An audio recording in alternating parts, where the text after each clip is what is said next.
As of today, all operations of this company are suspended. Everyone here, including myself, is fired. When Chen Pingyuan uttered these words, the massive conference room fell into a deathly silence.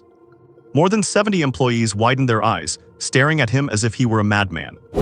You have to realize, the tech company under his name cleared a net profit of 30 million last year. It was a golden goose in everyone's eyes. Now the chairman was not only smashing their livelihood with his own hands, but also liquidating all his shares. Chen Pingyuan, have you lost your mind? The vice chairman Wang Zhiqiang slammed the table and rose to his feet, pointing a finger at his face as he cursed, "This company does not belong to you alone. Do not even think about taking away our livelihood." Chen Pingyuan watched that fat face, flushed red with rage, and a mocking sneer curled the corner of his mouth. They had no idea that only 30 days remained before the Order of Blue Star completely collapsed and turned into a living hell. 30 days from now, zombies will roam and mutated beasts will slaughter everything.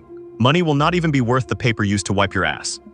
The only thing he needed to do now was turn these useless scraps of paper into the supplies and lethal weapons needed to survive the apocalypse.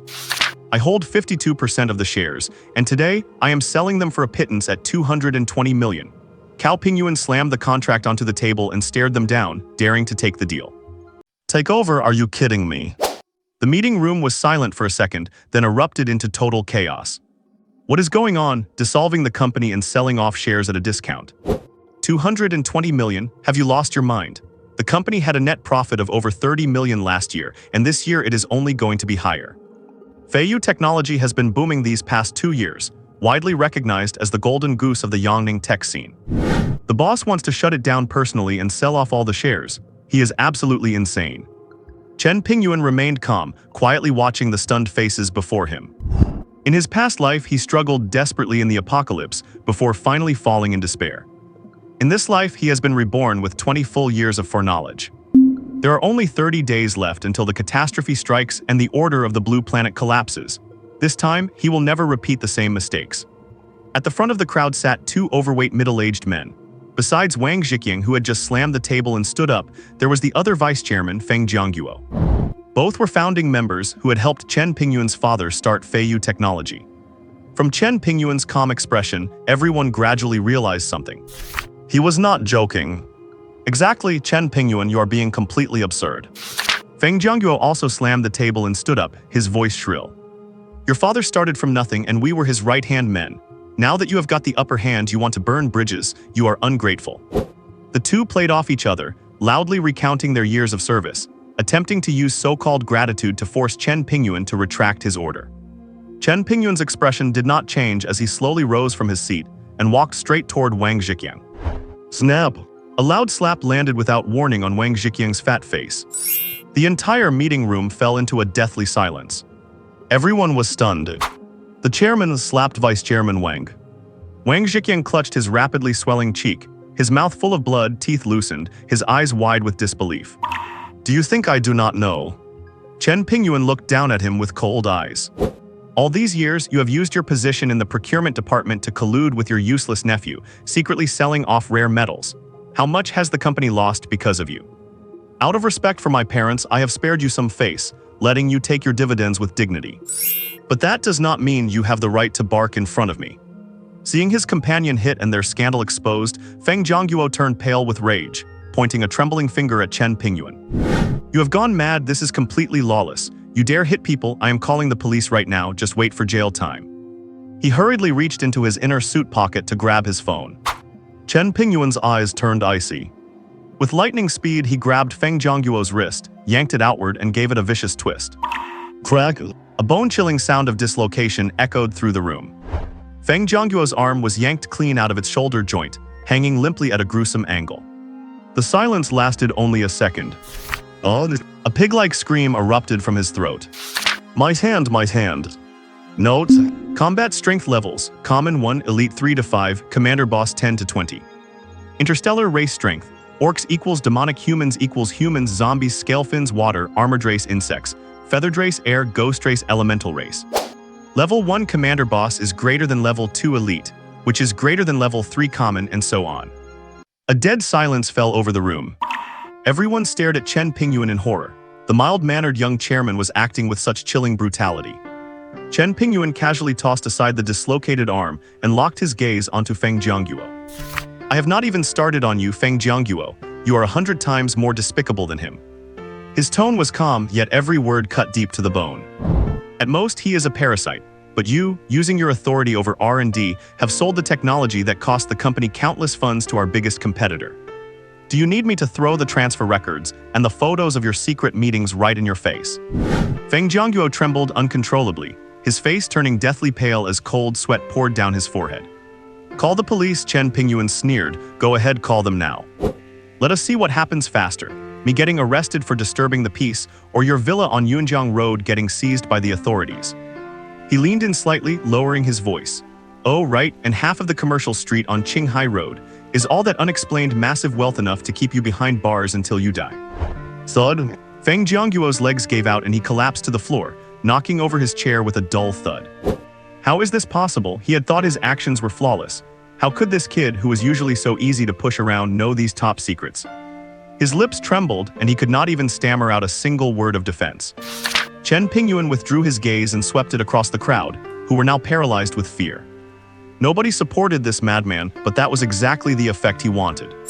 First dropping the bomb of closing the company, then offering the shares. This lot would only see it as a heaven-sent opportunity and scramble to pay for it. His only goal right now was money. A massive amount of cash that he could access immediately. He needed this money to buy the supplies that would help him survive after the apocalypse. I am selling all 52% of my initial shares right now.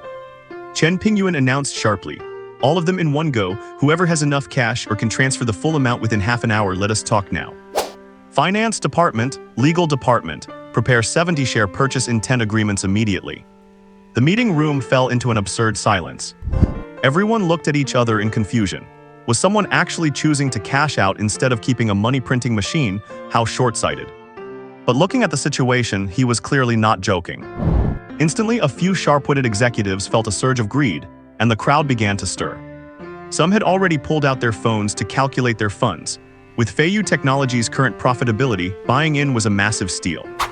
Everyone shut up. Wang Zhiqiang, still reeling from the slap, endured the pain in his face and roared, Chen Pingyuan, I will buy these shares. Feng Jiangguo, still on the floor, ignored the pain in his arm and gripped the table with a pale face. And me, we will take all of your shares. The two old men knew exactly what they were doing. Once they had control, they could find ways to repay today's humiliation 1,000 times over later. Besides, Feiyu Technology was a cash cow. The other executives who had been eager to jump in had to retreat with regret-filled eyes after the two vice-chairmen spoke up. After a lightning-fast negotiation, Chen Pingyuan transferred all 52% of his original shares in Feiyu Technology to the two men for 220 million in cash. The price was definitely low. Based on the company's profits, he could have gotten at least 300 million. But Chen Pingyuan did not care. He did not have time for a lengthy asset appraisal. Time was the most priceless resource now. 200 million in cash plus his savings was more than enough. Watching Wang Zhiqiang and Feng Jiangguo, one holding his swollen face and the other cradling his broken arm, their faces unable to mask their wild ecstasy and greed. Chen Pingyuan scoffed inwardly. The apocalypse was coming in a month. When that time came, these two old fools could clutch their share certificates while fighting off the zombies. The transaction was complete. Under the strange stares of everyone in the room, Chen Pingyuan walked straight out of the company entrance. Outside, the sun was scorching. Chen Pingyuan squinted against the rolling heat, his blueprint for the apocalypse slowly unfurling in his mind. Step 1. Initiated. With the engine roaring, the black SUV pulled out of the garage and headed straight for the suburban highway. The target, an abandoned 60,000 square meter underground military factory. In his past life, this place was a focal point for survivors, only to be destroyed by infighting and monster hordes. In this life, Chen Pingyuan would transform it into his own impenetrable fortress.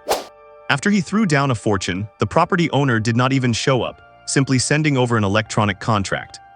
The money was transferred and the lease was finalized. What followed was a nearly frantic transformation of the bunker.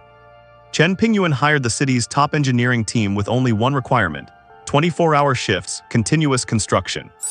Special steel plates were welded over every inch of the walls and entryways, completely sealing off the outside world. A military-grade air circulation system was installed, powerful enough to filter out the deadly toxins and radioactive dust of the apocalypse. An abandoned deep well was reopened, and connected to high-efficiency water purification and circulation equipment. Tons of diesel were pumped into compartmentalized underground tanks, creating a multi-layered energy system capable of keeping the fortress running through the Dark Age. The bathroom and living quarters were planned and completed as well. The interior space was divided into two.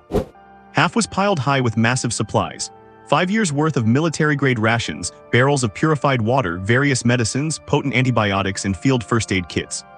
As for what happens after 5 years, Chen Pingyuan was confident he would not need these mundane things by then. The other half was converted into a small workshop, fully stocked with lathes, milling machines, an industrial-grade 3D printer, and a complete set of maintenance tools. Food, water, energy, shelter, and manufacturing capabilities were all in place. The only thing missing was weapons.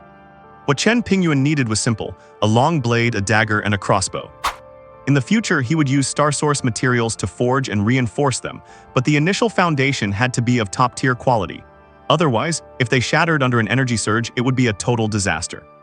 As for firearms, with his current status and connections, he could only get his hands on small-caliber pistols. But in the apocalypse, pistols are trash. Where to custom order top-tier cold weapons? The Flying Shadow Private Club. Chen Pingyuan often heard business partners mention it. They had special channels to acquire goods far superior to typical collector's items. He changed into casual clothes and drove there. The club had an understated entrance and enforced strict reservation and identity verification protocols. But Chen Pingyuan ignored the procedure and walked straight to the front desk. "I need to see your manager, Yang Fei." The receptionist, dressed in a kipao, paused. When she looked up and recognized Chen Pingyuan's young and handsome face, she sprang up from her high stool. "Mr. Chen." The receptionist clearly recognized this rising-a-level young billionaire in Yangning City. She skipped the routine phone call, bowed slightly in a fluster, and hurried toward the manager's office behind the lobby in her heels. Soon, the sound of heels approached from a distance. The club manager, Yang Fei, dressed in a black professional skirt, walked up quickly.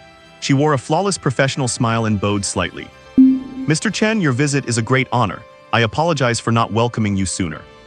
Chen Pingyuan nodded slightly, having no patience for small talk, and got straight to the point. "I need 3 things." He met Yang Fei's gaze calmly. First, a long blade. It must be forged from CPM3V with a weight distribution suited for heavy, wide-arc slashing. "I want a heavy blade capable of breaking bones and armor, not a wall decoration." The smile on Yang Fei's face stiffened slightly. Second, a dagger, same material. Do not try to fob me off with domestic 3V steel. Third, a custom military-grade mechanical crossbow with a rapid-fire magazine, high precision and high penetration. Again, I want a hunting weapon, not a toy. Chen Pingyuan's tone was unwavering. Price is not an issue. Yang Fei finally dropped her smile, looking hesitant. "Mr. Chen, what you are asking for? I am afraid this goes beyond the scope of ordinary collectibles." "Do not worry, I have already cleared this with Brother Shen. You can go ask him." Brother Shen's full name was Shen Feiying, the powerful mastermind behind the Flying Shadow Club. Chen Pingyuan did not actually know him. He just calculated that the man was off on a major deal in the southwest and would not be back for a long time, and a mere manager like Yang Fei would not be able to contact him anyway. Sure enough, hearing that Chen Pingyuan had checked with the boss, Yang Fei felt reassured. To her, an A-level billionaire worth over $1 billion would not lie about something like this. "I see." Yang Fei pulled out a tablet. "This way, Mr. Chen." Over the next few minutes, Chen Pingyuan detailed his specific requirements regarding the size, material, and concealment features of the equipment. Many of the demands shocked Yang Fei, but she did not ask a single question, recording every detail. "Mr. Chen, these 3 pieces are complex to craft, especially the accompanying bolts. We will need some time." "How long?" "At the soonest, 3 days." Chen Pingyuan nodded slightly. "Fine, I will pick them up in 3 days." He transferred a deposit of $500,000 on the spot, crisp and efficient. Without another word, Chen Pingyuan turned and left. For him, those 3 days were not just a wait for his weapons. They were the countdown to his very first hunt. 3 days passed by in a flash, like sand slipping through fingers. Chen Pingyuan successfully received his custom-made weapon. He began practicing with his blade, allowing this new body to readapt to the rhythm of slaughter. Soon it was the 15th day since his rebirth. The renovation of the underground bunker was finally complete. As the last construction crew took their final payment and vanished, this doomsday fortress belonged solely to him. His next plan was also officially set in motion. The sun was just right on this day. The Nanjian Mountain Trail Outdoor Club. beside a tour bus adorned with mountain and river patterns and the words Nanjian Adventure. Chen Pingyuan's figure appeared somewhat out of place. The bus door stood wide open. Air conditioning mixed with the noisy chatter of young men and women rushed to meet him. The bus was almost full. Most were young people around 20, with a few middle-aged couples scattered among them. Everyone's face was beaming with excitement and anticipation for the so-called nameless mountain riverbed vigil. They did not know that they were happily stepping onto a path of no return. Chen Pingyuan stepped onto the bus with an expressionless face. His simple black sportswear stood in stark contrast to the colorful hiking gear and windbreakers of the others. Even more eye-catching was the backpack he carried. The pack was not large, but strapped tightly to it with black canvas was an object over a meter long. "Hey buddy, what kind of gear is that? Looks pretty unique." In the front row, a young man in a bright yellow windbreaker smiled and struck up a conversation, acting very familiar. Chen Pingyuan's gaze swept over him without lingering for even a second. He looked toward the leader of the group and nodded. He had joined the tour last minute that morning, using money to smooth the way, simple and direct. The moment team leader Zhao Shan saw him, he set aside his files, being extra courteous to such a big spender. "Brother, that row in the very back on the left is all yours." Chen Pingyuan nodded again and walked straight to the back of the bus, taking a window seat. He tossed his backpack onto the empty seat beside him and turned to look at the street scene outside, completely sealing off all the noise from the bus and shutting it out of his world. The overly friendly guy in yellow was met with a cold shoulder and awkwardly rubbed his nose. He turned and lowered his voice to whisper to his companion. "Hey, this guy is pretty cool." "Cool my foot, he is probably just posing." "What is he carrying? Does not look like a fishing rod, does it?" Chen Pingyuan heard none of this, not even raising an eyelid. In his past life, he had never stepped foot in this so-called riverbed otherworld. This meant that the dangers and opportunities here were entirely unknown to him. Therefore, the people on this bus had already lost their status as humans in his eyes. They were stepping stones to test the path. They were meat shields to absorb damage. They were decoys to attract unknown fire and block the first wave of attacks for him. They were tools for him to fill his intelligence gaps and probe the encroaching otherworld. Would you care about the thoughts of a few pebbles used to test the road? No. According to news reports in his previous life, the final outcome of this bizarre incident was that all 35 people simply vanished from the face of the earth. Perhaps not a complete disappearance, according to the sparse information leaked after the authorities sealed the scene. On the riverbed, there were remnants of unrecognizable flesh and bone fragments, along with viscous liquids and bizarre hair that definitely did not belong to any earth creature. This incident was the first of 9 officially recorded bizarre events in Ningyang City, where Chen Pingyuan lived, before the full-scale apocalypse arrived. As for other provinces and cities, naturally there were other strange occurrences, but those were beyond his knowledge. Before the apocalypse, no one could understand these phenomena. It was not until the cataclysm broke out, when space barriers shattered on a massive scale, and humanity was forced to face the horrors of the otherworld, that they finally understood the nature of these events. It was an early invasion by higher-dimensional beings, a hunt. On the bus, Chen Pingyuan slowly closed his eyes. He once again tried to guide the star source energy resonance technique he had learned in his previous life.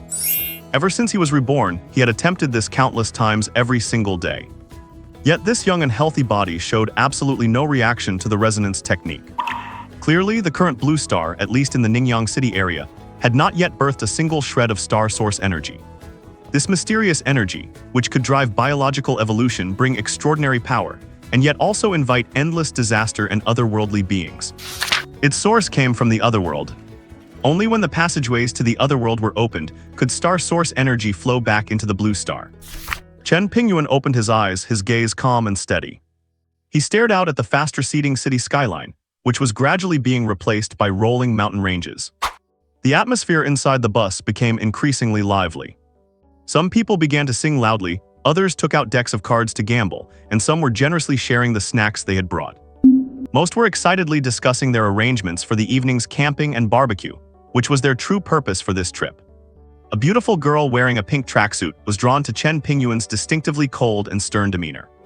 After hesitating for a moment, she took the initiative to walk over, a carefully practiced sweet smile on her face. "Hey handsome, are you alone? I noticed you did not seem to come with any friends." The girl intentionally softened her voice, making her intent to flirt very clear. However, Chen Pingyuan did not even take his eyes off the window. He let out a faint grunt through his nose. Cold and rude. The smile on the girl's face froze. She had not expected such a response, and unwilling to give up, she tried to say something else.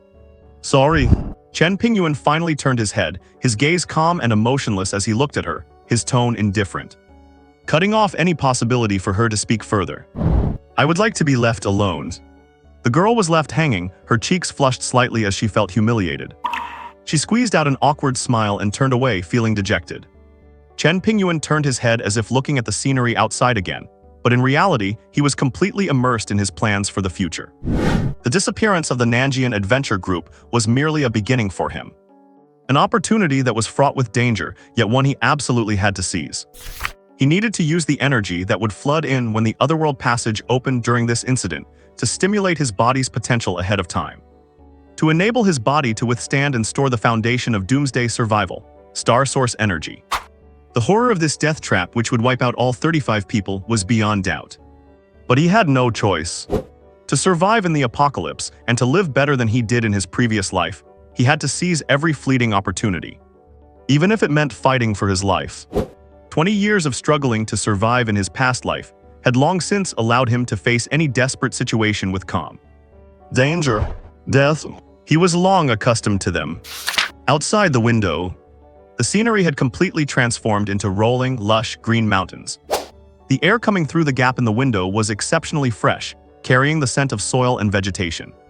Some excited travelers could not help but cheer at the view outside. Soon the bus began to slow down, the roar of its engine echoing through the valley. Finally, the bus slowly drove into a relatively wide river valley area. A crystal-clear river meandered along the valley floor, shimmering in the sunlight. Beside the river was a pebbled beach, scrubbed flat and wide by the water as large as a football field. This was their destination.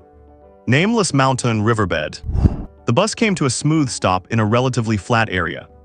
Team leader Zhao Shan stood up, clapped his hands, and shouted in a loud, clear voice. All right, everyone, we have arrived. Get off the bus, get ready to set up camp, and let us get the bonfire party started tonight. Chen Pingyuan opened his eyes, the vibrant riverbed reflected in his pupils. He grabbed his backpack. He stood up and walked toward the door. The vehicle door hissed open. The restless hikers, like sardines poured out of a can, scrambled off the bus in a chaotic rush. They could not wait to unload their gear and get their camps set up. Chen Pingyuan was the last to step off the bus. Still carrying that oddly shaped backpack, he stood silently at the edge of the riverbank. He scanned the surroundings. Surrounded by green hills and clear, babbling waters, the scenery was truly beautiful. The overly friendly young man in yellow from earlier shouted over to him. Hey brother, come over and help us set up the tent. Chen Pingyuan ignored him. He sat down by himself at the edge of the riverbank, placed his backpack by his side, and began to wait. The campsite was filled with noise. Some were fumbling with tent poles, wrestling with the wind. Others had already set up barbecue grills, the charcoal crackling and emitting the mouth-watering scent of grilled meat. A few others were heading to the river with fishing rods, excited to try their luck. Only Chen Pingyuan walked alone to the edge of the riverbank to look around, though he dared not stray too far. It would be a huge disaster if he wandered outside the range of the space fusion. Time ticked away bit by bit. He checked his phone every now and then, the signal was still at full bars. The virtual clock on the synchronized network was still ticking away. The wait continued. Just then, the ticking of the clock suddenly stopped. Chen Pingyuan's heart skipped a beat, and he immediately looked at his phone screen. Sure enough, the signal was gone. At the same time, over the river downstream, rolling, dense fog surged in like a galloping tide, moving at a startling speed visible to the naked eye. The fog was an eerie white, as thick as spilled milk, swallowing the distant river and mountains in an instant. Look, the fog, such a massive fog. A girl fiddling with her camera noticed it first and could not help but gasp. Everyone on the riverbank stopped what they were doing and curiously stared at the rapidly approaching wall of white. Some exclaimed in wonder while others found it novel. The man in yellow rubbed his arms. Strange, why does it feel like it is getting cold all of a sudden? Only Chen Pingyuan's pupils contracted sharply the moment he saw the dense fog. It is here. He stood up abruptly. His body began to tremble uncontrollably due to an irrepressible excitement. This was no ordinary mountain mist. Absolutely not. This was energy fog infused with dense star source power. The mist arrived in an instant. As if it had a life of its own, it spread silently over the riverbank, brushing past everyone. The moment the mist touched Chen Pingyuan's skin, an indescribable tingling sensation like an electric current instantly raced through his entire body. So familiar, too familiar. This bone-chilling touch, this aura that made even the soul tremble. Almost by instinct, he immediately began to frantically absorb it, using the star source guidance technique from his previous life. Threads of star source power were stripped from the mist, drilling into his body and flowing along his meridians. Like hundreds of rivers returning to the sea, they converged into his Danshan chi center in his lower abdomen. His dormant Danshan vibrated softly, as if parched earth meeting rain greedily devouring the energy. The energy swirled, compressed, and solidified within his Danshan. Then it turned into a warm current, feeding back into his meridians, bones, and flesh. Every cell whispered in delight as it was nourished by this power. The fatigue in his body vanished entirely. In its place was a sense of lightness and strength like never before. He could clearly feel his body undergoing a transformative rebirth. Finally arrived, Chen Pingyuan whispered, his voice raspy with heavy anticipation. The star source descends, the otherworld opens. So the alien beasts that smell human flesh should be making their appearance now. What will it be, I wonders? Muttering to himself, Chen Pingyuan turned sharply and grabbed his backpack. The hikers were still immersed in the brief wonder brought by the mist. Some felt the same strange comfort from the fog. Others noticed Chen Pingyuan's actions and watched curiously. He unzipped his backpack. A flash of cold light. He drew a dagger with a cold, rigid design and a blade gleaming with a sinister light, and with a click, attached it to the tactical belt at his waist. Then he pulled out the long rod wrapped in thick black cloths. Under the suspicious and shocked gazes of everyone, Chen Pingyuan's fingers danced as he quickly unwrapped the black cloth. Layer after layers. As the black cloth peeled away, a brilliant, dazzling flash of cold light erupted. That was no rod at all. The black cloth was fully unwrapped. Revealed was a tang dao with smooth lines and a blade gleaming with cold light. It was different from typical blades. It was about 1.2 to 1.3 meters long and a palm wide. Just looking at it sent a wave of intense murderous aura. Holy crap, is that a real sword? Oh my god, he brought this to a camping trip. A series of sharp intakes of breath erupted from the crowd, everyone staring in disbelief. Chen Pingyuan did not pause. He leaned the tang dao against the backpack and reached into the bag again.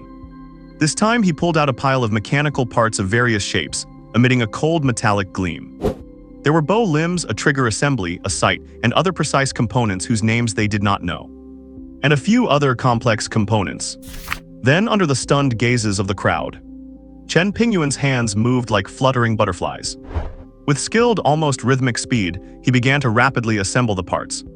Click, snap. The crisp metallic sounds of the parts colliding and locking together were jarringly clear in the quiet riverbank. It took only a dozen seconds or so. A menacing, pitch-black crossbow had been fully assembled in his hands. The crossbow had a rugged frame, sturdy limbs, and was equipped with a pulley system, tactical rails, and a repeating magazine. Just looking at this thing was enough to make your scalp crawl. The hikers on the riverbank were completely dumbfounded. A long blade, a dagger, and now a powerful, clearly controlled weapon crossbow. Who the hell is this guy? Why did he bring all this gear? Chen Pingyuan lifted the crossbow, its weight felt perfect. He turned around, his gaze shooting past the stunned crowd toward the mist-filled river channel. Something was approaching. What? Note, Tang Dao is a general term. It is divided into 4 types. Heng Dao, the main combat blade for soldiers. Mo Dao, a long-handled blade used by infantry against cavalry. Zhang Dao Theory 1, a close-quarters short blade. Theory 2, a wide-bladed tool for clearing paths. Yi Dao Ceremonial Blade, the predecessor of the Miao Dao. All 4 are collectively known as Tang Dao. So there is no need to start criticizing whenever you see a Tang Dao. The fog on the riverbank is getting thicker. Everything has become blurred, as if shrouded in a gray veil. The faint, sweet metallic scent from before is now cloying and thick, creeping into the nose and sticking in the throat, making everyone feel nauseous. There is something wrong with this fog. Fear is silently growing in the heart of every person.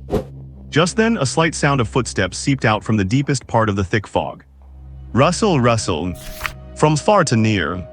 Getting clearer and clearer. Everyone held their breath instinctively and looked toward the sound. Within the churning mist, a short silhouette was outlined, becoming clearer bit by bit. The figure looked like a child of 3 or 4 years old. It walked very slowly, its body swaying from side to side as if it could fall over at any moment. Its head was bowed low, and its face was completely hidden in the shadows and thick fog, making it impossible to see clearly. Where did a child come from? Someone lowered their voice instinctively. Are they lost in such heavy fog? Wait, no one in our group brought a child, right? A few well-meaning hikers felt a flash of worry and confusion in their eyes. Some even took a step forward instinctively, seemingly wanting to go check it out. However, their steps had not yet been taken. Whoosh! A sharp, piercing sound tore through the dead silence. Vast. It was a speed impossible to track with the naked eye. A pitch-black, chilling glint shot from the crossbow in Chen Pingyuan's hand. The target was none other than the toddler stumbling toward them. Thwack! The dull, clear sound of a sharp object piercing flesh echoed. The specialized alloy bolt, carrying terrifying kinetic energy, instantly pierced the skull of that small figure. The immense force sent its tiny body flipping backward. Thud! It fell flat on the ground. No scream. No struggle. Only dead silence. On the riverbank, time stood still.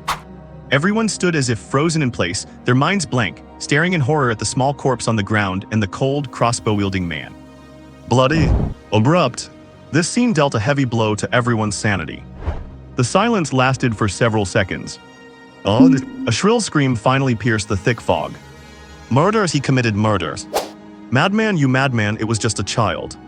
Monster, do you have any humanity at all? The hikers, who were curious and suspicious of Chen Pingyuan earlier, were now filled with boundless fear and anger. A sturdy, dark-skinned middle-aged man was the first to react. With reddened eyes, he pointed at Chen Pingyuan and roared. Why did you kill him? He was just a child. Chen Pingyuan ignored him and slowly raised his head, his gaze sweeping over the distorted faces around him. Eventually, his eyes fixed on the roaring middle-aged man. Meanwhile, his right hand holding the crossbow flicked slightly. Click-a-click. With a crisp sound from the mechanism, a new bolt was already loaded. The action was smooth and swift, showing a chilling level of familiarity. The next second, the crossbow shifted to aim at the middle-aged man. The man who was charging forward froze abruptly, a bone-chilling coldness racing through his entire body. He felt a tangible, murderous aura coming from Chen Pingyuan. The man had no doubt that if he took one more step forward, that crossbow bolt would be lodged in his skull the very next second. Fear instantly overcame his anger. The middle-aged man turned pale, his lips trembling, unable to utter a single word. Call the police, hurry and call the police. Someone in the crowd screamed in terror. This cry immediately woke the panic-stricken hikers from their daze. They scrambled to take out their phones, their trembling fingers frantically tapping the screens. Soon, cries of alarm erupted one after another. No signal, what is going on? No signal. I do not have a signal either. Damn it, what the hell is going on here? Just at this moment, deeper in the thick fog, rustle and rustle, that spine-tingling rustling sound started up again. This time, it was not just a single set of footsteps. It sounded like countless tiny claws scraping against the ground, so dense it made one's heart race. The sound was getting closer. 1, 2, 10. More and more short silhouettes emerged from the gray mist. All wearing tattered clothes, all barefoot, and all with their heads hung low. Their faces were hidden in the shadows, and they emanated a malevolent, inhuman aura. What is this? What is going on? Why are there so many? The anger on the hikers' faces was instantly replaced by terror. The sight before them completely surpassed their understanding. Chen Pingyuan had already raised his crossbow. Whoosh! The sound of breaking air rose again. Thwack! Another short figure fell to the sound, twitched twice on the ground, and then stopped moving. Clean, decisive, without a moment's hesitation. I don't kills, maybe. Someone tried to stop him instinctively, their voice trembling. In the chaos, a young man in his early 20s. Perhaps overwhelmed by fear, or perhaps relying on his youthful impulsiveness, suddenly lunged at Chen Pingyuan, attempting to snatch the crossbow from his hands. Give me the crossbow, you cannot just kill them, not even if they are animals. Chen Pingyuan frowned, and his left hand clamped onto the young man's incoming wrist. Then he twisted it hard. Snap! The crisp sound of breaking bone pierced everyone's ears. A miserable scream echoed across the riverbank. The young man held his twisted, deformed wrist, rolling on the ground in agony. Chen Pingyuan did not even look at the man wailing on the ground. He pulled the string and loaded another bolt again. Whoosh! Another bolt fired, pinning a child that had closed into within 10 meters to the ground. Goblin Ratmans. Chen Pingyuan sneered inwardly. No wonder none of these 35 people survived in his previous life. But that is fine. His gaze fell on the dead Goblin Ratman, his eyes burning with intensity. These things are prey. And resources. He drew the crossbow again, the tip pointing at the next figure stumbling out of the fog. However, just as the bolt was about to leave the string, screech! An incredibly sharp, brutal screech exploded from the deepest part of the fog. The sound was nothing like the rustling of the smaller monsters. It carried a heart-stopping, ferocious intensity. Chen Pingyuan's finger resting on the trigger paused for a moment. Chen Pingyuan certainly knew what that scream meant. In that instant, a flicker of fanaticism flashed in his eyes, and a plan had already quietly taken shape in his mind. He calculated rapidly, yet his hands never stopped moving for a single second. The crossbow bolts tore through the air, whistling as they pierced the skulls or chests of one goblin ratman after another. Every crisp click of the mechanism signified the end of another life. The survivors on the riverbank stared fixedly at Chen Pingyuan, watching him use his crossbow to fanatically harvest the lives of those children. His expression from beginning to end had not changed in the slightest. And earlier, the terrifying strength he used to crush a wrist so casually. All of this completely shattered their psychological defense as ordinary people. Where had they ever seen such a horrific and bloody scene? At this moment in their eyes, Chen Pingyuan was no longer human. He was more of a monster than the monsters themselves. Suddenly, from deep within the dense fog, a sharp shriek tore through the air. Whoosh! A black parcel was suddenly flung from the depths of the fog, hurling directly toward the most crowded spot of the group. Most people were still immersed in the bloody slaughter just moments ago, their minds dazed as they instinctively lifted their dull gazes. Only Chen Pingyuan, almost the instant the parcel appeared, had his face changed drastically. The next moment, his body reacted before his consciousness did, throwing himself backward and pressing flat against the sandy ground. Boom!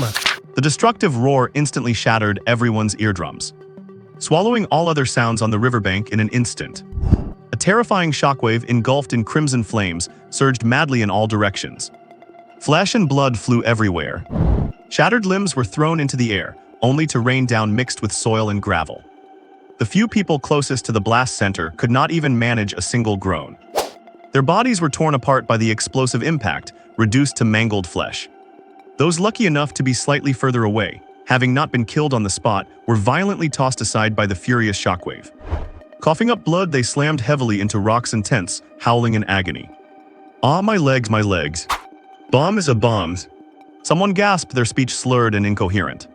Run, run for your lives. The fear of death instantly snapped the survivors' nerves. They broke down, with nothing in their minds but the instinct to flee. They screamed and cried, scattering in all directions, cursing their parents for not giving them more legs to run with. However, within the thick fog, pairs of scarlet eyes had already locked onto them. Squeak! Ear-piercing shrieks grew closer from every direction. Those goblin ratmen had been whipped into a frenzy by the thick scent of blood. They surged out from the fog. Small yet incredibly swift figures left trails of afterimages across the sand, their sharp claws and fangs gleaming as they lunged at the scattering humans. Squelch! A woman stumbled and was instantly tackled by a dark shadow. Her shrill scream was abruptly cut off. In the next heartbeat, the monster slashed with lightning speed, tearing open her throat as blood sprayed out. The woman convulsed violently a few times before the light in her eyes quickly faded. Similar bloody scenes were unfolding in every corner of the riverbank. Slaughter, an inhumane massacre, was happening everywhere across the riverbank. Claws tore through flesh. Fangs crunched on bone. Cries, wails, and the screeching of monsters went on endlessly. Blood quickly stained the entire riverbank a viscous, dark red. At the center of the explosion, the dust finally began to settle. Chen Rearview rose from beside a tent that had been overturned by the shockwave. The blast had not affected him much, leaving only a bit of dust on his clothes. His eyes remained as steady as ever. He raised his crossbow again. Whoosh! The bolt left the string. It pierced the eye socket of a goblin ratman lunging at a fallen girl, blasting a bloody hole out the back of its head. The monster gave a shrill squeak, its momentum carrying it to crash at the girl's feet, where it twitched twice before going completely still. The girl was already terrified out of her wits. Slumped on the ground, her face smeared with tears and snot, she could only let out whimpers like a small beast. Chen Pingyuan glanced at her, shook his head imperceptibly, and turned his gaze away. With a flick of his hand, a long blade slid into his palm, its edge gleaming cold. Squeak! Two goblin rat men caught the scent of danger, abandoned their other prey, and lunged in a pincer move from the sides while shrieking. Chen Pingyuan did not even turn his head. He fired his crossbow backhanded. Thud! The rat man on the left was pinned to the ground as the bolt passed clean through it. Simultaneously, his right wrist wielding the blade flicked with uncanny precision, slashing upward in a lightning arc. Slash!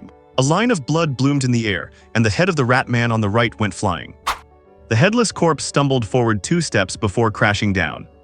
His movements were fast and ruthless to the extreme, without a single wasted motion. More goblin rat men, stimulated by the blood and the death of their companions, swarmed madly toward Chen Pingyuan. At least 7 or 8 monsters formed a fan shape and launched a collective charge. Chen Pingyuan did not retreat but advanced, shifting his feet as his left-hand crossbow swept out. Clang! The crossbow body precisely parried the claws lunging from the front. He turned his wrist, and the heavy crossbow limb smashed into the rat man's face. Crack! With a sickening crunch of bone, the rat man screamed and flew backward, blood spraying from its nose and mouth. Seizing the fleeting gap, Chen Pingyuan thrust his blade forward like a viper. Squelch! The blade pierced the first rat man's chest without resistance, and with immense force, it punched through to impale the heart of the second one following close behind. 2 kills with 1 strike. Chen Pingyuan's eyes were cold as he yanked his blade out. Swish, swish. Blood spurted out. The blade flashed again. Crossbow bolts flew intermittently. At this moment, Chen Pingyuan had turned into a killing machine, with corpses piling up around him within a 3-foot radius. Every time the crossbow string trembled, another rat man would perish. Every time his blade swept by, limbs would go flying. In just a short time, over 20 goblin rat men lay at his feet. The survivors had long forgotten about running. They stood frozen, staring blankly at the figure battling in blood in the center of the riverbank. Under the threat of death, they instinctively moved toward that blood-soaked figure crowding in. The look in their eyes toward Chen Pingyuan was filled with fear, yet mixed with a dependency they were unwilling to admit. The girl saved earlier had already hidden completely just behind Chen Pingyuan. Curled up and trembling like chaff, she dared not leave for anything. Right at this moment, screech! An exceptionally sharp, piercing shriek burst from the depths of the fog. The previously berserk rat men froze the moment they heard the sound. Every single one of them stopped attacking at once. Their scarlet eyes scanned Chen Pingyuan and the survivors with malice and resentment. Ultimately, they obeyed the command, retreating like a receding tide into the thick fog and vanishing. The riverbank suddenly fell silent, leaving only the wreckage of the explosion and dozens of mangled corpses in various twisted states. A thick, nauseating scent of blood hung in the air. Chen Pingyuan relaxed his shoulders slightly and took a deep breath. The continuous high-intensity fighting was still a significant burden on his current physical state. He looked toward the depths of the fog with vigilance. There, a silhouette nearly twice the size of a normal rat man loomed in the haze. A cold, evil aura was palpable even from that distance. The goblin rat man leaders. A shadow rat. So it had come. Chen Pingyuan's mind raced, yet his actions remained efficient. He immediately drew a dagger from his belt. Walking quickly to the nearest rat man corpse, he knelt down. He plunged the dagger into the monster's skull, twisting his wrist to skillfully gouge and flick. Pop! A thumbnail-sized crystal glowing with a turbid white light was pried out, mixed with brain matter and blood. Low-grade star origin crystal. Though of very poor quality, the star origin energy within it was weak and impure. But it made up for that in quantity. For him at this stage, it was an important resource for rapidly boosting his strength. He wiped the filth off the crystal on the creature's fur and tossed it into his pocket. Then he moved his gaze to the next corpse, repeating the same action. Mechanical, efficient. Like working on an assembly line. The survivors watched Chen Pingyuan with dazed eyes. The young man they had been hostile toward not long ago had been completely alienated in their eyes. Aliens yet powerful. A desperate and twisted thought began to sprout and spread in their minds. As long as this man is here, maybe they could survive. After digging out the crystal cores, Chen Pingyuan picked up a few usable crossbow bolts from the ground and replenished his quiver. He cleared the area, turned around, and walked toward another spot where the rat men corpses were dense. In the center of the scene, a middle-aged woman with torn clothes was clutching a man tightly. The wound on the man's neck looked like a gaping bloody maw, and dark red blood foam rose and fell with his weak breathing. Seeing Chen Pingyuan walk over, the middle-aged woman looked as if she had grabbed onto the last straw. "Please save him, save him." Chen Pingyuan's gaze lingered on the wound for only a tenth of a second. Artery ruptured, trachea severed. Beyond saving. He is gone. He spat out these two words and walked past them without a moment's hesitation. No. The woman let out a shrill scream and grabbed onto Chen Pingyuan's pant leg like a madwoman. "You must have a way, you are so powerful, please." Chen Pingyuan did not even look down at her. With a flick of his wrist, the back of his tang sword struck precisely on the joint of the woman's wrist. A cry of pain. A piercing numbness shot through the woman's wrist, and her fingers involuntarily let go. When she looked up again, Chen Pingyuan had already walked away. The woman froze for a moment, then crawled back to the man in despair, pressing her hands once more onto the neck that kept oozing blood. "Help me, someone please save us. I do not want to die. I am only 20, I do not want to die." Wailing, crying, and pleas for help created a chaotic and miserable scene. Several people with lighter injuries struggled to crawl toward Chen Pingyuan, kneeling on the ground and begging bitterly. "Please save me, I do not want to die. I can give you money, my family is very rich, as long as you save us, you can have whatever you want." Chen Pingyuan turned a deaf ear and pretended not to see. In his past life, he had once been just like these people. But what he got in return were cold stares and even more cruel exploitation. His teammates, his fellow soldiers. One after another, they were used as bait and cannon fodder before his eyes, dying miserably. In that moment, he understood. In the apocalypse, the weak do not even have the qualification to beg. Better to rely on oneself than others. He was no savior, and he certainly had no desire to be some damn hero. He only wanted to survive. To survive at any cost. As for the others, whether they lived or died, what did it have to do with him? Suddenly, "You are truly a cold-blooded bastard." A sharp female voice pierced through the commotion. A young woman, perhaps already mentally broken. She suddenly stood up from the ground, pointing at Chen Pingyuan with a ferocious expression and screaming curses. "We are injured like this, are you blind?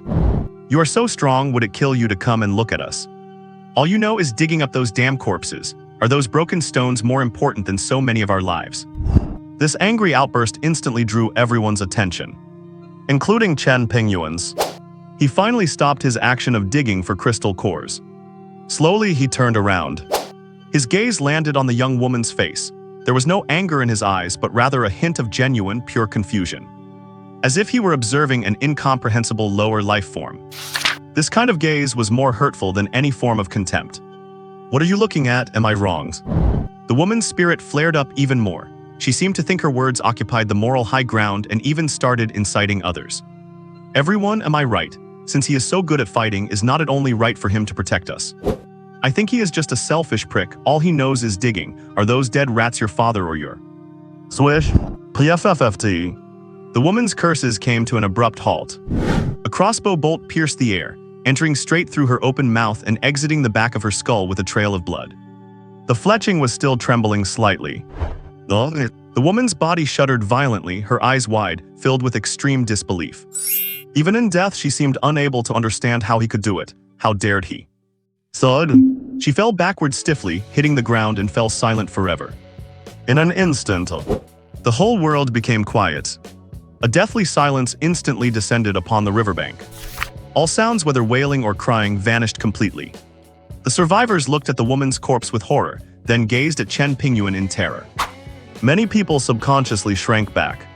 Not another soul dared to make even the slightest sound. Chen Pingyuan gave a light snort, shook his head, turned around, and continued his unfinished work. In fact, in the current situation, he would not kill easily unless necessary. But that woman was just too noisy. Emotional noise attracts those sound-seeking monsters far too easily. A living human shield is indeed more valuable than a corpse. But a human shield that puts everyone at risk of death is not even as good as a corpse. Soon, Chen Pingyuan finished digging all the crystal cores, stood up, and prepared to leave. "Wait on please, wait." A gruff voice called out. It was the team leader, Zhao Shan, a wilderness survival expert, the certified kind.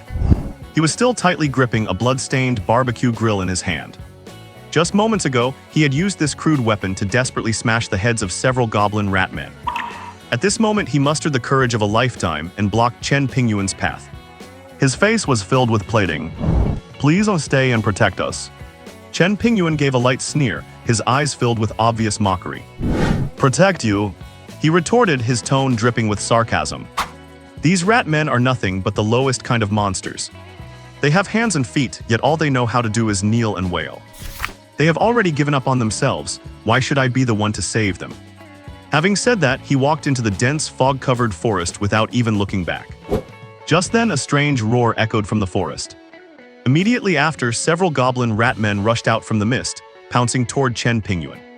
Among the silent crowd on the riverbank, several irrepressible gasps rang out. "How are there still monsters? Danger, come back quick.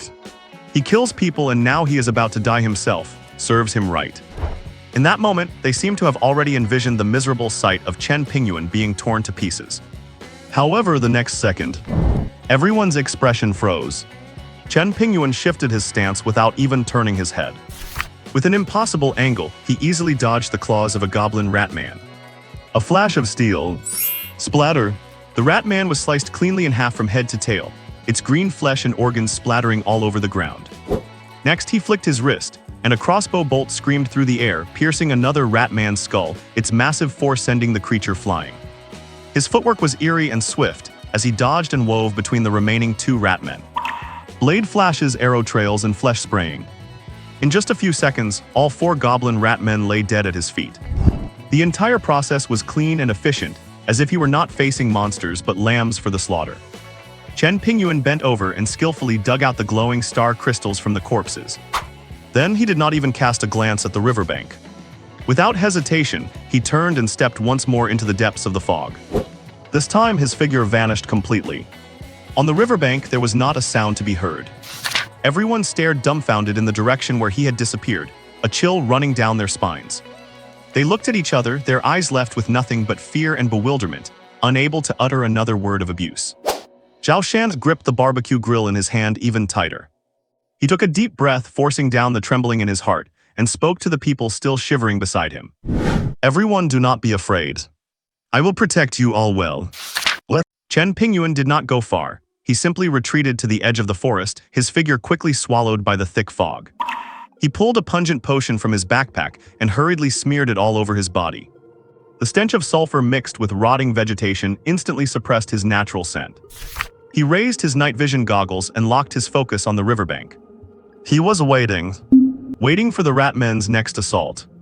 And more importantly, waiting for the truly valuable target lurking in the shadows, the leader of the goblin rat men, the Shadow Rat. The Shadow Rat's intelligence was roughly equivalent to that of a 7- or 8-year-old human child. That was enough for it to judge that Chen Pingyuan was a tough nut to crack. As long as Chen Pingyuan did not leave completely, that creature would not show its face. But Chen Pingyuan needed star origin crystals. A large quantity of them. Therefore, he had to lure those rat men out again. He was even more determined to kill the Shadow Rat while he had the chance. Its eyes were worth a fortune, priceless compared to any number of ordinary cores. He absolutely could not let it escape. Time ticked away second by second in the stifling silence. Minutes later, a rustling sound came from the fog, denser than before. A thick-furred black rat man crawled out along the ground, silent and swift in its movements. Its cunning eyes scanned the riverbank vigilantly, repeatedly confirming whether the dangerous human had truly left. Chen Pingyuan's night vision goggles precisely captured this scene, the lens locked dead on the dark monster. There it is. Chen Pingyuan's heart skipped a beat, suppressing his rising excitement. He had been truly afraid that this cunning creature would be too terrified to emerge, which would have been a significant loss. Another few minutes passed, and the Shadow Rat let out a sharp, piercing squeak. That was the signal to attack. As the order was given, the thick fog began to churn violently. From all directions, a dense swarm of goblin rat men poured out, a black tide rushing toward the riverbank. The number was staggering, at least 60 or 70 of them. Their target was the shell-shock survivors.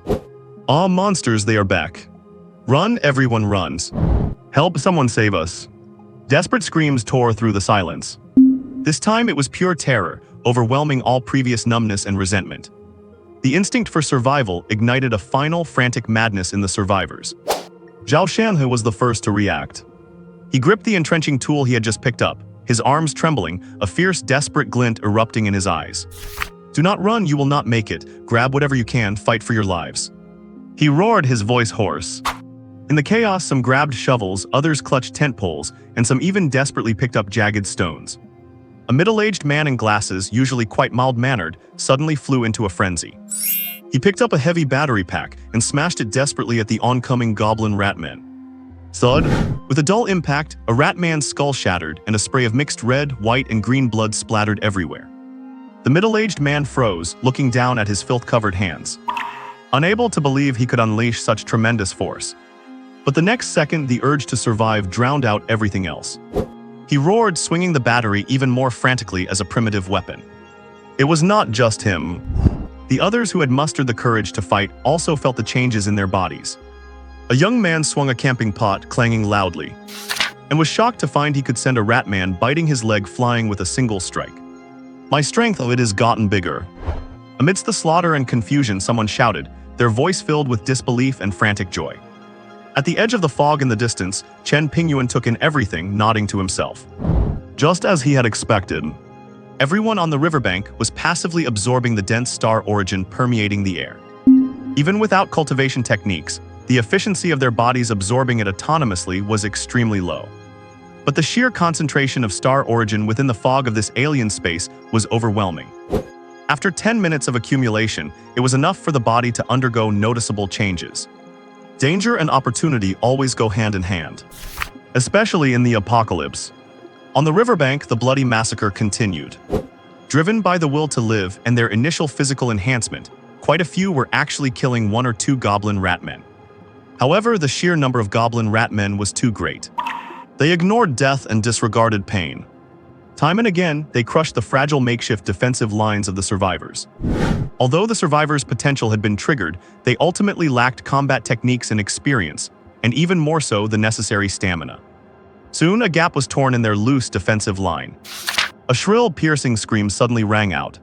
Someone was tackled and instantly swallowed by the swarming ratmen. The hair-raising sounds of tearing flesh and crushing bones became the most terrifying soundtrack of the battlefield. It was at this moment Chen Pingyuan moved from the shadows at the forest's edge. He did not rush directly into the fray. Instead, he moved silently and approached with caution, using the trees and fog as cover.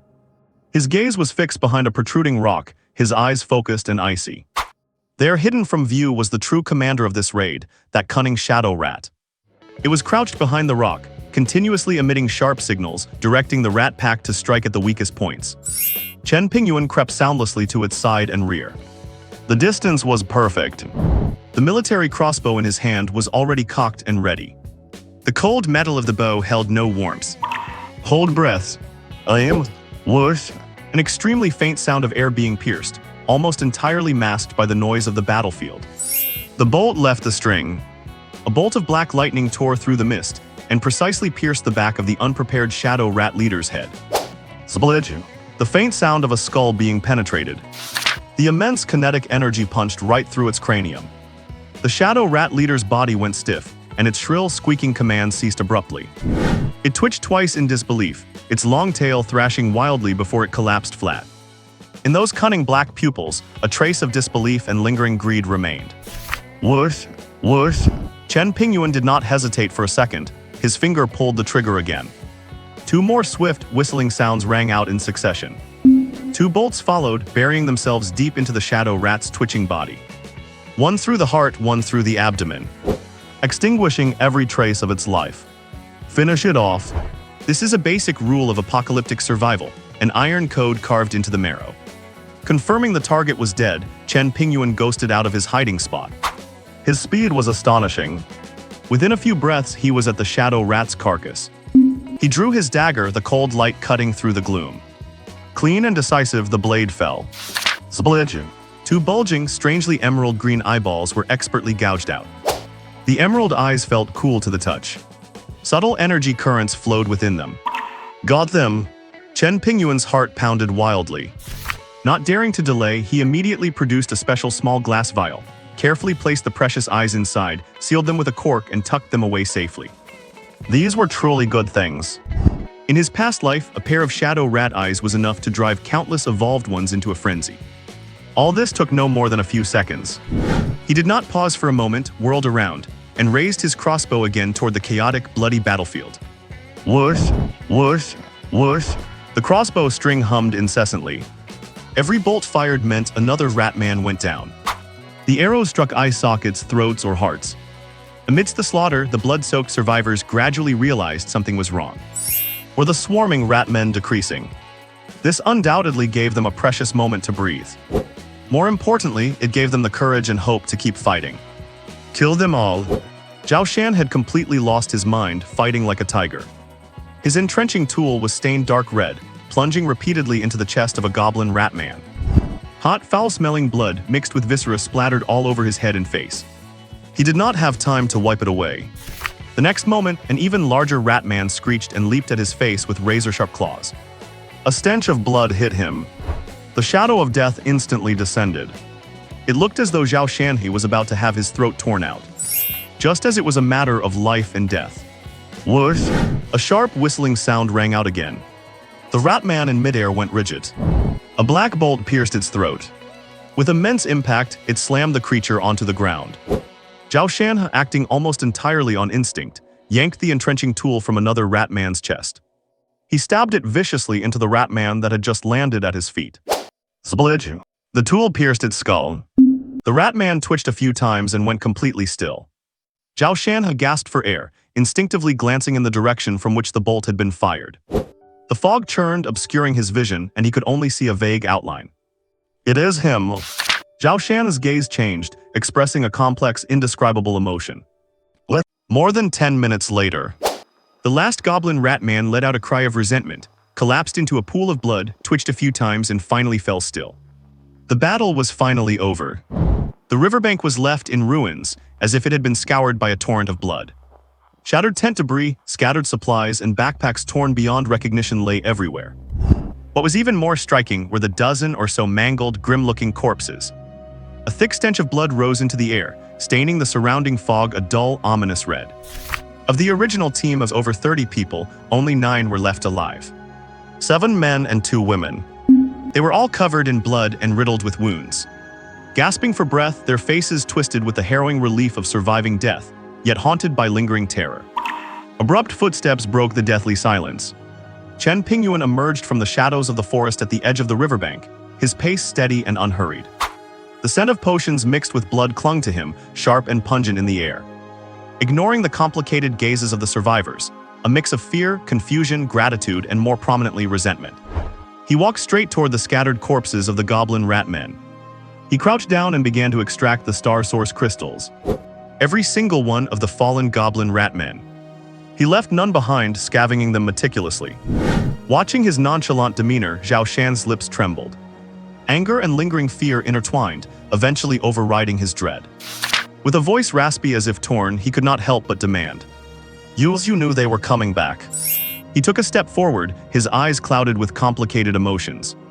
"You intentionally left, or did you use us as bait?" Chen Pingyuan did not stop his work, nor did he look up, simply replying calmly, "If you have the energy to question me, you would be better off thinking about how to survive." His voice was flat, devoid of any emotion. But his tacit admission and the cruel reality instantly extinguished the sliver of gratitude Zhao Shan had felt for surviving. The remaining survivors looked at each other, a suffocating silence spreading between them. A man in an outdoor jacket stared fixedly at the glittering crystal in Chen Pingyuan's hand. Then, with difficulty, he shifted his gaze to the goblin rat man corpse at his feet. His face was pale. After a brief moment of hesitation, he gritted his teeth as if making a difficult decision. With trembling hands, he pulled out a Swiss Army knife. Clumsily and urgently, he began to imitate Chen Pingyuan's actions, digging into the rat man's head. The instinct to survive overwhelmed all fear and disgust. If that man valued these crystals so much, then they must be extremely important. The others, seeing this, realized the implication and followed suit. For a time, the only sound on the dead silent riverbank was the teeth-grinding noise of blades cutting through bone and flesh. "Will these rats come back again?" A young woman asked, trembling. She was one of the 2 surviving women, sturdy in build, a seasoned hiker. Tear tracks mingled with bloodstains on her face, making her look utterly wretched. Chen Pingyuan tucked the last star source crystal into his pocket. He stood up and dusted the blood off his hands. "Goblin rat men's no." He paused, his cold voice sounding like a pronouncement. "Their leader is dead." He looked toward the fog in the distance. But there is far more than just goblin rat men here. He glanced around. With the stench of blood this strong, it will soon attract something else. Someone asked, shivering at his words. Then, should not we leave this place quickly? Chen Pingyuan's eyes narrowed as he scanned the person who spoke. Leave? How could he let these people live? If they left, who would share the burden of the unknown dangers? Leaving the riverbank means you can never return to the Blue Star. Chen Pingyuan spoke languidly, but his words struck like a thunderbolt in their hearts. What do you mean? Zhao Shan snapped his head up, staring intently at Chen Pingyuan. You are saying this is not the Blue Star. The other survivor, the woman who had previously tried to chat up Chen Pingyuan, was pale, but her eyes were exceptionally bright as she cut in. You mean as long as we stay on this riverbank, we have a chance to go back? Chen Pingyuan glanced at her. This woman was lucky to have survived the chaos without suffering any major injuries. And her flushed complexion suggested she had absorbed a fair amount of star source energy. He nodded slightly as an answer. Stay on this riverbank and survive. Then you can go back. Simple words, yet they held a brutal reality. The hope of returning must be bought with one's life. The group was struck with a moment of hysteria, followed by even deeper dread. Staying meant facing unknown monsters, potentially far more terrifying than the goblin rat men. The man in the outdoor jacket, his face full of panic, asked with difficulty. What other monsters are there? I do not know. Chen Pingyuan answered concisely. But no matter what the monster is, be prepared. After that, he stopped paying attention to them. He walked to a relatively intact tent remnant and sat down against the torn canvas.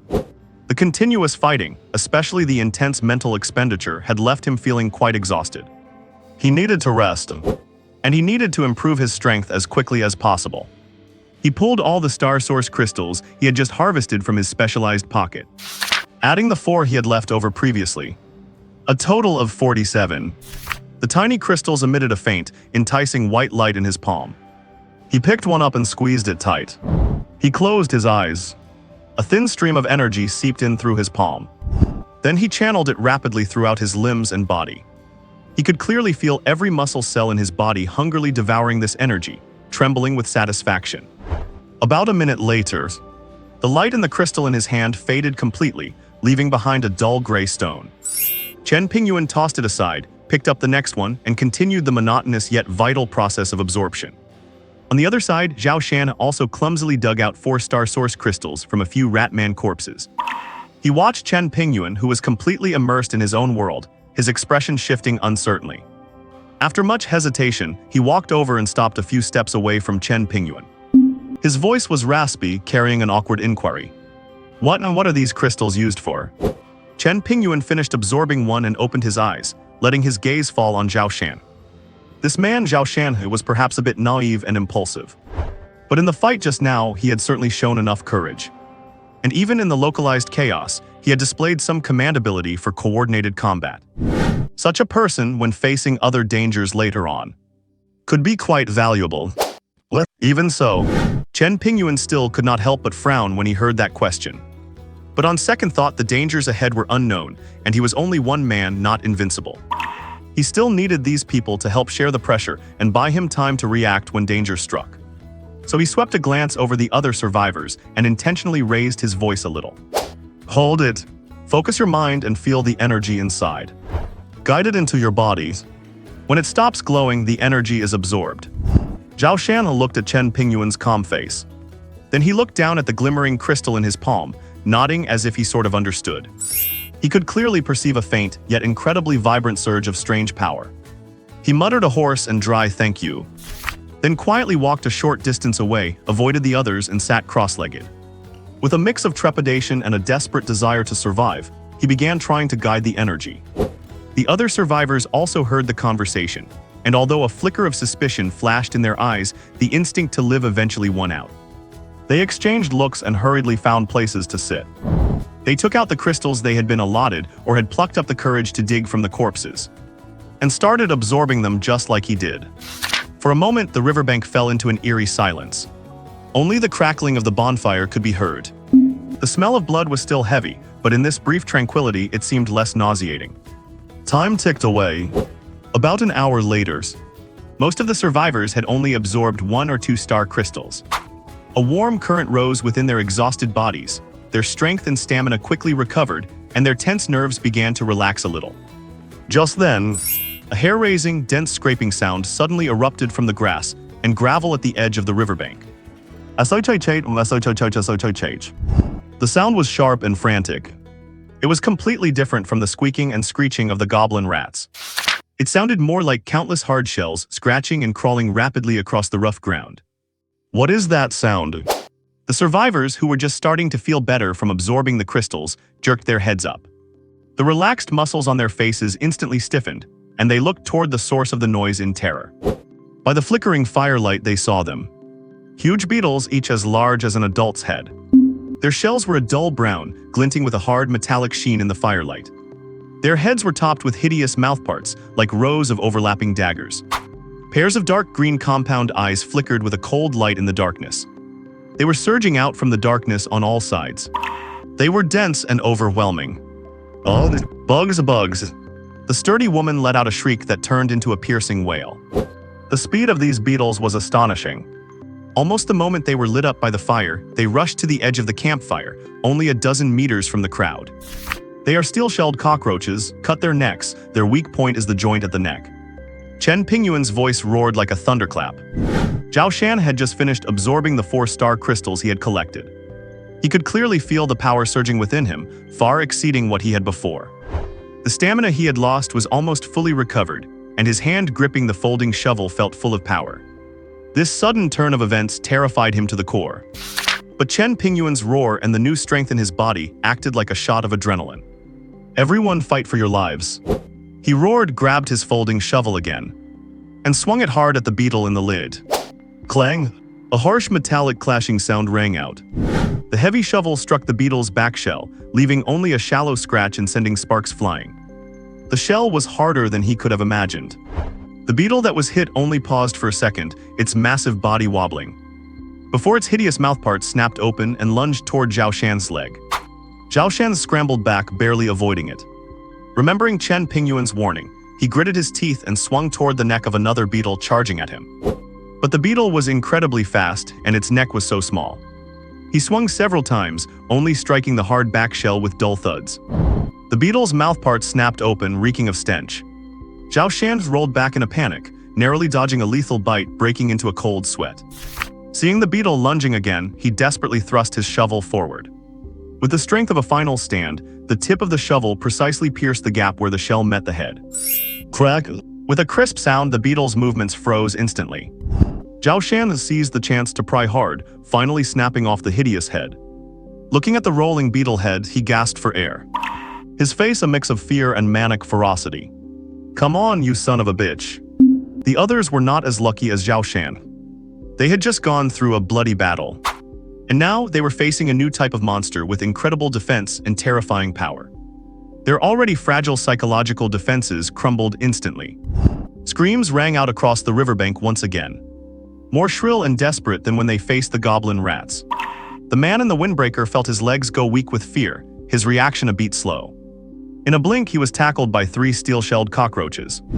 The fire axe slipped from his hand, and he only managed a short scream before he was engulfed by the beetle's hideous mouthparts. Amidst the teeth-gritting crunching sounds, torn clothes and flesh splattered everywhere. The sturdy woman had managed to find courage against the rats. But now she could not even hold her weapon, just screaming and waving her arms helplessly. A beetle latched onto her calf, easily ripping away a large chunk of flesh. The excruciating pain made her shriek and collapse. More beetles swarmed over, swallowing her in an instant. Chen Pingyuan had stood up the moment the scraping sound began, his blade drawn. His movements were efficient and lethal, each strike hitting the exact gap between the beetle's abdomen and head. His hand crossbow never ceased firing, bolts flying to pierce the heads of beetles attempting to ambush him. However, there were simply too many of them. They were fearless, one wave following another. In the heat of battle, the survivors fell one after another. Their screams grew weaker until they were finally drowned out by the crunching of the beetles feasting. The firelight flickered, turning the riverbank into a bloody slaughterhouse. Who knows how much time passed? Maybe 10 minutes, maybe longer. When Chen Pingyuan plunged his blade through the mouth of the last beetle trying to gnaw on a corpse.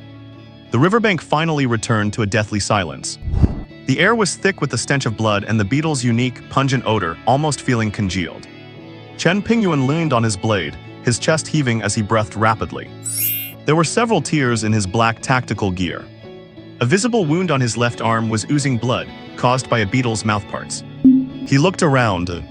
The ground was covered in smashed beetle limbs and dark brown body fluids, mixed with the mangled remains of humans. The original 9 survivors. Looking around apart from him only, Zhao Shanhe was left. Zhao Shanhe knelt on one knee in a pool of viscous blood and beetle fragments, covered in gore to the point where it was impossible to tell if it was his or the monster's.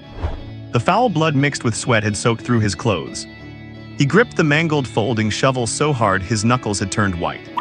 He gasped for air, every breath carrying droplets of blood. His eyes scanned the hellish scene blankly, before the relief of surviving could surface. A tearing pain surged through him, and his body began to tremble violently beyond his control. A hideous and terrifying hole was wide open on Zhao Shanhe's abdomen. The edges of the wound were mangled, with raw flesh curled outward. Blood gushed out like a small stream, staining the ground beneath him and pooling into a viscous puddle. Broken intestines and fragments of internal organs were clearly visible. He gasped in rapid, painful breaths, each one accompanied by an involuntary shudder. Chen Pingyuan stepped toward him. His tactical boots made a soft squelching sound as they trod on the mixture of blood and beetle remains. Zhao Shanhe watched him approach, his eyes dull and lifeless. He knew the indifference of this man and did not expect to be saved. He struggled, his voice dry and hoarse, begging intermittently. Chen Pingyuan writes, If you can make it back, help me, give my family a call. Tell them. Chen Zhu squatted down, his gaze fixed on the horrific wound without a ripple of emotion. He reached out and pushed aside the bits of flesh stuck to the edge of the wound, to examine the inside closely. His movements were calm to the point of cruelty. To Zhao Shan's surprise, Chen Pingyuan took out a first aid bandage and disinfectant spray from his backpack. Zhao Shan froze, then managed a bitter smile, shaking his head weakly. It is useless. His voice was faint. Earlier, the bug crawled inside, so I pulled it out. My intestine, it is ruptured. Wrapping the outside, it will not help, cough cough. Chen Pingyuan ignored his despair, his movements swift and efficient. He first cleaned the wound with the spray, and quickly wrapped a bandage tightly around Zhao Shan's abdomen to apply pressure and stop the bleeding. After finishing, he spoke in a flat voice. You are lucky.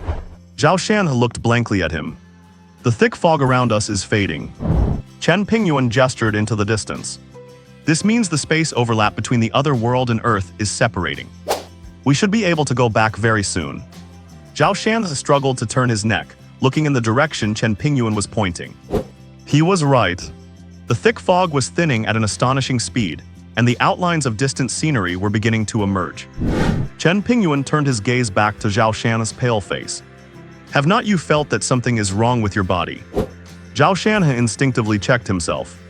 The excruciating pain in his abdomen was tearing at him, nearly consuming his consciousness. His whole body was weak, and even lifting a finger was difficult. Other than that, it hurts and hurts like hell. He gasped laboriously. Nothing else. Chen Pingyuan nodded, completely unsurprised. So why do you think you're still holding on until now? Zhao Shanhe was confused. That mist was not ordinary fog. Chen Pingyuan explained. It contains a special kind of energy. Without you realizing it, your body has been constantly absorbing it, subtly enhancing your physical condition. Not to mention, you also absorbed 4 complete star origin crystals earlier. He continued in a flat tone. If it were an ordinary person with an injury like yours, they would have passed out or even gone into shock and died long ago from the pain and blood loss. How would you even have the strength to be lying here giving me your last words? Chen Pingyuan reached out and patted Zhao Shan's shoulder. It felt firm. You are a capable human warrior. As for protecting your family, it would be better if you went back and told them yourself. Having said that, Chen Pingyuan stopped looking at the surprise and disbelief that instantly ignited in Zhao Shan's eyes. He sat down next to him and closed his eyes to rest. The light in Zhao Shan's eyes flickered, and the hope of survival grew wildly. However, his tightly coiled nerves, having endured hellish slaughter and the despair of near death, suddenly snapped. The huge contrast and extreme weakness caused his vision to blacken, and he fell into a deep coma. Chen Junming opened his eyes and looked at the unconscious Zhao Shan. His gaze was deep. 34 people have died miserably. In the current world where order has not yet collapsed, this is absolutely a massive, earth-shattering event. And these monster carcasses littering the ground are bound to cause a huge stir as well. If he acted now and killed this sole survivor, all secrets could be completely buried, avoiding most of the trouble. This thought was cold and clear, holding the temptation of an efficient solution. But he remembered not long ago, right here on this riverbank, Zhao Shan's roars while fighting the rat men in blood, and his figure desperately saving his companions. That courage and kindness belonging to an ordinary person. In the apocalypse, it appeared particularly striking and also particularly precious. In the early days of his previous life, he also had a big brother like this. It is a pity that human hearts change. The apocalypse would surely be quite boring without cute little people like you. Chen Pingyuan muttered to himself, and eventually the killing intent in his eyes gradually faded. Zhao Shan woke up once in the meantime. Seeing Chen Pingyuan cleaning up the battlefield, he struggled to ask a few more questions before falling back into a coma due to the severity of his injuries. When he opened his eyes again, what met his eyes was a ceiling so white it was almost blinding. The air was filled with a faint scent of disinfectant, familiar yet distant. A hospital. The unique quiet, cleanliness, and peace were worlds apart from that bloody, chaotic, and monster-ridden riverbank not long ago, giving him the illusion that it all happened in a previous lifetime, like a long dream. Before long, the hospital room door was pushed open. A middle-aged man in a crisp uniform with a serious face walked in and came straight to the bedside. "Hello, Mr. Zhao. I am Yuan Angson, Deputy Director of the Yongning City Public Security Bureau. I am also the main person in charge of this collective disappearance case of the Nanjian Jungle Expedition Team." Zhao Shan's heart tightened. Chen Pingyuan's words before he lost consciousness echoed clearly in his ears. Official investigations, endless interrogations. The instinct to survive and the thought of protecting his family instantly overcame everything else. He quickly made his decision. Yuan Angson looked at his pale face, his voice deep. "Are you saying that your entire expedition team accidentally broke into an unknown world filled with terrifying monsters? And except for you, all other members are dead?" Zhao Shan's face remained pale, his lips dry and cracked, but his eyes were unusually firm. "Yes, Director Yuan. I am telling the truth, there is no need to lie. You should have seen the corpses of those monsters by now, right? Those monsters that looked like a cross between rats and humans, and those giant cockroaches with shells harder than steel plates." Yuan Angson nodded, his expression becoming increasingly grave. The remains of non-terrestrial creatures found by the rescue team near the disappearance site, with their grotesque forms and astonishing destructive power, had indeed sent shivers down the spines of every law enforcement officer who saw the report, shattering their perceptions. But that alone did not prove the authenticity of Zhao Shan's story. Yet faced with the official investigation team's repeated, meticulous interrogations and questioning, Zhao Shan consistently insisted that all other members of the expedition team had perished. He hid all information about Chen Pingyuan, not revealing a single word. He bore all the pressure of the interrogation alone, firmly drawing the official attention onto himself. This was exactly the condition he agreed to for Chen Pingyuan before he fainted. Chen Pingyuan had saved him and revealed some information about the upcoming changes. In exchange, Zhao Shan needed to buy him a period of time without being disturbed. Zhao Shan knew that his survival was entirely due to the man named Chen Pingyuan. The other man not only saved his life, but also gave him a warning about the future. He had to repay this debt of gratitude. Therefore, when Chen Pingyuan made the request, he did not ask for the reason, he agreed immediately. Yuan Angson looked at this determined survivor in front of him, his brows slightly furrowed. Although Zhao Shan's story had no obvious logical loopholes, and the findings at the scene basically matched, decades of experience in the police force told him that this survivor seemed to be hiding something else. There was something hidden deep in his eyes that did not look like mere relief at surviving a disaster. However, the most important thing right now was to confirm the existence of the other world and its threat level. As the only eyewitness, Zhao Shan's testimony was crucial. As for those possible concealments, Yuan Angson's gaze was sharp. The investigation had just begun. He would get to the bottom of everything. By this time, Chen Pingyuan had already returned to his warehouse.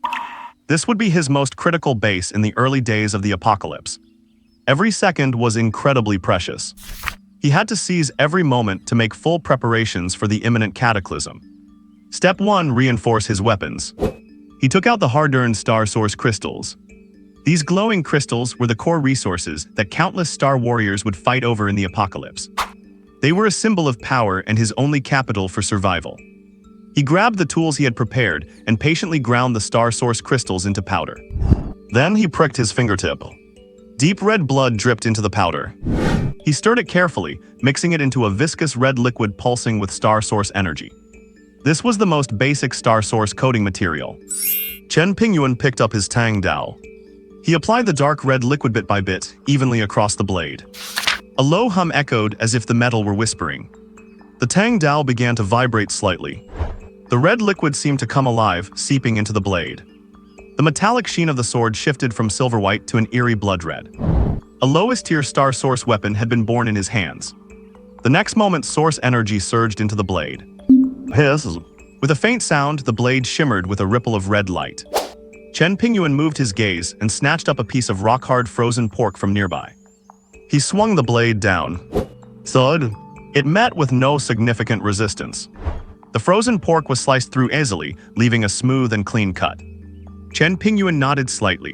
Although it was still far from a level 1 star source weapon, it would suffice as long as he did not encounter a level 1 beast. He showed no signs of frugality. He used up 30 star source crystals in one go. He performed initial star source reinforcements on his Tang Dao, his dagger, and 3 alloy crossbow bolts.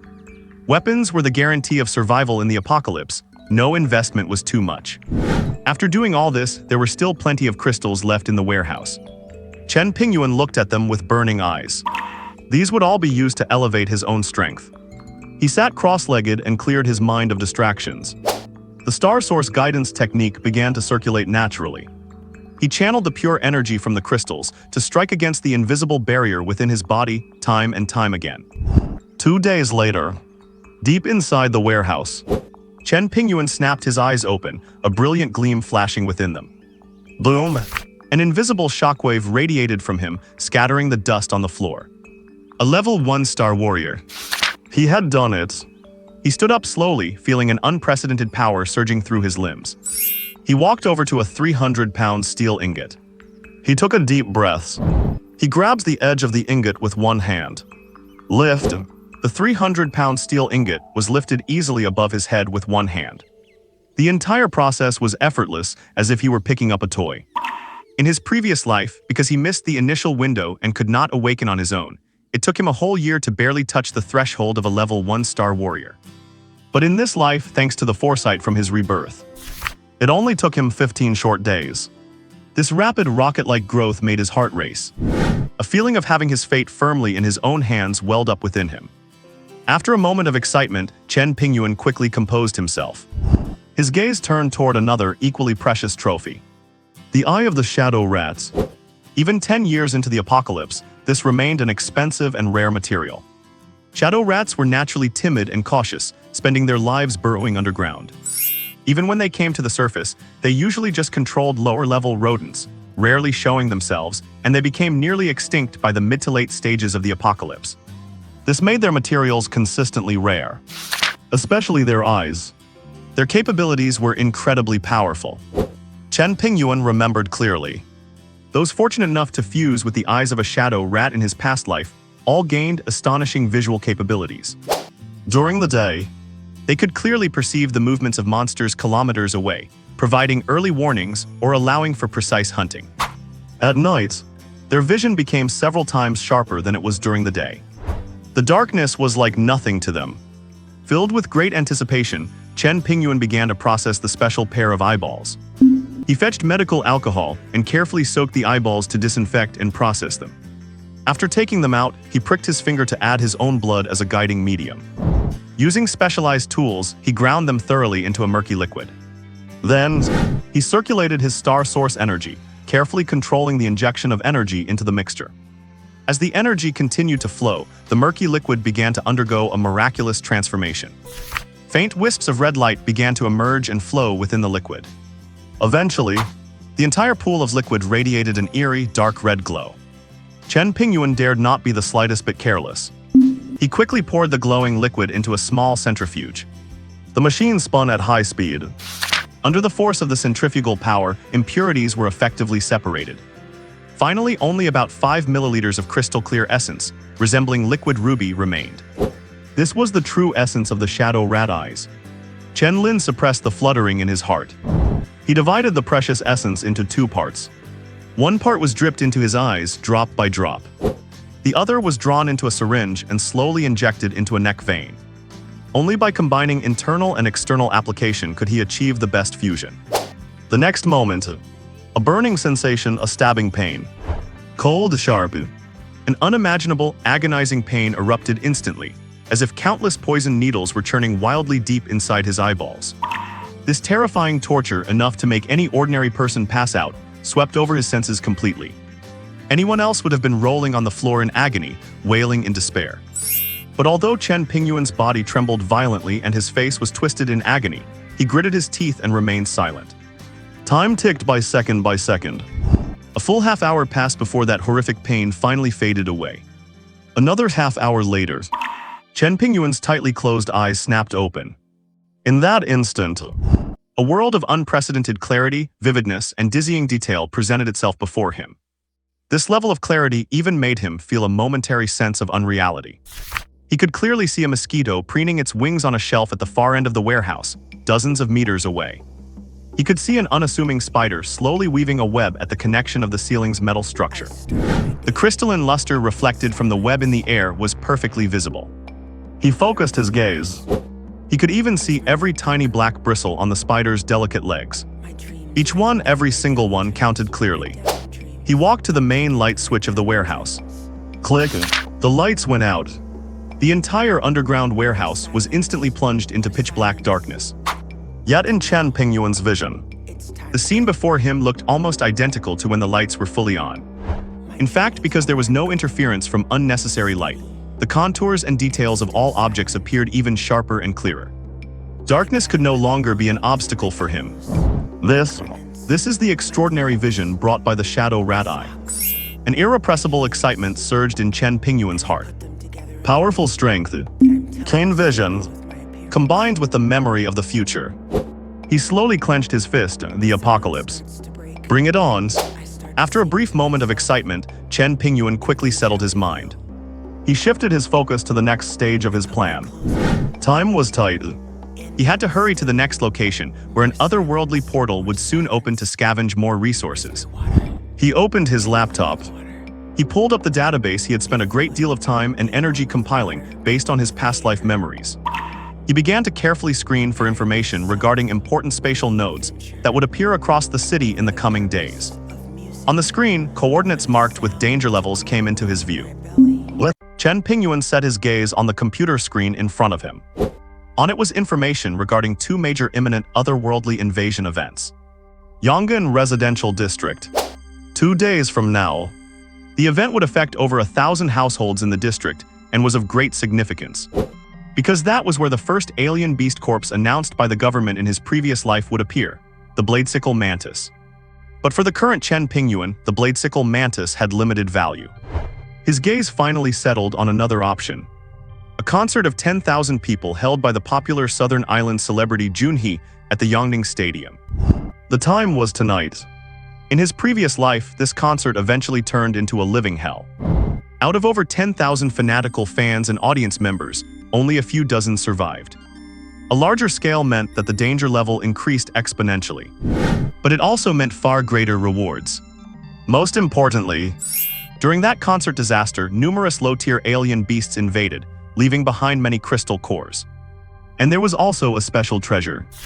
Weighing the pros and cons, Chen Pingyuan did not hesitate and chose the latter. Risk and reward coexist. If he wanted to become strong quickly, he had to go after greater opportunities. Shutting down the computer, Chen Pingyuan began his preparations. He put on a nondescript black casual outfit. He wrapped his reinforced tang sword in a long cloth bag, disguising it as some musical instrument or sports gear, and slung it over his back. The alloy dagger was hidden inside his boot. As for the military-grade mechanical crossbow, its limbs were too conspicuous and not suitable for a crowded concert. However, he dismantled the trigger mechanism and firing assembly to take with him. He checked his belongings, a few spare potions, a small amount of high-energy food, hemostatic bandages, and freeze spray. Finally, he put on a dark blue baseball cap and a mask, covering most of his face.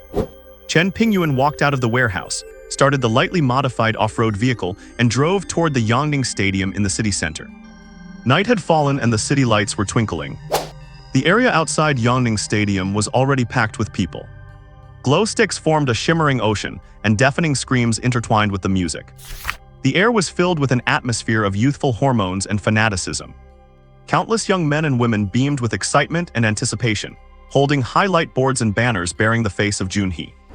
Chen Pingyuan parked the car in a lot further away and merged into the bustling crowd.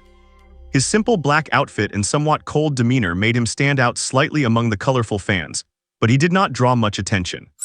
After all, you see all kinds of people at concerts. Chen Pingyuan walked against the flow of people toward a secluded staff entrance on the side of the stadium. He had no ticket and he did not need one. A young man in a security uniform stood at the door, lazily checking staff passes. Chen Pingyuan walked straight toward him. Hey, what are you doing? Where's your pass? Seeing that Chen Pingyuan had no intention of stopping or pulling out a pass, the young security guard reached out to block him. The moment the guard's arm was about to touch him, Chen Pingyuan snapped his head up, locking eyes with the guard. Simultaneously, star source power surged, striking deep into the guard's mind. The guard let out a pained murmur in his throat, then stumbled back 2 steps. He slumped directly onto the chair behind him, his eyes rolling back as he lost consciousness completely. From start to finish, Chen Pingyuan's pace never faltered. He did not even spare the unconscious guard a second glance, walking quickly into the dimly lit door of the staff passage. With his enhanced vision, Chen Pingyuan moved rapidly through the complex backstage hallways. His target was not the stage, nor the front rows of the audience. It was a relatively secluded seating area on the second floor with an excellent view. From there, he could see the entirety of the spatial rifts opening. How did he know so clearly? Because in his previous life, he was one of those few dozen survivors. Just as Chen Pingyuan rounded a corner into a quiet passage, he bumped into a familiar figure. A greasy, obese old man wearing expensive casual clothes, sporting a beer belly and slick-back hair. Wang Zhiqiang. His dear Uncle Wang, his dear vice chairman. What a small world. Wang Zhiqiang clearly saw Chen Pingyuan as well.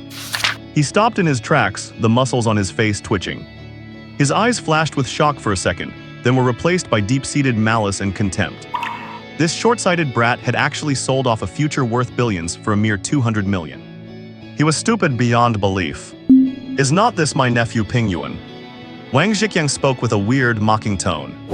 Why are not you out spending that money? Did you come to the concert to find women? He looked Chen Pingyuan up and down. Seeing his plain clothes and the backpack on his back, the mockery in his eyes grew even stronger.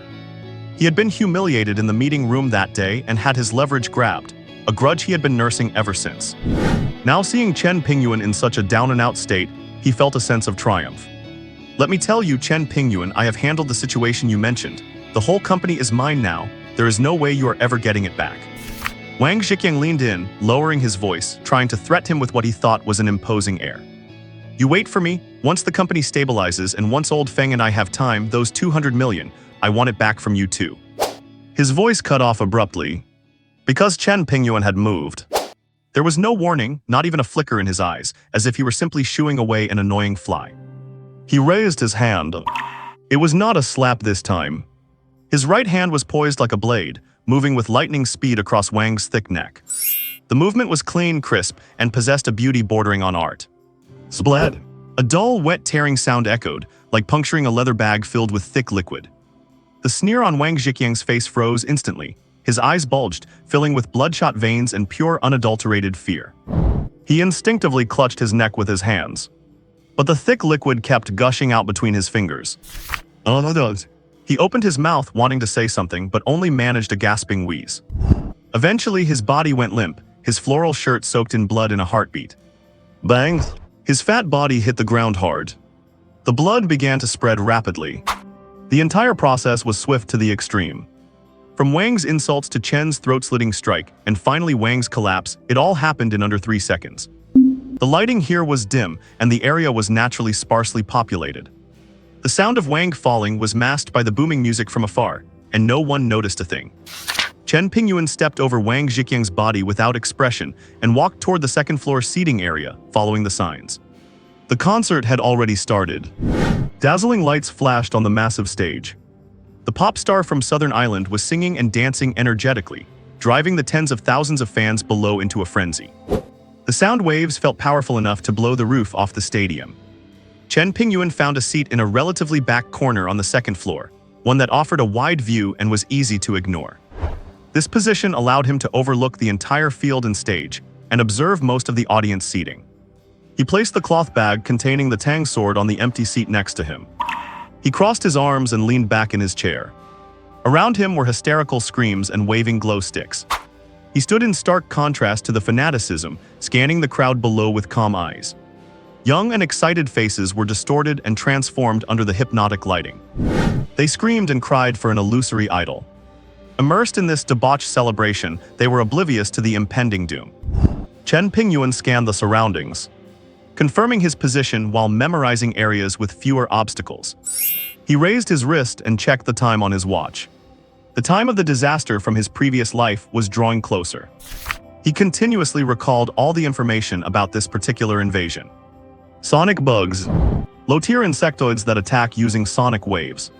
Their killing method is bloody and hard to defend against. Almost there, he cast his gaze beyond the fanatical crowd and the dazzling stage toward the stadium's dome.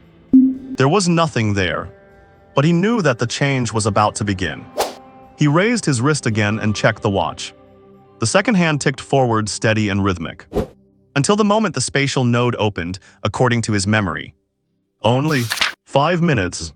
Chen Pingyuan closed his eyes, his breathing becoming deeper and more subtle.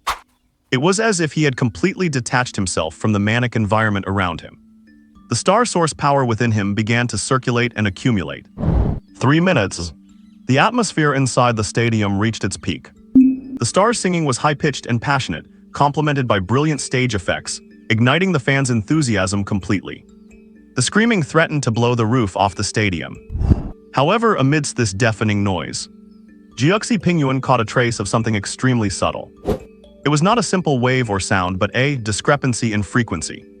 As if the tone of the entire space was shifting, creating an uncomfortable sensation that made his eardrums itch. This feeling was mixed in with the roar of the concert, making it almost impossible to detect. But for a Star Source warrior with extraordinary hearing, this discordant noise was piercingly sharp. 2 minutes. The subtle discrepancy began to intensify, and the sound of shattering glass appeared intermittently. Above the stadium dome, ripples began to appear in the previously empty void, invisible to the naked eye. At the same time, a smell resembling a mix of ozone and metallic rust began to permeate the air. 1 minute. The spatial distortion at the top of the stadium became clearly visible. The light in that area appeared blocky and distorted, as if seen through shattered glass. The deep vibrations began to intermingle with sharp, snapping sounds, like ice cracking repeatedly. The strange odor in the air grew stronger, even overpowering the smell of sweat and perfume at the venue. Chen Pingyuan stood up slowly, removing his baseball cap and mask. He drew his Star Source Tang sword. He took a deep breath, and the Star Source power within him surged throughout his body. Beep-a-beep. Time is up. Just as Chen Pingyuan finished the silent countdown in his heart, the deafening roar of the concert crowd suddenly cut off. It was not that the music had stopped, but that sound itself had been twisted and severed by a bizarre force. Immediately after, crack, a crisp, shattering sound rang out. It sounded as distant as if it came from beyond the heavens, yet as close as if it were right next to every person's ear, eerie and piercing. High above the stadium's massive dome, what were once only faintly visible ripples in space were now twisting and churning violently like boiling water. Light refracted through the chaos, forming unsettling, grotesque flares of color. What is that? The lights are flickering. Is it a special effect? It looks so real. My idol really is the best. Ah, the lights went out. What is happening? The dazzling stage lights began to flicker erratically, replaced by the buzzing sound of unstable electrical currents. Several overhead lights, unable to withstand the violent energy fluctuations, exploded with a bang, showering glass fragments and sparks below. Shards sprayed outward, causing many people to be cut and bled. Sporadic screams broke out in the audience, quickly merging into a collective cry. The pop star on stage stopped dancing as well. His professional smile froze, and he stared blankly at the anomaly above and the rioting crowd below. His managers and bodyguards panicked, attempting to rush forward to protect him, but they too were stunned by the sight. VMMs. A deep humming vibration began to permeate the air, like the sound of countless invisible, giant insects flapping their wings. At the center of the twisted space above the dome, an irregular black rift tore open. Immediately, countless shadow-like creatures the size of human heads poured out from the rift like rain. They resembled beetles, with blue and black markings across their bodies and shells that shimmered with a metallic luster. They had 2 long antennae on their heads, and a series of Chinese letter structures, resembling sound wave generators around their abdomens. Sonic blast bugs. Chen Pingyuan narrowed his eyes and tightened his grip on the star source Tang Dao. As soon as these sonic blast bugs appeared, they dived toward the dense crowd below like sharks smelling blood. Their flight speed was incredibly fast, leaving blurred black streaks in the air. In a seating area near the rift, a young girl looked up at the sky in terror. The next second, a sonic blast bug arrived, hovered in front of her, and its abdominal fold snapped wide open. Buzz! A dull, deeply penetrating blast erupted, and a visible, transparent ripple swept instantly over the girl. The expression of terror on the girl's face froze for an instant, as if time had paused. The next moment, pop! Her head exploded into a cloud of fragments. Red and white matter mixed with bone shards blasted outward, splattering the people around her. Monsters! They are killing people. Help me! Roars and screams echoed throughout the entire stadium. The crowd lost all control, pushing and shoving as they fled in all directions.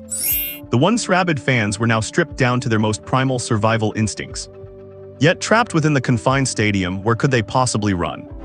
More sonic blast bugs poured in, overwhelming the space like a locust plague. They hovered midair, relentlessly unleashing those dull, lethal sonic attacks. Puff and puff and puffs. Every sonic blast claimed another life.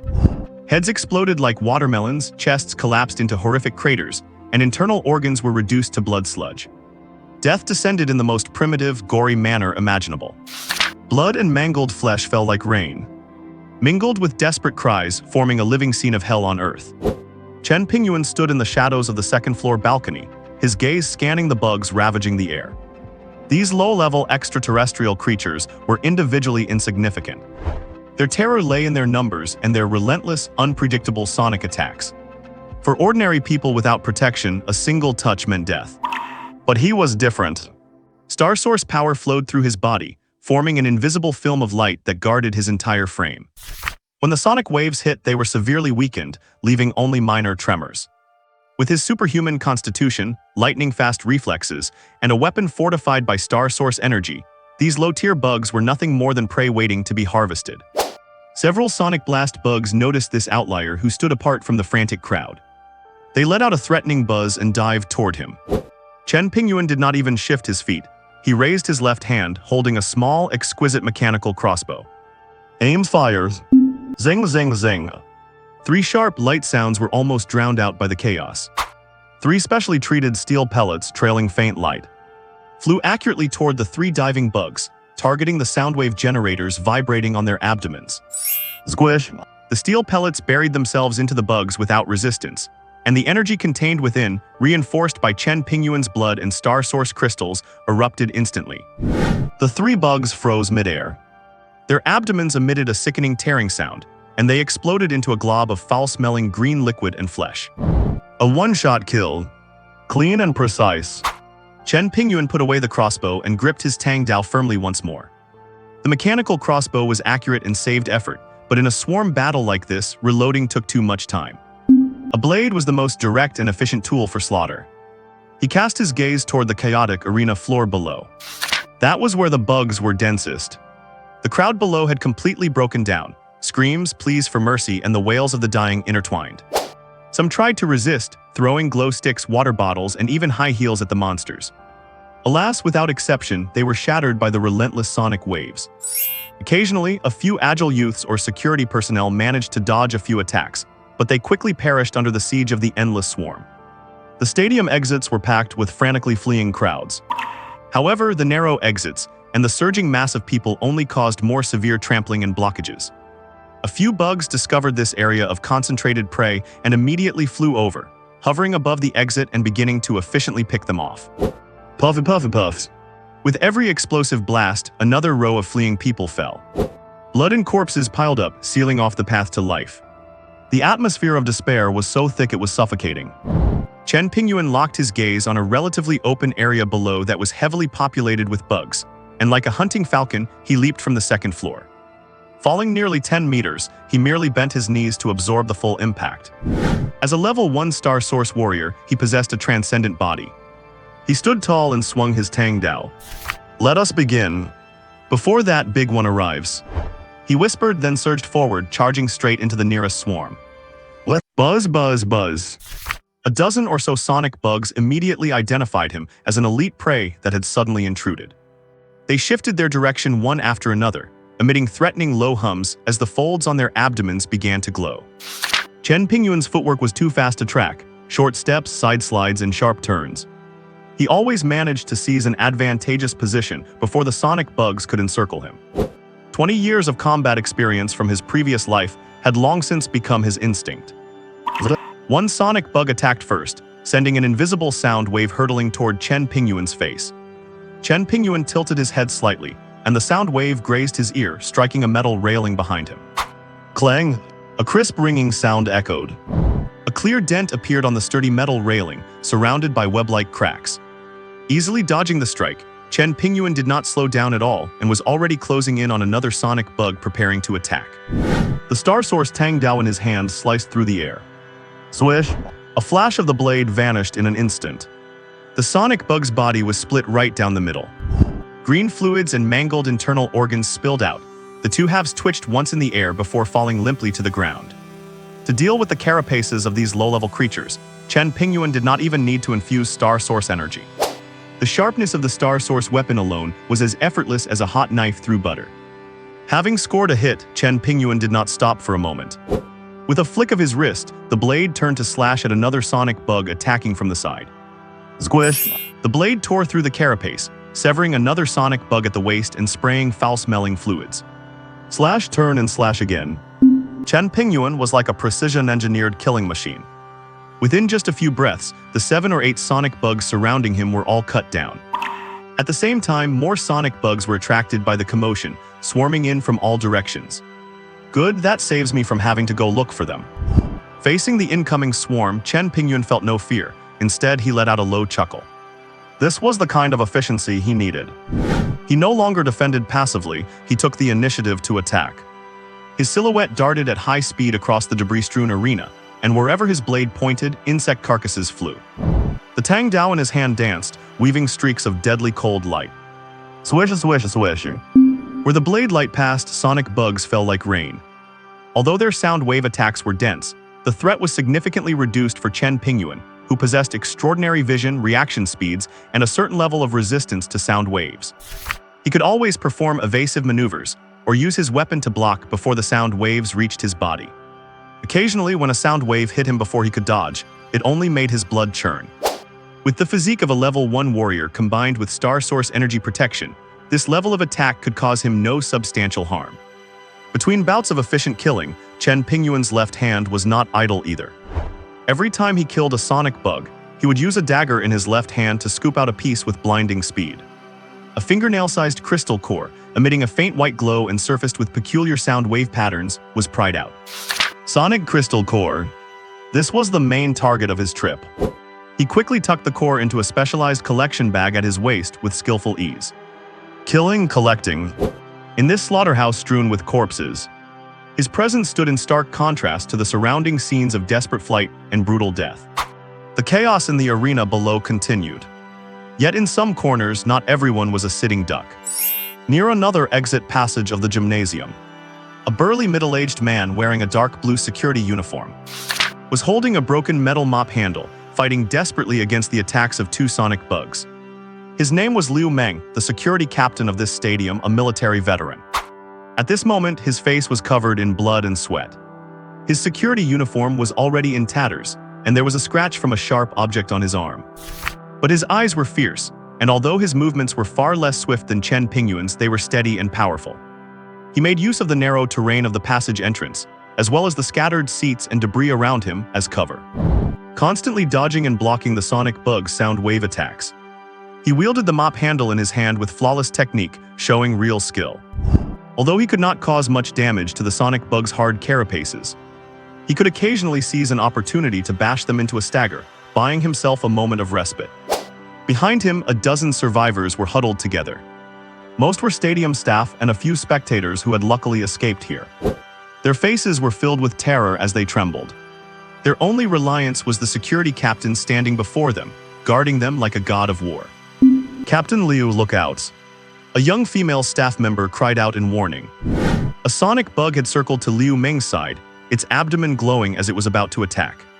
Liu Meng was shocked. There was no time to turn back and defend.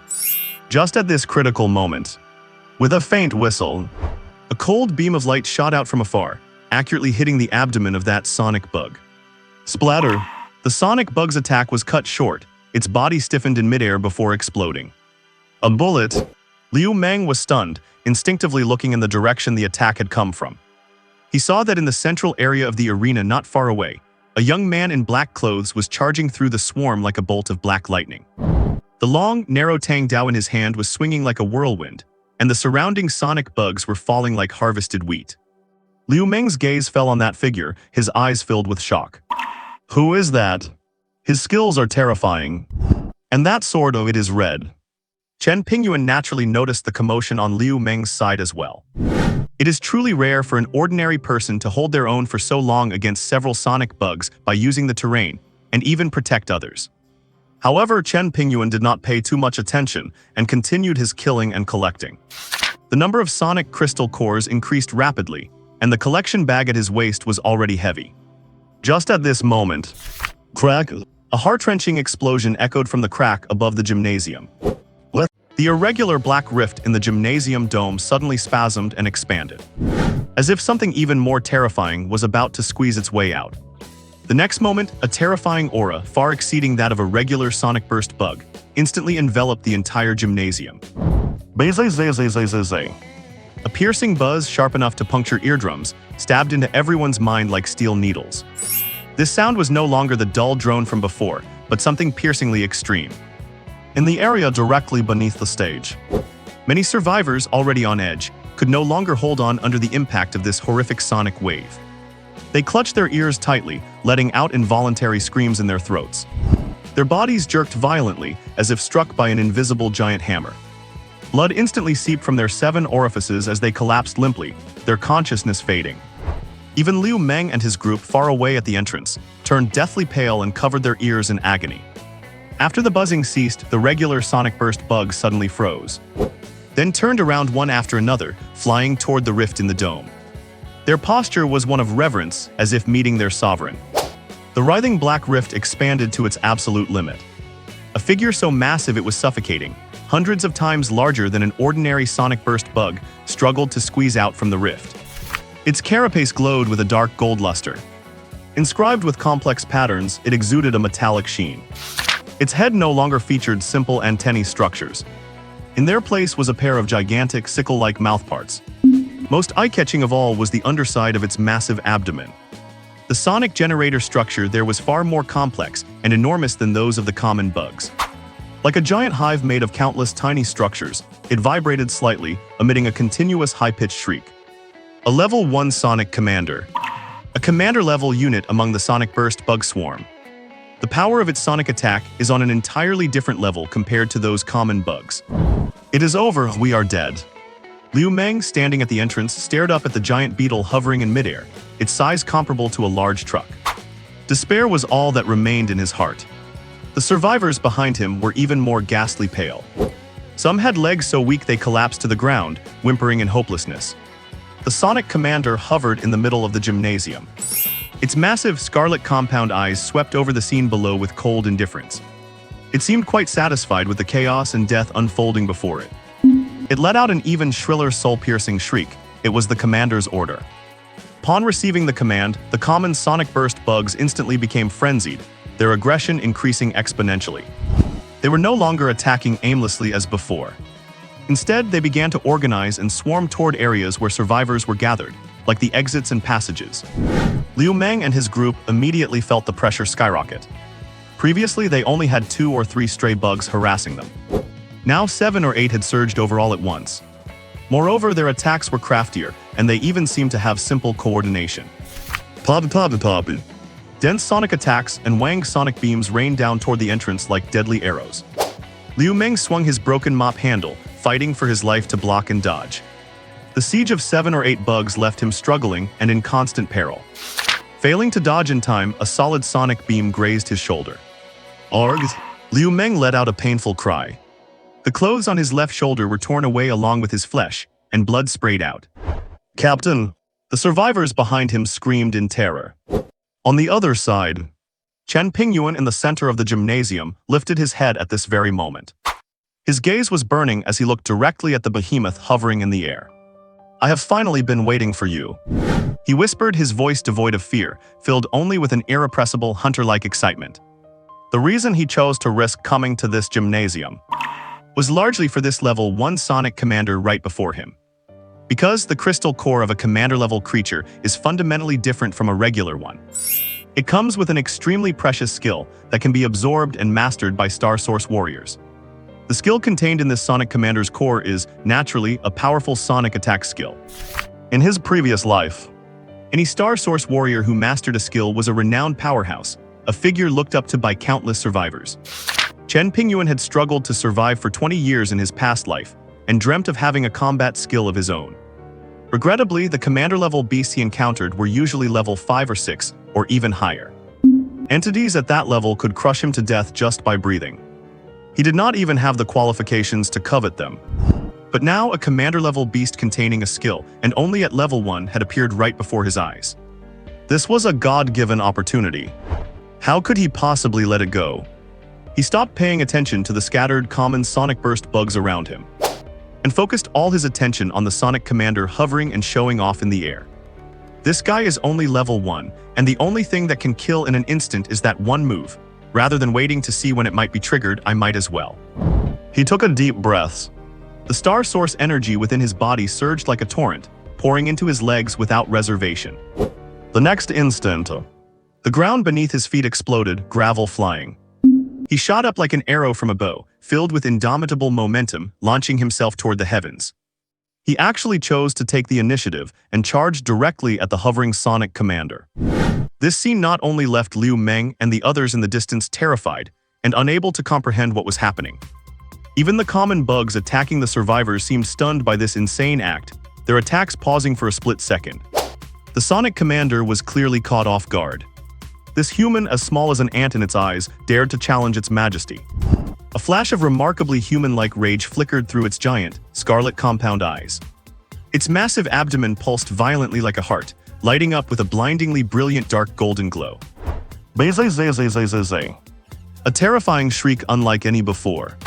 A tangible sonic wave formed a visible shockwave, carrying destructive force, and roared violently toward the charging Chen Pingyuan.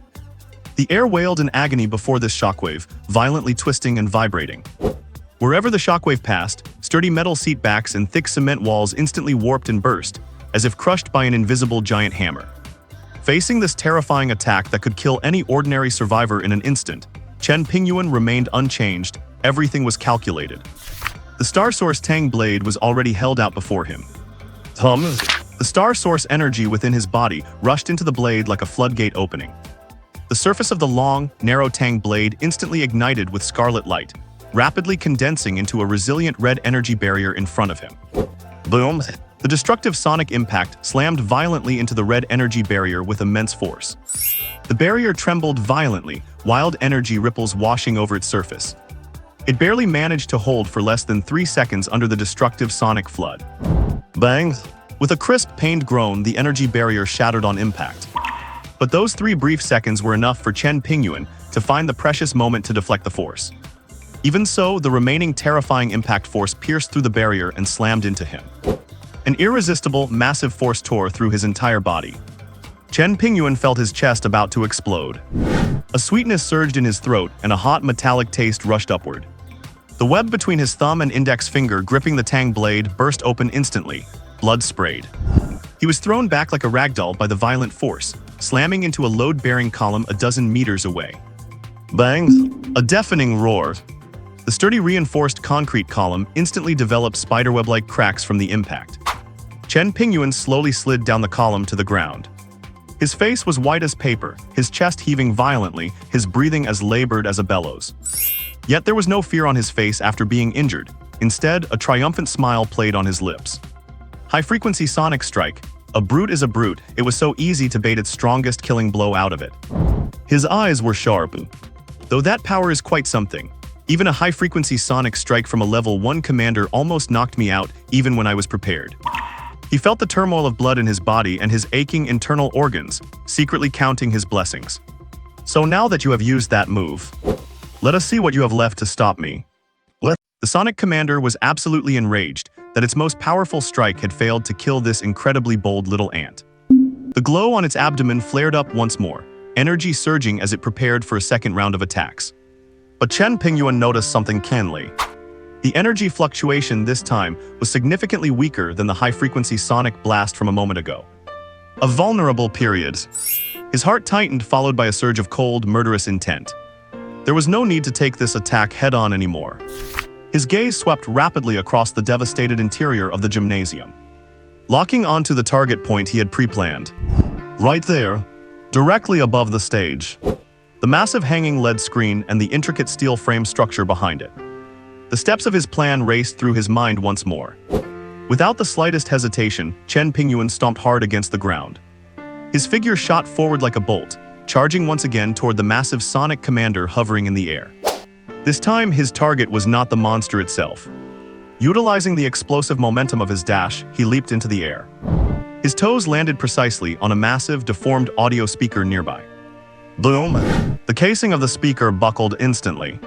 Chen Pingyuan borrowed the force once again, catapulting upward like a cannonball.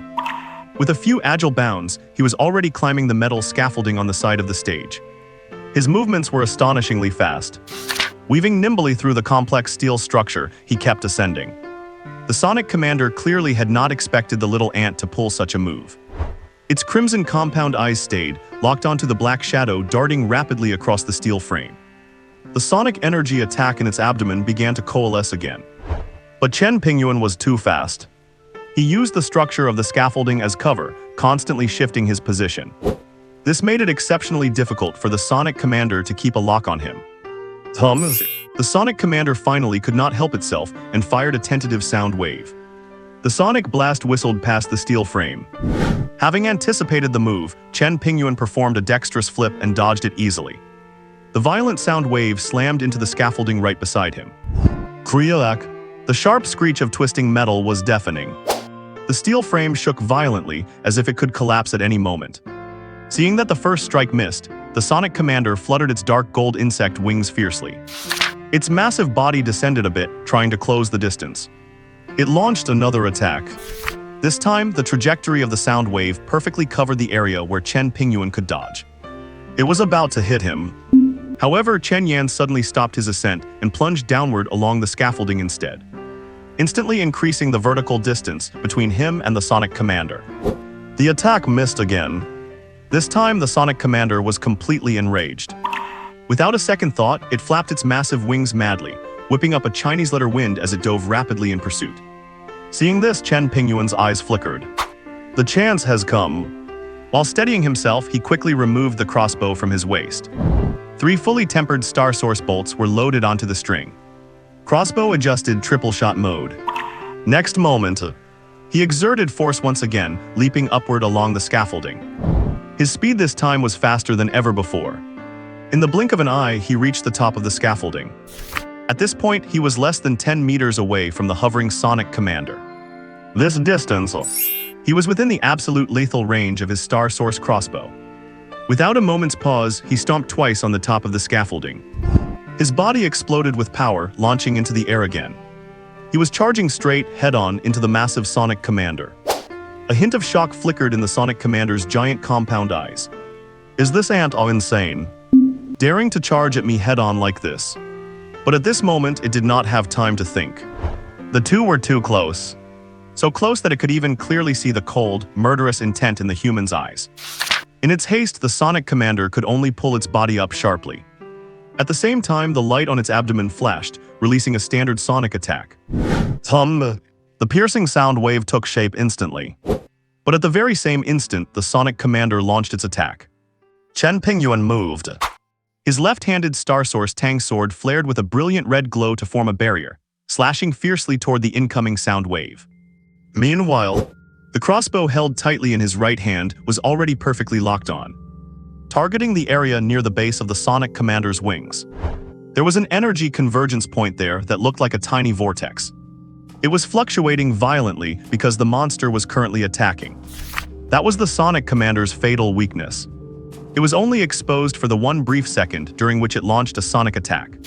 This is it. Die. Cold light erupted in Chen Pingyuan's eyes. He squeezed the trigger. Whoosh, whoosh, whoosh. 3 sharp whistling sounds tore through the air almost simultaneously. The bolts, infused with massive amounts of Star Source energy, transformed into 3 crimson streaks of light and blasted outward. The Sonic Commander instinctively sensed a fatal threat. Its massive body shuddered violently in midair, attempting to dodge instinctively. But the timing of Feng Pingyuan's shot was simply perfect. It was precisely the moment the creature was vulnerable due to its hasty counterattack. Even though it twisted its body violently, 2 of the bolts still hit their mark accurately. Spled! Spled! 2 dull thuds of metal-piercing flesh rang out almost in unison. The penetrating power of a Star Source bolt at a range of under 10 meters was terrifying. In an instant, they were buried deep beneath the seemingly indestructible dark gold carapace, stabbing directly into the violently fluctuating energy node. The next moment, the Star Source energy compressed inside the bolts detonated. Boom! A muffled explosion erupted from inside the Sonic Commander. Scream it! The Sonic Commander let out a shrill scream of extreme agony. This sound no longer held its previous majesty or dominance. Only infinite pain remains. Its massive body twisted, rolled, and struggled violently in midair. The enormous sonic generator on its abdomen began to flicker uncontrollably like a broken light bulb. Chaotic, aimless sound waves blasted in every direction. Boom, booms, booms, booms. The sturdy scaffolding, thick walls, concrete floor were blasted into ruins by this uncontrolled torrent of sound waves. Gravel, twisted metal fragments, and glass shards rained down like a storm. The entire venue shook under this destructive power. The scene was utter chaos. Some ordinary sonic bugs that were too close and could not dodge in time were shaken into fine dust by the indiscriminate chaotic sound waves. Even Liu Meng and the others, way off at the entrance, were severely hit by the aftermath of this sudden, chaotic blast. Luckily, they were far enough away and had the tunnel walls and various obstacles providing cover. That was the only reason they did not die on the spot. Even so, they were all left dizzy, with piercing ear pain, blood flowing from their noses and mouths, and in a state of extreme disarray. I did it. Chen Pingyuan hid under the distant stands, his eyes locked tightly on the dying Sonic Commander in midair. A trace of uncontrollable joy flashed in his eyes. But he did not relax his tense nerves at all. He knew very well that a dying monster is often the most dangerous. Sure enough, as the Sonic Commander faced its inevitable death, it went on a wild rampage for more than a full minute before its shrill screams finally began to fade. Its crimson compound eyes were filled with unwillingness. It rotated them wildly, seemingly searching for that figure. Sadly, Chen Pingyuan had hidden himself the very first moment, so how could it find him now? Finally, after one last violent shudder, its massive body fell straight down from midair like a kite with broken strings. Boom! An earth-shaking roar. The Sonic Commander's heavy body slammed violently into the stage below. The already broken stage collapsed instantly. Wood splinters scattered, steel beams twisted and snapped, flying in all directions. A cloud of dust completely enveloped the central area. Is it dead? Chen Pingyuan squinted, staring fixedly at the dust-filled ruin below.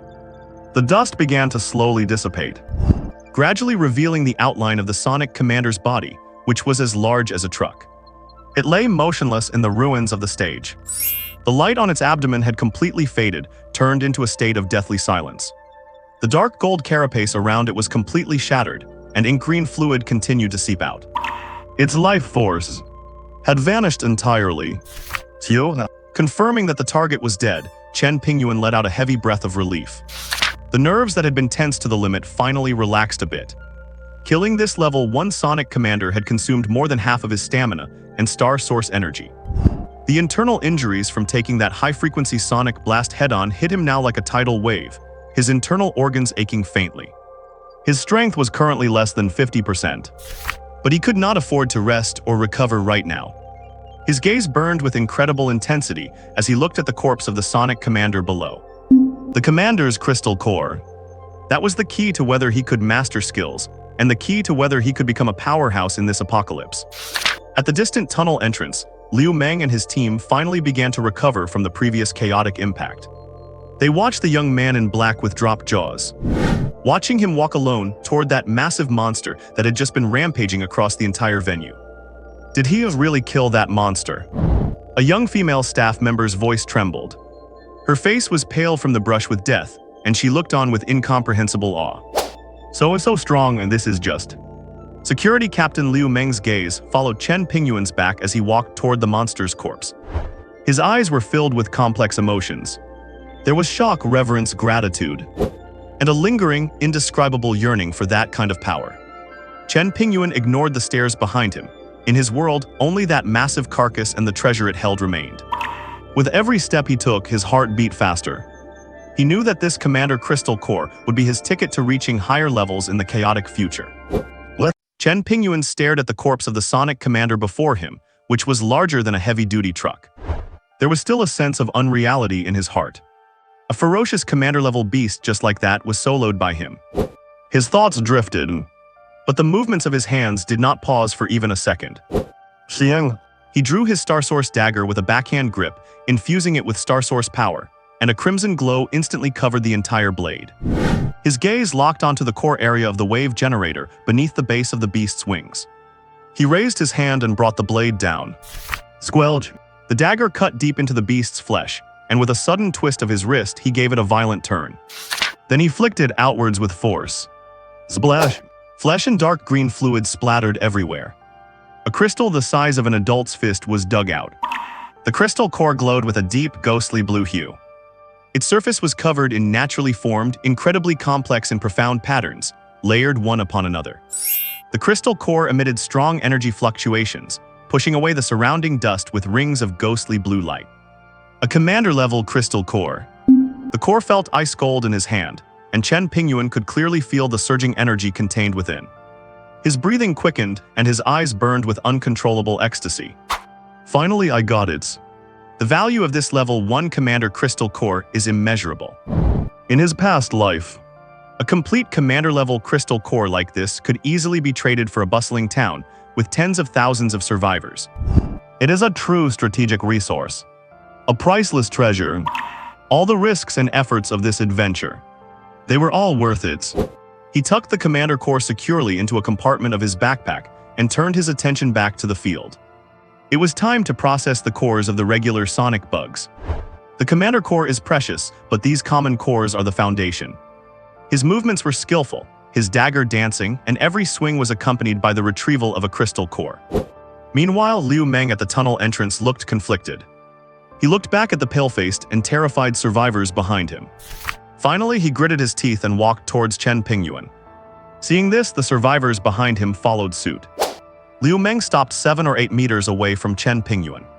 The back that was busy picking up spoils was so powerful it was daunting. He swallowed hard and his voice sounded dry when he spoke. Brother, this... Chen Pingyuan did not stop collecting the cores, only glancing at Liu Meng indifferently as he turned his head. He said nothing and went back to his harvesting work. Liu Meng felt a chill from that look and did not know what to do with his hands. But he gathered his courage and said in the most sincere tone he could muster. Thank you, really thank you so much. If it were not for you, we would all be dead. Liu Meng spoke with great gravity, his voice filled with genuine gratitude for surviving the ordeal. Chen Pingyuan paused for a moment, acknowledging he had heard. But he still did not look up, continuing his work of collecting the cores. In the crowd of survivors behind Liu Meng, a young woman in her 20s with tear stains on her face finally could not take his unresponsiveness any longer. She screamed, "Hey, what is wrong with you? We are talking to you. If you had not led that big monster down here, we might have run away a long time ago, and you are still just sitting there picking things up." Her words were full of resentment and twisted logic. Clearly, she had forgotten. If it were not for Chen Pingyuan, they would have been fodder for the bugs long ago. Shut your mouths. Liu Meng's face changed instantly, and he whipped around, his eyes looking as fierce as if he were going to eat someone. What the hell are you babbling about? Without this guy, we would be dead already. The young woman shrank back in terror at Liu Meng's ferocity, and did not dare to make another sound. At that moment, Chen Pingyuan finished collecting all the nearby cores. He stood up straight and turned around. He swept a calm gaze over Liu Meng, then landed on the men and women who were clearly white-collar office workers. Under his gaze, the survivors shivered and took a step back. "Watch yourselves." Before he finished speaking, his head snapped to the side, his ears twitching slightly. He was listening. In the stadium at this moment, aside from a few stray sonic bugs buzzing aimlessly, it should have been deathly silent.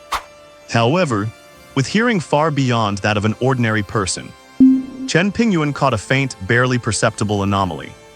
Like the crunch of bones being crushed by some force, mixed with a sickening chewing sound. Chen Pingyuan's eyes sharpened, and he turned towards the source of the sound. The second-floor balcony. It was dark and littered with debris, and in the previous chaos, no one had paid any attention to it. But with Chen Pingyuan's superhuman vision, nothing could remain hidden. In a shadowy corner of the second-floor balcony, far from the light and filled with clutter, several vague human silhouettes were moving unnaturally. No, those were definitely not normal people. Their movements were swift and bizarre, their bodies twisted in ways that defied human anatomy, carrying a chilling and horrific feeling. They all lowered their heads in unison. They were frantically devouring the corpses scattered among the balcony seats. Their mouths stretched to an impossibly wide angle, revealing ghastly white teeth. Dark red flesh and sticky blood hung from their teeth and the corners of their mouths. The most terrifying part was their eyes. They were a murky grayish white, like the eyes of a dead fish, void of any human emotion or reason. Only the most primitive, insane violence. Crunch, crackle, crunch. The hair-raising sound of breaking bones and chewing was amplified countless times in the deathly silent stadium, sickeningly clear. What kind of monsters are those? Liu Meng also followed Chen Pingyuan's gaze. When he barely managed to make out the sickening scene of terror in the shadows, he was terrified out of his wits. Almost simultaneously, the survivors behind him who had a better view also caught a glimpse of that horrific sight. A series of terrified screams tore through the silence of the stadium. They turned pale and scrambled backward in panic. Chen Pingyuan's expression was grave, his eyes narrowing slightly. He slowly uttered two words. "Corpse mutation." It was as if a stench of corruption mixed with the smell of blood suddenly assaulted his nostrils. The scent, he was all too familiar with it. Zombies. A flash of wariness crossed Chen Pingyuan's eyes. In his previous life, during the early stages of the apocalypse, aside from the alien creatures brought by the interdimensional rifts, there was another danger, one more pervasive and harder to guard against. And that was zombies. After being eroded by alien energy or infected by certain special organisms, the deceased humans had a high probability of coming back to life. Moreover, real zombies and those sluggish puppets in movies were essentially two different species. Not only were they incredibly swift, but starting from level 1, they would develop rudimentary intelligence and know how to coordinate their hunts. They formed a race of their own, absolutely terrifying. And this concert with corpses everywhere was a perfect breeding ground for zombification. Just now, everyone's attention had been captured by the Sonic Commander. No one noticed that in those overlooked corners, the first batch of zombies had already been born. It was just that at this point in his previous life, most of the humans in the stadium had their heads precisely blown off by sonic bugs. With bodies left incomplete, naturally they could not turn into zombies. But now, because of his earlier intervention, a large amount of intact material had been preserved. With so many corpses transforming at once, Chen Pingyuan's heart sank. Quite a few level 1 zombies were likely to be born. Those were no longer just cannon fodder winning by numbers alone. His Tang Saber had only undergone basic tempering, not level 1 star energy enhancement. Against a level 1 zombie, while he could break their defenses, he was still far from being able to kill them in one strike. What was even more lethal was the zombie venom. If you do not have to touch it, never touch it. Chen Pingyuan made a swift decision. In the brief moment he was contemplating, inside the venue, the vast majority of the corpses suddenly began to twitch in unison, their bones emitting a dense cracking sound like popping beans.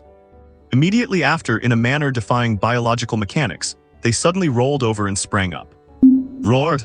A newly transformed male zombie suddenly lifted its head. Rotting flesh dangled from half of its cheek, revealing stark white cheekbones and gnashing teeth stained with gore and bits of flesh. Its clouded eyes turned listlessly, finally locking onto the scent of living humans not far away. It began to stagger forward with frantic, albeit clumsy, speed. The next second, the undead army was completely awakened. Inside the stadium, every corner piled with bodies. On the ruins of the stage, in the pools of blood in the audience seats, even the severed limbs hanging from broken railings.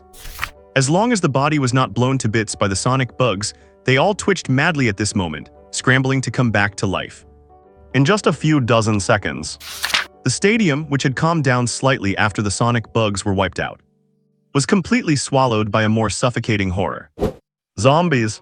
Densely packed walking corpses of all shapes and sizes poured out from every shadow. At a rough estimate, at least 1,000, and the number was still increasing. They had only one target: living humans. Zio zombies, they are zombies. What they showed in the movies is real. Run. The psychological defenses of the survivors behind Liu Meng, already stretched to their limit, completely collapsed. A few people let out death throes screams and ran blindly toward the nearest exit. However, there were corpses transforming at the exit as well.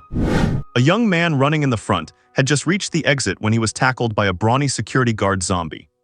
Without waiting for him to struggle, the zombie's thick arm turned into a claw and pierced directly through his chest.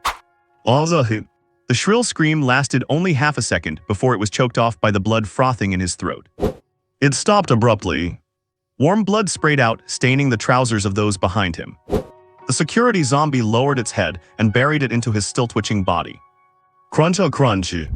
The sound of desperate gnawing rang out clearly. Those behind, seeing the bloody slaughter so close, were terrified out of their wits, screaming as they tried to back away. However, they were pushed forward by the even more panicked crowd, shoved right into the zombies. The scene was absolute chaos. Liu Meng's face turned pale, his body trembled uncontrollably, and cold sweat had long soaked his back. But the instincts carved into him by years of military life made him bite his teeth hard. I cannot fall. Absolutely not. A fierce desire to survive flared in his eyes. He rolled his eyes rapidly, searching through the chaos and the shadows of the corpses. Finally, his gaze locked onto the figure moving rapidly at the edge of the horde, slashing through the zombies. That was his only hope. He had seen with his own eyes how easily that person slaughtered the monsters. Liu Meng no longer hesitated, turned back and shouted, "Follow me." Then he whipped his head around and ran with all his might toward Chen Pingyuan's direction. As he ran, he shouted at the top of his lungs, "Brother, await!" Chen Pingyuan glanced at him, his pace not slowing in the slightest. He continued to move quickly toward the staircase leading to the second-floor stand. These low-level zombies were just too numerous and fearless of death. What was even more lethal was the viral infection. Once scratched or bitten, there was a high probability of becoming one of them. Even as a level 1-star warrior, he could not guarantee he could withstand this zombification virus. What a persistent nuisance. Chen Pingyuan muttered under his breath. He had originally thought that after taking care of the Sonic Commander, he could collect energy crystals in peace and then find a place to hide, waiting for his return to Blue Planet. He never expected zombies to appear this quickly. In an enclosed environment like this, being swarmed by a large number of zombies could be his downfall, even for someone like him. Of course, the most critical thing was that the freshly transformed low-level zombies did not have any valuable crystal cores in them. Killing them was just a waste of stamina, consumption of star energy, and increasing the risk of infection for nothing. Utterly pointless. Brother, await. I know a place on the second floor that is safe, absolutely safe. We can hide there. Seeing that he was about to lose sight of Chen Pingyuan, Liu Meng shouted out his final bargaining chip with a hoarse voice. Chen Pingyuan stopped his rapid charge. He turned around. His cold gaze swept over Liu Meng, who had crawled over to him, and the few survivors behind him who were trembling, bloodless, and nearly collapsed on the ground. He was silent for 2 seconds, weighing the pros and cons in his mind. Then he coldly spat out a single word. Speak. What? Liu Meng swallowed hard, his heart feeling as if it were about to burst in his chest. He forced himself to steady his breathing and spoke as quickly as he could. Second floor. At the end of the west corridor on the second floor, there is a top-tier VIP lounge that is not open to the public. I know the password. It is built for real VIPs, with tempered glass and a special lock. Those monsters definitely will not be able to break in anytime soon. Brothers, you. He stopped mid-sentence, looking pleadingly at Chen Pingyuan, then glancing back at the ashen-faced survivors behind him. Could you take us with you? There is safety in numbers. We can watch each other's backs. Chen Pingyuan shook his head. They will only slow me down and attract more trouble. If you want to survive, keep up on your own. As for them, it has nothing to do with me. With that, he did not stop and continued charging toward the second-floor stairwell. A flash of his blade along the way dispatched 2 zombies closing in on him.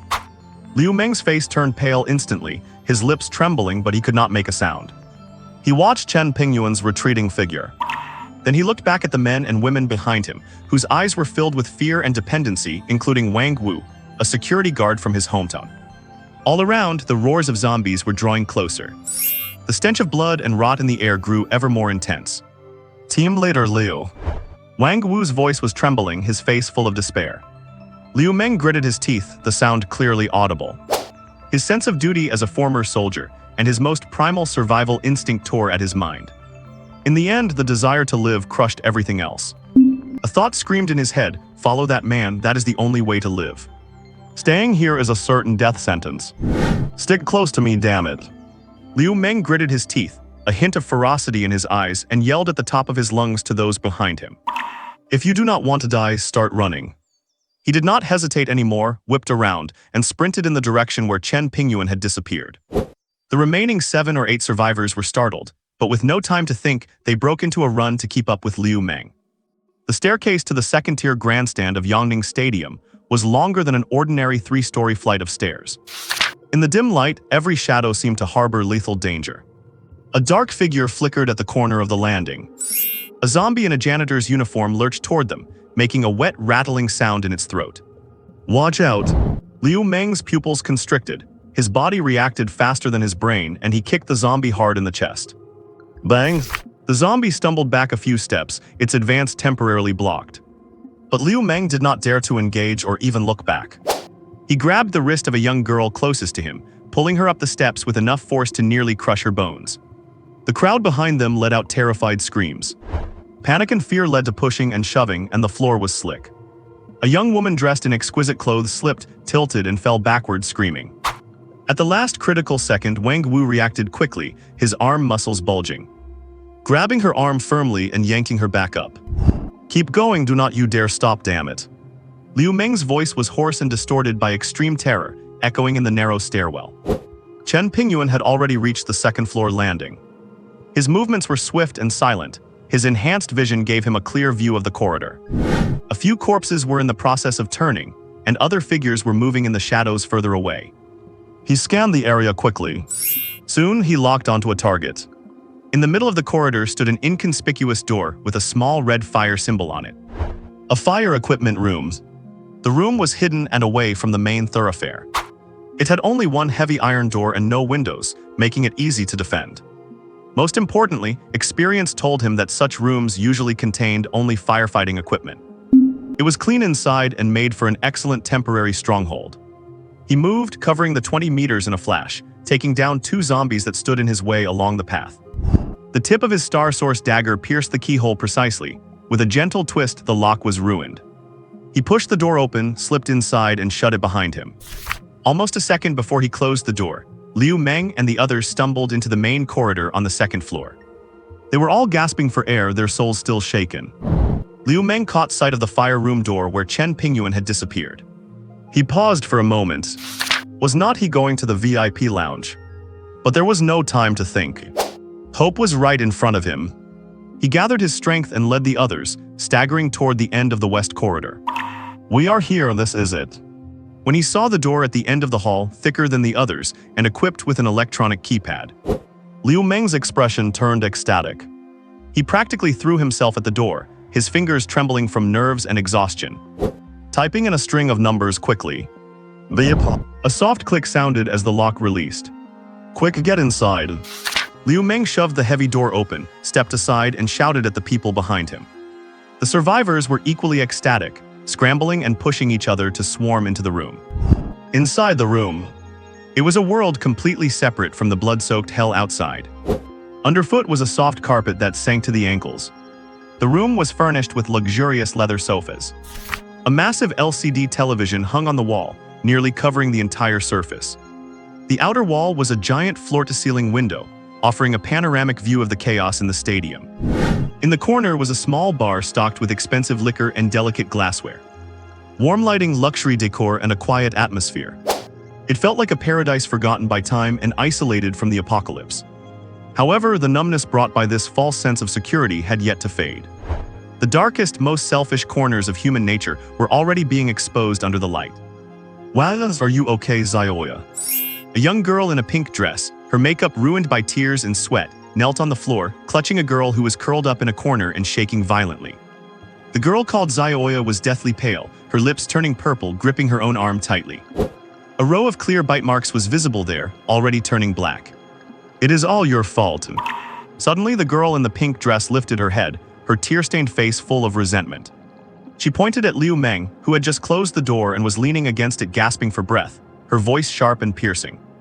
"It is all your fault, you piece of trash." Her voice was sharp to the point of being distorted. "If you had been faster, if you had protected us properly, Zioya would not have been bitten." "Trash, you useless thing."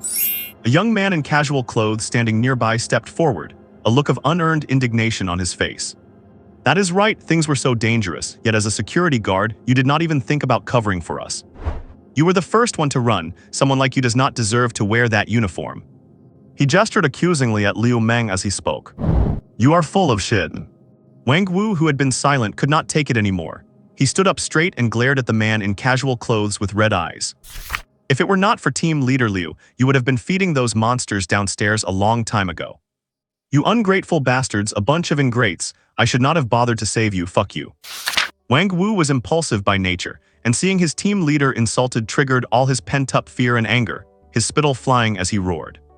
You are just a lowly security guard, a mere guard dog, how dare you yell at me?" The man in casual clothes turned beet red, whether from anger or fear, his voice trembling. "So what if I yell at you?" Wang Wu craned his neck, roaring back without backing down. "I am yelling at an ungrateful ingrate like you. You are asking for deaths." The young man was furious and raised his hand as if to strike. But his hand never landed. The girl in the pink dress pounced, screaming like a lunatic. With tears still on her face, her eyes were filled with malice and hysteria. She used all her strength to land a hard slap on Wang Wu's face. Crack! The whole room fell into a dead silence for a moment. The sound of the slap exploded, drowning out the faint roars outside the window. The strike was like a hammer. It shattered the fragile alliance and broke the fake sense of security. Everyone's eyes were fixed on Wang Wu, whose face was turned to the side, and on the crazed-looking girl. Wang Wu's ears were ringing. And in the corners, Zioya, who had been bitten, was holding her knees as her trembling finally settled down. In its place came a bizarre, rhythmic twitching. Inside the room, everyone was stunned. The only sound remaining in the air was the crisp echo of the slap across the face. Wang Wu covered his burning, stinging cheek, his eyes filled with disbelief, humiliation, and rage.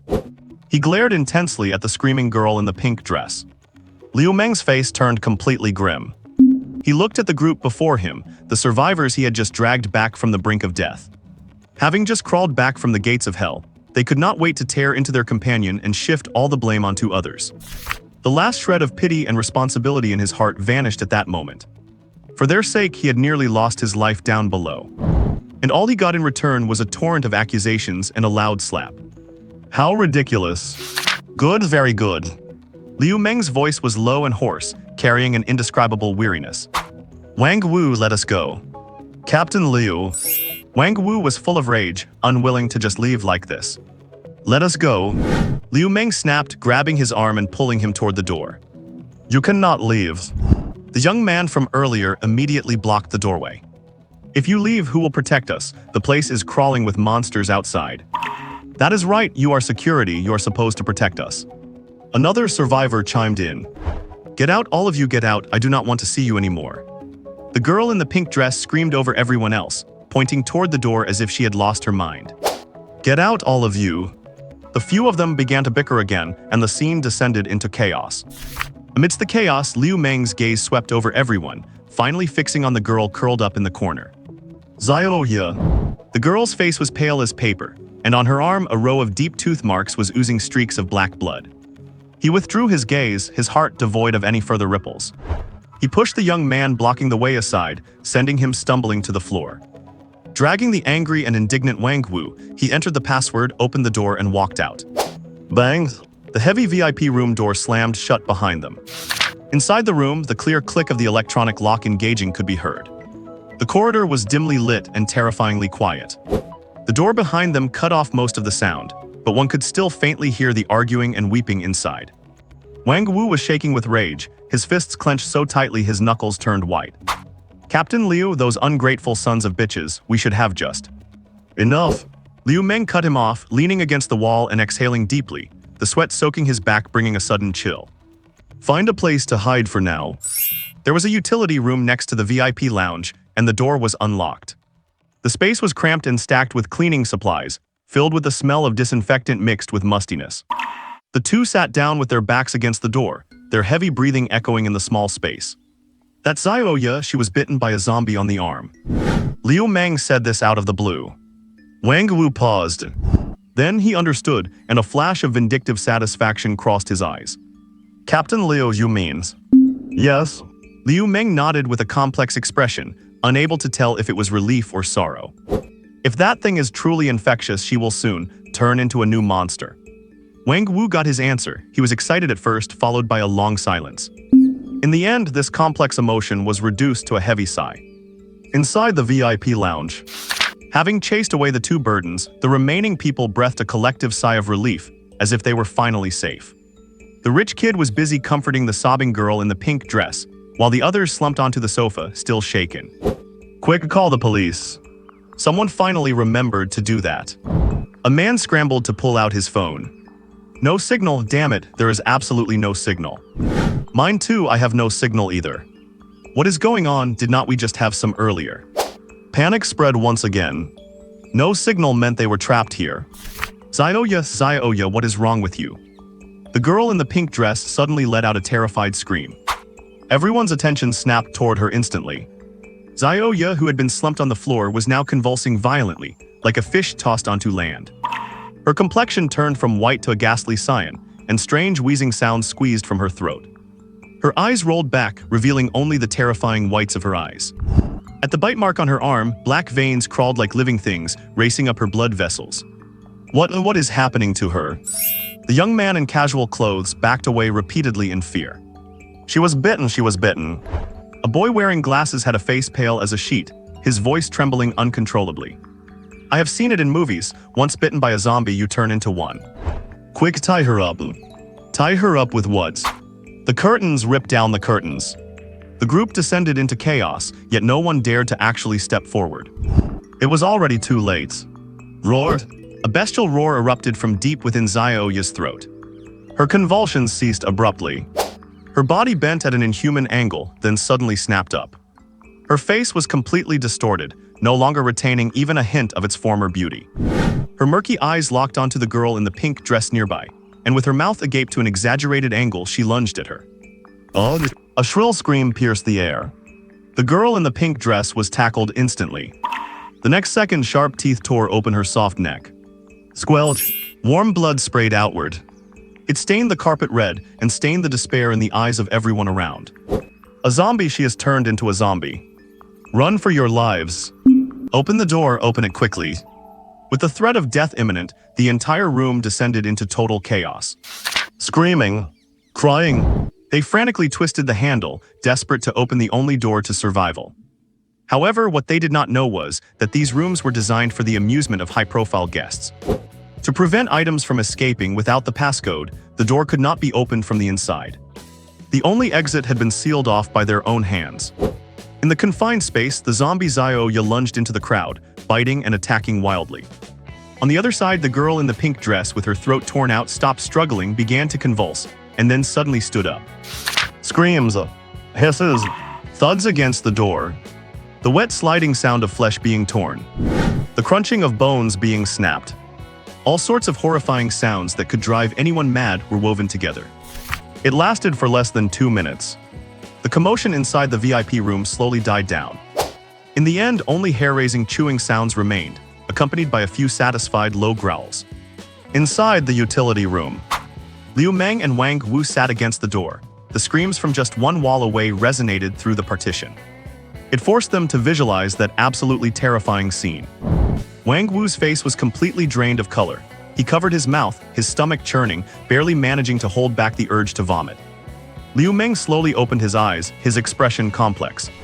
There was the fear of surviving a disaster, the horror of the apocalypse, but mostly a chilling realization of the nature of things.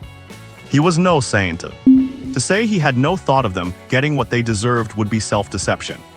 But this bloody reality still sent a shiver through him. What is this?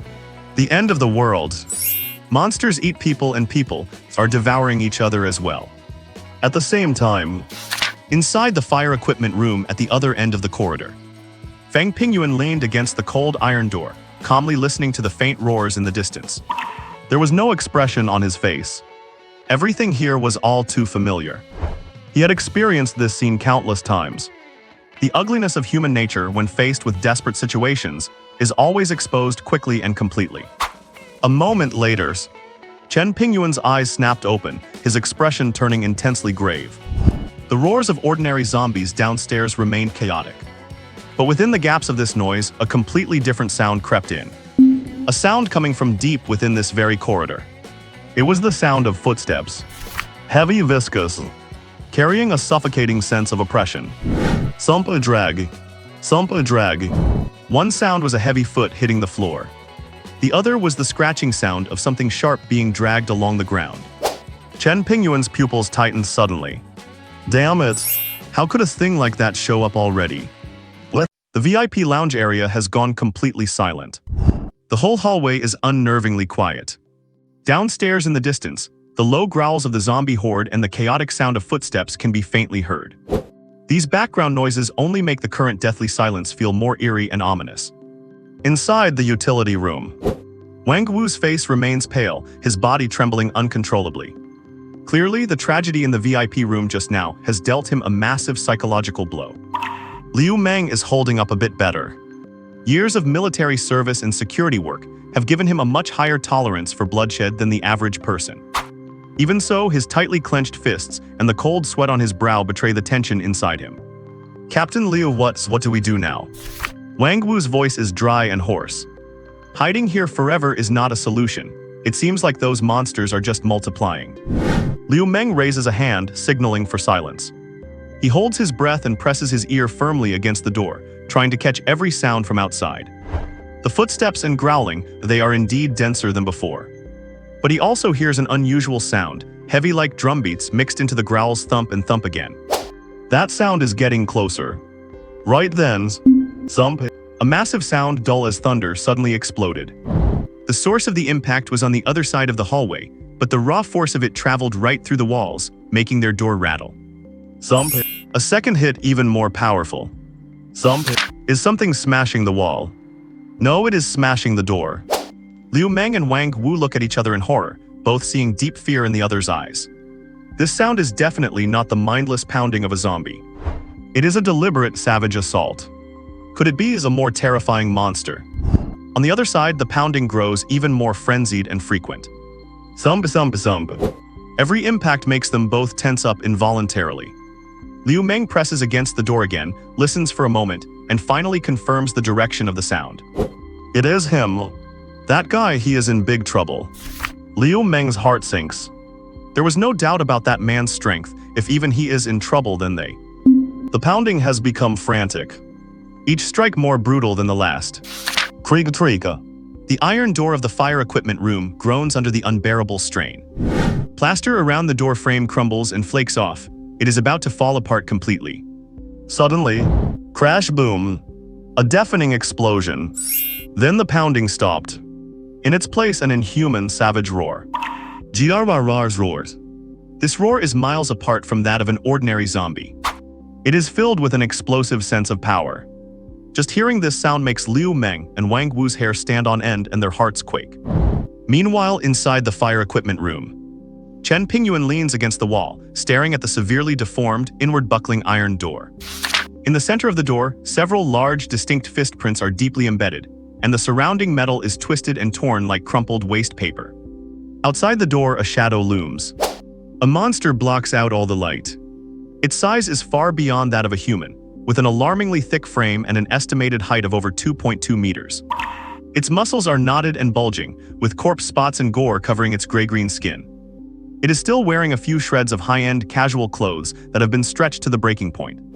And that face, even though it is highly decomposed, bloated, and distorted, Chen Pingyuan recognizes it at a glance. Director Wang Zhiqiang. The good uncle whose throat he personally slit not long ago. Judging by the terrifying power of the door smashing, this is undoubtedly a level 1 zombie. Countless facts about level 1 zombies flash through Chen Lin's mind. He shakes his head, his eyes showing no fear, only the annoyance of being pestered by a fly. What a persistent ghost. Bang! The director Wang zombie, clearly set on the prey behind the door, raises its fist and strikes down again. This time the iron door hanging by a thread can take no more. The lock bursts. The hinges fly off. The heavy iron door is sent flying inward by the tremendous force. Boom! The iron door slams into the ground, and a thick, nauseating stench rushes in.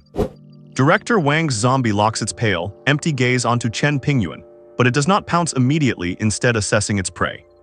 Level 1 zombies have developed basic predatory instincts.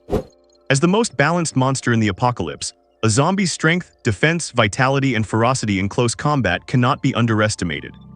Especially the threat of the zombie virus, which makes it even more intimidating. The real difficulty in fighting a zombie is taking it down without taking a scratch. Roar! Losing patience, the zombie lets out a roar. Its massive body suddenly charges into the room, its fan-like hands whipping up a foul wind as it swipes at Chen Pingyuan's head. Chen Pingyuan's eyes narrow. The moment it starts moving, he kicks off the ground. Instead of retreating, he lunges forward to the absolute limit like an arrow shot along the ground. Dangerous. Fast. He dodges it by just brushing against the edge of that giant palm. Boom! The giant palm slams into the wall where Chen Pingyuan was just standing. The solid cement wall cracks instantly with the impact. By now, Chen Pingyuan has rushed out of the door and into the relatively spacious hallway. The zombie misses its strike but does not stop for even a second. Its deceptively heavy body turns with astonishing speed, fixes its gaze back on Chen Pingyuan at the door and gives chase. Now is the time. Chen Pingyuan, who rushed out of the fire room first, uses the door frame as a blind spot. Just as the zombie's massive body squeezes through the door frame, his Star Source Tang sword hums, infused with a burst of energy, and the blade begins to glow with a flowing crimson light.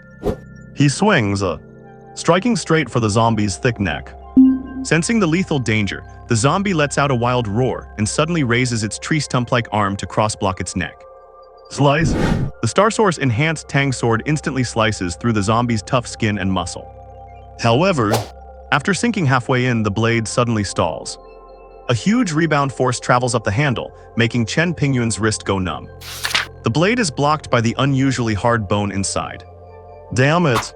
Chen Pingyuan curses under his breath. It really was not tempered enough. The zombie is completely enraged by this sudden heavy wound. It roars and its other giant hand claws wildly at Chen Lin. Chen Pingyuan makes an instant decision. Pull the sword back. Retreat. He leans his body back to the limit while exerting force on his feet to jump back. In the next moment, that giant hand brushes right past his forehead. The sharp sound of nails tearing through the air is clearly audible. He puts some distance between them in an instant. Right then, bang!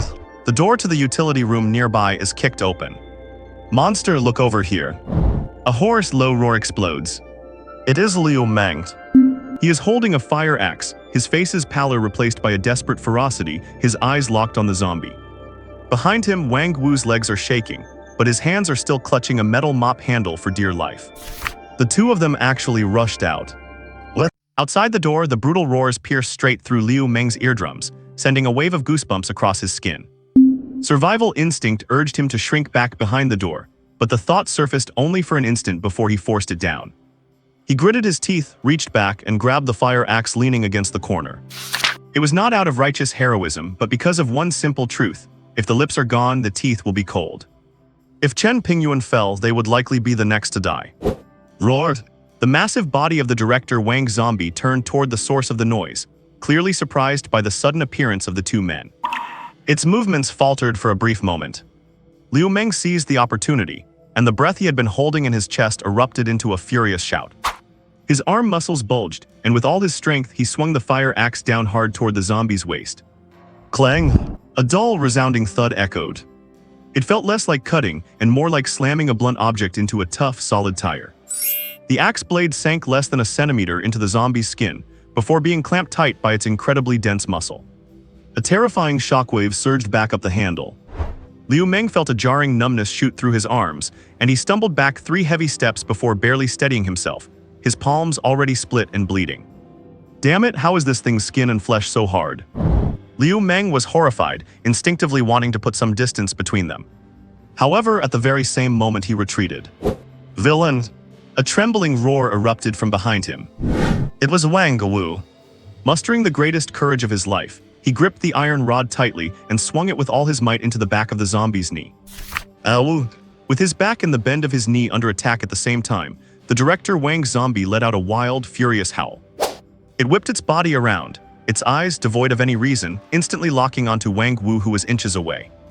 The next moment, its right leg, like a pillar of concrete, lifted and kicked viciously at Wang Wu's chest. The speed was unimaginably fast. Wang Wu's eyes widened. He did not even have time for the instinctual reaction to raise his hands to block. Look out! Liu Meng, who had just been shaken back and had not yet regained his footing, caught sight of this horrifying scene. He wanted to charge over, he wanted to push Wang Wu out of the way, he wanted to do something. But it was too late. Boom! A terrifying, dull impact exploded. Wang Wu could not even manage a complete scream. His body folded backward at an unnatural angle, flew through the air, and slammed heavily against the wall behind him. Thud! The wall shuddered. Wang Wu's body hung on the wall like a tattered painting for a fleeting second before sliding limply to the ground. His chest had collapsed entirely, leaving a shocking, caved-in crater. Blood gushed wildly from his mouth and nose. In those wide staring eyes, all light was rapidly fading away. Chen Pingyuan, watching from afar, shook his head slowly. However, the steps he had taken to retreat, originally intending to let the two draw the zombie's attention, came to a halt. His gaze landed on the star source power surging around Liu Meng. His expression turned strange. Roars. After kicking Wang Wu away, the director Wang zombie did not stop. It lunged forward, its massive hand once again grabbing for Liu Meng's face. A thick, foul stench assaulted him. At this moment, Liu Meng felt sorrow, fury, and fear. A storm of various emotions churned and crashed within his chest. The image of his brother's tragic death and the monster's hideous face flashed alternately before his eyes. And a wild, violent rage like nothing he had ever known broke through all the constraints of his reason, exploding from the depths of his soul. I am going to fight you to the deaths. Liu Meng roared, his body dropping low and close to the ground, narrowly dodging the giant hand that swiped over his head. But he did not retreat. Instead, he exerted force through his waist and abdomen, launching himself forward like a cannonball. His right elbow, gathering all his strength, slammed fiercely into the zombie's seemingly soft abdomen. Boom! Another dull thud of impact. Liu Meng felt as if he had crashed into a meat wall coated in thick grease, yet strangely resilient. The massive recoil made his blood surge in his chest, a sweet taste rose to his throat, and a mouthful of blood sprayed out. His body staggered backward, unable to maintain control. But at the very moment the impact occurred, an indescribable, scorching hot torrent of energy erupted from within him without warning. This energy instantly coursed through his entire body, flooding every cell of flesh and blood. His body, which had been weak and aching from fear and the recoil, was instantly filled with a sense of explosive power. His vision became clearer than ever before. Everything around him slowed down. The zombie's hideous expression, the dust drifting in the air, everything looked like it had been hit with a slow-motion button. This is power, a brand new power he had never possessed before. In the split second that Liu Meng was stunned by this sudden change, the director Wang zombie's giant hand, bringing with it a foul wind, slapped toward his face once more. This time, Liu Meng saw it clearly. He could even see the twisted texture of the skin on the rotting palm and the dark, bloody grime under its nails. His body's instincts were faster than his conscious reaction. Liu Meng's body leaned backward to its absolute limit. His waist exploded with surprising flexibility and strength, and in a perfect bridge-like pose, he narrowly avoided the deadly palm strike that could have shattered his skull. The next second before his body could fully recover, Liu Meng planted one hand on the floor and, using the strength of his waist, abdomen, and arms, swung his right leg out like a steel whip. It lashed out fiercely against the director Wang zombie's left knee joint. Snap! A bone-cracking sound, crisp enough to make one's scalp tingle, erupted. The director Wang zombie's massive body shuddered violently, and it let out a roar of absolute agony. Its left knee bent at a gruesome angle. The huge body immediately lost its balance, stumbled, and began to topple over to one side. Oh chance! Almost at the very same moment, the director Wang zombie lost its center of gravity and was about to fall. A figure burst from the shadows on the side, fast as lightning. It was Chen Pingyuan. At this moment, he poured the star source power within him into his blade without reservation. Hums. The Tang sword hummed. The crimson light of the blade surged, transforming into a red streak that slashed toward the zombie's neck. This time, there was no resistance at all. Squelch. The director Wang zombie's massive head shot into the air, zombie blood splashing everywhere, leaving a chilling trail. Rolls. The head rolled across the floor, dragging a long streak of blood before coming to a stop in the corner. The massive body swayed twice and crashed to the ground. The battle was over. The corridor fell into a deathly silence, with only Liu Meng's heavy breathing left. Chen Pingyuan walked over to the headless corpse, used his dagger to dig into its chest, and pried out a pigeon egg-sized crystal emitting a faint red glow. Level 1 Zombie Core. Although the energy was impure and could not be absorbed directly for cultivation, it had many other uses. Chen Pingyuan wiped the gore off the core and put it away.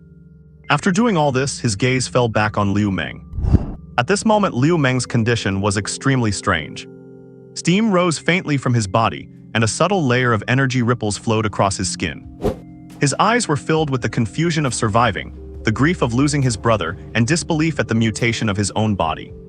Liu Meng slowly lifted his hands. He could feel a scorching energy surging within him, a feeling as if he could crush steel with his bare hands. What happened? His mind was a total blank. You awakened. Chen Pingyuan's tone sounded flat. But only he knew how envious he had been of such 1 in a million natural awakeners in his past life. Level 1 Star Source Warrior, Strength Type. Awakened Star Source Warrior. Liu Meng blankly chewed on these completely foreign words, his mind a mess. Then he looked up sharply at Chen Pingyuan. You knew about this all along. What the hell is going on? Chen Pingyuan did not answer. He cast his gaze toward Wang Wu's corpse on the ground, confirming the neck was completely severed and there was no risk of zombification. Then he quickly scanned both ends of the corridor. The recent fight, especially the director Wang's zombie's roar before death, was undoubtedly the loudest signal to its zombie kin. The ominous foreboding had just arisen, and a second later it became reality. From both directions of the corridor, rapid roars arrived at the same time. At the corners, 2 figures, equally tall and radiating the aura of level 1 zombies, appeared from the darkness. One to the left, one to the right, blocking all paths of retreat. 2 of them, another 2 level 1 zombies. The one on the left was more slender than the director Wang's zombie, but its posture was extremely eerie. It was on all fours, its spine bent at an unnatural angle. It moved with the agility of a feline, its pair of scarlet eyes locked firmly onto them. The one on the right was as sturdy and muscular as the director Wang's zombie. And what was alarming was that it was holding a piece of metal railing as thick as an arm. Liu Meng looked at the monsters closing in from the left and right. At a loss for what to do. Setting 1 spontaneous awakening ratio is 10,000 to 1. If everyone in China were still alive, there would be about 140,000. Setting 2 spontaneous awakeners have combat bonuses. For example, Liu Meng is Strength type. His level 1 stats would be Strength 2, Speed 1, Spirit 1. If it were Speed type, level 1 stats would be Strength 1, Speed 2, Spirit 1. Setting 3, the protagonist has no innate talent and relies purely on absorbing crystals, making him a blank slate human. His stats are balanced. At level 1, all stats are 1. What? Roar! A sharp screech echoed through the corridor. In the next instant, the agile-type zombie moved. It pushed off the ground with all 4 limbs, its figure suddenly blurring. Vast. The extreme speed stirred up a foul wind as it lunged straight at Chen Pingyuan, who was closer to it. Sharp claws sliced through the air, leaving several afterimages in a cold, deadly glint. Chen Pingyuan's eyes sharpened, and instead of retreating, he stepped forward. In a narrow corridor like this, against a speed-based enemy, retreating would only put him in a more passive position. Star Source energy erupted instantly, surging into his legs. Chen Pingyuan's speed also reached its peak. Facing the incoming claws, he did not choose to take them head-on. His enhanced superhuman vision clearly captured the enemy's attack trajectory. His body performed an extreme sideslide at a tricky angle. Screech. The sharp bone claws grazed his clothing, leaving deep gouges on the wall. Stone fragments splashed everywhere. In a flash of lightning, Chen Pingyuan's Star Source Tang blade was already slashing back. The blade moved like a flash of silk, swift and unparalleled. Splatter. Black blood sprayed. One of the agile zombie's forelimbs was severed clean from the shoulder. Ow! A shrill scream rang through the corridor, and its momentum suddenly stalled. Chen Pingyuan's gaze was icy. If a tang blade could not cut through a power-type zombie's arm, surely it could cut through a fragile agile one like you. He pressed his advantage and lunged forward again. He slashed horizontally with the tang blade, aiming directly for its staggering spine. However, just as the blade swung out, a whistling sound behind him struck suddenly. The other hulking zombie had arrived. It roared, swinging a metal railing as thick as a forearm, sweeping toward Chen Pingyuan's waist with the force to crush everything in its path. This blow was heavy and powerful. If he were hit, given Chen Pingyuan's current physique as a level 1 Star Source warrior, it would definitely mean broken bones and shattered tendons. Attacked from both front and back, Chen Pingyuan made an immediate decision and gave up his killing blow on the agile zombie. He forced his body to twist and held the tang blade horizontally in front of him. Clang! A deafening sound of metal colliding erupted, and a terrifying force surged through the blade. Chen Pingyuan used the force to retreat, vaulting into the air with a clean flip, pushing off the wall to shed all momentum before landing steadily. He shook his numb arm, feeling a hint of alarm in his heart. This zombie has immense strength, even stronger than Fat Wang. In the very second Chen Pingyuan regained his footing, the one-armed agile zombie had returned. It was crawling at high speed along the walls and ceiling with its remaining 3 limbs, then suddenly doubled back, leaping down from overhead to attack again. Get out of the way! A roar exploded suddenly. It was Liu Meng. He had finally shaken off his initial shock, his eyes bloodshot and crazed as he charged directly at the agile zombie. At the same time, he swung his arm around and unleashed a heavy punch. The next moment, his fist, as big as a cooking pot, slammed solidly into the zombie's temple. Crack! The crisp sound of bone fracturing was piercing. The agile zombie's head was knocked violently to the side by the massive force. Its attack on Chen Pingyuan collapsed, and it fell to the floor in a pathetic heap before it could even balance itself midair. Great chance. Chen Pingyuan pushed off the ground, rushing forward like a ghost, brushing past the charging Liu Meng. Slide, pivot, slash. At the same time, the remaining Star Source energy in his body poured back into the tang blade. Die. A low growl came from the bottom of his lungs. A crimson glow erupted on the blade. A crimson arc, solid as reality, tore through the gloom and vanished in a flash. Splatter! An ugly head flew into the sky, tumbling in the air. Chen Pingyuan did not stop. He pivoted, using his waist and back, his right leg muscles tensing instantly as he delivered a fierce, powerful whip kick straight at the head midair. Boom! The zombie head turned into a cannonball, whistling through the air as it flew straight at the incoming hulking zombie. The hulking zombie roared, actually swinging its metal railing to smash the flying head. Pop! The head was precisely smashed to pieces in midair, brain matter and black blood splattering everywhere. On the other side, Liu Meng charged forward again after his successful hit, a yellowish halo of light flickering around him. He seized the moment of hesitation while the hulking zombie was swinging its club and landed a swift, high kick on its thick wrist. Clatter! The metal railing slipped from its grip, hitting the wall with a loud bang. The hulking zombie was clearly stunned. Before it could react, a figure had already stepped off the side wall, vaulting over the retreating Liu Meng. In midair, Chen Pingyuan's figure was drawn into a straight afterimage. The tang blade in his hand turned into a straight red ray of light, plunging directly downward. Thud! The tip of the blade pierced accurately into the hulking zombie's eye socket. Chen Pingyuan pushed down on his wrist, twisting the blade. Foul blood exploded instantly. At the same time, he used the pressure to bounce off, shifting his direction in midair to kick heavily at the end of the tang blade's handle. Splatter! The entire tang blade was driven into the eye socket, disappearing up to the hilt. The blood-stained blade tip protruded from the back of its head, dragging out a stream of viscous black blood. Ow!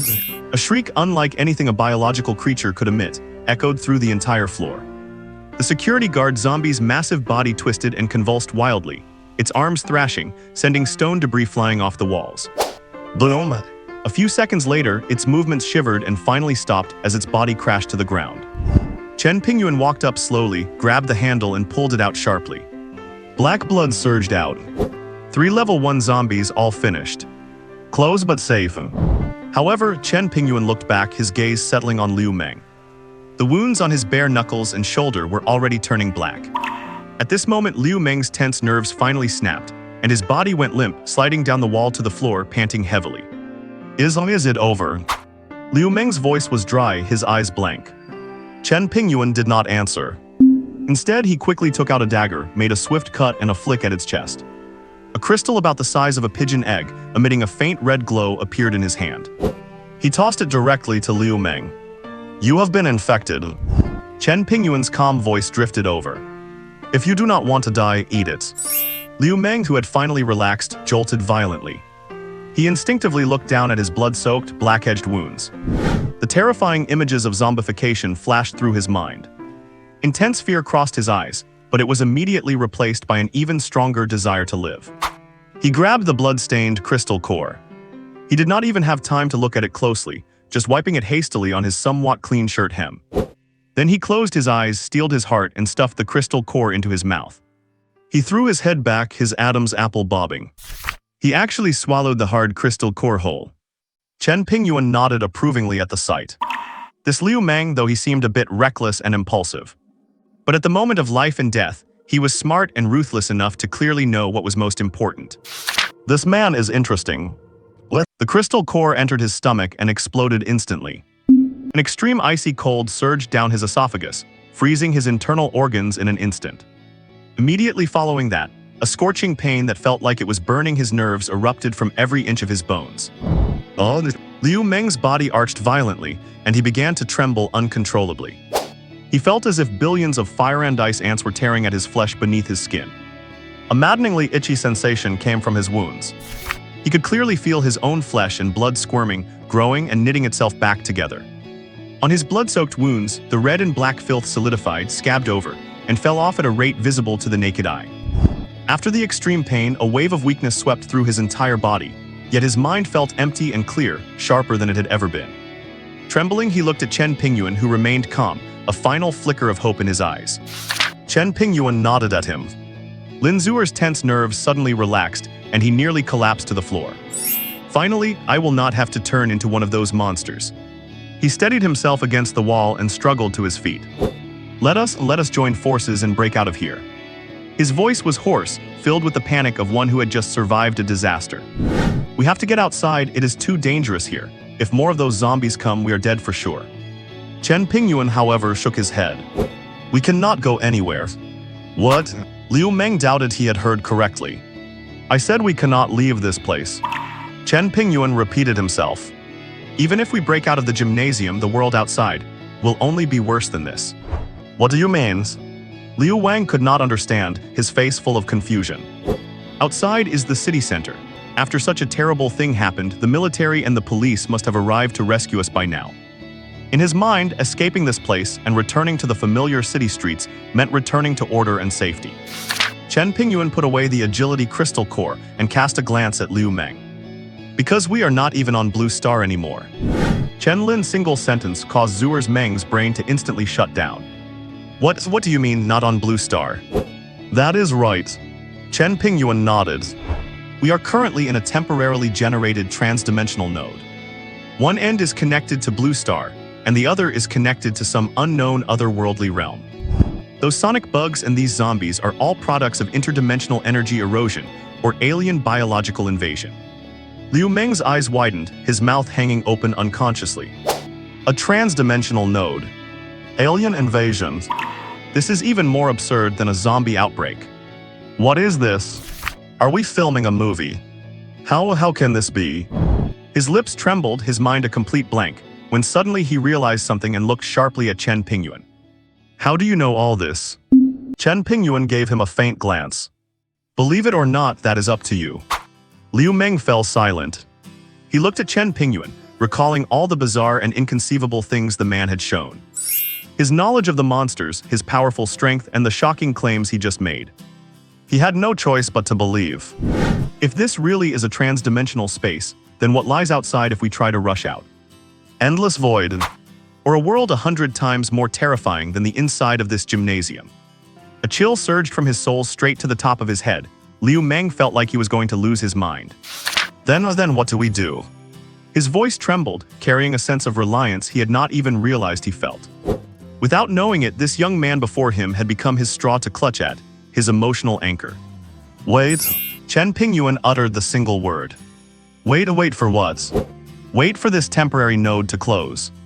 Chen Pingyuan explained. This kind of unstable spatial overlap cannot last very long. Probably another 10 hours. Once the passage closes, this gymnasium will be embedded back into its original location on Blue Star.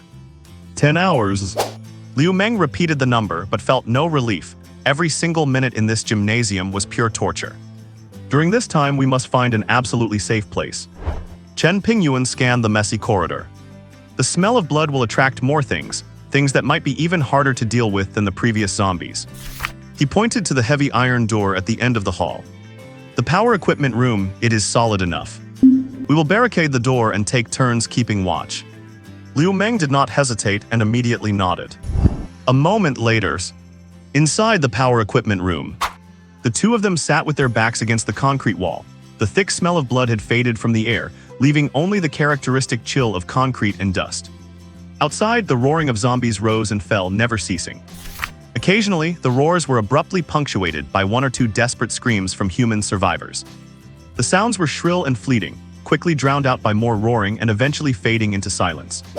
Listening to the sounds outside, Liu Meng's face cycled through many expressions. He tried to get up several times but ultimately slumped back down. He was no savior. He was barely managing to keep himself alive, so how could he save anyone else? Yet every time a scream rang out, it felt like a heavy whip lashing at the conscience he had cultivated as a soldier. But the cruelty of reality forced him to choose indifference. He sneaked a look at Chen Pingyuan. He found the man with his eyes closed, breathing evenly, as if in a meditative state. Time flowed by minute in this suffocating wait.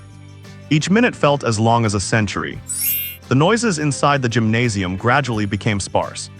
The frenzied roars turned into sporadic low howls. In the end, even the low howls vanished. The entire massive gymnasium fell into a tomb-like silence.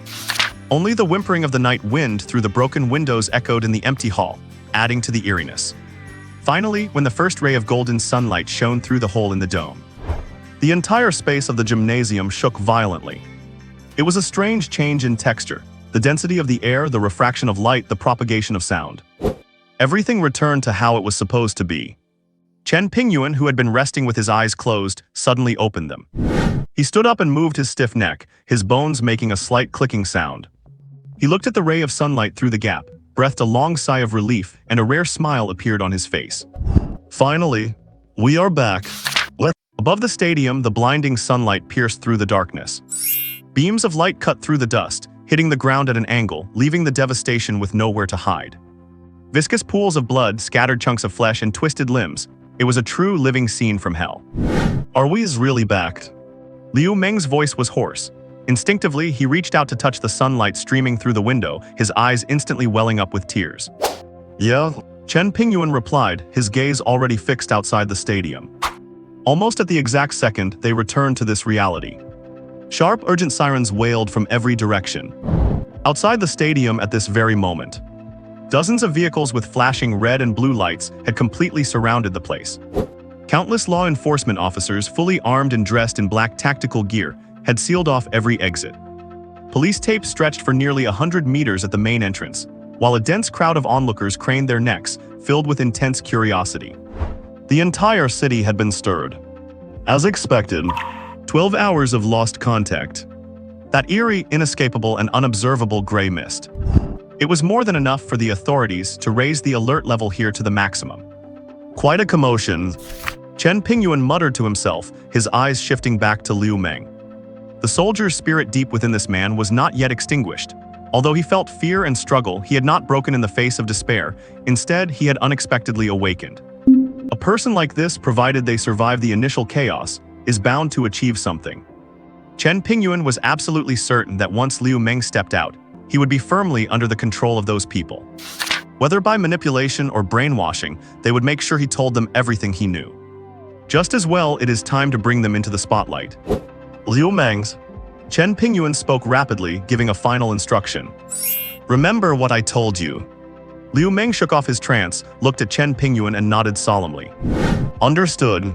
Then with a worried expression he asked, are not you afraid of being discovered by them? Chen Pingyuan shook his head. Events like this will only become more frequent. Not just in Yongning, but across China and the entire Blue Star. Soon enough, they will not have time to worry about me. Liu Meng felt a jolt in his heart, yet he chose to believe, nodding once more. He watched Chen Pingyuan in silence. He watched him pull a clean set of clothes from his backpack change and shove his blood-stained attire back into the bag. He put on a black mask and a cap, then finally pulled up his hood. He was completely covered up, his face no longer visible. Without a word of goodbye, he turned and left. On the other side, outside the stadium, near the command vehicle, Yang Zhai, the head of the Municipal Public Security Bureau, and Yuan Angxin, a veteran detective and deputy captain, stood side by side, their faces grim. Since 9 o'clock last night, this city landmark had been shrouded in an eerie, thick mist. Signals cut off. No way-ins. No way to observe. 15,000 people trapped inside, an absolute catastrophe. Report: the gray mist has completely dissipated. The building structure is confirmed, signals are back to normal. A technician's voice rang out, shaking through the communicator. Inside and outside the vehicle, all eyes instantly focused on the site. The silhouette of the massive building finally reappeared before everyone's eyes, visible through the clearing mist. Team 1, prepare to breach. Team 2, provide covering fire. Snipers, watch all high vantage points. Medical teams, stand by. Yang Zhai's commands were brief and urgent, radiating an aura of lethal seriousness. The first assault team held their riot shields high, maintaining a tight tactical formation as they moved in quick, coordinated steps toward the main entrance.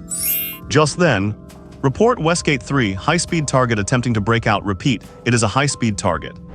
The observation guard's voice erupted over the comms channel. Almost the instant the words were spoken, a blurred black shadow dashed out from that inconspicuous side door. That speed was far beyond the realm of human capability. Stop right there. An on-site commander instinctively raised a megaphone and roared. The surrounding officers reacted instantly, swinging their guns toward the movement.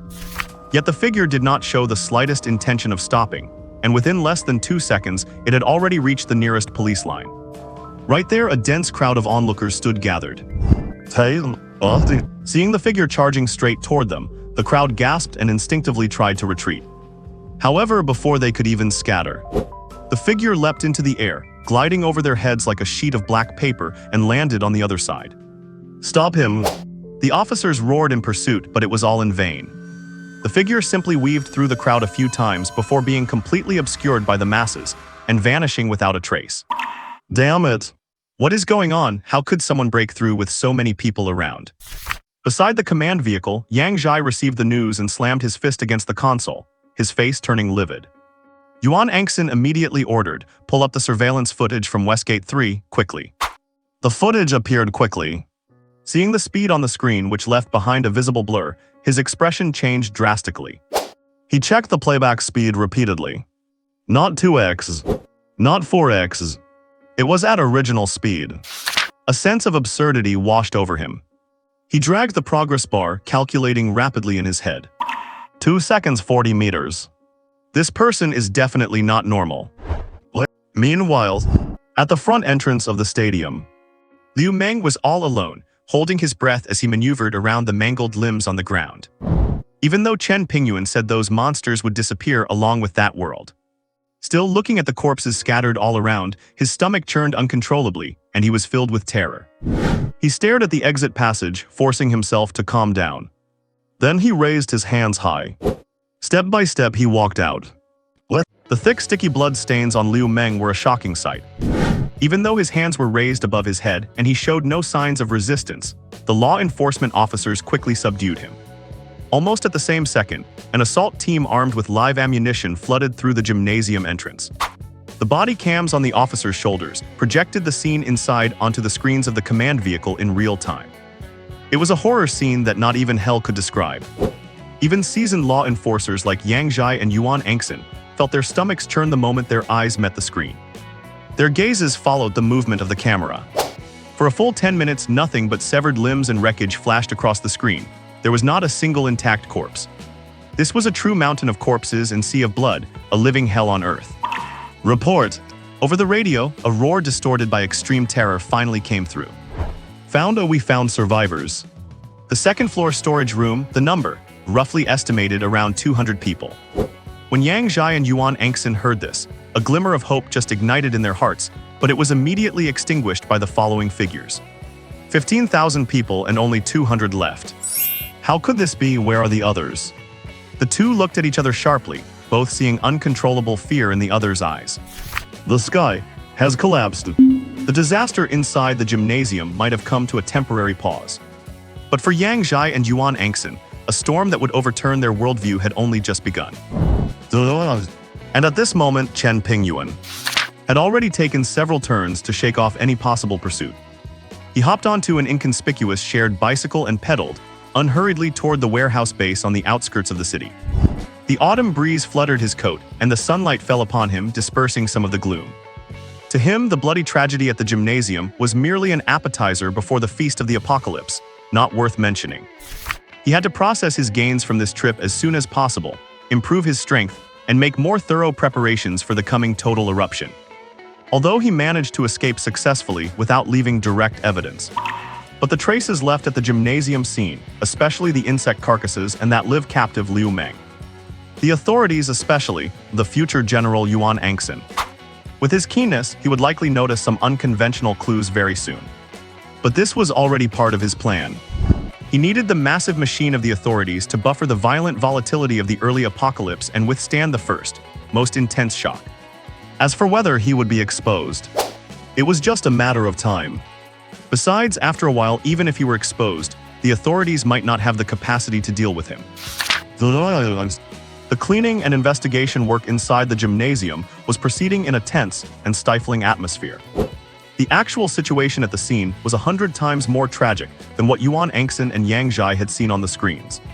The first batch of professionals in white biohazard suits struggled with every step. The floor was sticky and slippery. It was a gelatinous substance formed from semi-coagulated blood mixed with unknown bodily fluids. Walls, seats, ceiling, everywhere one looked was covered in splattered, dark red stains. The entire venue was a giant meat grinder. Broken human limbs were scattered everywhere, a piece here and a piece there. Many torsos were missing their heads, their chests violently ripped open, with internal organs and bone fragments mixed together on the ground. What made one's spine chill even more were the alien objects scattered among the human remains. Those black beetle carcasses flickering with metallic luster, some as large as a human head, others as small as a fist, distorted in shape and dying in various states, lay in a dense layer. The most horrifying thing was the behemoth the size of a truck in the center of the stage. Its dark golden carapace was covered in eerie patterns, and its compound eyes, the size of a human, still reflected a chilling, unnatural light even after losing their luster. It looked like a giant, distorted ladybug, emitting a nauseating odor. Even though it was dead, people subconsciously dared not approach it. A young investigator could not take it anymore, suddenly bending over and dry-heaving violently behind his protective mask. Inside the command vehicle, Yuan Angxin and Yang Hu stood side by side, staring fixedly at the screen. The images flickered frame by frame, constantly battering their psychological defenses. The veins on the back of Yuan Angxin's hand protruded, and his fingertips trembled slightly. It was not because of fear itself, but because a terrifying hypothesis was being confirmed by the carnage before him. The riverbank tragedy, similarly eerie, and numerous insect carcasses. His intuition screamed in his mind, these two incidents were definitely linked. Behind them, the same terrifying source was hidden. Soon, those 200 survivors were led away from the gymnasium. They were soul-shattered like living corpses. Most had vacant eyes and numb expressions, their bodies covered in dried blood and filth. Some curled their bodies up, trembling, while others were supported by others, stumbling like sleepwalkers. Clearly, they had all suffered extreme psychological trauma. Initial questioning was exceptionally difficult. These survivors were like startled birds, their thinking completely shattered. They repeated some fragmented yet highly pointed words over and over. Bugs on bugs that scream, heads exploding. Zombies, dead people came back to life, biting everyone. Light, red light blades, that person, he killed so many monsters. Cracks, there are cracks in the sky, things are falling down. These delirious descriptions sounded like the ramblings of the mentally ill when heard individually. But when connected to the mountain of insect corpses, the headless human remains, and that giant monster at the scene, every word hit Yuan Angxin hard in the heart. What made it tricky was that their mental state was extremely fragile. If the interrogators raised their voices even slightly or tried to press for a detail, it would trigger a violent stress reaction. Either hysterical screaming or curling into a ball, sobbing uncontrollably. Some even fainted directly from overexcitement. This made the possibility of obtaining complete and reliable information from them nearly zero. Just then, a crucial breakthrough appeared. That's security captain Liu Meng. He formed a sharp contrast to the other soul-lost, incoherent survivors. Although his complexion was also pale and his expression filled with fear. His eyes were focused.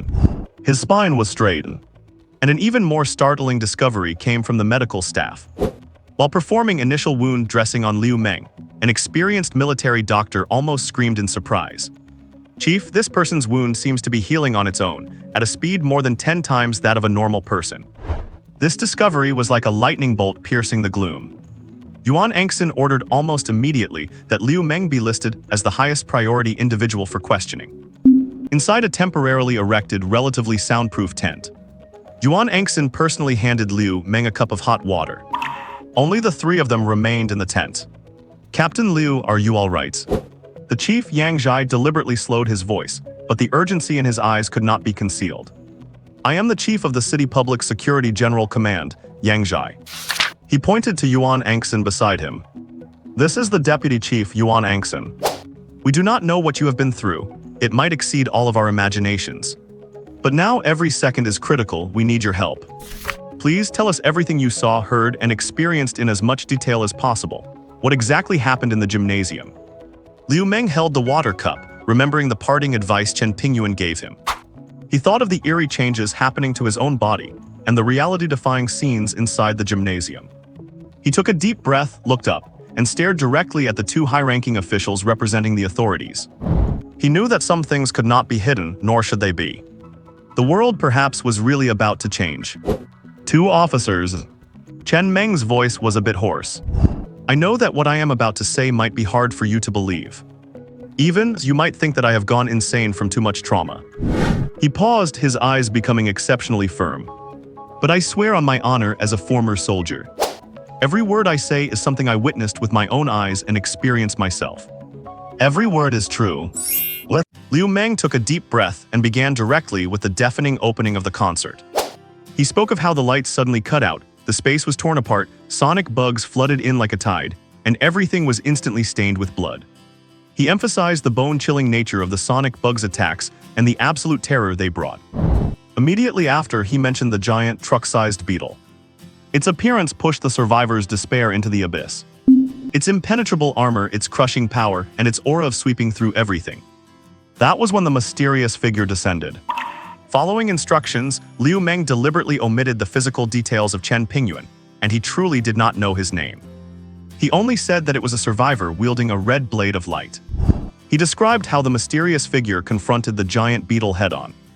At the most critical moment, the mysterious figure killed the giant beetle in a way that defied comprehension. "He saved many of us." Liu Meng's voice was low, carrying an indescribable sense of respect. The story was not over yet. Because the zombies appeared, the dead came to life. Liu Meng's voice became exceptionally strained, as if every word was dripping with blood. They would bite any living person they saw, and even when knocked down, they could get back up just like in the movies.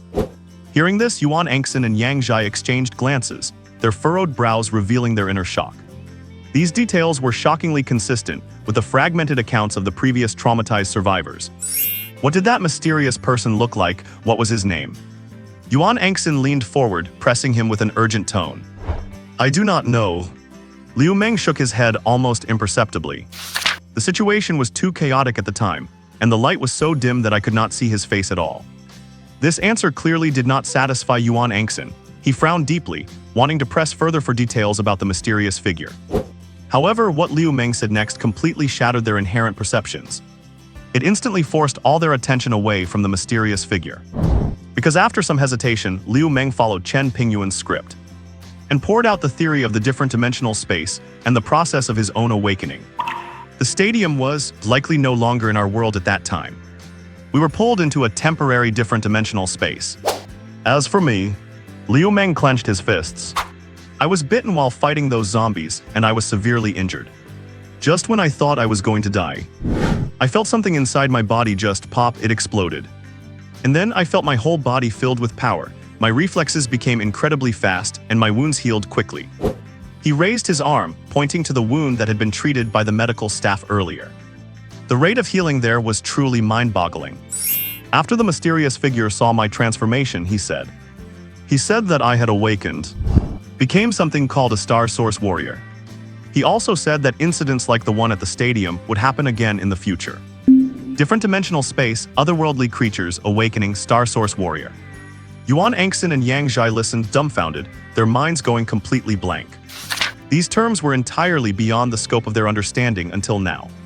It was absurd, it was bizarre, but when the two looked at Liu Meng's sincere expression, recalling the various inexplicable phenomena inside the stadium, could the over 10,000 missing people have really been swept into another dimension? Were those weird monster carcasses really from another world? The extraordinary power of that mysterious expert, and the mutation that Liu Meng himself underwent. All these unexplainable phenomena and incomprehensible monsters. If explained by different dimensional space and otherworldly invasion, it all seems to make sense, does not it? Are the plots from those sci-fi novels and doomsday movies really about to descend into reality? The riverbank hiker tragedy, the stadium disaster, were those just the beginning? An unprecedented pressure weighed heavily on the hearts of Yang Zhai and Yuan Angson. They knew that this matter had far exceeded the scope of any known case. It must be reported immediately, and the power of the state must be used to deal with it.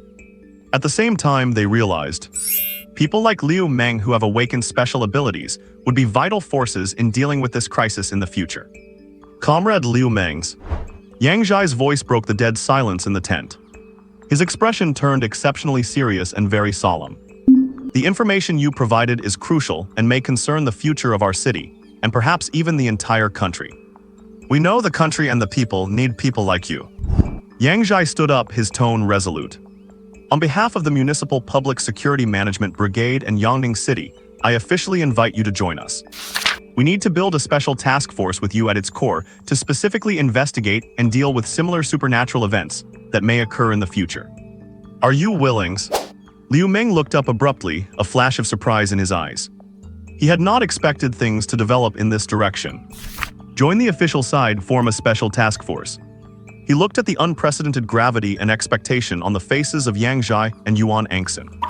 He thought of his vow as a soldier to protect his country. He thought that the sudden power he possessed might exist precisely to face such a crisis.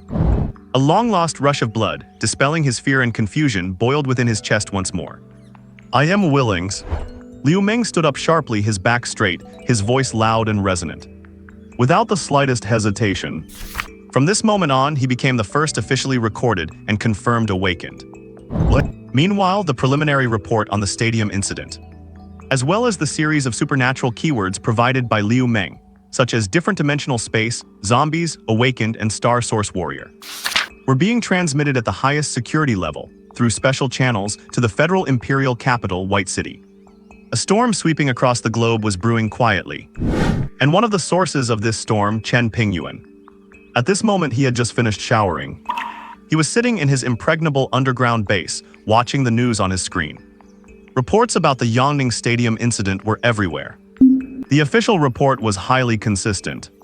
The stadium experienced a sudden, unexplained mass hysteria and violent incident due to unknown causes, accompanied by a leak of poisonous gas of unknown nature, resulting in large numbers of casualties and missing persons. The scene has been sealed off, and investigations and cleanup are underway. Citizens are urged to remain calm and not believe or spread rumors. However, beyond the official report, various gossip and so-called insider information were already spreading wildly on internal and external networks. Shocking insider news: the truth about the stadium incident is a biochemical leak. Man-eating monsters appeared on the scene. My cousin's classmate's neighbor was at the scene. He said he saw alien bugs, they could even emit shockwaves. The officials are covering up the truth. I secretly took a photo, it is definitely zombies, image blocked. Who was the guy that broke through the police blockade? Superman, seeking high-definition, uncensored video. Bullshit, it was obviously an immortal cultivator battling a demon beast. I smelled the scent of spiritual energy. Chen Pingyuan browsed through this information expressionlessly. Most of it was groundless speculation, interspersed with some blurry photos and video clips that were quickly deleted. He even saw a post seriously analyzing that the singing of the concert Star Opa had summoned demons from another dimension. Because Opa's voice was just too penetrating. Chen Pingyuan watched this information calmly. Everything was exactly as he had expected. Official intervention was inevitable, and initial information chaos was also inevitable. He was more concerned about how much useful information the authorities could get from Liu Meng. He switched through several media channels and soon found updates regarding Liu Meng. Just as he predicted, Liu Meng was under high official scrutiny and had a talk with senior officials that lasted over an hour. Seeing this, Chen Pingyuan felt confident. Over an hour, with the skills of that old fox Yuan Aoyang, even if Liu Meng did not want to talk, he should have been able to extract some useful information. If nothing goes wrong, those files should soon be on the desks of the people in charge. Chen Pingyuan nodded quite satisfactorily. This was exactly the effect he wanted. Letting the authorities be exposed to these concepts early is better than them being caught unprepared when the apocalypse fully breaks out. He naturally has no desire to play the part of a good guy, a hero, or a savior. But he does hope that besides himself, everyone else is that kind of person. People, huh? Chen Pingyuan shook his head, turned off the display, and got up to head to his workstation. Now it is time to process the loot from this time. What? In the underground base, the air carried the dry, metallic scent characteristic of filtration systems. A low, constant hum served as the eternal background noise of this place. Chen Pingyuan sat at his workbench. The exhaustion from the bloody battle he had just finished had yet to fade, but he was already starting his next task. Before him lay the harvest from the slaughter at the gymnasium. A pile of crystal cores emitting faint energy fluctuations. The largest portion consisted of nearly 300 ordinary sonic crystal cores. The low-grade ones were only the size of a fingernail, and the best were no thicker than a thumb. Their colors were muddy and dull, the energy within them complex and impure, looking like shards of broken glass covered in dust. In his past life, these were fuel for crude devices, ingredients for inferior enhancement potions, hard currency among survivors, and the initial energy source for novice warriors. For Chen Pingyuan, the top priority was always enhancing his own strength. He knew well the exponential difference in energy. A single crystal core the size of a longan fruit could easily crush dozens of the marble-sized ones. For cultivation, one must use the best. His fingers flew, ruthlessly pushing aside the crystal cores with weak energy and too many impurities. This was more than just sorting. It was a precise judgment on the value of resources. In the end, only 65 pieces, those relatively brighter in color with more condensed energy, were gathered together. They were barely qualified to be purified for his own cultivation. The remaining waste was swept into another storage compartment, waiting to be used as consumables for enhancing weapons. Next, he picked up the 2 zombie crystal cores that radiated an ominous aura. One was blood red. The other was ink green. Both were covered in a greasy, murky film. As his fingertips brushed them, a cold and violent energy probed back at him. Negative energy essence, a hotbed for the virus. Chen Pingyuan whispered, applying a slight pressure with his fingertips to feel that unstable, manic energy. Absorbing them directly is suicide, and there is a chance of being backlashed into a monster. They would be fine for restoring stamina after purification, but I do not lack energy right now. Better to save them for later. As for their primary use in suppressing the virus. In an era where even level 2 zombies are hard to find in the future, nobody remembers that anymore. He casually tucked these 2 dangerous items away as well. Finally, it was time for the true core of this trip. His gaze landed on the last custom-made shockproof box. Instead of opening it immediately, he adjusted his breathing, calming the heartbeat that had quickened with anticipation. Inside was something that would drive any survivor to madness. Click. The lid opened. There was no dazzling burst of light, but rather a mountain-crushing pressure of energy that slammed down, instantly shrouding the entire workshop. Only then did a deep, hypnotic, fluorescent blue glow spill out from the box. The light seemed almost physical, drawing visible tassels of energy through the air. Inside the box lay a crystal core the size of an adult human fist. It was a perfect fluorescent blue, with lightning-like currents flowing slowly inside, its surface shimmering with an ethereal, dreamlike halo. With just a single glance, Chen Pingyuan felt the star origin power within his body being forcibly pulled, beginning to surge uncontrollably. He reached out, pausing an inch from the core to sense the astonishing energy field before picking it up firmly. It was ice cold to the touch, and immediately an overwhelming tide of energy surged from his palm. Commander-level sonic crystal core. Chen Pingyuan's eyes burned with fervor. The energy contained within this core was greater than all the ones he had collected before combined. But that was only the surface. The true value of a commander-level core lay deep in its center, etched with the origin power mark of that commander-level beast. This was a fragment of the rules. It was the seed of a skill. Once successfully comprehended, he could make it his own, unlocking a unique personal skill. In the apocalypse, this was more precious than any equipment or resource. A powerful skill was enough to turn the tide of life and death, changing the entire landscape. Calm down, be calm. Chen Pingyuan forced himself to look away and whispered to himself. He could clearly feel the exhaustion in his body, and his mental energy had been heavily depleted in the previous battle. Attempting to comprehend a skill in this state was like walking a tightrope over a 10,000-foot abyss, while intentionally wobbling his body. He could not afford the price of failure. This core was a prize he could hardly hope to replicate at this stage. If he failed, he would regret it to his dying day. The fervor in his eyes slowly faded. He carefully placed the commander-level core back into the box and shut it tight. Growl. Hunger hit him right on cue, reminding him of his body's real needs. He walked over to the supply pile, tore open a self-heating hot pot, and poured in water. Soon a spicy, pungent aroma began to diffuse, accompanied by rolling steam. He swallowed the steaming food in big mouthfuls, feeling energy flood back into his limbs and bones. This was more than just eating, it was preparation for the challenges to come. While replenishing his stamina, Chen Pingyuan turned on another computer that was disconnected from the internet. His fingertips tapped on the keyboard, pulling up a deeply hidden, encrypted folder. The screen lit up, reflecting his calm face. Inside, there were no flashy interfaces, only line after line of cold text and data. But these data points mapped out the bloody chronicle of the next dozen years. The exact timing of the disaster's outbreak, the coordinates of secret realm portals, the rise trajectories of future powerhouses, and all those potential threats that must be nipped in the bud. This was the true source of confidence that allowed Chen Pingyuan, reborn, to face the torrent of the apocalypse all alone. The contents of the document were shocking, each point indicating an impending crisis. The Dream Butterfly Otherworld at Pinghai Residential District has already descended, according to the timeline.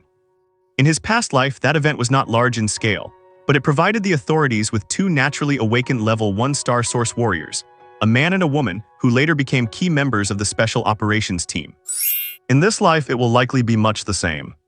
Come to think of it, while the proportion of natural awakeners is extremely low, roughly 1 in every 10,000 people. But that is not a problem for China's large population. Just looking at the 30 million people in Yangning alone, theoretically, there should be nearly 3,000 natural awakeners. It is just that he is not one of those 3,000. Chen Pingyuan shook his head, stopped dwelling on it, and turned his gaze back to the screen. Next event. Tomorrow at noon, the Beast Clan invasion at Daduanwan supermarket. In his past life, 2 police patrol cars happened to get caught in it, and 8 officers killed hundreds of low-level beasts within 2 days. Although they were eventually wiped out, they sacrificed their lives to secure the first batch of precious corpse samples for the authorities. It was only from that moment that the authorities truly began to value and research the existence of crystal cores. Chen Pingyuan's gaze wandered over these records, his brow furrowed. The space overlap at Daduanwan supermarket lasts too long, and going there means inevitably running into those police officers. Firearm threats are still a concern, it is not the best choice. As otherworld events like the one at the stadium occur frequently around the globe, the authorities and major powers will react faster and develop more comprehensive countermeasures. Gathering information, analyzing patterns, and training strong fighters, the power of the authorities is absolutely unquestionable. I must seize resources and establish a leading edge before they can fully build an effective response mechanism. Chen Pingyuan slammed his laptop shut and finished off the last few bites of his still-warm self-heating hot pot. Then he grabbed the box containing the commander-level crystal core and walked straight toward the empty training area in the base. Chen Pingyuan sat cross-legged in the center of the area, his mind gradually becoming calm. A wisp of thought guided the star source energy, cautiously probing toward the commander-level core in his palm. A barely audible sound rang out. A tiny, invisible hole was pierced through the crystal core's sturdy shell. In the next instant, a tidal wave of deep blue energy roared out from the tiny hole. Extremely pure energy instantly filled the surrounding space, causing the air density to surge, nearly turning into a tangible mist of energy. Even just the escaping energy made Chen Pingyuan's heart leap. What magnificent energy! Without time to feel regret, he hurried to split off a highly condensed wisp of star source energy, carrying his consciousness, and carefully poked it into the hole he had just made in the core. His consciousness pierced through an invisible barrier. The next moment he fell into a bizarre, alien world. There was no up or down, no physical matter, only countless deep blue glowing marks suspended in the void like stars. These marks took various forms. Some looked like solidified sound waves, others like twisted symbols, each emitting mysterious and indescribable rhythmic fluctuations. This is the commander-level sonic bug's understanding and insight into sonic power. The original core imprints. Chen Pingyuan did not dare to delay. The star source energy manifested by his consciousness quickly approached the nearest sound wave imprint. The imprint quivered slightly. The star source energy acted like a key, instantly unlocking the flood of information sealed within the imprint. Countless fragments of profound insight regarding sound oscillation, frequency control, and power transmission surged into Chen Pingyuan's sea of consciousness like a flash flood. Absorb, understand, brand.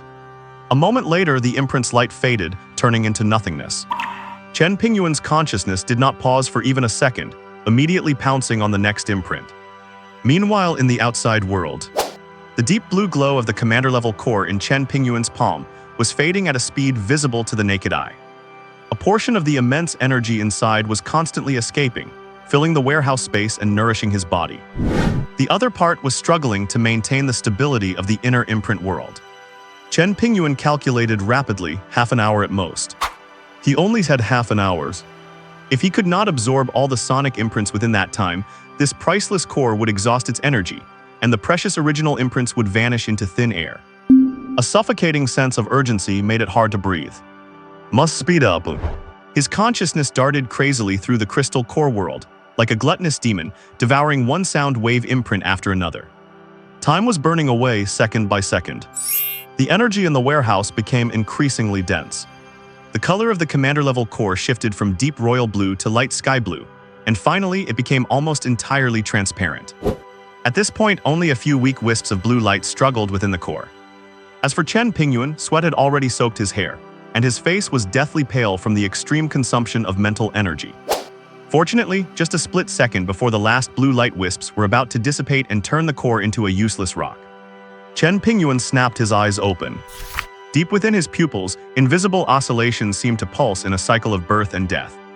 An uncontrollable excitement erupted within his chest. It worked!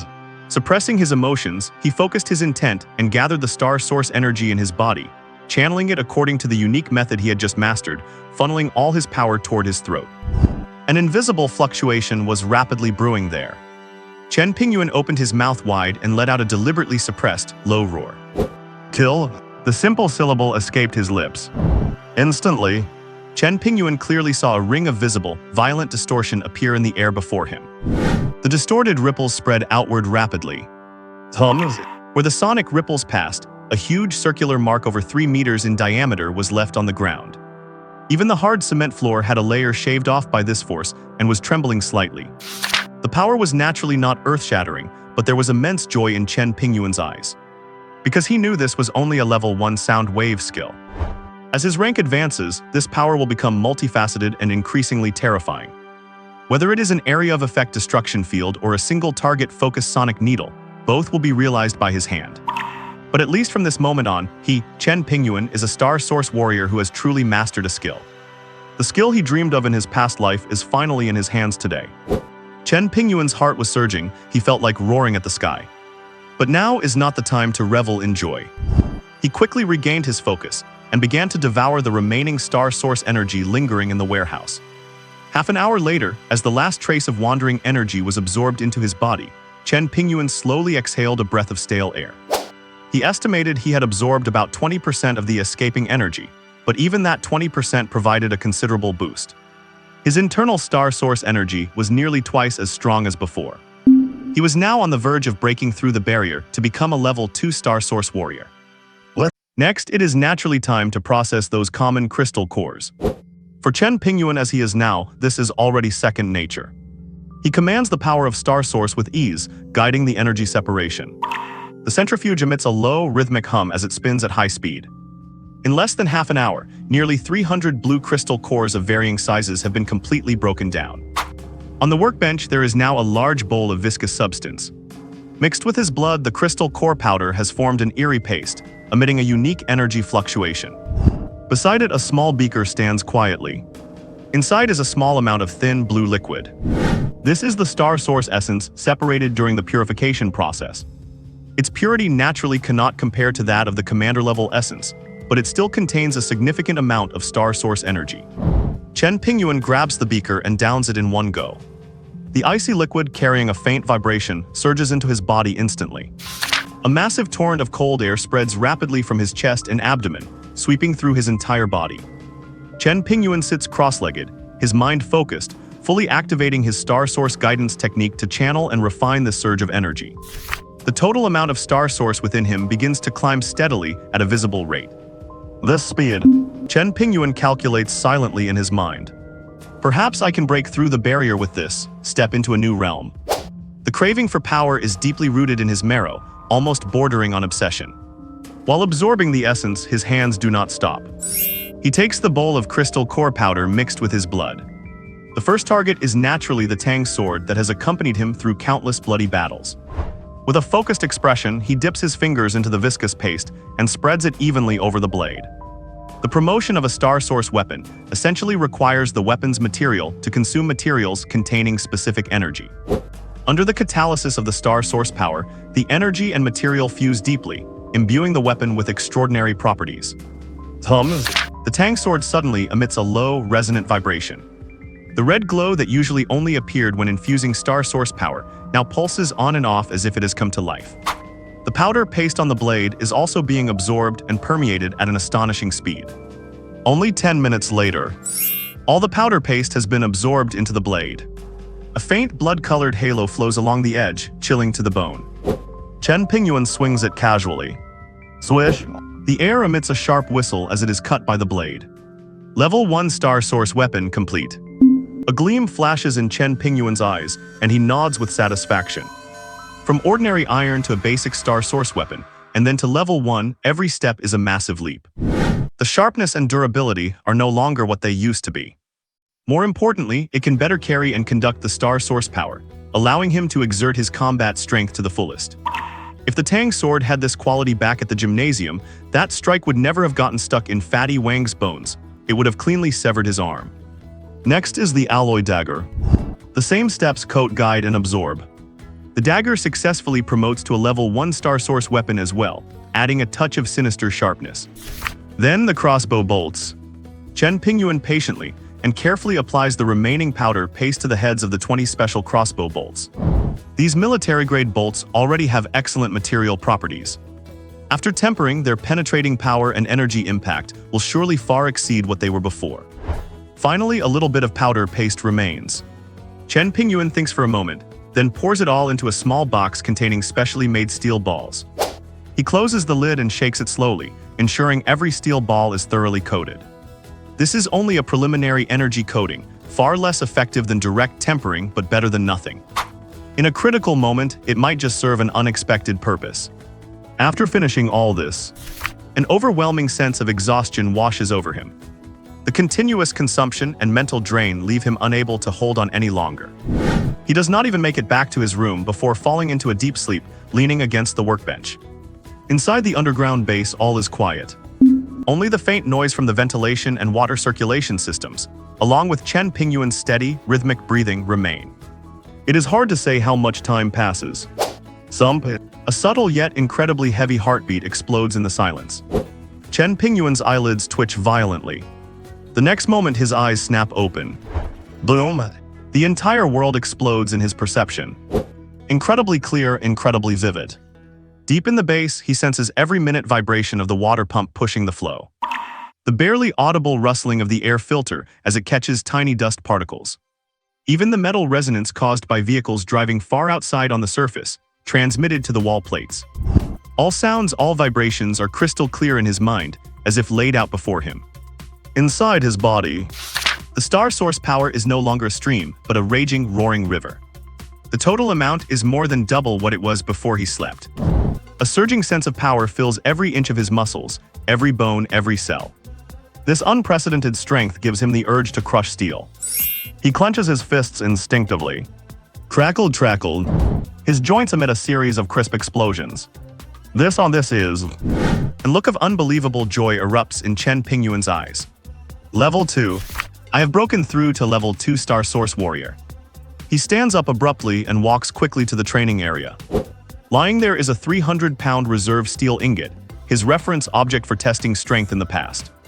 This time, he does not even intentionally channel his star source. He simply reaches out his right hand, opens his fingers, and easily grabs a corner of the steel. Then he applies a tiny bit of force.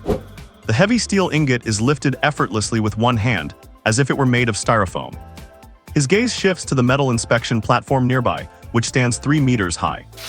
Holding the 300-pound steel with one hand, he takes a deep breath. The star source power in his body flows instantly to his legs. The next moment, bang! The ground beneath his feet gives a muffled thud. He launches himself like a cannonball. Whoosh! He easily clears the 3-meter height. Thump! His feet land steadily on the metal platform, still clutching the heavy steel in his hand. The entire platform lets out an agonizing creak.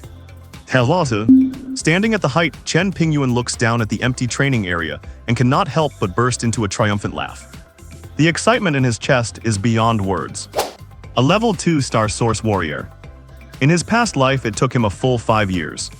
5 years of life and death struggles. 5 years of brushing with deaths. Only then did he barely touch the threshold of level 2. And now, the true apocalypse has not even arrived yet. And he already stands at this height. What a massive advantage this is. Standing on the high platform, Chen Cao takes a deep breath, forcefully suppressing his excitement. He knows better than anyone. A level 2 star source warrior is already top tier among humans at the beginning of the apocalypse. But among the alien races, it is far from enough. For starters, that commander-level alien beast that occupied the center of Yangning City in his past life was far beyond what he could handle. Arrogance and complacency are a path to death. After the brief excitement, he quickly cools down and begins to assess himself. Strength, speed, reaction time, sensory acuity, total star source. Everything has seen a massive, all-around leap. Both burst power and sustained combat capability are no longer in the same league as before. The extraordinary vision brought by the shadow pupil has also been enhanced along with his rank. New power means new possibilities. And it means new hunting targets. It seems his upcoming plans will need a major overhaul. Chen Pingyuan sat back down in front of his computer and opened the encrypted file. He began scanning for his next target with extreme efficiency. Yongin Residential District, Sickleclaw Mantis, the payout is meager, not worth mentioning. The text on the screen flickered, and he skipped over it immediately. West City Chemical Plant, Venomous Mistworm. The crystal core is highly toxic and tricky to handle, the risk-to-reward ratio is off. Another record was ruthlessly eliminated. The space rift under the Binhai Avenue overpass, random intensity, uncontrollable risks. Only an idiot would go there. The stream of information scrolled past rapidly. Every line of text was condensed from the lessons paid for by countless lives in his past life. The strength of a level 2 star source warrior gave him a broader perspective and more options. Now he dared to set his sights on those forbidden zones that could make one rich overnight or lead to an instant death. Eventually, his gaze settled on one location. Gunning Ancient Street. Located on the outskirts of Yangning City, it is a 5A rated tourist destination known for its classic waterside charm. It is usually bustling with thousands of daily visitors and is a dream vacation spot for many in and around Yangning City. But in Chen Lina's memories, that place was a territory ruled by ghosts. A terrifying, extreme otherworldly invasion was about to erupt there. The difficulty level far exceeded the Yangning Stadium incident. Because the invaders this time were not swarms of flesh and blood monsters. They were something far more troublesome and lethal. Ghosts? There is only one entity. Chen Pingyuan tapped his knuckles against the desk, producing a dull thud. He muttered to himself, "But it is the kind of creature that can shatter your soul." According to the fragmented intelligence pieced together by survivors from his previous life, the ghost in Gunning descended alone. But it is extremely adept at concealing its tracks, weaving illusions and eroding the mind. It can even directly devour human souls, using them as food to grow and strengthen itself rapidly. When it first arrived, its level was already that of a ghost soldier, enough to crush all level 1 star source warriors. Compared to simple-minded sound blast bugs or zombies, its danger level is exponentially higher. What is even more skin-crawling is that conventional physical attacks are like tickling it. Only attacks infused with star source power can cause it real harm. The risks are sky-high, but the rewards are equally heaven-defying. Fire ignited in the depths of Chen Pingyuan's eyes. It was the light of a desperate craving for power. When a ghost is annihilated, it leaves behind a special crystal core called a ghost heart. While not as rare as the cores of commander-level monsters, it is still a treasure in the apocalypse. More importantly, he clearly remembered that the ghost occupying Gunning possessed a nearly unbreakable, terrifying ability. Something akin to phasing or phase shifting. This ability made it impossible to lock onto and slippery to fight, making it the nightmare of countless hunters. And once he obtains its ghost heart, combined with the usage methods from my past life, I am 90% sure I can analyze and replicate a special ability similar to the ghost's. Once mastered, my combat power will soar several times over. This risk is worth taking. The hesitation in Chen Pingyuan's eyes completely vanished, and he made his decision in an instant. Target Gunning Ancient Street Town. There are 2 days left until the outbreak. That is enough time for him to make thorough preparations. He stood up and began checking his gear. His level 1 enhanced Star Source Tang sword and dagger, 20 Star Source crossbow bolts, and dozens of custom steel ball bearings soaked in Star Source energy. High-energy compressed food, purified drinking water, a full set of first aid supplies, and a few bottles of high-purity chemical accelerants. He carefully checked and packed every item that might be needed for contingencies. Considering he would need to sneak through crowds, he specifically prepared a set of dark casual clothing. A wide-brimmed cap, a pair of rimless glasses, and a mask that could cover most of his face. To counter the ghost's talent for mental erosion and illusions, he prepared a small vial of mind-clearing, awakening serum. A mixture of rare herbs supplemented with Star Source crystal powder, it had a sharp, bracing scent. He could not guarantee how effective it would be, but extra preparation meant an extra chance at survival. 2 days passed in the blink of an eye. After tuning all systems within the base to their optimal state and confirming that energy supplies and defensive alerts were normal, Chen Pingyuan locked the heavy alloy door tight. The engine of his off-road vehicle roared as he sped toward Gunning Ancient Street. As the car entered the territory of Gunning, the scenery outside the window slowly transitioned from a cold jungle of steel and concrete to pastoral views filled with the scent of earth. Sunshine spilled onto the ground, the woods were lush and green, creating a scene of complete peace and serenity. Soothing instrumental music played from the car speakers. Occasionally, the carefree laughter of tourists could be heard from passing private cars. Everything before him was peaceful, comfortable, and filled with the unique, lazy atmosphere of an era of peace. But there was not a single ripple in Chen Pingyuan's heart. He knew better than anyone's. This so-called tranquility was merely the final illusion before the flood of the apocalypse. The terrifying 99% death rate in coastal cities was absolutely incomparable to those entertaining apocalyptic movies. He could not save anyone. He came here for only one purpose: hunt the ghost, seize the ghost heart. The off-road vehicle pulled into a parking lot on the outskirts of the ancient town. This area was outside the range of the otherworldly descent and was relatively safe. Even so, from a distance, one could still feel the bustling heat typical of a tourist destination. After about 15 minutes of walking, Chen Pingyuan arrived at the main entrance of the town's landmark. Crowds surged beneath the imitation ancient archway.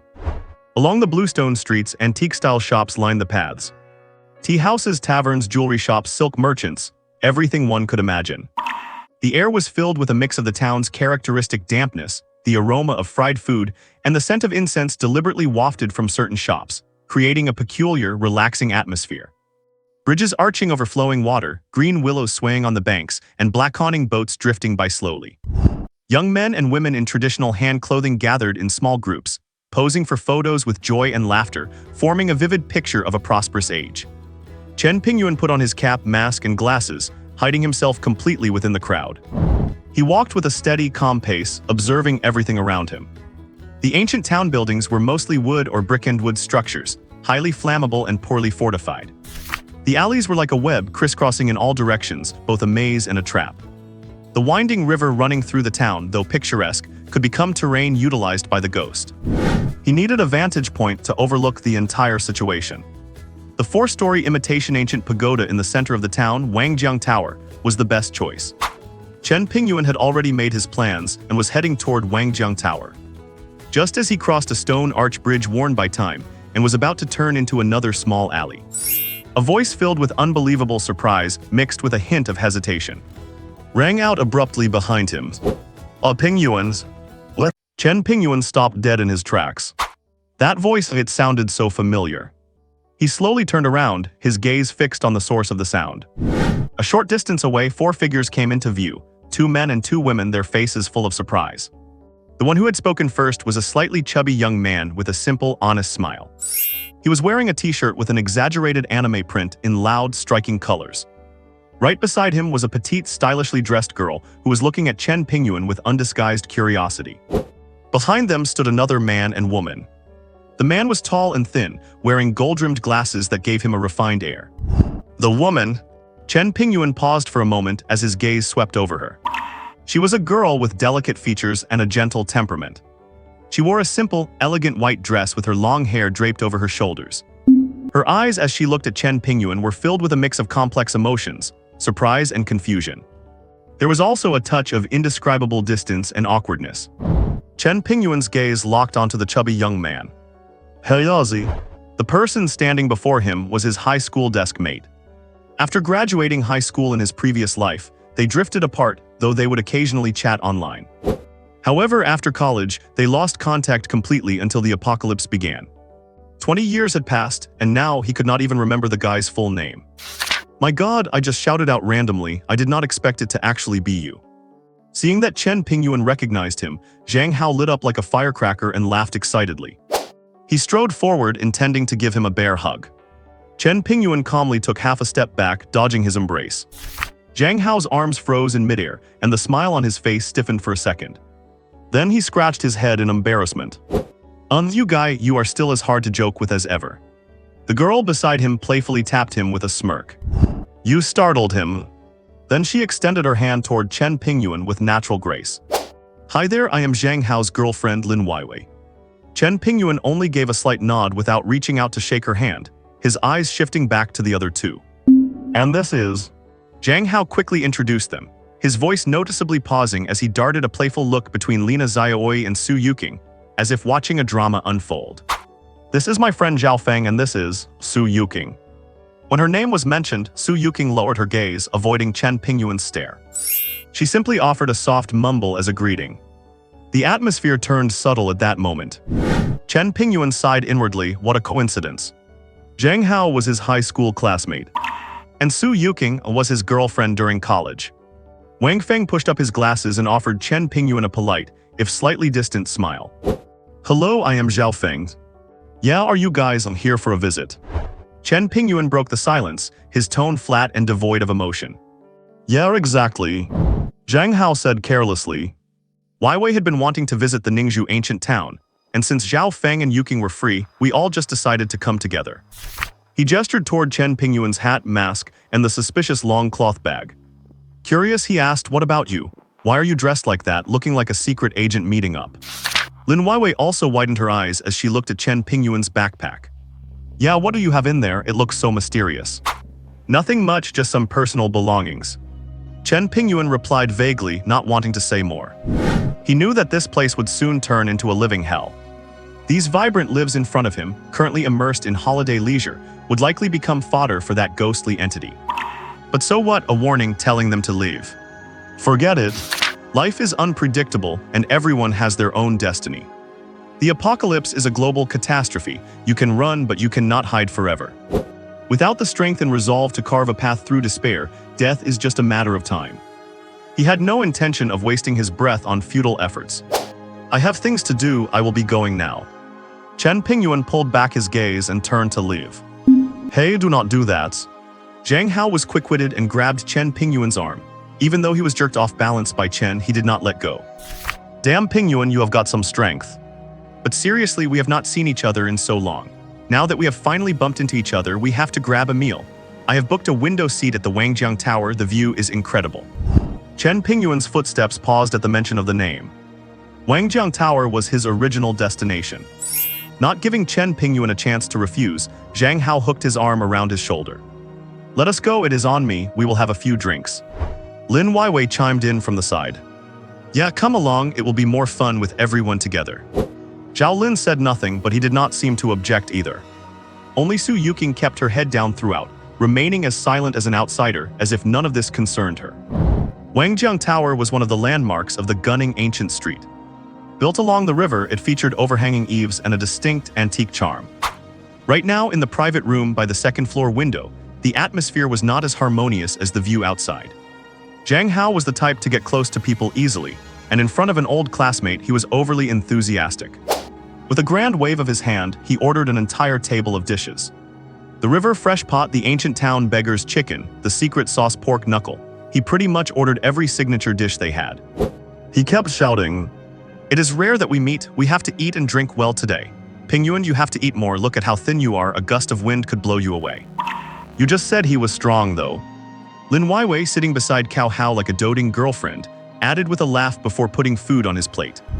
Zhao Feng seemed much more composed, pushing his gold-rimmed glasses and behaving with refined courtesy. He spent most of his time looking after Su Yuking.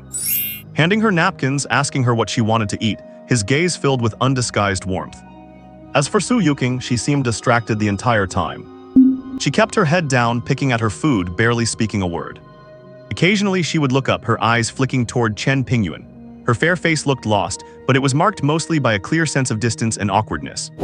Chen Pingyuan sat at the far end, maintaining a subtle distance from the rest of them. He had taken off his hat and mask, revealing a sharp, somewhat cold-looking face. He only offered a nod now and then in response to Zhang Hao's enthusiasm. He barely touched the food on the table. Most of the time he was observing, the river outside, the street below, and everyone at the table. Fragments of memories from his previous life surged in his mind. After graduation, Zhang Hao had gone his own way and they lost touch. He only knew that Zhang's family was well off and that he seemed to have become quite successful in business later on. Lin Weiwei he did not know. Zhao Feng he had a vague impression of, he seemed to be one of the many suitors vying for Su Yuking in college, also from a wealthy background. As for Su Yuking, Chen Pingyuan lifted his teacup and took a sip. The tea had gone slightly cold. After the apocalypse started in his previous life, he never heard from her again. So she must have died right here. What? Su Yuking cast her gaze over, her expression complex and unreadable. But Chen Pingyuan's perception had long since transcended these meaningless emotional fluctuations. Those past events to him at this moment were as light as dust. Just then, an incredibly subtle, cold energy fluctuation abruptly pierced into his awareness. A chill ran down his spine. It was an instinctive warning honed through countless brushes with death. "Excuse me." Chen Pingyuan set down his teacup, his voice devoid of any waves, and stood up. His movements were crisp, without the slightest hesitation. "Hey Pingyuan, the dishes just arrived." Zhang Hao called out from behind, looking a bit puzzled. Chen Pingyuan turned a deaf ear and walked straight out of the private room door. He did not head toward the noisy restrooms, but instead followed the carved wooden corridor into a quiet corner. Outside the open window was the still bustling crowd downstairs, with covered boats drifting lazily along the river, a scene of typical Jiangnan tranquility. He closed his eyes. An invisible force of star origin silently radiated from him, weaving itself into a giant net to capture anomalies. Found it.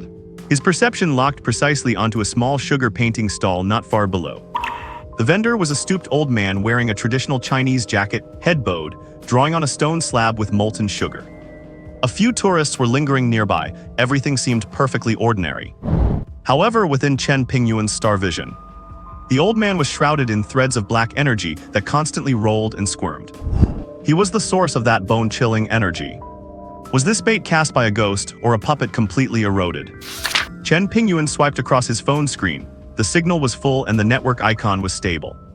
The otherworld had not fully descended yet. Making a move now would surely alert the enemy. He suppressed the urge to strike and continued to observe. The old man had just finished a lifelike sugar butterfly and handed it to a couple bickering nearby. The girl took it, the lingering anger from their argument slightly softened. But the boy next to her said something with a look of impatience. The girl's face changed instantly. She swung her hand and the sugar butterfly fell, shattering into countless pieces. She turned and walked away, determined and furious. The boy stood frozen in place, his face alternating between pale and livid. The moment their negative emotions reached a peak, Chen Pingyuan clearly saw a gray-black stream of air rise from them. Then it silently seeped into the old man's body. The old man's stooped frame shivered ever so slightly, and the black mist around him grew significantly thicker. Seeing this, Chen Pingyuan understood. This ghost was still feeding on the negative emotions of living beings, which meant it was still some time away from descending. Otherwise, it would simply consume their souls directly. Chen Pingyuan retracted his aura and turned back to the private room. The atmosphere at the table had not been affected by his brief departure. Zhang Hao remained the center of attention, spouting stories about embarrassing moments from their school days, while Lin Weiwei giggled uncontrollably. Zhao Feng and Su Yuqing chimed in occasionally, but their eyes held deeper thoughts. Pingyuan is back, you have to try this beggar's chicken, it is absolutely amazing. Zhang Hao greeted him enthusiastically. Chen Pingyuan sat down and took a symbolic bite. By the way, Pingyuan, where are you making your fortune these days? Zhang Hao asked casually with genuine curiosity. Chen Pingyuan paused, realizing this old classmate really had no idea about his current financial status. Thinking of the string of numbers in his bank account that he was destined to never spend, he felt a bit listless. I quit my job currently between things. You quit? Zhang Hao looked stunned, then patted his chest firmly. No worries, I am doing all right for myself now, started a small company. If you do not have anything lined up, come work for me. I cannot promise much else, but free room and board is a given. The hand Zhao Feng held his glass with trembled imperceptibly, a flash of fleeting disdain crossing his eyes.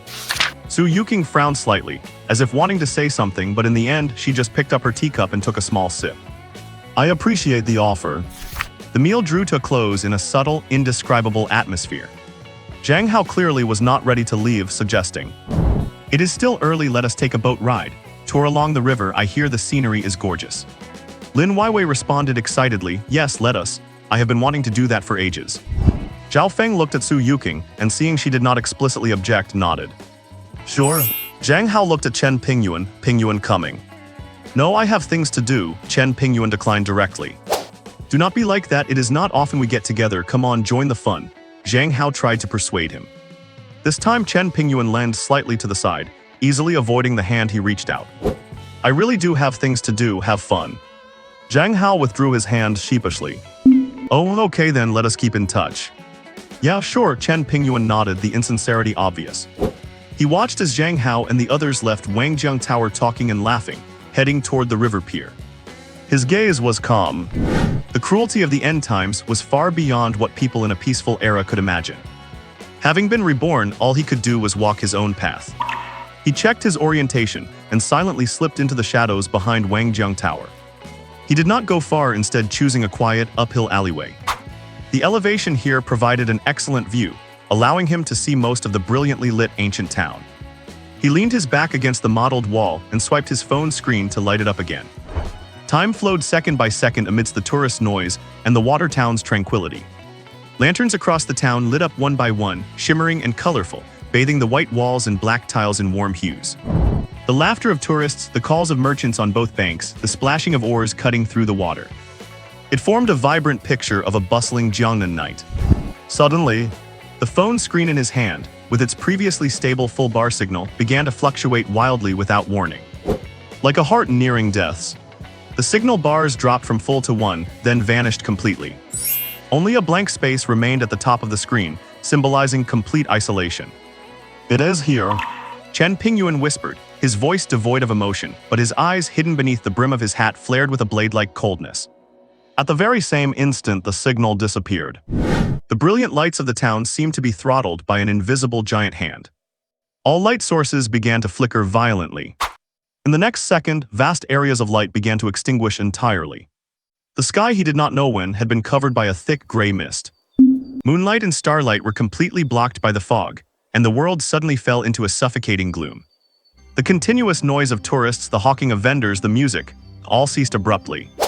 Not fading away, but as if severed by a sharp blade. The entire world felt as if all sound had been withdrawn, sinking into an absolute deathly silence. This silence lasted less than 2 seconds.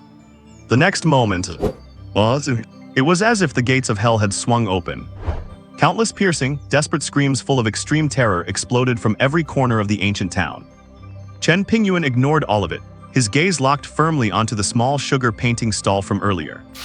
The stooped old man still stood in place. But now the black mist around him was 10 times denser, almost forming tangible black slime that enveloped him. His form twisted and swelled within the black mist.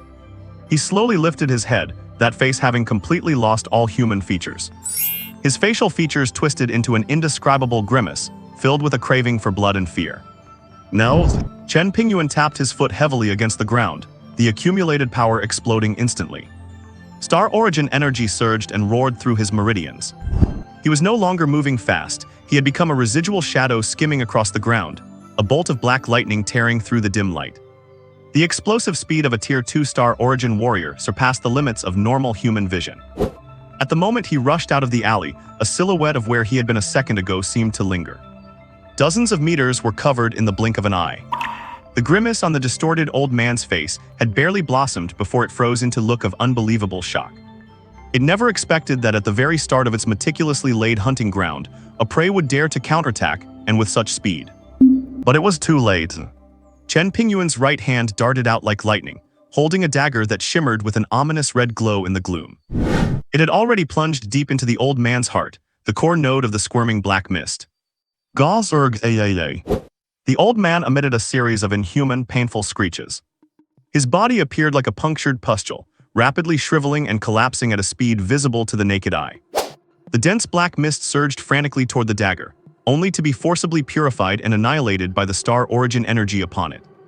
In the end, in less than a second, this clone dissipated into the air as a faint trail of black smoke.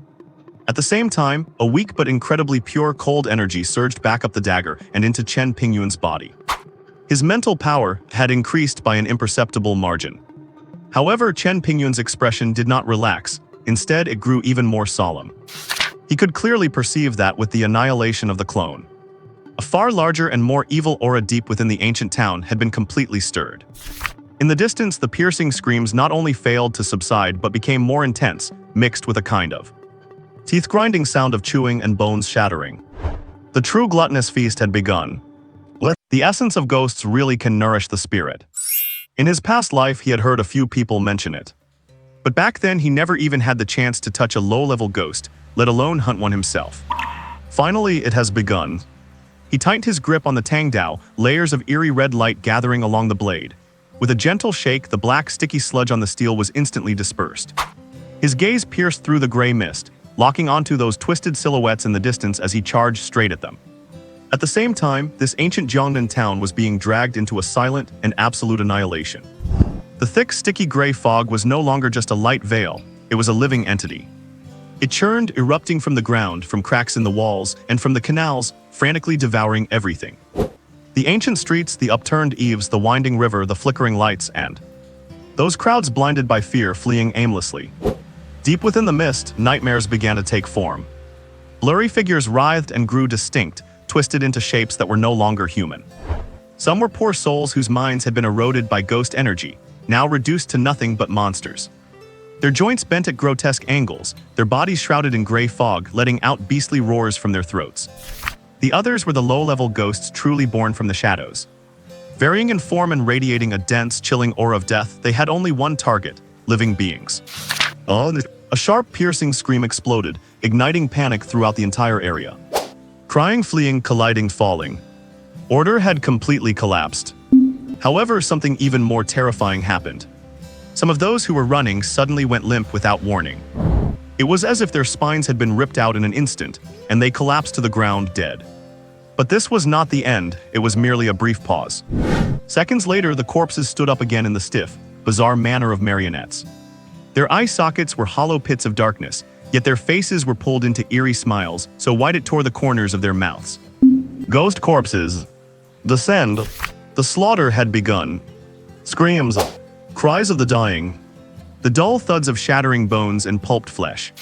These sounds rose and fell, interweaving, dragging this picturesque ancient Jiangnan town into a bloody hell. On the river, the small boat was like a lonely leaf on the river Styx. The boat Zhang Hao and the others were on did not escape. The thick gray fog wrapped around them, and their small boat like a giant burial shroud. What is going on, this fog? Zhang Hao's voice trembled. The world before his eyes was a gray blur. He could not see the bow of the boat, let alone the riverbank a few steps away. The lights on both banks had long been extinguished, or rather swallowed by this fog. It is so cold, Zhang Hao, I am so cold. Lin Weiwei's voice was accompanied by the chattering of her teeth, and she was practically hanging onto Zhang Hao. Zhao Feng gripped the boat cover tightly, his eyes filled with terror. Something is not right, this fog, there is a problem, listen.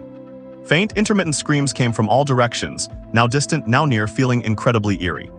Su Yuking's face was as pale as paper, her hands clutching the slippery, cold side of the boat. Weiwei, what is wrong, Weiwei? Just then Zhang Hao felt the body in his arms jerk violently. It was not because of the cold, but rather a kind of inhuman stiffness. He looked down in horrors. What met his eyes were Lin Weiwei's pupils, completely unfocused and filled with a dead, pitch-black silence. The muscles in her cheeks twitched unnaturally, slowly spreading into a sinister smile. That smile did not belong to the Lin Weiwei he knew. A sharp, high-pitched laugh, like fingernails scraping against glass, squeezed out from her throat. The next moment, the hand that had been tightly clutching his arm suddenly raised. Her 5 fingers became gaunt, her nails turning black and sharp, plunging straight for Zhang Hao's eyes.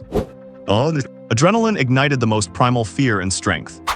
Zhang Hao did not even have time to think. His survival instinct overcame everything else. With every ounce of his remaining strength, he roared and shoved the Lin Weiwei in his arms away with all his might. The force was so great that it sent her body flying. Splash! A dull thud as she crashed into the pitch-black water. Weiwei! Zhang Hao suddenly snapped out of it and reached out instinctively to grab her. However, his fingertips only grazed a piece of cold, slippery fabric, the corner of her dress. But on the water there was only the empty dress, swirling and slowly sinking. Lin Weiwei, who had fallen in, had vanished instantly without a trace. The remaining people on the boat felt their hair stand on end, as if they had fallen into an icy pit. Get to shore now. Su Yuking screamed, pointing with a trembling hand toward the faint outline of a riverbank not far away. That was their only hope now. The boatman had long since been paralyzed with fear at the stern. There was no counting on him. Zhao Feng snapped to his senses, grabbing the dropped oar. Exploding with unprecedented strength, he rowed frantically toward that blurry shore. Zhang Hao stood dazed for a few seconds until Zhao Feng's roar woke him. He grabbed the other oar, clumsily mimicking Zhao Feng, rowing with all his might. At this moment, the desire to survive conquered all else. Finally, the boat crashed through the thin mist and collided with the stone steps on the bank. Quick, get out! Zhao Feng discarded the oar and leaped onto the bank first. The 3 used their hands and feet, pulling and helping each other, crawling up the slippery stone steps in a pathetic state. When they finally stood steady and looked toward the once familiar streets, time seemed to stand still, their blood turned to ice and their minds went blank. The prosperity was gone, the lights extinguished. Before them lay a street paved with corpses. Severed limbs and scattered organs were everywhere. Thick blood soaked the bluestone, pooling into streams and emitting a nauseating, foul stench. The mortal world had become a purgatory. Zhang Hao could no longer hold it back. He leaned against the stone railing and retched uncontrollably. Zhao Feng leaned against a wall, his eyes hollow, his face drained of color. Su Yuking's legs had completely given out. If not for Zhao Feng instinctively holding her up, she would have already collapsed onto the ground. Elsewhere, Chen Pingyuan's feast of slaughter had only just begun. He turned a deaf ear to the heart-wrenching screams all around him. At this moment, he was the most efficient hunter, moving through the bloody hunting ground. His goal was clear, those wandering souls, the weakest, just born from the gray mist. And those aberrants who had been partially eroded by ghost energy and had lost their reason. These things were a nightmare for ordinary people. But before Chen Pingyuan, a Tier 2 Star Source warrior with combat experience far beyond his current rank, they were vulnerable. Swoosh! The blade sliced through the air. An aberrant with a twisted face, roaring as it lunged, was struck under the ribs. Its upper torso and internal organs, drenched in black blood, flew off. Chen Pingyuan's eyes remained unmoved, his footsteps steady, his sword momentum unexhausted. With a turn of his wrist, he delivered a backhanded diagonal slash. Rip! A black cat-like ghost that had sprung silently from the shadows was cleanly bisected from head to tail while still in midair. Clean, crisp, efficient. Not a single wasted movement. With every kill, a wisp of cold energy was absorbed by the Tang Dao, flowing through the hilt into his body. This energy quietly nourished his limbs and bones, dispelling the fatigue brought on by the battle. More importantly, it flowed into his sea of consciousness, far from letting the violence of the slaughter erode his mind. It acted like the purest spring, washing away the dust from his spirit. His perception grew sharp and clear at an unprecedented speed. The fight did not exhaust him. On the contrary, it made him bolder the more he fought. His spirit was ecstatic. His sensory range was slowly expanding. Not enough of these small fry are just appetizers. Blades flashed repeatedly and flesh and blood flew everywhere. In just a few minutes, the number of low-level ghosts and alienated creatures that had died by Chen Pingyuan's blade was well over 100. Wherever he passed, a shocking vacuum zone was left in the streets. Those remaining low-level monsters seemed to have an instinct to avoid danger. They could sense the aura of extreme danger radiating from him from far away. They let out shrill screeches, either phasing through walls, burrowing into the ground, or hiding deeper in the shadows, fleeing in a panic to keep their distance. Chen Pingyuan frowned as he watched this scene. If he could, he would have loved to just keep killing like this. Because the energy absorbed from killing these ghosts was having an effect even more astonishing than he had anticipated. A mere 100 or so low-level monsters had already brought a clear and tangible improvement to his mental strength. While not earth-shattering, this accumulated cooling energy was silently nourishing his mind, making his mental power more solid and resilient, and his perception sharper as a result. This would play a crucial role when facing the main entity of the ghosts later on. The stronger the mental strength, the greater the ability to resist mental shocks and illusionary erosion. What a pity. Chen Pingyuan swept his gaze over the hiding low-level ghosts and gave up on chasing them. The efficiency was too low. The priority now was to find the ghost entity and resolve the source. Ghosts are of a yin nature and naturally gravitate toward places where yin energy gathers. The entity must be hidden in the place within the ancient town where the yin energy is strongest and heaviest. In Gunning Ancient Town, there were two places he considered to have the most concentrated yin energy. First, the Paper Doll Art Museum on the west side of the town. It is said that the museum displays various lifelike paper dolls, many of which are quite old. Since ancient times, chilling and eerie rumors have circulated about that place. Paper dolls themselves have a more direct and subtle connection to ghosts and the underworld. Second, the Wax Museum of Historical Figures at the north end of the town. Because of their human-like yet artificial nature, wax figures are highly prone to attracting evil spirits, especially those made in the likeness of historical figures. Over the long years, wax figures are more likely to gather incense, belief, and even various chaotic intentions, breeding gloom. These two places, one in the west and one in the north, span almost the entire town and are quite far apart. I will go to the Paper Doll Museum first. Chen Pingyuan made the decision almost without hesitation. The Paper Doll Art Museum is in a more remote and darker location, and the dolls themselves better fit his judgment of where a ghost would hide. He quickly identified the direction and dashed toward the west side of the ancient town. Along the way, low-level ghosts and alienated creatures kept trying to block him, but they were all cleanly and decisively slaughtered by his thunderous strikes. On his way, he saw a few surviving tourists huddled in the corner of a shop, seemingly still retaining a sliver of sanity. They were trembling, their faces full of fear and despair. A middle-aged man about 50 saw Chen Pingyuan and burst into a desperate desire to live. He struggled to crawl out of the corner, moving toward Chen Pingyuan while crying out, "Save me, please save me, take me away from here." Chen Pingyuan did not pause for a second and kept moving forward. Just as the man was about to reach the middle of the road and Chen Pingyuan was passing by, the man's body suddenly stiffened. An eerie smile instantly replaced the expression on his face. In the next second, he sprang up from the ground. His originally gaunt fingers turned pitch black and rigid in an instant, with nails growing into sharp claws. With a sharp, piercing sound, he viciously clawed at Chen Pingyuan's throat. It was clearly an evil ghost possession. "Oh, Chen PH." Chen Pingyuan snorted coldly and countered with a horizontal slash. Splatter! A head flew high into the air. What sprayed from the severed neck was not blood, but a viscous black liquid. The headless corpse swayed and fell heavily to the ground. "Saving people," Chen Pingyuan whispered to himself. "Being kind in a place like this will only get you killed faster." His pace did not falter, and he continued to dash toward the Paper Doll Museum. Soon, the gloomy two-story building of the Paper Doll Art Museum came into view. Here, the surrounding mist was thicker than elsewhere, and the air was colder, even bringing a chilling sensation to his lungs as he breathed. The museum doors were tightly shut, with old yellow talismans pasted on them. But from inside the door came a faint rustling sound, like countless small insects crawling and rubbing against the floor and walls. Chen Pingyuan did not choose to destroy the main door sealed by the talismans. He moved, circling to the side of the building to find a wooden-framed window. The Tang sword in his hand vibrated slightly, with red light flowing along the blade. Whoosh! A sharp blade of light flashed. Crash! The window and its frame were shattered completely, wood chips flew everywhere. He shifted his body and quickly leaped inside. Inside the Paper Doll Art Museum, the lighting was dim, and the air was filled with the smell of old paper ash and sandalwood. In the first-floor hall, various paper dolls were displayed. Generals and civil officials dressed in ancient court robes and armor. Ladies and scholars in kippaos and robes. Modern men and women dressed in contemporary clothes. and even opera characters with brightly painted masks. Each doll was painted with vibrant, striking colors, looking incredibly lifelike. In the dim light, those ink-dot eyes seemed to be silently watching the intruder, sending a chill down his spine. Rustle, rustle, rustle, rustle. The eerie sound grew clearer, coming from all directions. It was everywhere. Chen Pingyuan tightened his grip on his tang sword, its red glow flickering to dispel the surrounding cold. He scanned the surroundings vigilantly, his transcendent vision clearly being interfered with here. The thick yin energy was distorting the light and blurring his perception.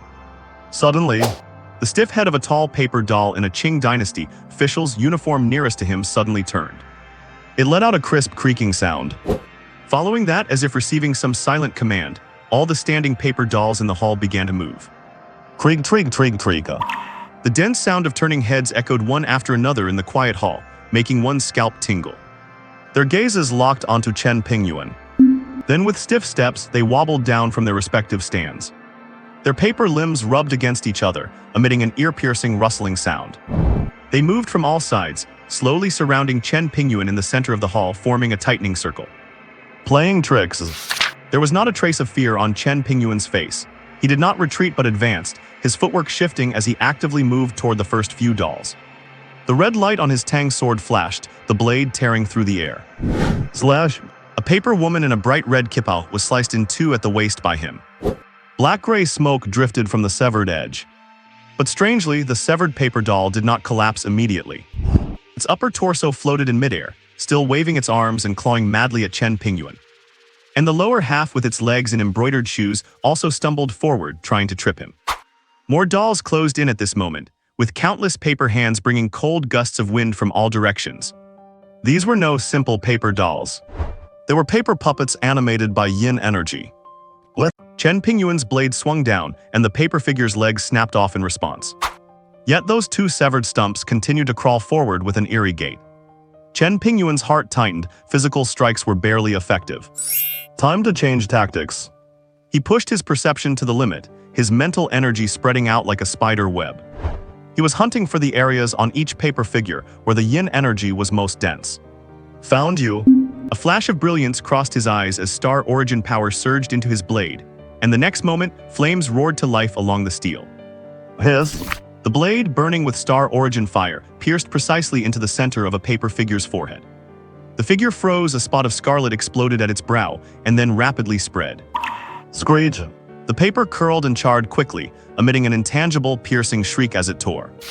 The entire figure struggled while burning in the flames. With a soft puff, it finally turned into a pile of ash, swept away by the chilling wind. The air grew thick with the acrid, pungent smell of burning paper, mixed with the stench of decay. It actually works. Having found the method to kill them, the tension in Chen Pingyuan's heart eased slightly.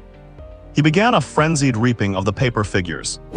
However, for everyone he destroyed, 3 or 4 new ones surged out from the shadows.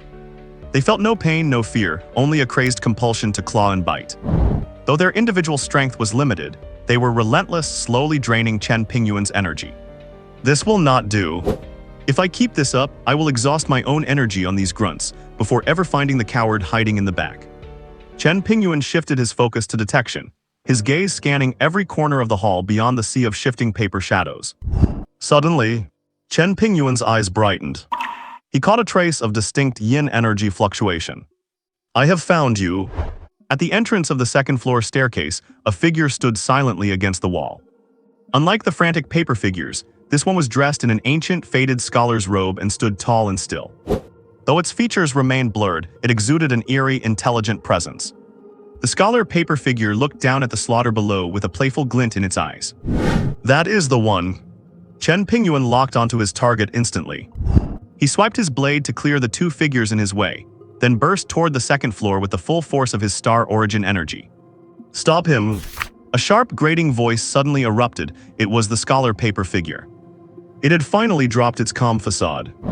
In an instant, more figures flooded out from the stairs and corridors, layer upon layer. They quickly formed an impenetrable wall of paper in front of Chen Pingyuan.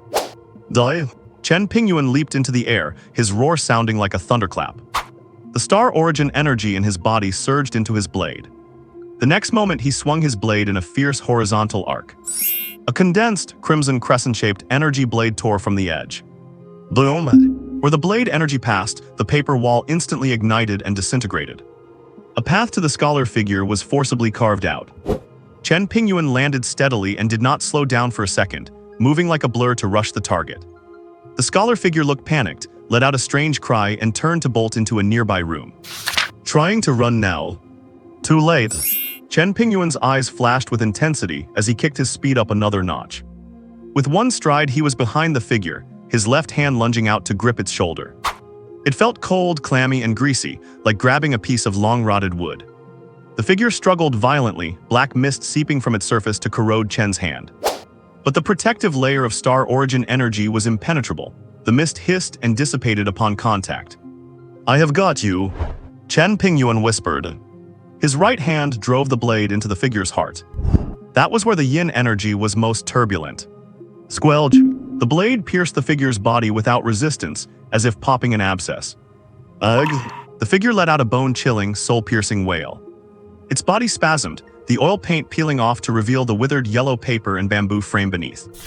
A wave of cold energy, 100 times more potent than before, flooded into Chen Pingyuan's body through the blade. The impact of this energy was far beyond his expectations. Countless malicious shrieks tore directly into his mind. Chen Pingyuan groaned, feeling as though his head had been struck by a heavy hammer. But he gritted his teeth and steadied his mind. Simultaneously, he frantically channeled his star origin power to counter, forcibly absorbing and refining the pure yin energy being forced upon him. Under this predatory absorption, the scholar figure withered and dried up before his very eyes. Finally, with a soft pop, it crumbled completely, turning into a pile of foul-smelling charred ash. With its death, all the active paper puppets throughout the art gallery instantly froze. Then, like puppets with their strings cut, they collapsed to the ground, reverting to dead, lifeless paper crafts. The noise and chaos ended in an instant. Chen Pingyuan shook his aching right arm. The red light on the blade faded, though the steel remained startlingly hot. He could clearly feel that his mental energy had become more refined after this dangerous replenishment. Both the range and intensity of his perception had improved significantly. However, though the scholar figure's yin energy was potent, it felt more like a clone, or perhaps a puppet. No matter what it was, Chen Pingyuan could confirm one thing: the main body of that cunning ghost was not here. Because he could clearly sense that the intensely cold energy had not truly dissipated. Instead, it was fleeing in a certain direction toward the ancient town. It escaped, Chen Pingyuan muttered to himself. The ghost was truly cunning, with endless tricks to preserve its life. He walked out of the gallery and cast his gaze toward the direction where the entity had fled. Outside the paper dollhouse, the streets were completely deserted. Looking around, the entire ancient town resembled a colossal, forgotten graveyard. Chen Pingyuan's footsteps tapped against the empty street, creating a monotonous yet clear echo that made the surroundings feel even more silent. This kind of silence was more chilling than a parade of 100 ghosts. Chen Pingyuan expanded his source power perception, confirming there were no hidden threats nearby. Without further delay, he moved, sprinting rapidly toward the wax museum in the north of the ancient town. The closer he got, the colder the air became. Dense, eerie yin energy roiled and churned within the fog. In the distance, the outline of the wax museum's ancient-style architecture emerged through the mist. However, just as Chen Pingyuan was mere tens of meters away from the museum, his charging figure came to a sudden halt. Suspended 3 meters above the ground in front of the museum, 3 familiar figures hung in an unnaturally twisted posture, held by invisible forces. Zhang Hao, Zhao Feng, Su Yuking. Their eyes were tightly shut, their faces drained of all color, showing a cyan-purple tint from oxygen deprivation. Pitch-black streams of energy erupted from within them, surging continuously as they bound their limbs and bodies. A spine-tingling, monstrous cackle echoed from the depths of the wax museum. The voice was elusive, dripping with mockery and malice. Do you say them? The voice whispered as if right beside his ear. Your companions, your friends. They shall become my collection, forever displayed in this perfect wax museum. Give up your struggle, it is meaningless. Your power is decent, but ultimately you are just flesh and blood so fragile. Why not become a part of me and melt into this ghost realm? Merge with me and become the new master of this domain. You will feel the true power of the soul, and I will grant you eternal life. Hearing these seductive words, Chen Pingyuan felt nothing but disdain. His gaze swept past Zhao Feng and Su Yuking in the air. Finally, his sight fixed upon Zhang Hao's face, which was distorted by pain. Helyazi, His voice was low, yet it held a strange, piercing power that resonated deep into Zhang Hao's consciousness. Zhang Hao, suspended in midair, shuddered violently. The movement was so intense that the black energy binding him rippled accordingly. In that moment, Zhang Hao felt as if his eyelids were impossibly heavy. He struggled, twitching, until he finally managed to pry them open a crack. Everything before him was blurred and swaying. A familiar figure began to sharpen within his shaking vision. Pingyuan.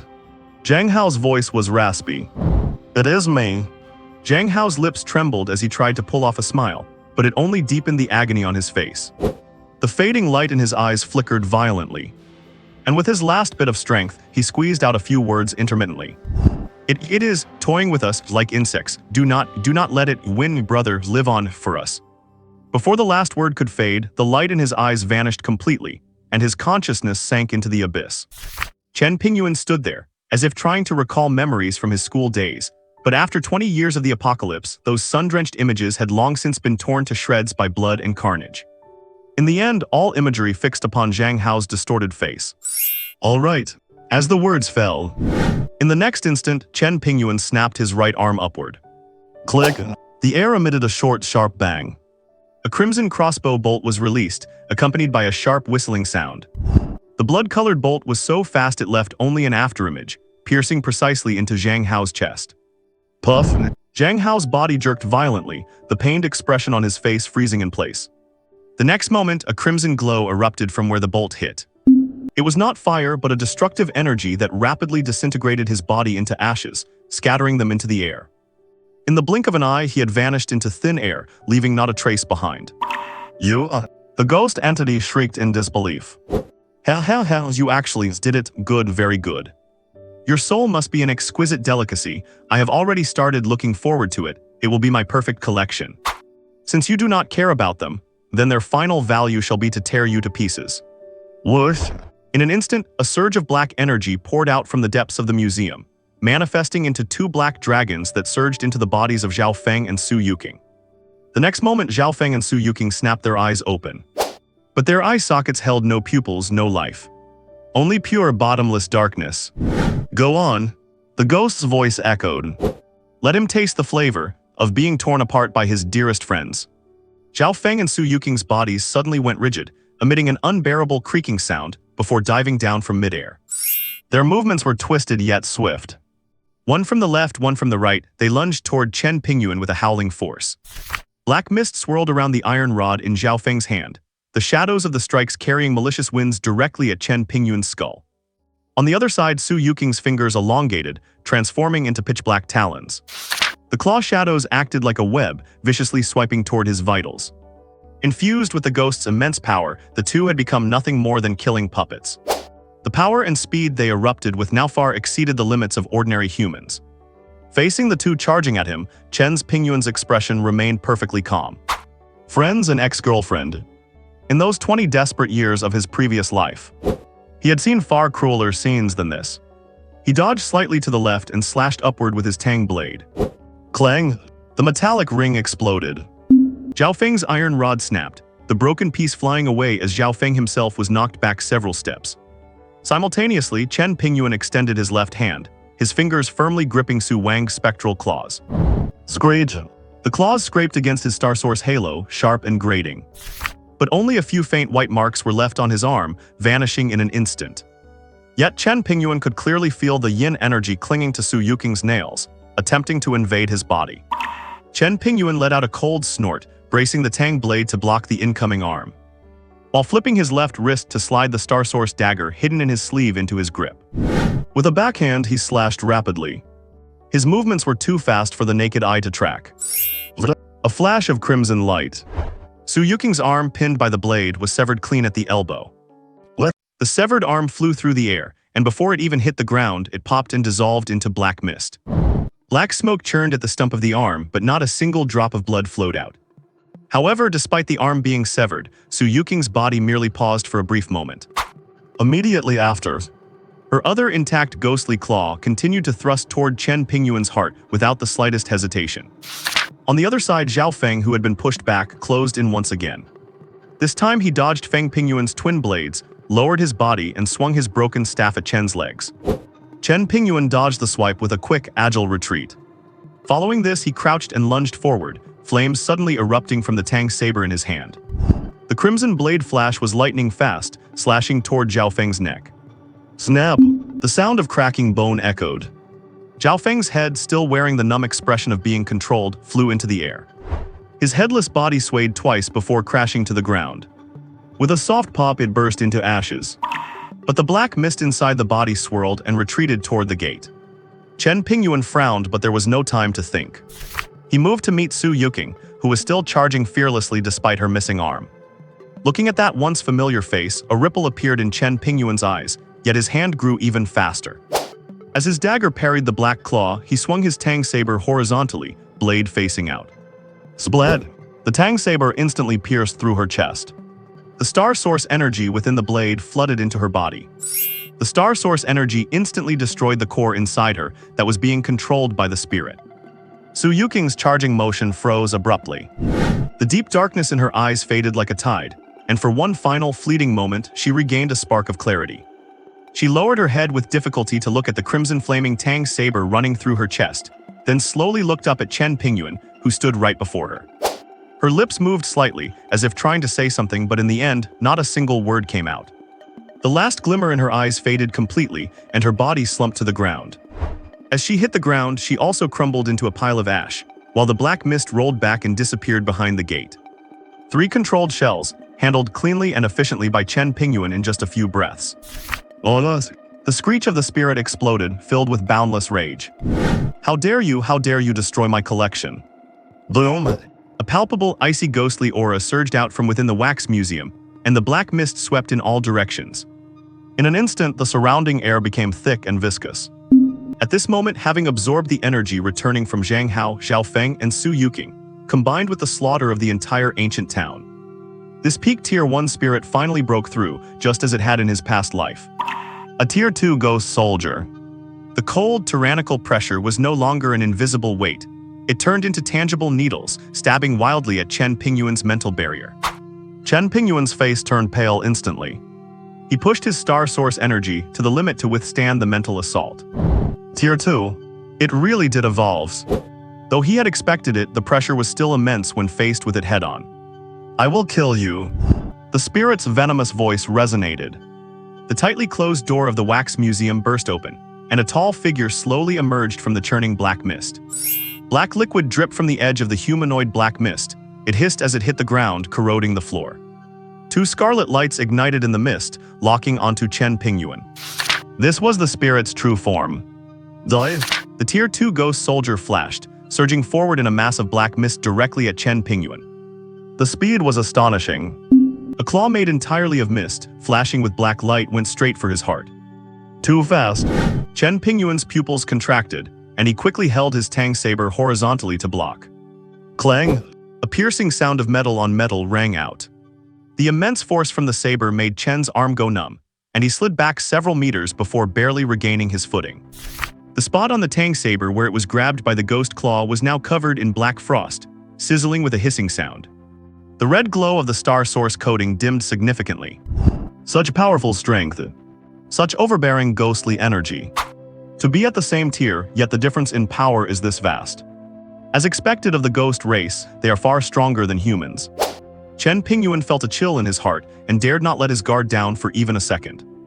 A Tier 2 star source warrior, is that all you have got? The spirit gave a smug, raspy laugh, its form blurring again as it morphed into a shadow, circling Chen Pingyuan at high speed and kicking up gusts of chilling wind. It had no fixed physical form, shifting in and out of existence, making it difficult for physical attacks to land a fatal blow.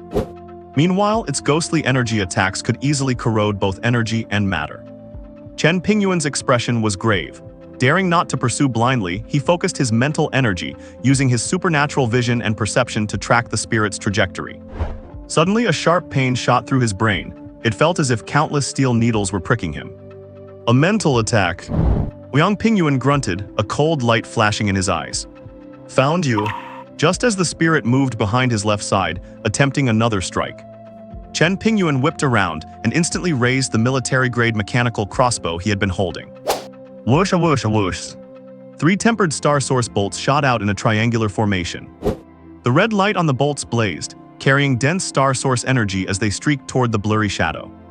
The spirit clearly had not expected Chen to launch such a precise counterattack while under mental assault. It screeched and tried to dart away. It was fast, but the star source bolts were faster. Whoosh whoosh. 2 bolts missed, but the final one hit the shadow perfectly. Boom!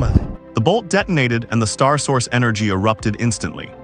The spirit let out a howl of agony. The body made of black mist fluctuated violently. The spot where the bolt hit began to smoke like it had been splashed with acid, creating a gaping hole. Burning star source energy was the perfect weapon against sinister, ghostly mist. Strike while the iron is hot. Without the slightest hesitation, Chen Pingyuan lunged, moving like lightning and closed the distance to the spirit instantly. He slashed his tang saber with a fierce stroke.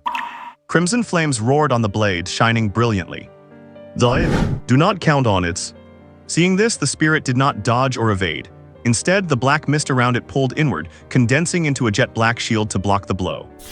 Immediately after, the area where its head would be twisted and collapsed violently. A moment later, the spirit opened an invisible mouth and let out an ear-piercing scream. Soul scream. A mental shockwave exploded outward from its center. Filled with intense malice, it slammed straight into Chen Pingyuan's mind. Chen Pingyuan's expression changed drastically. An innate skill of the ghost, Soul Scream. Cannot take this head-on. But it is too late, the distance is too short, it is impossible to dodge. A fierce glint flashed in Chen Pingyuan's eyes. In the next instant, he continued to circulate the star source power within his body, and a blue light gathered in his throat. Get lost. A sonic skill, he unleashed it as well. Boom! The 2 invisible forces collided violently, and Chen Pingyuan felt as if countless needles were stabbing and twisting inside his brain simultaneously. He let out a muffled groan as blood instantly seeped from his 7 orifices. His body was sent flying uncontrollably, crashing heavily into a courtyard wall in the distance. Boom! With a deafening crash, half of the wall collapsed, sending gravel and dust flying. He tasted sweetness in his throat and spat out a large mouthful of blood. Damn it! His sonic skill could only offset a small portion of the impact. He had taken the brunt of most of it. On the other side, the ghost saw Chen Pingyuan's wretched state and could not help but screech triumphantly. The piercing laughter echoed. Go to hell. The thick fog surged forward, rushing toward the fallen Chen Pingyuan. Chen Pingyuan's eyes narrowed as he rolled swiftly to the side to dodge, his right hand reaching into his tactical pocket and grabbing something. Clatter! He had a handful of star source steel balls in his palm. The next moment, red light flared from his palm, and surging star source power was frantically poured into them. In an instant, every steel ball lit up with a blinding red glow, turning into miniature bombs. Go! Chen Pingyuan whipped his arm out, his wrist snapping violently. The sky full of steel balls, cloaked in scorching star source power, sprayed toward the encroaching black mist like scattered flowers. Red flashes erupted. Bang bang bang bang bang bangs bang bang bang. A series of dense explosions rang out. The steel balls detonated the moment they touched the black mist. Scorching star source energy raged wildly, directly evaporating and purifying a large swath of the black mist. Ow! A painful shriek came from the black mist. The ghost's form was forced to manifest by the explosions, then quickly dissolved into residual mist, retreating in a panic to put some distance between them. Chen Pingyuan did not stop for a second, quickly raising his mechanical crossbow and cocking it again. 3-round burst mode activated. Swish, swish, swish. 3 star source crossbow bolts, glowing with red light, tore through the air once more, aiming straight at the ghost that had just steadied itself. The ghost let out an angry roar, its surrounding mist churning violently as it extended 2 claw-like arms and swiped forward. Whoosh! The surrounding black mist was forcibly condensed by it. In a flash, it turned into 3 solid energy arrows. Swish, swish, swish. The 3 black arrows shot out to meet the star source bolts. Mid-air, the red and black energies collided fiercely. Boom! Amidst the violent explosion, the star source bolts and the black arrows were simultaneously annihilated, scattering into chaotic, turbulent energy. Chen Pingyuan's heart sank slightly at the sight. Source energy manifestation. A Tier 2 ghost is truly tough to deal with. He grabbed another handful of steel balls with his left hand, infused them with star source power, and threw them out with all his might. He was using the same trick again. This time, the ghost had learned its lesson. It did not take the hit, Instead, it flickered and the black mist instantly dispersed and thinned out, dodging the explosion radius of the steel balls. Then, over a dozen meters away, the black mist swirled and recondensed into a vague humanoid shape. Clearly, it was wary of those explosions infused with star source power. Chen Pingyuan caught this, and a cold glint flashed in his eyes. Now is the time. He pushed off with his feet, his body exploding forward as he rushed toward where the ghost was recondensing. He moved so fast that he left an afterimage behind. While charging, the Tang saber in his hand flared with intense red light again. This time, the red glow on the blade was fiercer and more dazzling than ever before. Swish, swish, swish. The blade's light poured down like a waterfall. Crimson blade slashes instantly enveloped the ghost. Each strike erupted with burning star source power. The ghost had just finished taking shape when it saw the wall of red light slashing toward it. It screeched. The strength of this human was far beyond its expectations. The intense sense of crisis completely triggered its ferocity. Roared. Its scarlet eyes stared dead at Chen Pingyuan, and the black mist around it surged frantically, condensing upon its arms. Sizzle. The black mist twisted and deformed, actually turning into a pitch-black long saber. The blade was wreathed in ghostly energy, with the faint sound of phantom wailing. Meeting force with force. Clang. The star source Tang saber collided violently with the ghostly energy saber. The sound of clashing metal echoed through the ruins, accompanied by the piercing friction of energy. The battle entered a white-hot stage instantly. Chen Pingyuan exerted his Tier 2 star source warrior's powerful physique, his reaction speed far beyond the average person, and the rich combat experience accumulated over 2 lifetimes to the extreme. Every one of his strikes was fast, accurate, and ruthless. The scorching star source power surged wildly over the blade. Every time he struck the ghost, it tore away a large amount of black smoke. Rip. New wounds were constantly being slashed into the ghost, causing it to emit intermittent, painful hisses, and its black aura was growing dimmer. But it seemed not to know pain, and its attacks became even more frenzied, a do-or-die approach. The ghost's attacks were insidious and strange, posing a huge threat to Chen Pingyuan as well. Black ghostly claws, condensed ghastly energy blades, and even the occasional spray of ghost energy. These did not just cause physical impact, they were also attempting to corrupt his spirit. Had Chen Pingyuan's will not been firm, and had he not had star source power to protect him, he would have fallen victim to the ghost long ago. During the intense struggle, Chen Pingyuan gained an increasingly better understanding of this Tier 2 ghost. Its power is high, its speed is extremely fast, its resistance to physical and mental attacks is high, and it is skilled in mental interference and ghastly energy corrosion. But its attack methods are monotonous, lacking any true finishing move. Although Soul Scream is powerful, its consumption is terrifying, and it is impossible to use it again in a short time. More importantly, its combat is entirely driven by instinct and resentment, with no strategy whatsoever. In contrast, every one of Chen Pingyuan's strikes was precise and efficient, every dodge was perfectly timed, and his combat technique was displayed to the fullest. He was looking for an opportunity, a chance to deal a heavy blow or even kill it completely. Clang! Another intense collision of blades. The ghastly energy saber was knocked aside. Now, Chen Pingyuan's eyes flashed with intensity as he seized the split second when the ghost's old strength was spent, and its new strength had not yet risen. He twisted his wrist, and the Tang saber traced an incredibly tricky arc, fast as lightning. The target was the ghost's left shoulder. That was a critical node for its circulation of ghastly energy. Rip. The crimson blade sliced into the ghost's left shoulder without any resistance. Star source power erupted. Squish. The ghost's entire left shoulder and part of its torso were cut wide open by this strike. Dense black mist surged out like a flood. At the edges of the wound, crimson star source power burned frantically, continuously purifying its source of ghostly energy. The ghost let out a sharp, miserable scream. Its body shook violently as it retreated rapidly. Those 2 scarlet ghostly eyes showed fear for the first time. This human is too strong. It began to have thoughts of retreating. After all, it had only just advanced to Tier 2, and its ghastly energy was unstable. And while this human was also injured, it did not seem to affect him much, and he had endless tricks up his sleeve, strange and difficult to deal with.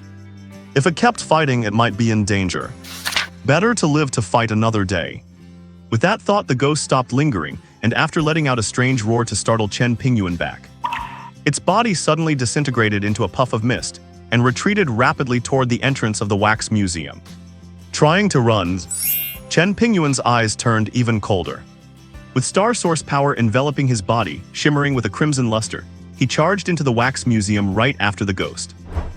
Chen Pingyuan rushed abruptly into the wax museum.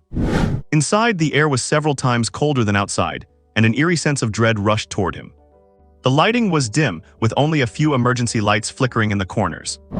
Rows of wax figures stood silently in the shadows, their poses incredibly lifelike. There were emperors and generals in magnificent robes with majestic expressions. Great scientists focused on their instruments, and elegant artists playing zithers or holding brushes. However, here, these wax figures carried an indescribable sense of evil. Their eyes were hollow, their smiles stiff, and their wax skin gleamed with a greasy sheen under the dim light.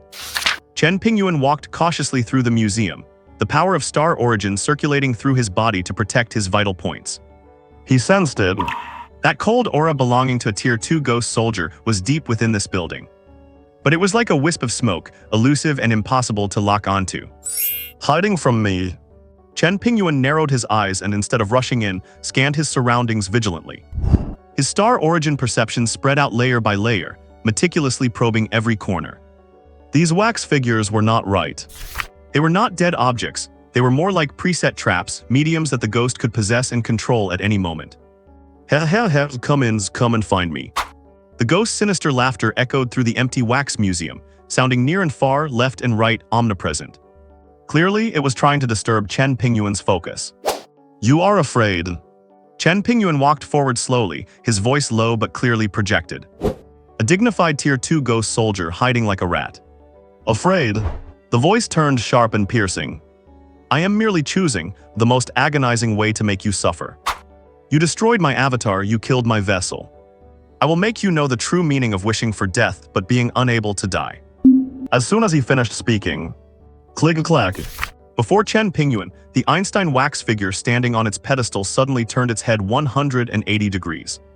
On its waxy face, the serious expression was replaced by sheer ferocity, its mouth stretching into an eerie grin large enough to swallow a human head. It leaped from the pedestal on all fours like a predatory beast and lunged wildly at Chen Pingyuan. It was terrifyingly fast. But Chen Pingyuan was faster. He had already acted at the first strange sound of its neck turning. The tang saber in his hand swung upward, and a crimson blade glow flashed and vanished in the darkness. There was no sound of flesh being torn. Only a faint pop as the wax head was instantly melted and severed by high heat. A head wearing a ferocious grin flew high into the air and rolled onto the floor. The headless wax body continued to charge forward from momentum, but Chen Pingyuan dodged aside and delivered a whip kick, his heel infused with star origin energy slamming hard into its torso. Bang! The rigid wax figure exploded into 1,000 pieces. The escaping yin energy was incinerated on the spot by the crimson star origin power. However, the mass awakening of the wax figures that Chen Pingyuan expected did not happen. The surroundings remained deathly silent, yet it felt more suffocating and unsettling than before. Click-o-clack. A faint scratching sound like nails on glass came from all directions. Chen Pingyuan focused his mental energy to the extreme. He could feel the yin energy within every wax figure around him beginning to boil. But they did not move. They were watching him. All the wax heads, regardless of their original orientation, were now turning synchronously in an extremely slow, stiff, and eerie motion.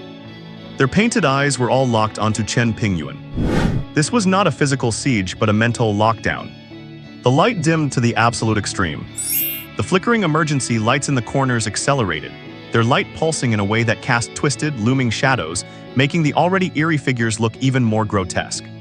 Ha, did you think my toys only existed to charge forward and die? The ghost's voice echoed again, filled with the playfulness of a cat tormenting a mouse. That would be so boring. Before the words even faded, a sudden shift occurred. The threat did not come from the wax figures, but from beneath his feet. The old carpet under Chen Pingyuan's feet turned into a patch of viscous swamp without warning. A massive suction pulled from the ground, attempting to swallow and trap his legs. It was wax. A thick layer of semi-molten, dark red wax oil had appeared on the floor out of nowhere. Environmental assimilation. The embryonic stage of a ghost domain. Chen Pingyuan's eyes tightened. This ghost could actually turn the entire museum into its domain. The star origin power in his body surged, flooding into the ground through his legs.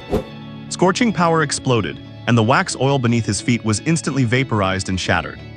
The moment he broke free to the left, the The old hunter wax figure holding a shotgun had turned around at some point. The dark muzzle was aimed right at him. There was no flash of fire, just a cold, concentrated power that pierced through the air like an invisible spike. Mental attack. This wax figure was a turret used by the ghost to launch mental attacks. Chen Pingyuan narrowed his brow as a mental barrier instantly unfurled at his side. The spike struck the barrier, making a muffled sound before dissipating into nothing. Almost at the same instant, from the back right, the ballerina wax figure approached, spinning at an elegant yet lethal speed on one toe. Her waxy fingers had morphed into sharp blades, thrusting directly toward Chen Pingyuan's heart. Yin-infused blades. U.S. Pingyuan twisted his waist and swung the tang saber horizontally. Clang! A sharp piercing ring exploded, sending sparks flying. The collision between the blade and the wax fingers sounded like metal striking metal. The material of this wax figure had been hardened to an incredible degree by the yin energy. The ballerina was forced back half a step with a deep slash across her arm, but she did not break. Interesting. A colder light ignited in Chen Pingyuan's eyes. The ghost had not chosen the inefficient brute force swarm tactic, but instead utilized the environment and the wax figures as cover and mediums to launch a multi-pronged attack. This is why the Ghost Clan is truly difficult. They have intelligence and tactical awareness. But not enough. Chen Pingyuan let out a low shout. No longer defending, he surged forward instead of retreating. His target was not these puppets, but the source of the cold aura he had locked onto. The second floor. To catch the rebels, catch their leader first. Star Origin energy erupted under his feet, his speed skyrocketing, shattering the wax oil on the floor everywhere he passed. Facing the ballerina figure spinning toward him again, he did not dodge. His left hand glowed with Star Origin, his fist turning into a dragon of fire. He slammed it forward. Boom! Violent, unstoppable power punched through the tough wax torso, blowing it into 1,000 pieces. At the same time, he sensed several more mental spikes coming from different directions. He did not look back, his mental barrier swathed his body, blocking every single attack. His tang saber danced, enveloped in crimson flames. The wax figures trying to block his path were either cut in half or decapitated, instantly turning into dust. At this moment, he became a rampaging chariot, ignoring all interference and sieges. Brave against the omnipresent malicious gaze and the inescapable invisible arrows, he charged forcibly toward the staircase. "You dare come up here?" For the first time, there was an edge of frustration in the ghost's sharp voice. It clearly had not expected Chen Pingyuan to be so aggressive, ignoring the setup entirely to go for its true body. Just as Chen Pingyuan was about to step onto the stairs, the world before his eyes twisted, spun, and blurred. An intense wave of dizziness struck his mind. Illusions. The ghost knew physical attacks could not stop him, so it began to use its most core ability. Chen Pingyuan remained calm, his other hand moving like lightning into his pocket to retrieve a small metal bottle. He unscrewed the cap. He tilted his head back. The pale blue liquid, radiating a cooling sensation, was drained in one gulp. A clear mind awakening potion. A stream of ice-cold energy slid down his throat, instantly rushing through his entire body and flooding his brain. The dizziness subsided significantly, but the scene before him continued to shift rapidly. The illusion's power had not been fully neutralized. In his distorted vision, the staircase had turned into an endless abyss spiraling downward. From the flat floor, countless struggling and twisting waxen arms emerged. They grabbed at his ankles, trying to drag him down into hell. In the next instant, Chen Pingyuan felt his consciousness plummet. The eerie wax museum before his eyes instantly faded and vanished. Replacing it was a scene both familiar and strange. A university campus. A tree-lined paths. The afternoon sunlight filtered through the camphor tree leaves, casting dappled shadows. The air was filled with the fragrance of grass and soil. A girl in a white dress stood under a tree not far away. Her long hair swayed slightly, and she watched him with a gentle smile. Su Yuking. She looked exactly as she did the first time they met in his memories. Chen Pingyuan's breath hitched. He knew that Su Yuking was already dead. Just a moment ago, he had killed her with his own hands. Everything before him was merely an illusion created by the spirit, using her residual conscious fragments. The Su Yuking in the illusion was walking slowly toward him. Her steps were light, her smile gentle. Pingyuan's. She called out softly, her voice crisp and exactly as he remembered. Chen Pingyuan gripped his Tang Dao, the star source energy silently circulating within him, ready to strike. No matter how realistic or nostalgic the scene appeared, it was just a disguise for the deadly intent to come. However, just as Su Yuking was about to reach him, the smile on her face stiffened without warning. That gentle expression was instantly replaced by terror. Pingyuan, help. Her voice broke, heavy with tears. Help me, it is eating me. This sudden transformation was horrifyingly realistic. Pity. He was no longer the boy who could be easily swayed by emotion. Slash. The soft sound of flesh being pierced echoed. The crimson blade tip thrust violently into Su Yuking's heart. The scene before him collapsed with a roar. Su Yuking's terrified, pleading face along with the entire campus scene turned into countless shards of light and vanished into thin air. However, the illusion did not end there. The moment the illusion of Su Yuking disappeared, the scene shifted dramatically again. An endless corridor of mirrors covered in cracks. The walls, ceiling, and floor were all made of mirrors, either intact or shattered, reflecting thousands of versions of Chen Pingyuan. In one mirror, his eyes were hollow, like a walking corpse. In another, his lips curled into a bloodthirsty arc as his tongue licked the blade. In yet another, his face was carved with exhaustion and numbness. Directly ahead in front of the largest mirror stood another Chen Pingyuan. His clothes and Tang Dao were exactly the same. But his aura was worlds apart. Countless vague, struggling black shadows entwined around him. They were all the souls he had reaped. Well done. The Chen Pingyuan in the mirror spoke. Su Yuking should have died a long time ago, right? Things like that, keeping them only gets in your way and becomes a burden. He stepped forward, the mirror's surface rippling like water, as if he were about to step through at any moment. You see, this is what we are meant to be. The figure in the mirror raised his Tang Dao. Crimson flames rose, peerless and overwhelming. Power exists for the sake of slaughter. Emotions, pity, what kind of garbage is that? The scene in the mirror shifted rapidly, flashing through memories of Chen Pingyuan's past and present kills. His decisiveness in slaying zombies was twisted into bloodthirsty mania. The coldness of calculating human hearts was magnified into the pleasure of toying with life. Accept it, this is who you are, this is who we are. The figure in the mirror spread his arms, his smile full of seduction. Discard those useless things, embrace this power completely, and become the true ruler of the apocalypse. Think about it, everyone will tremble at your feet. No one will ever be able to hurt you again, and no one will ever make you feel the pain of loss again. Chen Pingyuan looked indifferently at the twisted face in the mirror. No recognitions, only disgust. His hands were indeed stained with blood along this path. But he never killed just for the sake of killing. Everything was simply to survive. To survive as a human being. Dead moms. He whispered those two words. Not to the illusion, but to remind himself. To remind himself of what he once had and what supported him to reach this point. Those things that belong to being human. The smile on the face in the mirror froze instantly. Still mentioning those losers, they have been dead for years. These words completely ignited Chen Pingyuan's fury. He suddenly looked up. The last trace of hesitation in his eyes vanished completely. You are right, I have killed many people. Chen Pingyuan's voice was low, carrying a chilling calmness. But that does not mean I will become something like you, something even I despise. And you, using such methods to provoke me. Today you will surely die.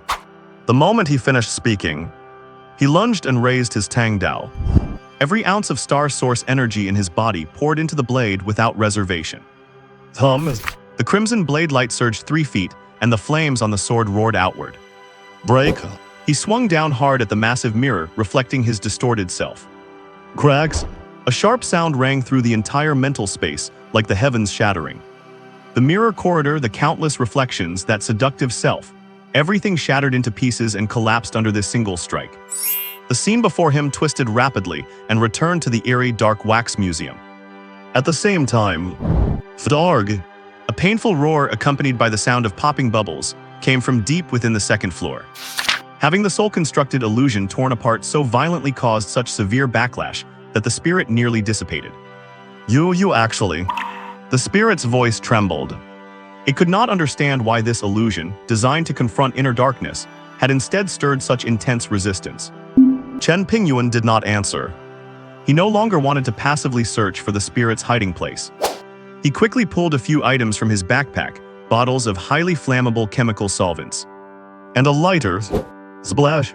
He splashed the viscous solvent onto the various wax statues around him, and a pungent odor instantly filled the air. No, what are you doing? Stop it. The spirit's voice pitched up, sharp enough to pierce eardrums. Chen Pingyuan ignored it. He moved his thumb. Click. A small flame shone brightly in the eerie wax museum. Although I really did not want to use this method. After all, I do not know if your spirit core will be burned to ashes along with this place. But for now, please just go die. What? Whoosh. The lighter traced an arc through the air, landing squarely on the wax figures soaked in solvent. Boom. The moment the flame touched the solvent, a sea of orange fire exploded, roaring as it swallowed everything in its path. The violent flames let out a tearing roar, fueled by the chemical solvent spreading at a terrifying speed. Dry wooden structures, flammable wax materials, and ancient props that had been stored for God knows how long all became perfect fuel for the inferno. Crackle. Wooden beams groaned and snapped in the blazing heat. Sizzle. Countless wax figures melted rapidly in the extreme heat, the wax forming rivers of fire that carried the flames deeper inside. Thick black smoke billowed upward, surging in every direction and devouring every inch of space. Inside the wax museum, the air temperature soared, making every breath feel like inhaling burning coals. Damn it, what kind of fire is this? Why is it burning my ghost energy? From the depths of the shadows came a soul-tearing shriek, filled with undisguised terror and agony. It had tried to extinguish the fire with its ghost energy, only to have the overbearing power within the flames ignite it instead, evaporating massive amounts of its essence in an instant. Ordinary fire could only harm its physical form, but this fire was capable of damaging its very origin. Chen Pingyuan stood at the edge of the leaping flames, half his face hidden in the shadows, his voice devoid of emotion. What, still trying to put out the fire? This is a sky lantern I specifically crafted for you using powdered source crystals. Do you like it? Args, you damn humans. On the second floor of the wax museum, the ghost entity looked down at the rapidly spreading hellscape of fire, burning with monstrous hatred. If it were not already severely injured, it could have sacrificed a portion of its ghost energy to escape. But it was critically wounded. And this wax museum was connected to its ghost heart. It was the anchor for its yin energy. If it were to forcibly abandon its foundation to flee now, it would be certain death. If the museum falls, so does it. There was nowhere left to run. Seeing tongues of fire wrapping around the second floor, its sanctuary was collapsing and burning away inch by inch. Arg, I will take you down with me. A soul-piercing, wretched roar erupted from the deepest part of the flames. The next second, the curtain of fire was violently ripped apart by a wild force. A ghostly shadow, wreathed in dissipating black smoke, lunged directly at Chen Pingyuan with the madness of one seeking mutual destruction. Finally, you decided to come out. Chen Pingyuan's gaze narrowed. The moment the ghost shadow cleared the sea of fire, he raised his ready crossbow. Swish, swish, swish. 3 cold streaks of light, charged and ready, tore through the air in a triangular formation, sealing off all paths of evasion for the entity. The ghost let out a screech in midair, its form twisting at an impossible angle, miraculously dodging 2 of the arrows. But the third bolt pierced right through the lower part of its body. Screech. The star source energy embedded in the arrow erupted, instantly purifying a massive hole into its dense lower body of ghost energy. Goth. The entity let out an agonizing roar, its speed plummeting, yet its murderous intent only grew as it charged relentlessly toward Chen Pingyuan. However, Chen Pingyuan did not even glance at it. While firing the first round, he had already swiftly reloaded his crossbow. Second round. Fire. Swish, swish, swish. 3 more soul-reaping beams of light. Having just suffered a grievous blow, the entity felt despair for the first time in the face of this relentless assault. Roaring, it frantically compressed its remaining ghost energy in front of itself, attempting to form one final barrier. But the next moment, 3 soft sounds and there was no suspense left. That hastily condensed ghost barrier was as thin as a cicada's wing before the star source arrows, torn to shreds instantly. All 3 bolts pierced deep into its core. Bang, bangs, bangs. The star source energy within the arrows detonated in sequence. Violent star source power raged within the ghost's body, and large swathes of ghost energy were forcibly evaporated and annihilated. Args. The entity let out a heaven-shaking scream, its form convulsing violently in midair, barely able to maintain its shape. Its speed dropped sharply. Now is the time. Chen Pingyuan stamped his foot hard against the ground, launching himself like a cannonball, charging forward with ferocity. The distance was close enough. He holstered his crossbow. The Star Source Tang's sword in his hand glinted with an eerie, deep red under the glow of the flames. At the same time, a halo of deep blue light lit up at his throat, the state of gathered Star Source energy. Die. A roar of command. There was no thunderous noise, only an invisible shockwave that swept through the ghost's body in an instant. Sonic attack. The ghost's energy stalled abruptly, its crimson eyes went blank, and it fell into a momentary daze. That one moment was enough. Swish, swish, swish, swish, swish, swish. Dozens of scarlet blade lights flashed simultaneously. The blade lights slashed past rapidly, interweaving into a net of death that completely engulfed the ghost. Time seemed to have been paused in this instant. The ghost soldier hung stiffly in midair. All its movements and all its power were completely frozen the moment the blade lights appeared. The next instant. The muffled sounds of countless blades slicing into a body merged into one. Densely packed crimson fissures suddenly appeared all over the ghost's solid form. The cracks crisscrossed like shattered glass, expanding rapidly. The ghost's body vibrated rapidly, its crimson eyes staring fixedly at Chen Pingyuan, filled with unwillingness and fear. Finally, all struggle and emotion froze at this moment. Bang! A muffled sound. Its body exploded in the air, transforming into a sky full of tiny, dark specks of light. In the searing heat, those specks were thoroughly evaporated and swallowed by the rising flames. Obliterated body and soul. Left in its place was only a small vortex radiating cold, dark energy. At the center of the vortex, a thumb-sized, pitch-black crystal floated quietly. Like the deepest night pearl born from destruction. The ghost heart. Chen Pingyuan's gaze was locked tight onto that suspended, pitch-black crystal. This was the true objective for which he had risked his life to break into this forbidden zone. He stepped forward, his 5 fingers hooking like claws, and snatched it down violently. Upon contact, an icy chill pierced through him, and the cold energy swirling within it was enough to freeze his blood. Almost the instant he grabbed the ghost heart. Crack. Above his head, there was a deafening roar of wooden beams snapping under unbearable strain. The structural supports of the wax museum were consumed by the raging flames, unable to hold on any longer. At that moment, the entire wax museum disintegrated and collapsed completely. Boiling wax mixed with splintered wooden beams poured down like a landslide of mud and rock. The towering flames transformed this place into a purgatory of lava.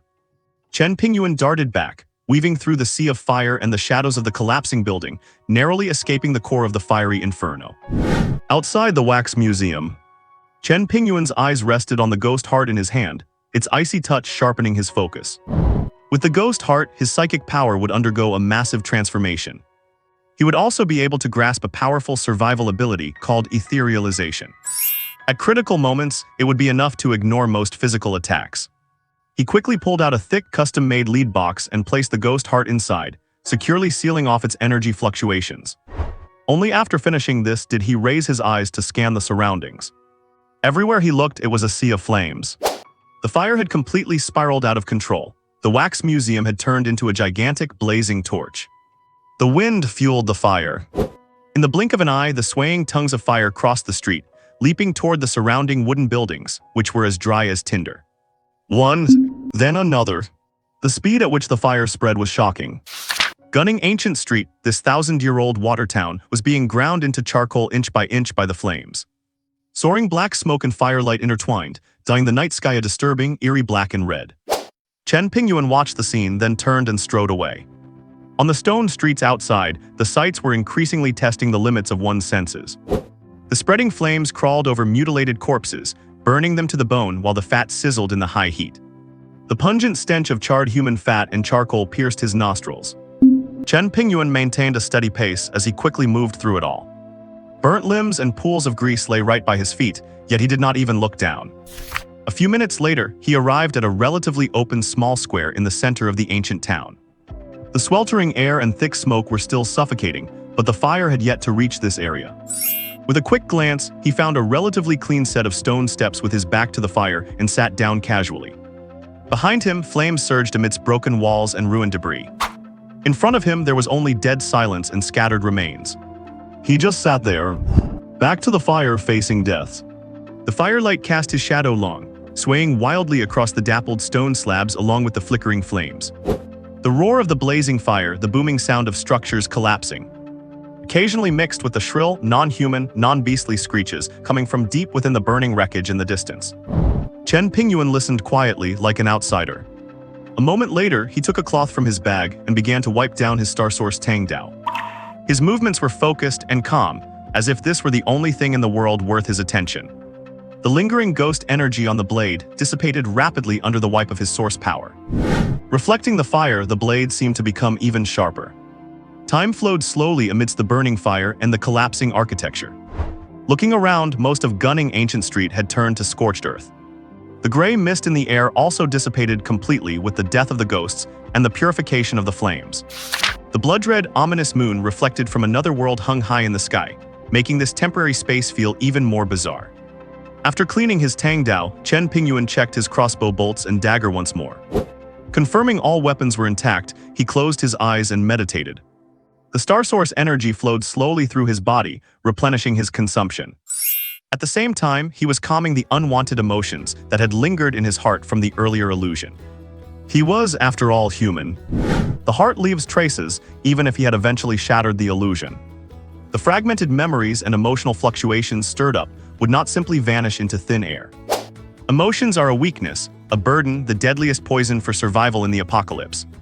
He understood this better than anyone.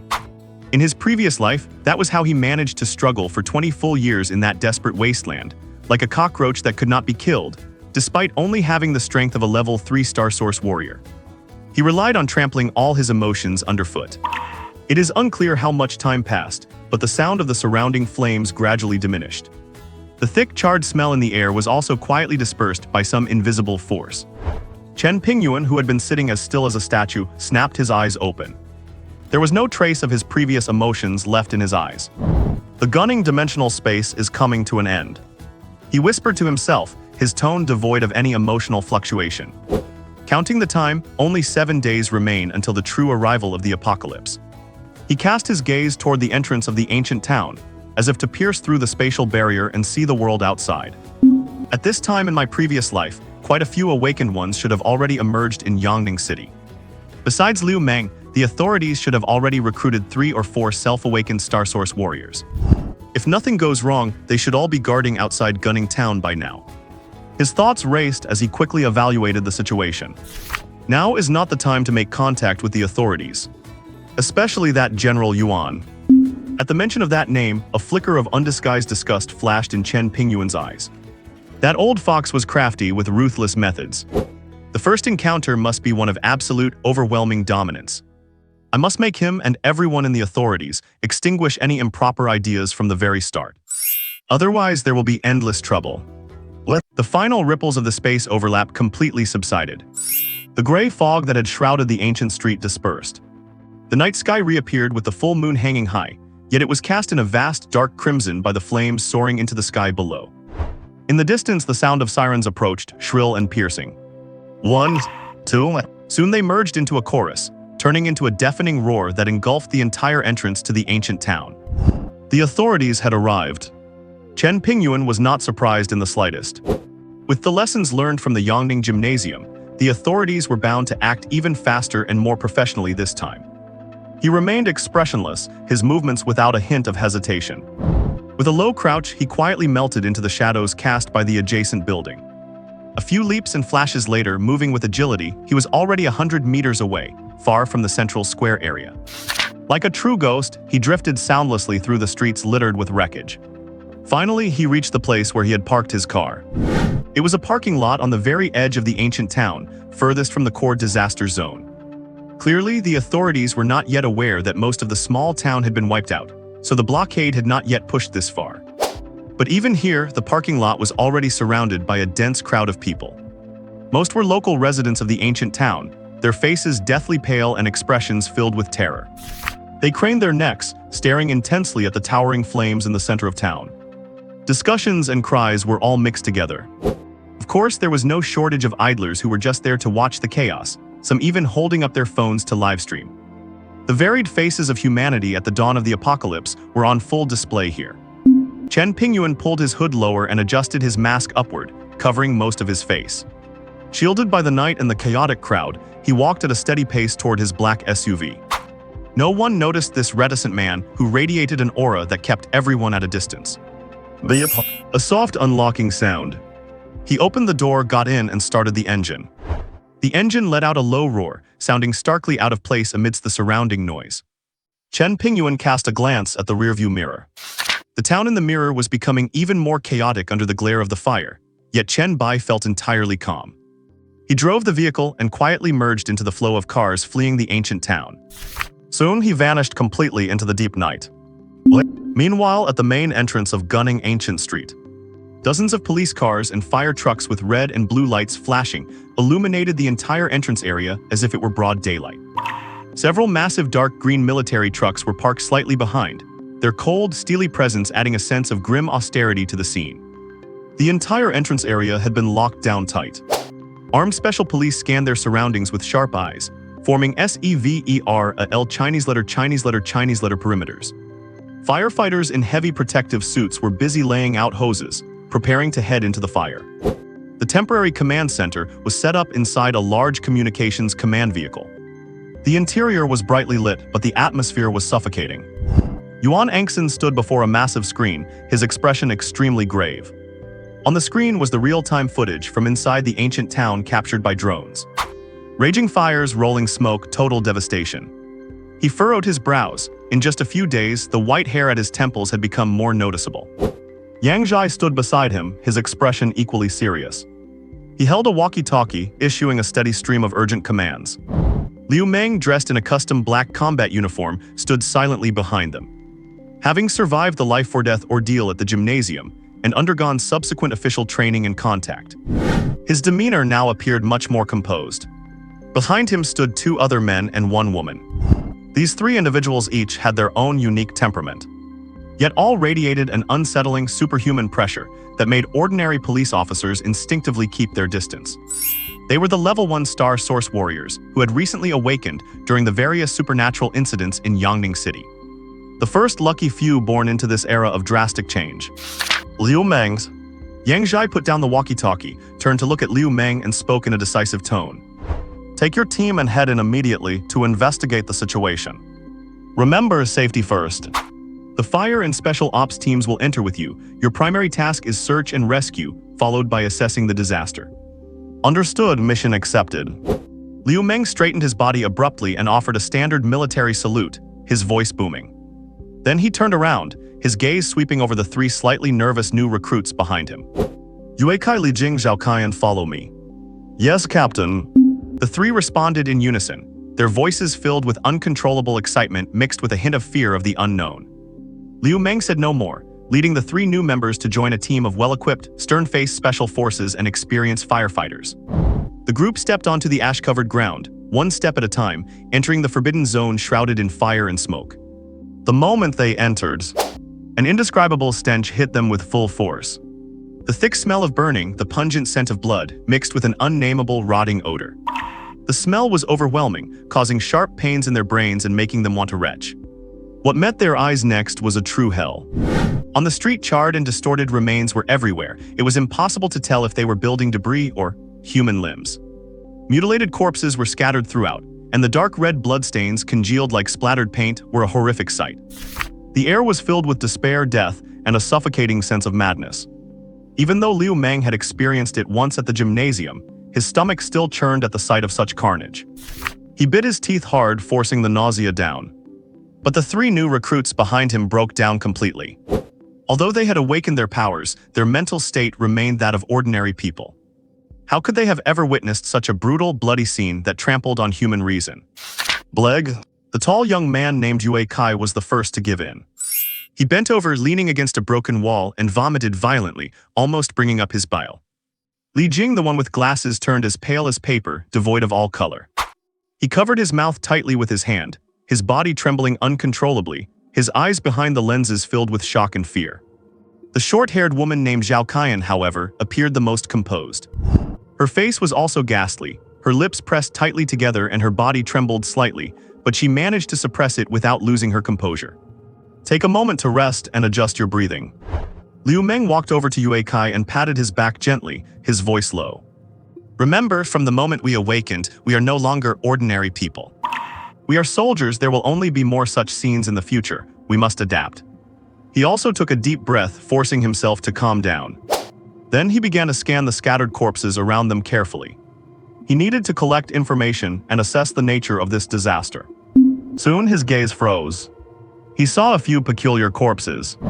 Around the necks of these corpses was an exceptionally clean and straight cut. One strike to kill, neat and quick, with no wasted motion. This kind of cut on this neat and efficient way of killing. Liu Meng's pupils contracted sharply. A figure exploded into his mind. Was it him? The thought flashed through Liu Meng's mind before he forcibly pushed it to the back of his mind. He chose silence. Chen Pingyuan's warning still rang in his ears, and the intelligence leaking from official sources in recent days had confirmed that those words were no mere fear-mongering. It was not just Yangning City. All of China and even the entire planet was experiencing reality-bending, bizarre events. Captain's search completed. A special operations team member covered in smoke and dust walked over, his voice extremely strained. Initial assessment, there are likely no survivors here. As he finished speaking, everyone fell silent. Liu Meng nodded, his throat feeling rather dry. He picked up his walkie-talkie, trying his best to keep his voice steady. Command, this is Team 1. We have entered the core area of the ancient town. Initial search shows no signs of life. I repeat, no signs of life. The fire is still raging, buildings are severely damaged, and the internal conditions are too hazardous to venture deeper. Inside the command vehicle, Yuan Angson and Yang Zhai stared intently at the hellish scene displayed on the screens.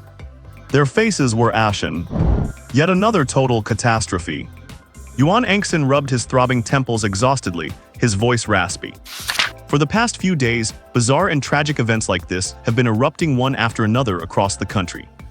Although the authorities have used heavy-handed tactics to suppress news and seal off the sites, the heavy, oppressive feeling that a storm is coming and the sky is about to collapse has left everyone privy to the truth, unable to breathe. Not to mention the intelligence Liu Meng brought back from the gymnasium. Alien spaces and star origin warriors.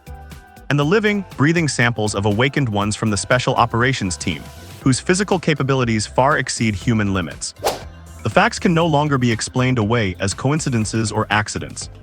A brand new era full of unknown horrors and bloody crises is truly upon us. Old Yuan's. Yang Zhai suddenly broke the silence. How is the investigation into that mysterious expert from the gymnasium going? Any lids? Yuan Angson shook his head with a bitter smile and let out a heavy sigh. It is like looking for a needle in a haystack. The individual clearly took deliberate steps to hide their identity. The surveillance only captured a few back shots, and the descriptions from the few peripheral witnesses are extremely vague. There is no reliable information to follow up on. We are completely stuck. We must find a way to track him down. Yang Zhai slammed his hand onto the table, his tone urgent and unquestionable. According to Liu Meng's description, that person's strength is definitely more than just a level 1-star origin warrior. If we can win him over, it would be crucial for the situation we are about to face. I understand. Yuan Angson nodded gravely. I have mobilized every resource available, and the Information Technology Department is working at full capacity in the hope of unearthing even the smallest trace. The two fell back into silence. Their gazes rested on the burning ruins on the screen, feeling as though a massive boulder was weighing on their chests. 2 hours later, after repeatedly confirming that there were no signs of life left in the ancient town and no immediate dangers, they left behind the necessary security and follow-up disposal personnel. Shortly after, an order to withdraw was issued. Meanwhile, a black off-road vehicle sped along the highway. Chen Pingyuan held the steering wheel with one hand while scrolling through the latest information on the car's computer screen with the other. A massive fire occurred in Gunning Ancient Street late at night. The cause is currently unknown, the scene is tragic, and the casualty count is staggering. Shocking, a 1,000-year-old water town reduced to a sea of flames overnight. Is it suspected to be a massive gas leak explosion? Witnesses at the scene claim to hear inhuman, monstrous roars. Official statement urgently denies this, attributed to collective hallucinations in a state of extreme panic. Information online is in complete chaos. Speculations and rumors are running wild, making it impossible to distinguish truth from falsehood. However, official public opinion control has already been rapidly activated. The reporting tone of mainstream media is highly unified. They are doing their best to categorize the incident as an extremely severe, yet conventional, accidental disaster. They react quite quickly, but unfortunately. Chen Pingyuan shook his head and casually closed the news page. How long can this level of cover-up really last? When the horror of the apocalypse truly sweeps in, all lies will be reduced to dust in an instant. The off-road vehicle skillfully exited the main road. It turned onto a remote road in the outskirts. Finally, the vehicle came to a slow stop in front of what looked like an abandoned factory. The heavy camouflaged gate opened slowly with a low mechanical whir. After the vehicle drove in, the gate closed silently behind him. Back in this underground fortress that was entirely his own, Chen Pingyuan finally let his tense nerves relax slightly. After such a long, intense battle, even he felt a deep sense of fatigue. He took off his blood-stained combat gear and tossed it into an automatic processing bin nearby. Bare-chested, he walked into the bathroom. Scalding hot water poured down from above, washing away the grime from his body and the cold atmosphere of the ancient town.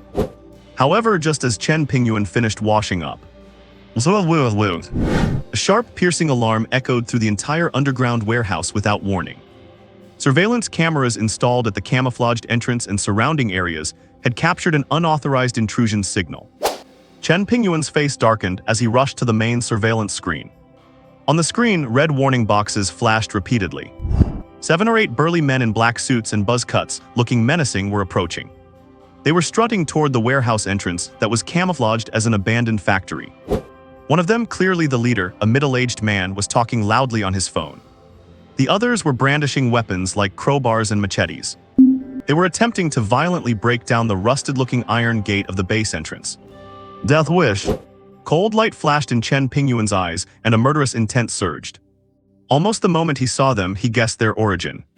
That construction team responsible for the final soft decoration.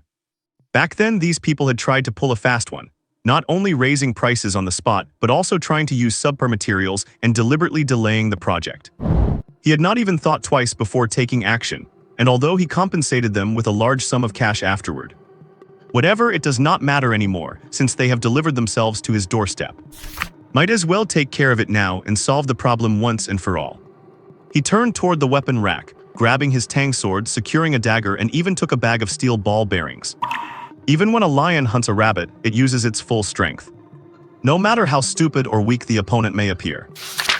Outside the door, the scar-faced leader had a gloomy expression, staring daggers at his men. They took turns hitting the door with crowbars and a heavy sledgehammer, creating a rhythmic clanging noise. However, that rusty iron door did not budge an inch, only showing a few new dents on the frame. Useless idiots. The scar-faced man, beside himself with rage, kicked one of his men. Did you spend all your energy on screwing around? While he is not here, smash it with everything you have got. A scrawny, rat-faced man nervously shuffled closer. Boss, this door is a bit weird. He pointed at the iron door, his voice trembling. It looks all ragged, but it is as hard as a tank's plating. Should we maybe call Mr. Lee and ask? Do not you dare call anyone. The scar-faced man backhanded him, slapping him hard across the face. If we cannot even handle this simple task, how are we supposed to answer to Mr. Lee when we get back? He roared, spitting everywhere. Keep smashing, all of you, damn it, give me the sledgehammer. I refuse to believe this thing will not break. Just as the scar-faced man, in his blind fury, snatched the sledgehammer to take a swing himself. Screech. A sharp, grating sound of metal against metal suddenly echoed.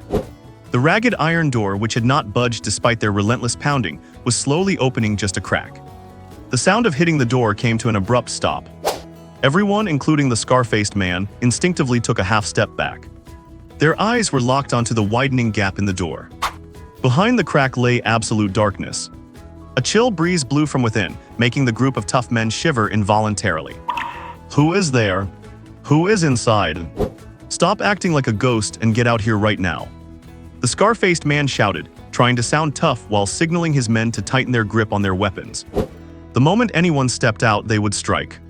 The door swung wide open, but the darkness inside was too deep to see a thing. For some reason, the scar-faced man felt his scalp tingle. But thinking of the heavy bounty Mr. Lee had promised and the consequences of failure, he gritted his teeth.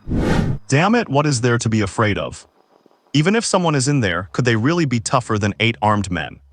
He whipped out his machete, took a deep breath, and shouted, "Guys, get him." Too noisy. An indifferent voice drifted from behind the door, not loud, yet it clearly penetrated everyone's ears. The next second, a blurry dark shadow shot out like an arrow from a bow, with a speed that defied description. Everyone present only felt a dark shape streak past them. Splat! The 2 thugs leading the charge froze in their tracks. They did not even see what hit them. They only felt a chill on their necks, followed by an explosion of sharp pain. Hot blood sprayed from their severed windpipes, turning into a bloody mist in the air. The 2 men stared in terror, their hands reflexively moving to cover their bleeding throats as their strength instantly drained away. Their consciousness faded into endless darkness. Thud thud. Two lifeless bodies collapsed to the ground. Blood quickly spread across the dry ground, forming two startling pools. Murder, he killed them. Only then did the others react, letting out shrill, distorted screams. The scar-faced man was scared out of his wits. Watching his two best men fall into a pool of blood without a sound made his hair stand on end. But as their leader, his life of violence had forged a certain level of raw courage in him. Damn you! He roared, putting all his strength into a vicious swing of his machete toward the blurred shadow at the door. However, his blade was only halfway through its arc. A hand appeared from thin air and clamped onto his wrist. Fingers hard as steel squeezed down. Immediately after, crunch! A hair-raising sound of bone breaking rang out clearly. The agonizing pain sent the scar-faced man's mind into a blank void. He let out a wail that sounded less like a human and more like a dying beast, losing his grip on the machete as it clattered to the ground. In his agony, he looked up in horror and finally saw his assailant. It was their target, Chen Pingyuan. But the Chen Pingyuan before him was a completely different person from the ordinary youth they had seen in the office.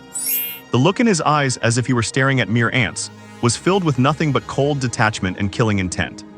The rest of the scar-faced man's lackeys were completely paralyzed by the bloody scene. They stood there dumbfounded, their hands trembling violently as they gripped their weapons.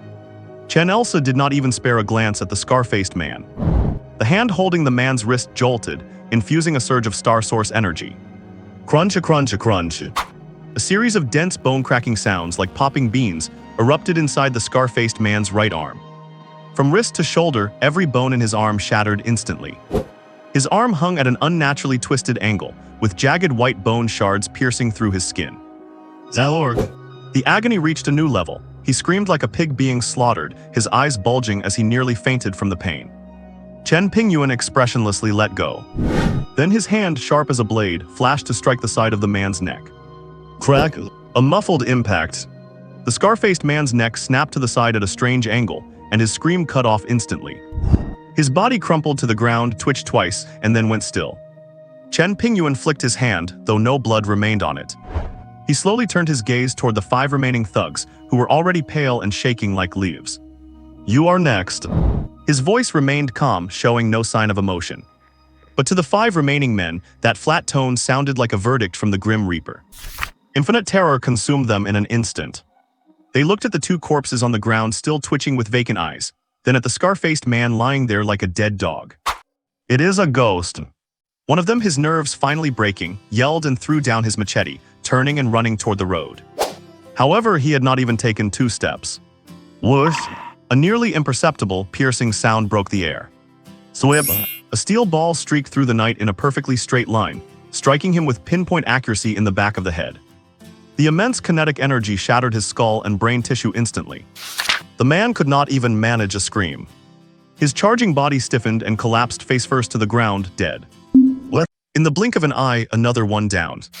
This scene completely shattered the mental defenses of the remaining 4.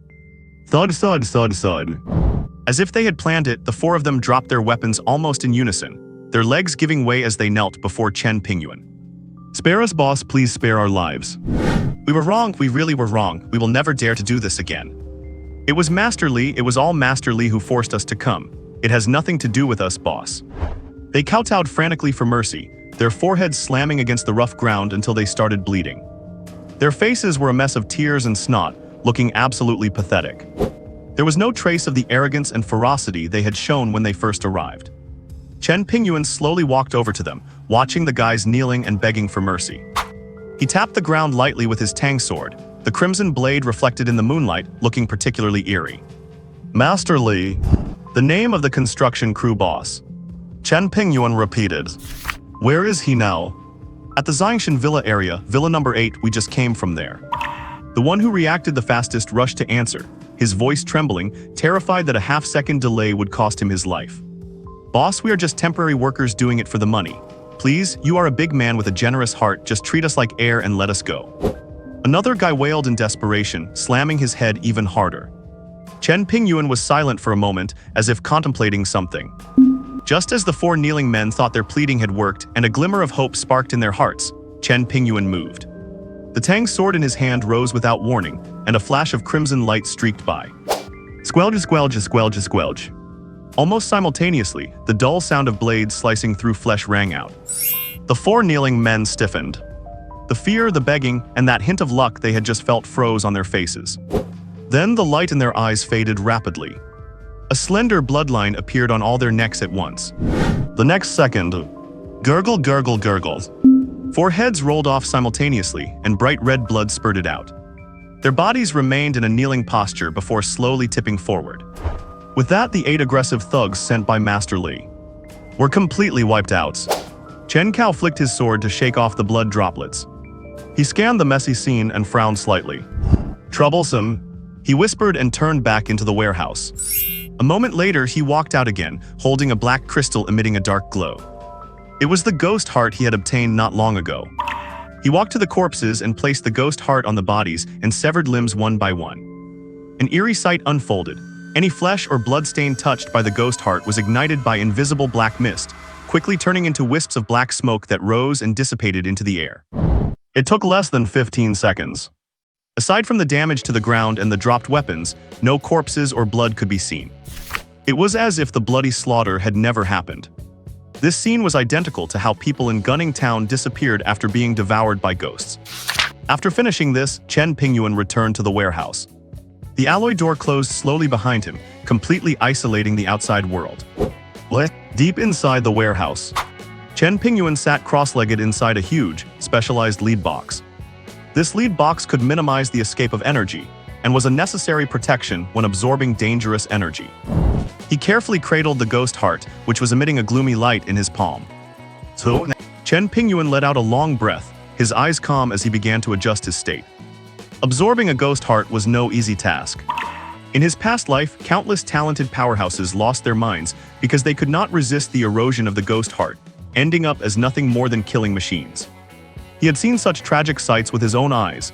Even with his past experience, he dared not be careless. More than 10 minutes later, his mind was completely calm, and his spirit and energy were at their peak. The time had come. He mobilized the star origin energy within his body, shaping it into a tangible drill, and carefully bored a tiny energy channel on the surface of the ghost heart. The next moment, a wisp of pure yet chillingly cold ghostly energy surged out from the breach, instantly drilling into his body along with his star origin energy. Extreme cold. Following it was a terrifying mental impact filled with chaos, brutality, and endless negative emotions, crashing into his mind like a stormy sea. Chen Pingyuan let out a muffled grunt, his face instantly turning pale. Almost simultaneously, his star origin energy quickly gathered and covered the surface of his body, forming an energy protective layer to resist the ghostly energy's erosion of his physical body. At the same time, he concentrated all his mental will to fight that violent mental impact in his brain. Such a domineering power. Chen Pingyuan felt a chill in his heart and did not dare to delay for even a second. He manipulated the star origin energy to carefully wrap around that wisp of cold, ghostly energy, compressing it bit by bit into a thread-like shape. Then he slowly introduced it into the meridians of his body. A sound extremely faint yet exceptionally clear rang in his ears, as if ice water had been poured into magma. The moment that wisp of cold, ghostly energy entered his meridians, it exploded into a violent conflict with the star origin energy flowing through them. The extreme clash of ice and fire unfolded within his meridians. Agony. Indescribable agony. It felt like hundreds of millions of barbed needles were repeatedly stabbing into his meridians and muscles. His body started to shake violently and uncontrollably. His forehead and back were instantly soaked with cold sweat. He gritted his teeth, making a grinding sound, and a trace of blood even seeped from the corner of his mouth due to the intense effort. But he did not stop. And he absolutely must not stop. Enduring the sharp pain, he relied on his willpower, which far exceeded that of an ordinary person, to carefully manipulate the star origin energy. He held that wisp of ghostly energy firmly, compressed it, and guided it to run slowly but firmly along the path of his meridians. While keeping it flowing, he also had to spare a part of his mind to control the ghostly energy so that it leaked out in extremely small amounts, allowing it to slowly permeate his muscles, bones, and even his cells. This process was slow and painful, and every second felt like a century. This was a dual test of his physical body and his mental will. Inside the warehouse, nothing remained but the sound of Chen Pingyuan's suppressed breathing, and occasionally, muffled groans squeezed out from between his teeth when the pain became unbearable. At this moment, Chen Pingyuan felt as if two fires were burning inside his body. One was scorching like the sun, the other icy and cold. He did not know how much time had passed, perhaps an hour, perhaps longer. When the first wisp of energy tamed, assimilated, carrying a cold chill but no longer clashing with his own power, successfully merged into his dantian. Chen Pingyuan, whose body had been tense to the breaking point, suddenly relaxed slightly. It worked, although it was just a negligible thread of energy. It undoubtedly proved that with his current strength as a level 2 star source warrior and his experience from his past life, he could indeed absorb and refine this level 2 ghost heart. Continue. After a brief gasp, a fierce light flashed in Chen Pingyuan's eyes. He guided out another wisp of ghost energy, gritted his teeth, and drew it into his body once more. This process was destined to be long and painful. But for the sake of power, to survive in the coming dark apocalypse, and even to live better, what was a little pain compared to that? In his past life, he never even had the chance to trade pain for power. He could only wait for death in despair. In this life, he had grasped the opportunity. He would never walk the same path again. Time continued to slip away. The glow of the ghost heart in Chen Pingyuan's palm slowly dimmed at an imperceptible rate. At the same time, faint wisps of black mist began to permeate around Chen Pingyuan. The scorching halos of star source energy and the chilling black mist began to emerge alternately around his body. They collided and fused together, sending out ripples of energy visible to the naked eye, and producing a series of low, rhythmic humming sounds. Hum. The humming became more frequent. The flickering frequency between his star source, energy halos, and the gray-black mist also grew faster. Suddenly, the star source energy around him vibrated violently at an extremely peculiar frequency. At that moment, the outline of his body became blurred and translucent, as if it were about to dissipate into the air at any second. This strange state lasted for less than a second. It was so short it felt almost like an illusion. Then it rapidly dissipated. Chen Pingyuan's body became solid once more. He opened his eyes abruptly, his pitch-black pupils shimmering with uncontrollable ecstasy. I did it. During that brief second, Chen Pingyuan could clearly feel it. A formless barrier had formed between his body and the material world. A sense of absolute safety enveloped him. It was another form of invincibility, far beyond physical defense. Although the cost was immense, that single attempt of less than a second drained nearly 20% of his star source energy. But it was undeniably a powerful life-saving ability that he had only heard of, but never dared to dream of in his past life. Phase shift. A novice-level phase shift, maybe atomization would be a more fitting name. Chen Pingyuan quickly calmed down and began to assess this new ability. The duration is less than a second, the physical strain is extreme, and the consumption of star source energy is massive. It is nowhere near the level of that level 2 ghost soldier, which could maintain a phased state for long periods while moving and attacking. For now, it can only serve as a trump card to avoid fatal attacks. But that is enough. This is equivalent to having an extra life. And he knew that as his strength increased and his understanding of phase shift deepened, the duration and effectiveness would continue to grow. He looked down at the ghost heart in his hand. It had now lost all its luster. It had turned into an ordinary grayish-white crystal. Chen Pingyuan gave it a light rub. Puff! The crystal instantly turned into a puff of ash, slipping through his fingers and dissipating without a trace. He stood up slowly and sensed his physical condition. Gaining the phase shift ability was naturally the biggest harvest. But the increase in his mental strength was just as significant. Chen Pingyuan could clearly feel that his mental power had increased by at least 50% compared to before the absorption. This meant he now had 100% certainty of easily resisting mental attacks like the ghost howl of a level 2 ghost. This would be a huge advantage when encountering ghosts in the future. He could not wait to pick up his star source Tangdao. Swish! A crimson blade light illuminated the warehouse. He began to experiment, trying to trigger the phase shift ability during high-speed movement and attacks. Once or twice. Failed. Failed again. Activating phase shift required extreme mental focus. It also required his own star source energy to achieve a delicate resonance with the energy derived from the ghost heart. This was difficult enough while standing still. Trying to do it while juggling movement and combat was exponentially more difficult. But Chen Pingyuan was not discouraged in the slightest. Instead, he was exhilarated, his eyes full of the excitement of discovery. Every failure deepened his understanding of the phase shift and allowed him to grasp that unique energy resonance with more precision. Without realizing it, another 2 hours had passed. Inside the warehouse, only the sound of Chen Pingyuan's figure dashing and blinking like a phantom, and the sharp whistle of the Tang Dao slicing through the air remained. Finally, Chen Pingyuan lowered his blade and stood still, letting out a long breath. Sweat had soaked his clothes, but his eyes were extraordinarily bright. I think I have got the hang of it. Although the success rate was still low, at least he could now successfully trigger it during simple movements and attacks. After this, he would need more practice and real combat to solidify it. Chen Pingyuan turned his gaze toward the outside of the warehouse, his eyes suddenly narrowing. It is time to take care of some trouble, he muttered in a low voice, his tone laced with a chilling intent to kill. Master Li, the Xiangshan Villa District. Since you have sought me out, then I will just have to root you out. A few minutes later, Chen Pingyuan was dressed and ready, his gaze skimming over the mask on the table without the slightest intention of putting it on. Only a few days left, it does not matter anymore.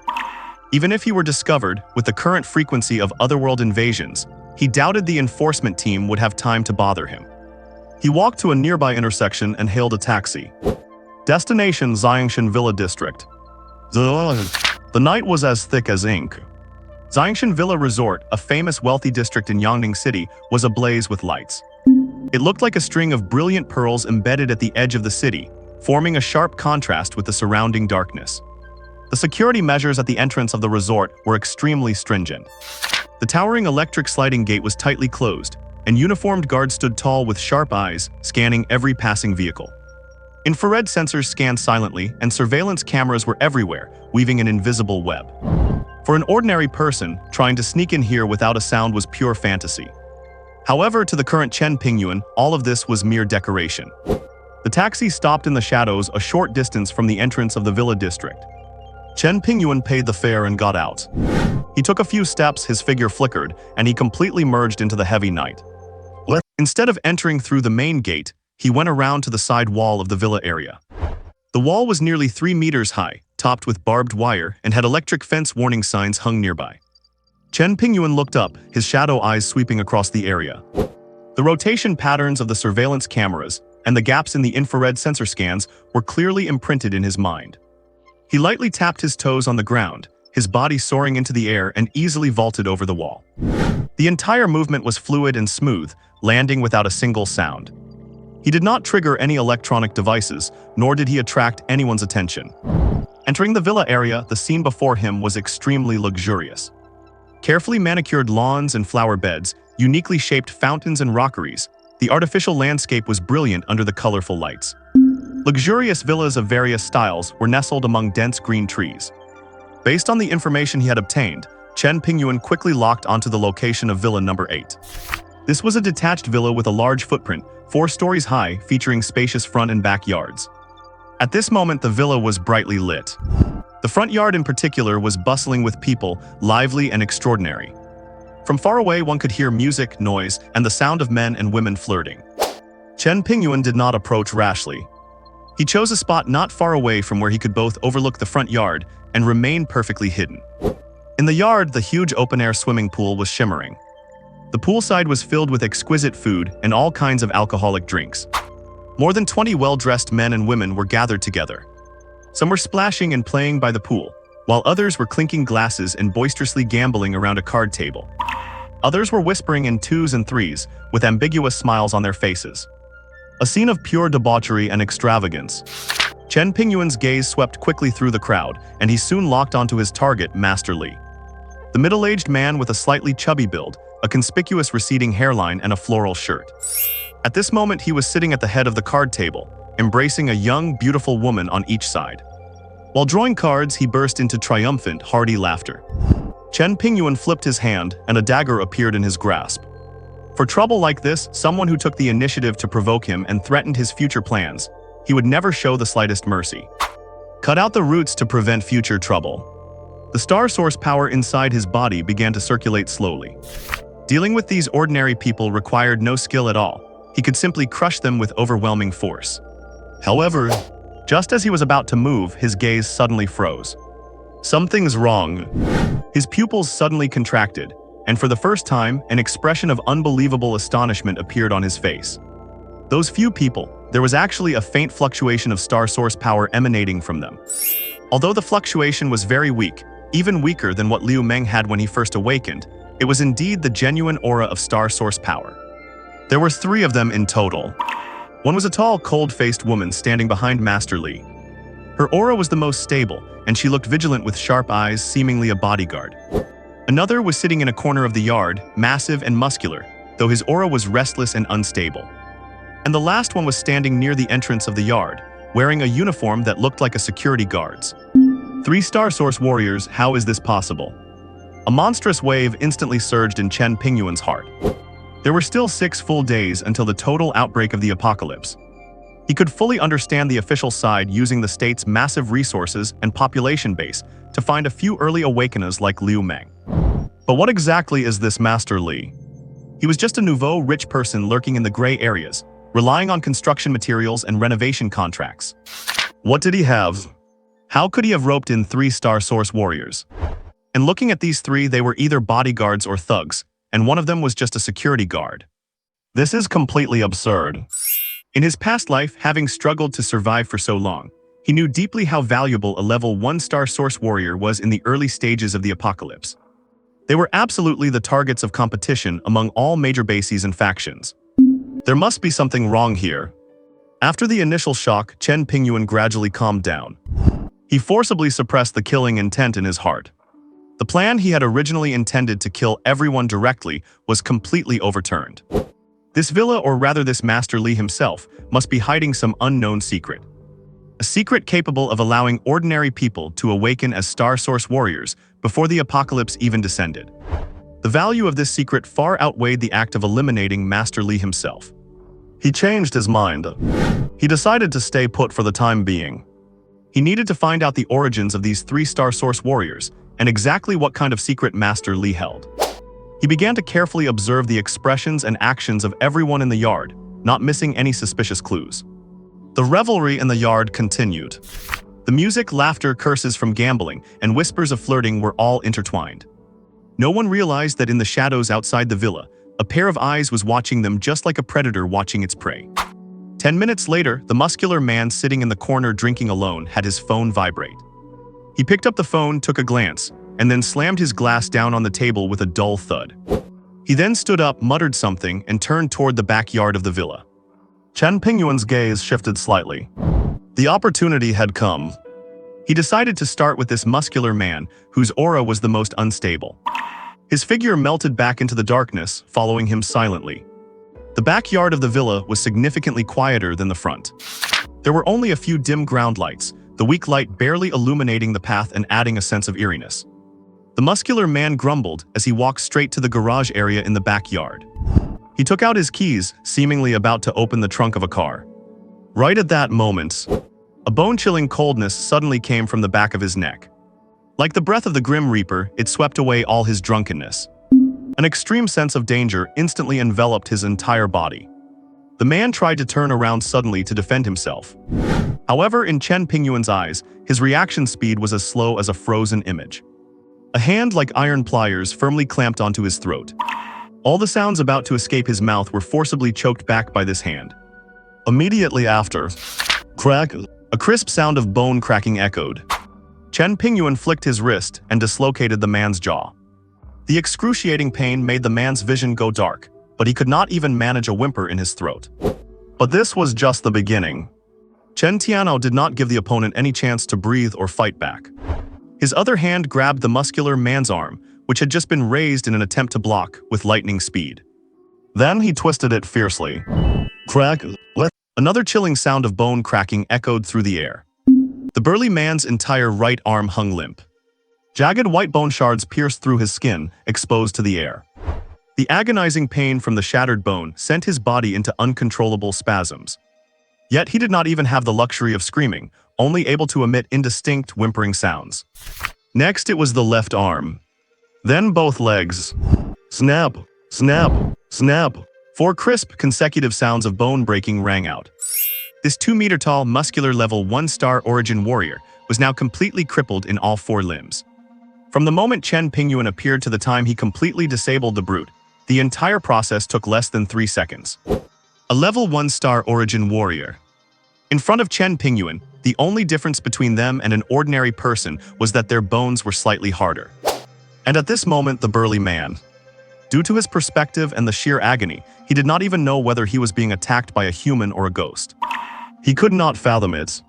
He was inside a heavily guarded villa. How could he be subjected to such a terrifying assault? Furthermore, the attacker was so powerful that he did not even have a chance to fight back.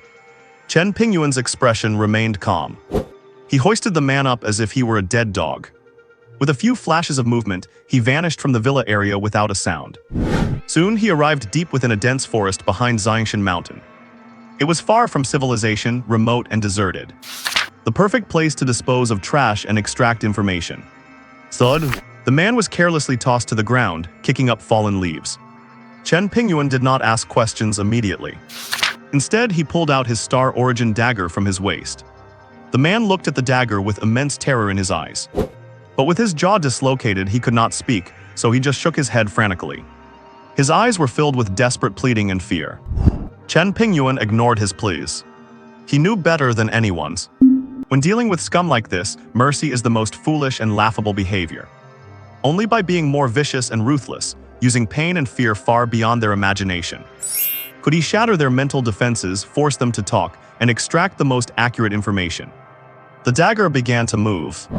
It slowly traced over the man's still intact body parts, skillfully avoiding any lethal points. Yet it precisely sliced into the areas where the nerves were most sensitive, and pain was most amplified. There were no screams, because his throat was still suppressed by an invisible force, allowing only for deeply repressed whimpers. Chen Pingyuan's technique was precise and cruel. He even infused a trace of star origin energy into the tip of the blade. This made the pain from the cutting not merely restricted to the physical level, but amplified it several times over, piercing straight into the soul. Time seemed to stretch indefinitely at this moment. Every second felt as long as a year to the man. In just a few minutes, sweat, tears, snot, and even involuntary waste had soaked the man's clothes. A foul odor drifted through the forest. The man's eyes had lost all spirit. Remaining only was a primal fear of pain and a desperate longing for the release of death. Only then did Chen Pingyuan stop his movements. He reached out and casually snapped the man's jaw back into place. With a soft click, the dislocated jaw was restored. The man gasped in a breath heavy with the scent of blood, immediately triggering a fit of violent coughing. He looked at Chen Pingyuan with indescribable terror, as if staring at a demon crawled out of hell. Speak. Chen Pingyuan's voice sounded, still as calm as if he were asking if you had eaten yet. Where did the star origin, where did the power inside you 3 come from? Hearing this question, the man almost broke into tears. He was screaming in his heart. If you wanted to know that, you should have just asked. This is hardly a secret. There are at least 80 or 100 people who know about this. I thought some sworn enemy had come for revenge. Was all that brutality really necessary? Good heavens! Despite the overwhelming grievance and despair in his heart, how could he dare to have even a shred of hesitation or concealment now? He quickly blurted out everything he knew without reservation. It was a rock. About a month ago, Boss Lee, he got a jet black rock from somewhere. The man's voice was weak, but he dared not pause for a second, speaking as fast as he could for fear of being too slow. That rock was eerie. They said it was a piece of jade that would get hot, but suddenly one day its outer shell cracked open, revealing a blue stone inside. From that day on, as long as you were near it, you could feel a power creeping into your body. Your body would get stronger, your strength would increase, your speed would grow. But it was also very dangerous. The man's body was still trembling uncontrollably. At first, Boss Lee made many people try it, and many of them died. Their bodies could not handle the power and just exploded. Others did not explode, but they went insane. They would bite anyone they saw. In the end, the 3 of us were lucky, had tough lives, survived, and became what we are now. A rock. A rock that allows people to absorb power and awaken as star origin warriors. Chen Pingyuan's heart began to pound wildly. Indeed, this must be some kind of exotic treasure containing immense star origin energy, similar to the source crystal mother ore from his past life. No wonder someone like Boss Lee, an ordinary person, could recruit 3-star origin warriors as subordinates at this point in time. The value of this rock is simply immeasurable. If he could obtain this rock, where is the stone? In the underground secret room of Mr. Li's villa. The burly man answered hurriedly, not daring to hold back the slightest bit of information. Having obtained the crucial information he wanted, Chen Pingyuan nodded. Then, meeting the desperate, pleading gaze of the burly man, Chen Pingyuan's dagger flashed, and with a swift, clean strike, he ended his life. No hesitation and certainly no pity. Black mist surged within his body, incinerating the corpse into nothingness. Without a moment's delay, Chen Pingyuan turned around immediately and snuck back towards Villa number 8. His objective had changed. It was no longer just about taking care of Mr. Li, but about seizing that mysterious stone. However, as he silently returned to the second-floor balcony he had observed earlier and cast his gaze toward the courtyard of Villa 8, his pupils constricted slightly. The courtyard was empty. The music from before had vanished, and most of the dazzling spotlights had been turned off, leaving only a few dim garden lamps. By the poolside, wine glasses lay toppled, and the cards on the gaming table were scattered in disarray. But where were the people? The 20-something men and women who had been partying, Mr. Li himself, the female bodyguard, and the security guard who was a Star Source warrior. They had all vanished. The entire courtyard and even the entire villa had fallen into a deathly silence. Chen Pingyuan furrowed his brows. From the moment he took the burly man away to his return, no more than 10 minutes had passed. In such a short time, Mr. Li had actually noticed someone was missing, and reacted so quickly that he evacuated everyone. No, Chen Pingyuan suddenly sensed a faint, pulsing stream of Star Source energy inside the villa. It was the aura of that female bodyguard. So they had hidden inside the villa. This Mr. Li was much more vigilant than he had imagined. To make a name for himself in the cutthroat gray zone, he was clearly no simple fool. But this was fine too. It saved him the effort of having to clean up all those inconsequential small fry. A cold glint flashed in Chen Pingyuan's eyes as he leapt from the balcony, silently sneaking into the courtyard of Villa 8. Instead of charging into the main building like a brute, he pushed his mental perception to its limit. Soon he caught it. There were indeed clear signs of life inside the villa, not many, just 8 people in total. Besides the female bodyguard whose aura was obvious, there was another Star Source warrior, the security guard. Right now, all 8 life signatures were gathered in the main hall near the entrance. How interesting. A thought struck Chen Pingyuan, and he crept toward the roof of the villa. Meanwhile, inside the villa hall, the atmosphere in the room had become incredibly oppressive. Mr. Li, looking solemn, paced restlessly around the hall with a walkie-talkie in his hand. By his side, the female bodyguard stood guard, her eyes darting toward the doors and windows from time to time. The other Star Source warrior, Liu Qiang, dressed in a security uniform, stood guard at the staircase leading to the second floor. He gripped a metal telescopic baton tightly. His palms were already soaked with sweat and his breathing was heavy. Apart from the 3 core figures, there were 5 burly bodyguards standing in the hall. They held razor-sharp machetes firmly in their hands. At the moment, they were spread out across the hall, shielding Mr. Li and the others in the center. These 5 were all ruthless characters Mr. Li had recruited at a high cost through various channels. Brawling, debt collection, and intimidation were their daily routines, and some even had blood on their hands. But now, the faces of these desperate thugs were filled with nothing but fear and unease. Just moments ago, one of Mr. Li's most trusted enforcers, the man named Wang Kui who had awakened superhuman strength, had been sent out. He had only been sent to the car in the backyard to fetch a case of vintage wine, and he never returned. Mr. Li immediately sent men to look for him. As it turned out, the men he sent only found a pool of blood next to the garage in the backyard. The danger instinct he had honed over years in the underworld made Mr. Li realize in an instant. Big trouble had arrived. A terrifying entity capable of making someone like Wang Kui, a superhuman, vanish into thin air without even a cry for help, had come for him. He made an immediate decision to dismiss all the guests as quickly as possible.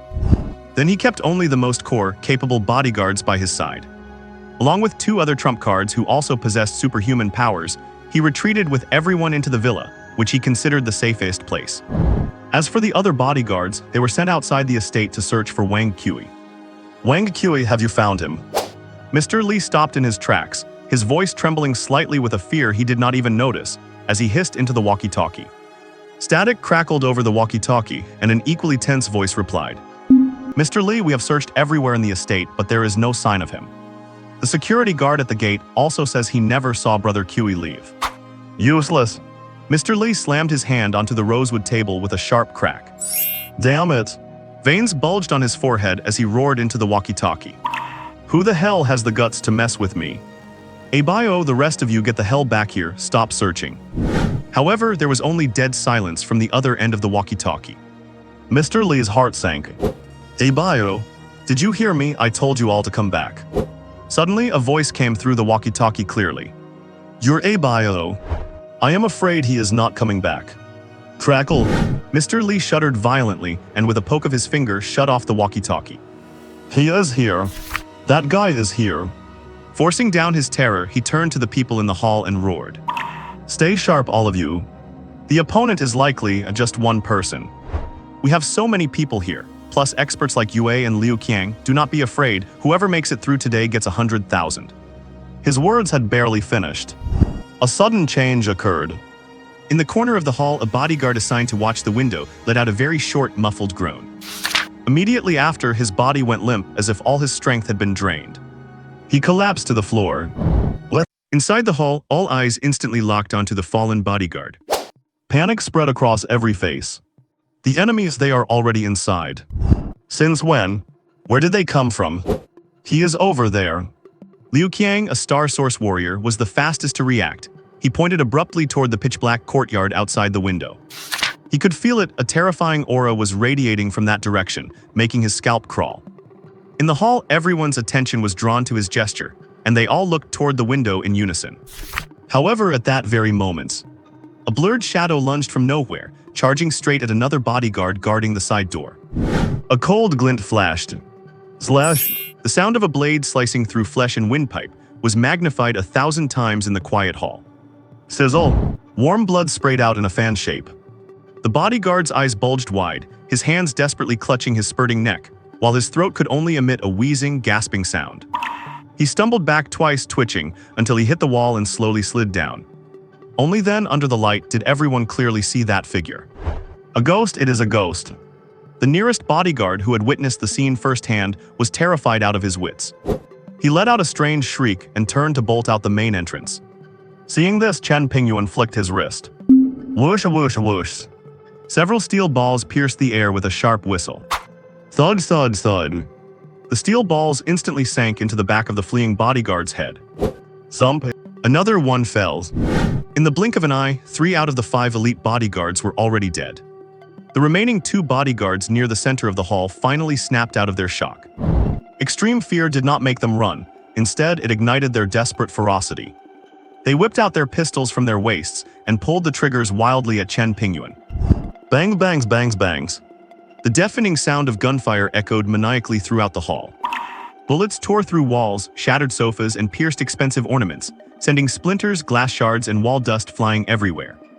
Yet the moment the gunfire started, Chen Pingyuan's figure blurred, distorted, and then vanished completely from the spot.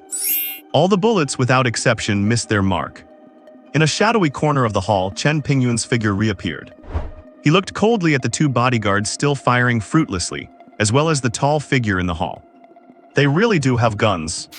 No wonder they dared to hole up in this villa instead of fleeing directly. But having guns, what is the point? He adjusted his Star Source energy slightly, and his figure disappeared once more. Even though phasing consumes a lot, he never takes risks when facing bullets. The next moment, Chen Pingyuan in his phase state had already crossed nearly 10 meters, appearing like a ghost behind the bodyguard on the left who was still shooting. He swung his right hand, slicing horizontally with his dagger. Slash. The sharp blade buried itself entirely into the temple. The bodyguard's body went stiff for a split second before collapsing limply to the ground, his life extinguished. The last bodyguard was petrified, turning his gun frantically and firing more shots. Bang, bang, bang. The bullets missed again. However, where was Chen Pingyuan's shadow in his field of vision? I am next. This thought, like a curse, occupied his entire mind. He no longer cared about any orders and turned to sprint desperately out of the hall. However, he had only taken 2 steps when he caught a glimpse of a faint light flying toward him.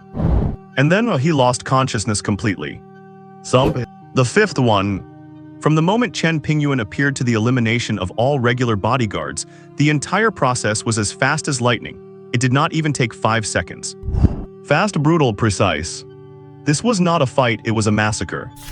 In the large villa hall, only Master Li, Yue, and Liu Qiang remained in the blink of an eye. Liu Qiang's face was pale as paper, his hands trembling violently while holding his metal baton. His legs shook so hard he could barely stand. Although he was a Star Source warrior, his mentality was still that of an ordinary person. When had he ever seen such a bloody, terrifying scene? Master Li looked equally ghastly, his fat body shaking all over. Cold sweat had already soaked his shirt, clinging to his back and leaving him chilled to the bone. "Friend, my friend." Unable to bear the suffocating pressure any longer, Master Li shouted tremblingly into the empty hall, which was filled only with the smell of blood. "What do you want? Just say it, as long as you speak up."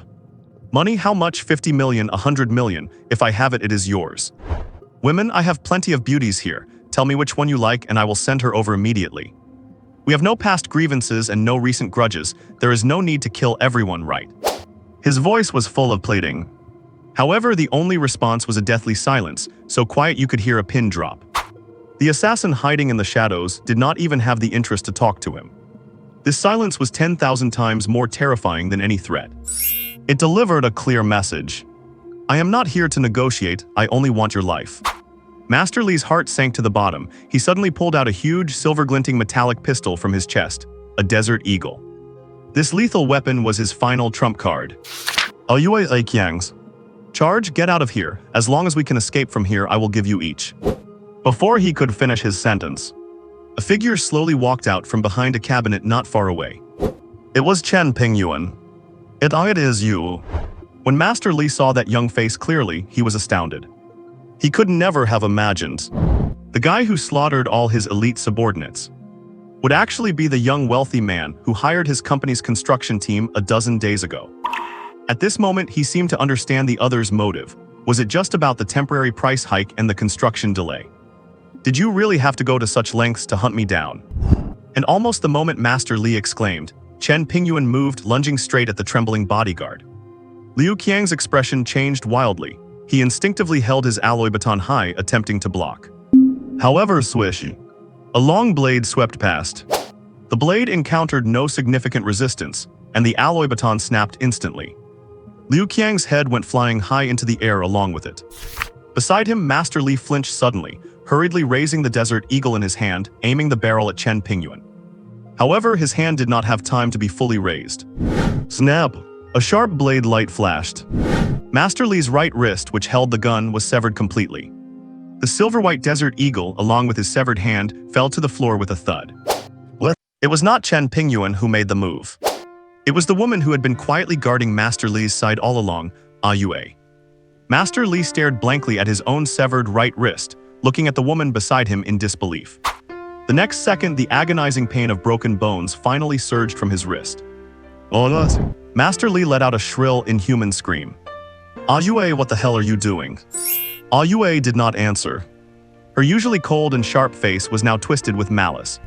She suddenly raised her foot, clad in a black combat boot, and with all her might stomped down hard on Master Li's lower leg. Snap! The dull sound of bones shattering was so clear it made one's scalp tingle. "Oh, no."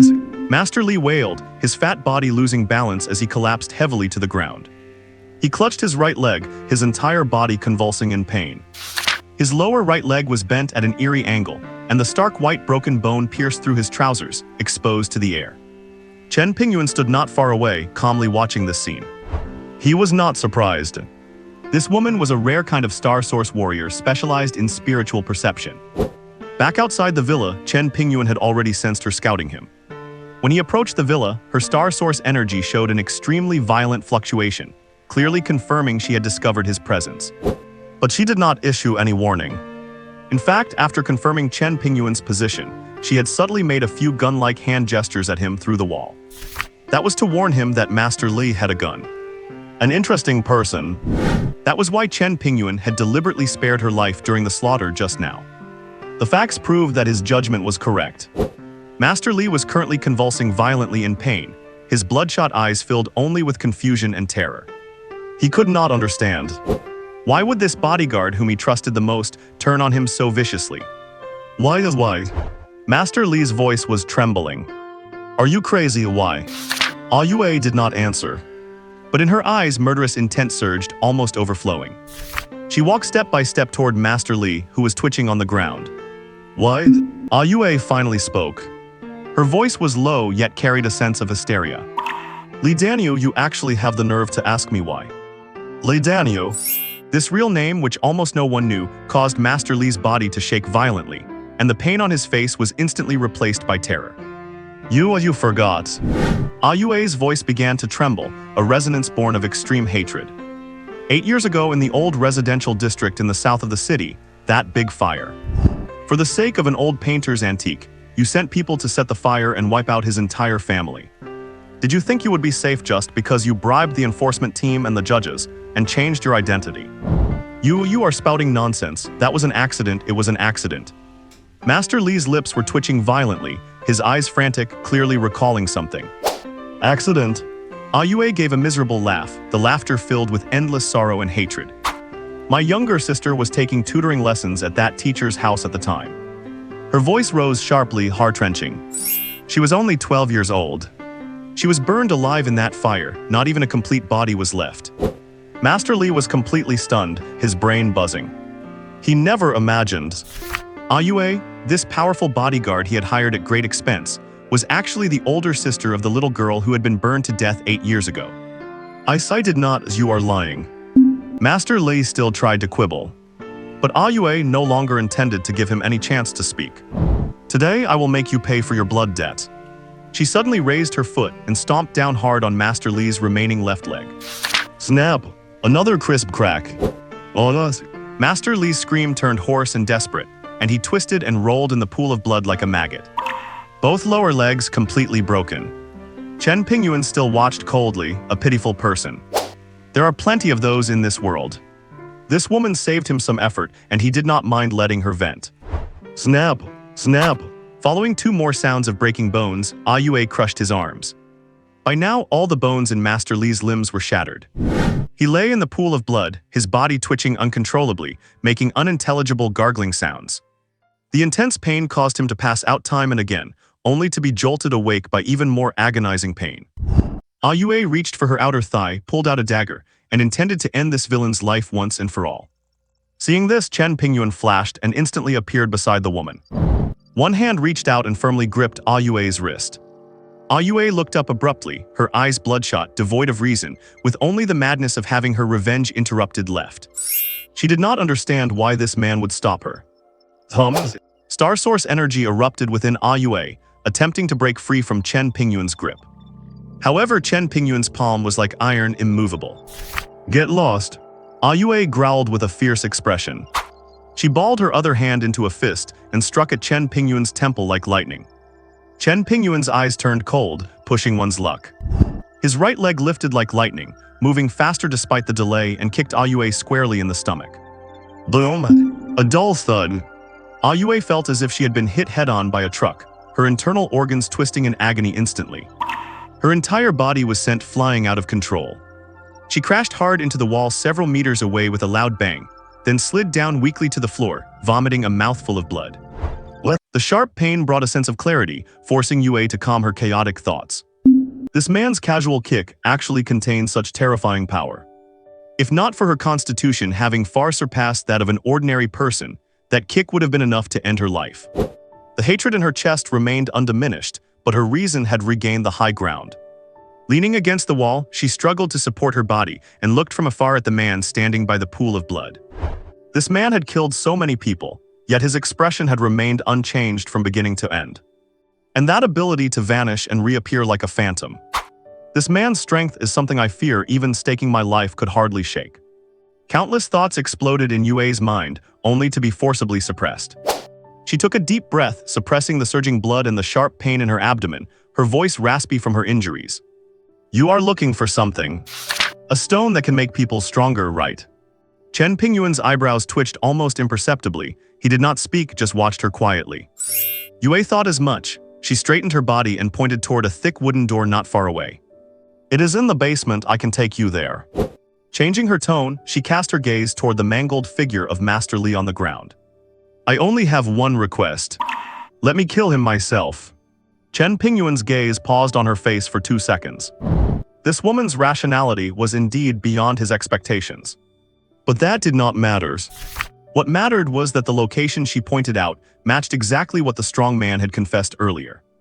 Chen Pingyuan walked over to the wooden door. As expected, even through the thick door panel, he could faintly feel ripples of energy coming from below. The item really is down there. Chen Pingyuan felt a slight relief, but instead of rushing inside, he turned to look at the woman. His life is yours now. Having received permission, Yue gave the slightest nod in Chen Pingyuan's direction. Then, dragging her severely wounded body, she walked step by step toward Master Li in the center of the blood pool. She did not give Master Li a quick death.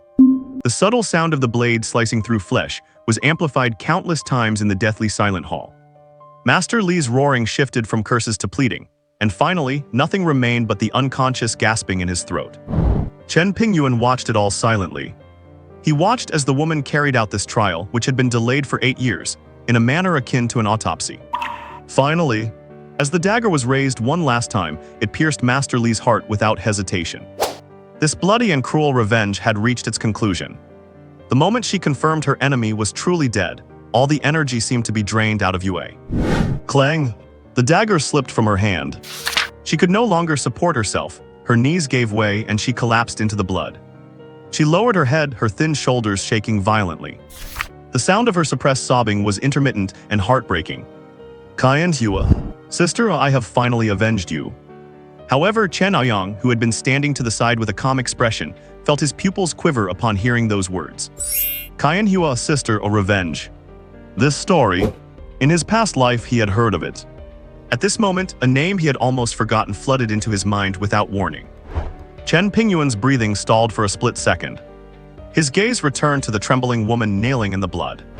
Yue, what is your real name? The woman did not answer. The violent sobbing had left her nearly suffocated. After a long while, she gradually calmed down. She slowly raised her head and looked at Chen Pingyuan, her eyes still filled with the emptiness left by revenge. My name is... Her voice was too raspy to form a proper tone. Li Qianmo. Li Qianmo. Chen Pingyuan repeated the name subconsciously, thinking to himself what a coincidence this was. Although he had foreseen that he would inevitably encounter some of the powerhouses from his past life, he had not expected it to happen so soon. The person before him was the only peak human powerhouse to emerge from Yangning City. The Lord of Ink City. Li Qianmo. The legendary woman who, in the 5th year of the apocalypse, built high walls single-handedly. The one who fought off endless waves of beasts and sheltered millions of survivors. The war goddess who appeared from nowhere as dazzling as a comet, only to fall just as rapidly. At this moment, Chen Pingyuan suddenly understood why Master Li, who possessed rare treasures and significant power in his previous life, ended up obscure and vanished into thin air. It turns out, the so-called God Stone he went to such great lengths to obtain was nothing more than a wedding dress for someone else all along. And Master Li himself, along with all his influence and secrets, had been crushed to dust by this vengeful woman standing right before him in the early days of the apocalypse. So then and now, he, Chen Pingyuan, a reborn man who has returned from 20 years in the future, is about to snatch the destiny that would have belonged to the future City Lord Mo. This thought sprouted wildly in his mind, and his heart began to pound uncontrollably. He could not wait any longer. Just as Chen Pingyuan's mind was racing, Li Qianmo stopped crying. She slowly looked up. In that very moment, she keenly sensed a drastic shift in the man's aura. Although she could not accurately describe what it was, the sudden intensification of his scrutiny made her skin crawl. However, having already avenged her blood feud, nothing else really mattered. I will take you there now. There is one more door downstairs that requires a password. Li Xiaoi struggled to stand up from the pool of blood and staggered toward the heavy wooden door. Chen Pingyuan did not speak. He nodded and followed behind her. No one who rises to power in the apocalypse is a pushover. He also had to be on guard against any last resort tricks this woman might have. The wooden door opened. A blast of cold, stale air rushed to meet them. The staircase was not particularly narrow, but it was cluttered with miscellaneous items on both sides. Li Qianmo walked very slowly.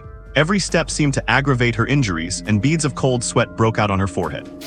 Clearly, the kick Chen Pingyuan had landed earlier had caused her significant internal injuries. Chen Pingyuan was in no hurry, keeping a steady 3-step distance behind her. Rounding a corner, they saw the end of the stairs, a heavy, dark gray metal door. The door looked plain, even a bit dated, and seemed completely out of place with the villa's luxurious style. But Chen Pingyuan's pupils suddenly constricted. Lid linings. This was a specialized radiation-proof iron door encased in lead. Behind the door, the faint fluctuation of source energy became several times clearer. Was this door replaced recently? Chen Pingyuan's voice broke the silence. Li Qianmo's body stiffened for a moment, and she looked back at him. Yes, Master Li had someone change it recently, saying it could seal off what is inside. Chen Pingyuan understood. Lead can indeed block the leakage of some star source energy. This woman was not lying. Li Qianmo walked up to the door, fumbled around a groove on the wall for a moment to reveal a keypad, and began entering a long string of numbers. Click. As the last digit was pressed, a dull but clear unlocking sound came from inside the metal door. The heavy door slowly opened inward, revealing the empty space behind it. Wait. Just as Li Qianmo was about to step inside, Chen Pingyuan's voice rang out. He reached out and pressed his hand firmly against the opening metal door, holding it perfectly still. Li Qianmo turned back in confusion and met a pair of highly imposing eyes. What is the password? Li Qianmo looked at him deeply. After 2 seconds of silence, she finally recited a 12-digit password. Chen Pingyuan released the door, walked to the keypad, and personally entered the string of numbers. Click. The unlocking sound echoed again. He re-entered the password to confirm it once more. Only after the metal door unlocked twice at his command did he finally feel at ease. He nodded slightly, signaling that Li Qianmo could lead the way. Watching his actions, Li Qianmo's fingers hanging at her sides curled involuntarily. This man is not just someone with brute force. The door swung wide open. In an instant, boom! A visible torrent of energy, carrying a destructive aura, surged toward him with overwhelming violence. Chen Pingyuan reacted almost instinctively, his inner star source energy instantly circulating to ward off the impact. He clearly sensed that this energy shared the same essence as the star source energy within his own body. Yet the energy before him was incredibly primitive, ferociously wild, and also absolutely lethal. Chen Pingyuan did not rashly step inside, but instead slowly gathered his source power into his eyes. Shadow Eyes activates. The next moment, his gaze pierced through the surging energy mist, taking in everything inside the sealed chamber. The chamber was not large, measuring roughly 5 or 6 meters in length and width. The walls, much like the iron door, were covered in a thick layer of lead plates. In the center of the chamber stood a large, open-topped metal box. The iron box was filled with gray-black sand and lead blocks, and in the middle of that sand sat a fist-sized, deep blue stone. It was not crystal clear, but displayed a deep, dark blue hue. A faint glow shimmered on the stone's surface, as if it were alive. The tidal wave of energy Chen Pingyuan felt was, at this very moment, gushing endlessly from this inconspicuous stone. Is this the divine stone they were talking about? Is this the exotic treasure that allows people to awaken early in the apocalypse, and even creates powerhouses at the level of Li Qianmo? Even having lived 2 lifetimes, Chen Pingyuan could not suppress the rapid acceleration of his heartbeat. He took a deep breath, forcefully pushing down his excitement. He had already sensed it, even standing at the doorway several meters away. He could already clearly feel the heavy pressure emanating from that energy. He even felt a stinging sensation on his skin, as if being grazed by invisible blades. This was enough to prove that the energy contained within this divine stone was unimaginably violent. Direct contact. The consequences would be unthinkable. Chen Pingyuan glanced behind him. Li Qianmo only dared to stand far outside the door, not even having the courage to step inside. At this moment, Li Qianmo was staring intently at the deep blue stone, her expression immensely complex. There was reverence, fear, and even a hint of unconcealable greed. She knew its value better than anyone, but she had also seen with her own eyes how those who tried to lay a hand on it either exploded or became completely insane. She had once gathered the courage to approach it herself, but before she could get within 2 meters, the violent energy made her insides churn, and she nearly fainted on the spot.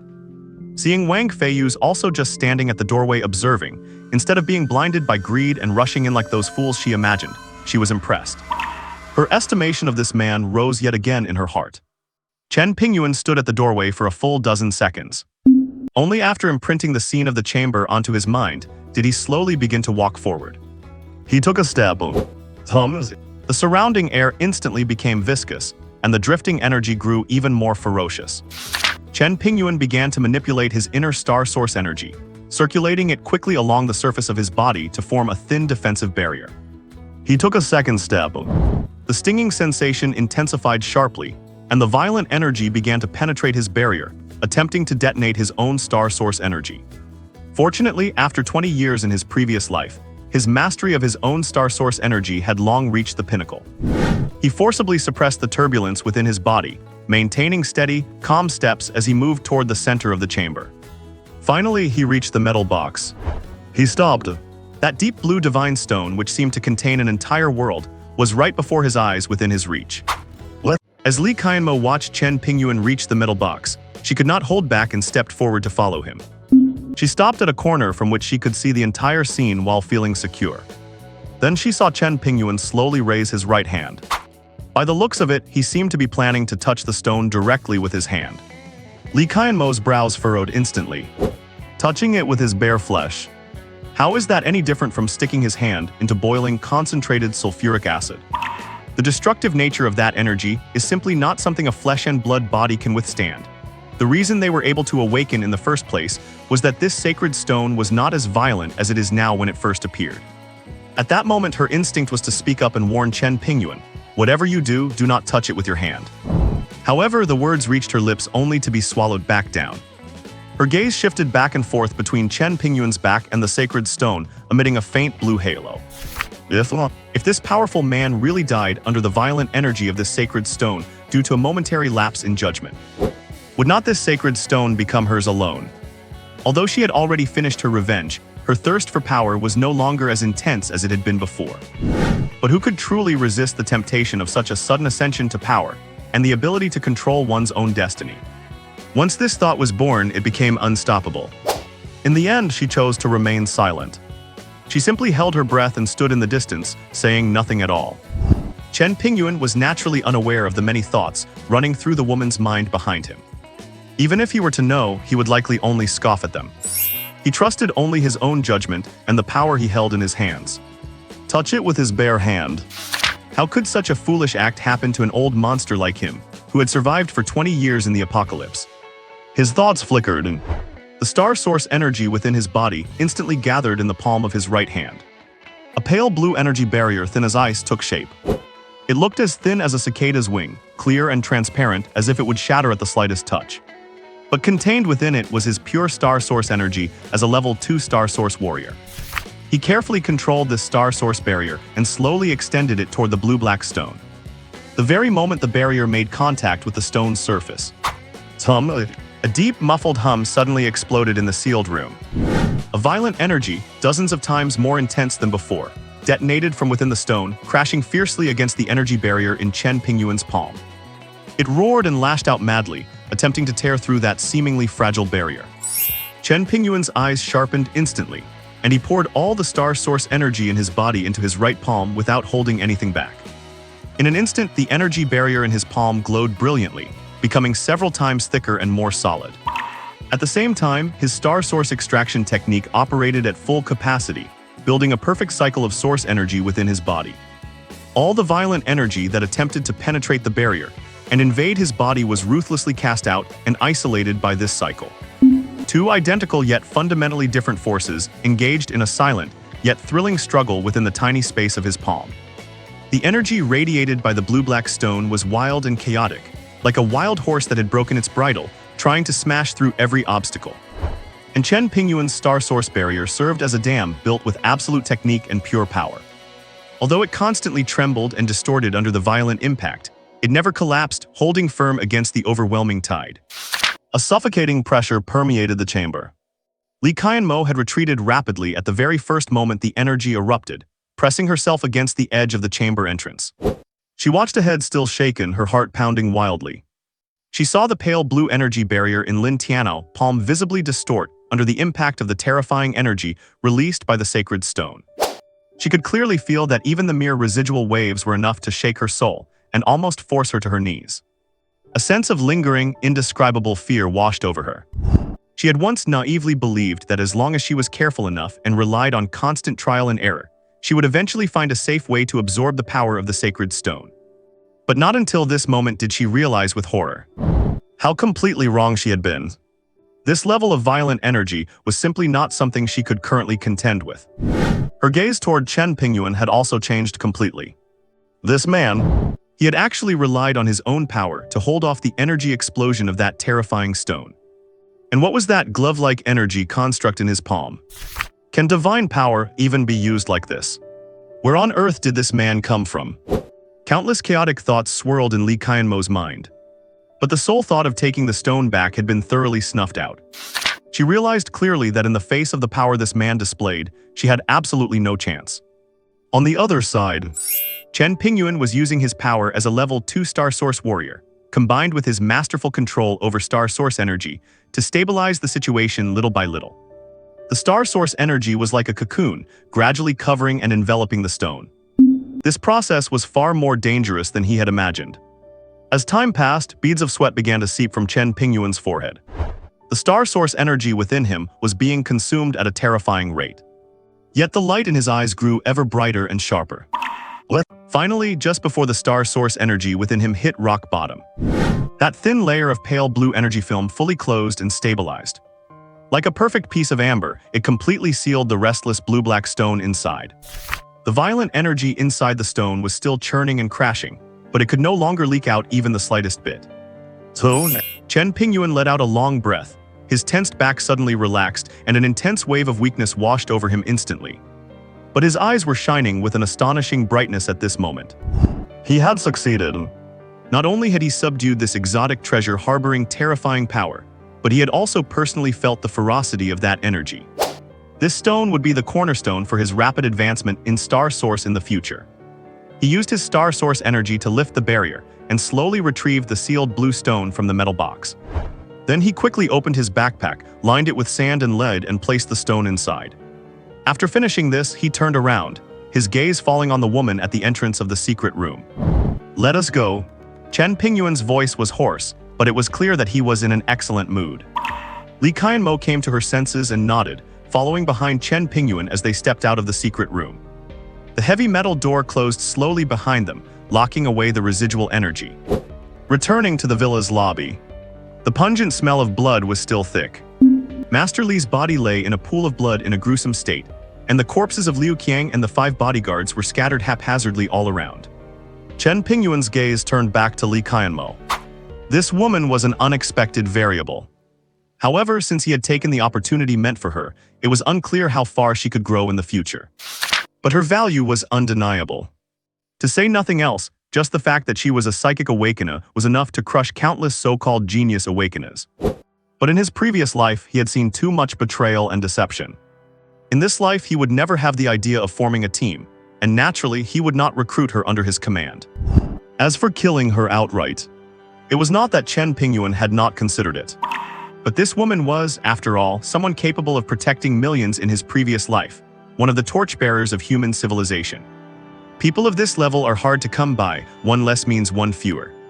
"What are your plans for now?" Chen Pingyuan asked. Li Qianmo was stunned. She had assumed that after this man took the stone, he would turn and leave without hesitation, perhaps even finishing her off on the way. After all, so many people had already died here. One more would not make a difference. She never expected him to actually ask about her destination. She subconsciously looked up at the heavy night sky outside the villa, then brought her gaze back to Chen Pingyuan's face. Her heart was completely empty. With her deep grudge avenged, the obsession that sustained her had vanished. "I do not know." Her voice was strained. "Run, I suppose. After causing such a huge scene, run wherever I can. If I cannot escape, then I will turn myself in." Chen Pingyuan's movements paused. It was only then that he realized this woman was still living in the order of the old world, with no idea what was about to happen. Chen Pingyuan thought for a moment and decided to say something, treating it as an investment in her future potential. "You do not need to worry about what happened here at all. Because in a short while the apocalypse will descend. Alien beings will invade, the world will undergo a cataclysm, and the old order will collapse completely. The authorities you believe in will also cease to exist. When that time comes, if you encounter trouble, go to the law enforcement headquarters in Yangning City and look for a man named Liu Meng. Tell him you are a Star Source warrior, and they will naturally accept you." Having said that, Chen Pingyuan ignored the shock on Li Qianmo's face and walked straight toward the center of the lobby. Gray mist diffused silently from his body, covering all the corpses on the floor in the blink of an eye. No flames, no sound. Under the erosion of the gray mist, the bodies dissolved and decomposed at a speed visible to the naked eye, eventually turning into wisps of black smoke and evaporating completely. Only a few inconspicuous piles of black dust were left on the floor. Witnessing this bizarre scene, Lee Qianmo felt a chill rush straight to her head, her scalp tingling. This man, is he human or a ghost?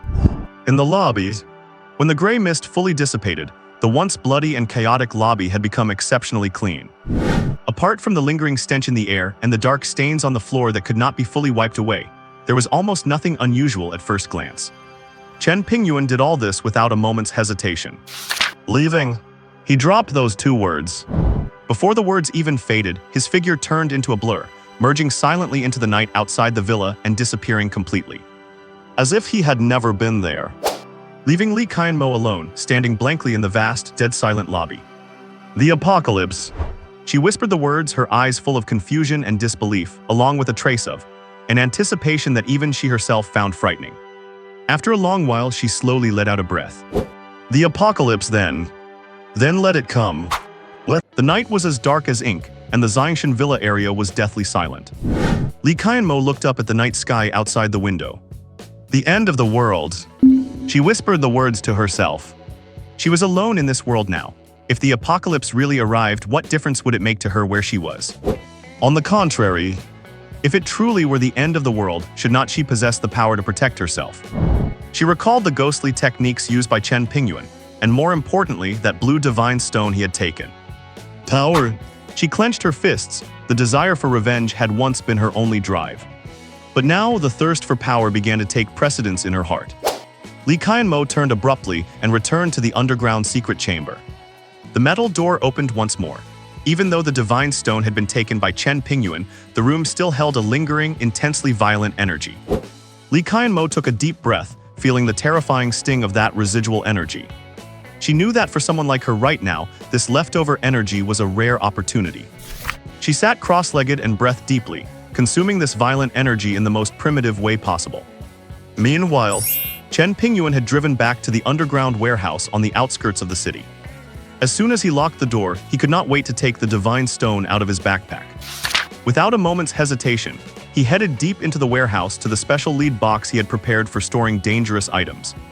Carefully placing the stone into the lead box, Chen Pingyuan finally removed the star energy barrier he had kept over it.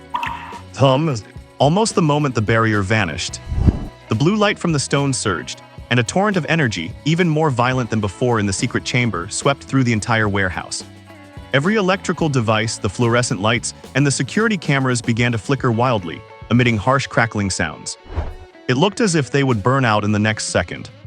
Chen Pingyuan's expression shifted slightly, and he quickly closed the lid of the lead box, leaving only a small gap. Even so, the energy escaping from that gap was astonishing, making his skin sting with pain. He tried to draw upon the star energy in his body, attempting to pull a thread of the stone's energy to refine it. However, just a needle tip's worth of energy entering his meridians felt like molten iron, and the intense pain forced him to groan and stop immediately. Damn it! Chen Pingyuan cursed under his breath. The damage this stone's energy could do to the body was far greater than he had imagined. Even as a level 2 star energy warrior, he had no way to actively absorb and refine it. To force it would likely cause irreparable, permanent damage to his body. Suddenly, he froze. A thought flashed through his mind, making everything clear in an instant. In his past life, Lee Qianmo had risen to fame midway through the apocalypse. Her rise was incredibly fast, and her combat prowess was simply inconceivable. However, just as her reputation reached its peak, she mysteriously disappeared. And not long after her disappearance, Mo City, which she had founded, was overrun by a horde of alien beasts, and the million survivors within were seemingly wiped out. There were many theories regarding Lee Qianmo's fate. The most widely circulated theory was that she had attempted to break through the shackles of a level 9 star warrior and failed, leading to her death. Now that he thought about it, the truth likely was not that simple. Lee Qianmo must have relied on this stone to rise so quickly in the early stages. But this violent energy, even if one could barely absorb it, would inevitably leave severe hidden dangers in the body over time. Perhaps her sudden demise back then was precisely because she had absorbed too much of the stone's energy too quickly in the early days. This caused deep-seated, irreparable hidden damage that finally exploded at a critical moment, leading to her ultimate destruction. Realizing this, Chen Pingyuan felt a chill in his heart. It seems that while this divine stone was heaven-defying, it was also a double-edged sword. Misuse meant certain death. He pondered for a moment and decided to give up on the idea of active absorption for now. Instead, he would let his body passively endure the energy's bombardment. Though the efficiency would be much lower, it was safer. And since it did not require his conscious control, he could focus his energy on other matters. After finishing this, Chen Pingyuan checked the time. It was already 4 in the morning. Only 5 days left. A sense of urgency washed over him again. He returned to his computer to quickly plan his next moves. In truth, strictly speaking, he did not have many options. According to his memories of the past life, only 2 interdimensional space nodes appeared near Yangning City in these final days of the apocalypse. One was at Jinjiang Amusement Park in the city center, and the other was at the relatively remote Yangning Wildlife Park. Chen Pingyuan immediately ruled out the Jinjiang Amusement Park node. Memories from his past life told him clearly that a terrifying level 3 commander-class beast, the eagle-horned beast, descended there. With his current strength, going there would be no different from committing suicide. Therefore, his only remaining choice was the Yangning Wildlife Park. The beasts carry plenty of useful materials. A sharp glint flashed in Chen Pingyuan's eyes. According to the timeline of his past life, the Yangning Wildlife Park node would not descend for another day or so, and he quickly finalized his plan. And then he truly needed some rest. Days of running around and intense combat, especially the mental toll of forcibly sealing the divine stone, had left him utterly exhausted. Setting his alarm, Chen Pingyuan stopped thinking, closed his eyes, and drifted into a deep sleep. Meanwhile, the security department headquarters in Yangning City was brightly lit. The door to Yuan Engsen's office was shoved open violently, and a young officer rushed in with a panicked expression. "Captain Yuan, it is terrible, something huge has happened." The officer's voice was hoarse, on the verge of tears. "Wang Xiaobao, who was sent undercover to Li Wang Villa area, has been killed." Yuan Engsen jumped up from his chair, his face instantly turning cold as ice. "What did you say?" "Wang Xiaobao, he has been killed," the young officer said, trembling. Before Xiaobao died, he sent back a video, and in the footage, that super soldier who escaped from the gymnasium incident appeared. What? A few minutes later, in the top floor conference hall of the security department, the atmosphere was so heavy it felt suffocating. A large, high-definition screen was playing a dimly lit video that shook violently. The footage began with chaotic scenes of a luxurious party. Glasses clinked, figures moved about, accompanied by waves of hypnotic music. Suddenly, the camera swung sharply. The person filming seemed to have tucked the camera into a narrow crevice, perhaps a collar or a cuff. This was followed by dizzying, violent jolts and garbled, noise-interfered snippets of conversation. "Hey, Bio." A rough voice sounded from off-camera, laced with impatience. "Did you hear me? I told you to come back." The man's voice was urging them. After a long pause, a voice finally spoke slowly. "You're a Bio. I am afraid he will not be coming back." As those words fell, a young face flashed across the screen. The video ended abruptly there. There was a dead silence in the conference hall. The technician at the console quickly made some adjustments, and the face on the screen gradually became clear, barely recognizable. Captain Yang Zhai's expression was incredibly ferocious, and a violent aura radiated from him. Jiang Meng was also present, and seeing that familiar face on the screen sent shockwaves through his heart. "It is him. It really is him. How could he appear at Li Danyu's private villa? And he even killed the enforcement team's undercover agent." Yuan Engsen slowly turned his head, his eyes locked on Liu Meng. "Liu Meng, is this person the same one from the gymnasium?" Liu Meng's Adam's apple bobbed. He knew that at this point, any denial would be futile. Chen Pingyuan's face had already been captured. With the capabilities of the Yangning City Security Department, finding his detailed identity was just a matter of time, an hour or even less. Furthermore, since this case involved the death of an officer, the situation had become extremely serious. He took a deep breath and nodded with difficulty. It is him. It really is him." Yang Zhai slammed his hand on the table, furious. "This bastard, he deserves to be cut into 1,000 pieces." Yuan Engsen frowned at the extreme remark. He quickly took over the conversation, fearing that in his grief and rage, Yang would say something even more inappropriate. "Immediately utilize every resource available. I want to know everything about this person. Who he is, where he lives, his social connections, his recent whereabouts, everything. Dig deep even if you have to tear the city apart, find him for me. At the command, the entire security system of Yangning City was instantly activated. A torrent of information flowed from the brightly lit headquarters to every subordinate precinct, station, and even every grassroots unit. The SkyEye system's facial recognition module operated at full capacity. The household registration database performed high-speed cross-referencing. The city's intelligent traffic monitoring system retraced his tracks. Every available technical measure was engaged at that moment. With the national apparatus running at full force, the efficiency was terrifying. In less than 10 minutes, a printed file still warm to the touch was laid neatly before Yuan Angson and Yang Zhai. On the cover was an ID photo. The young man in the photo was exactly the same as the face in the video. Chen Pingyuan. Yuan Angson murmured the name. Male, 25 years old, originally from Qingzhou City. Parents passed away 9 years ago. 6 years ago, he was admitted to Yangning University of Technology, majoring in computer science, and simultaneously took over his inherited company, Feiyu Technology, serving as its chairman. His background is normal. The important part is later on. Yuan Angson pointed to the subsequent content of the file. On November 21st, he sold all his shares in Feiyu Company at a low price, receiving 220 million in cash. Based on financial transaction clues from regulatory agencies and transportation records, we have preliminarily located his current hideout, an abandoned military factory warehouse area on the outskirts of the city. He rented the warehouse at a very high price for 1 month. Additionally, we discovered over a dozen large financial movements in his account recently, one of which was for 5 million, going to a renovation company called Hengsheng Decoration. The person in charge is none other than Li Danyu, the owner of the Xiangshan Villa, also known as Li Hengsheng or Boss Li. Looking at the photo in the file, Yuan Angson's expression grew even more grave. This Chen Pingyuan is full of mysteries. How could a regular university graduate, a programmer, possess such terrifying combat skills? And how did he get involved in a case involving the criminal kingpin Li Danyu, even allegedly murdering an undercover police officer? Most importantly, the disappearance of 10,000 people at the gymnasium. According to Liu Meng's previous report and sideline inquiries, this Chen Pingyuan seems to have become an awakened before Liu Meng did. Then where and how did he awaken? To what level has his strength reached? Countless thoughts flashed through Yuan Angson's mind like electric currents, trying to connect these fragmented clues.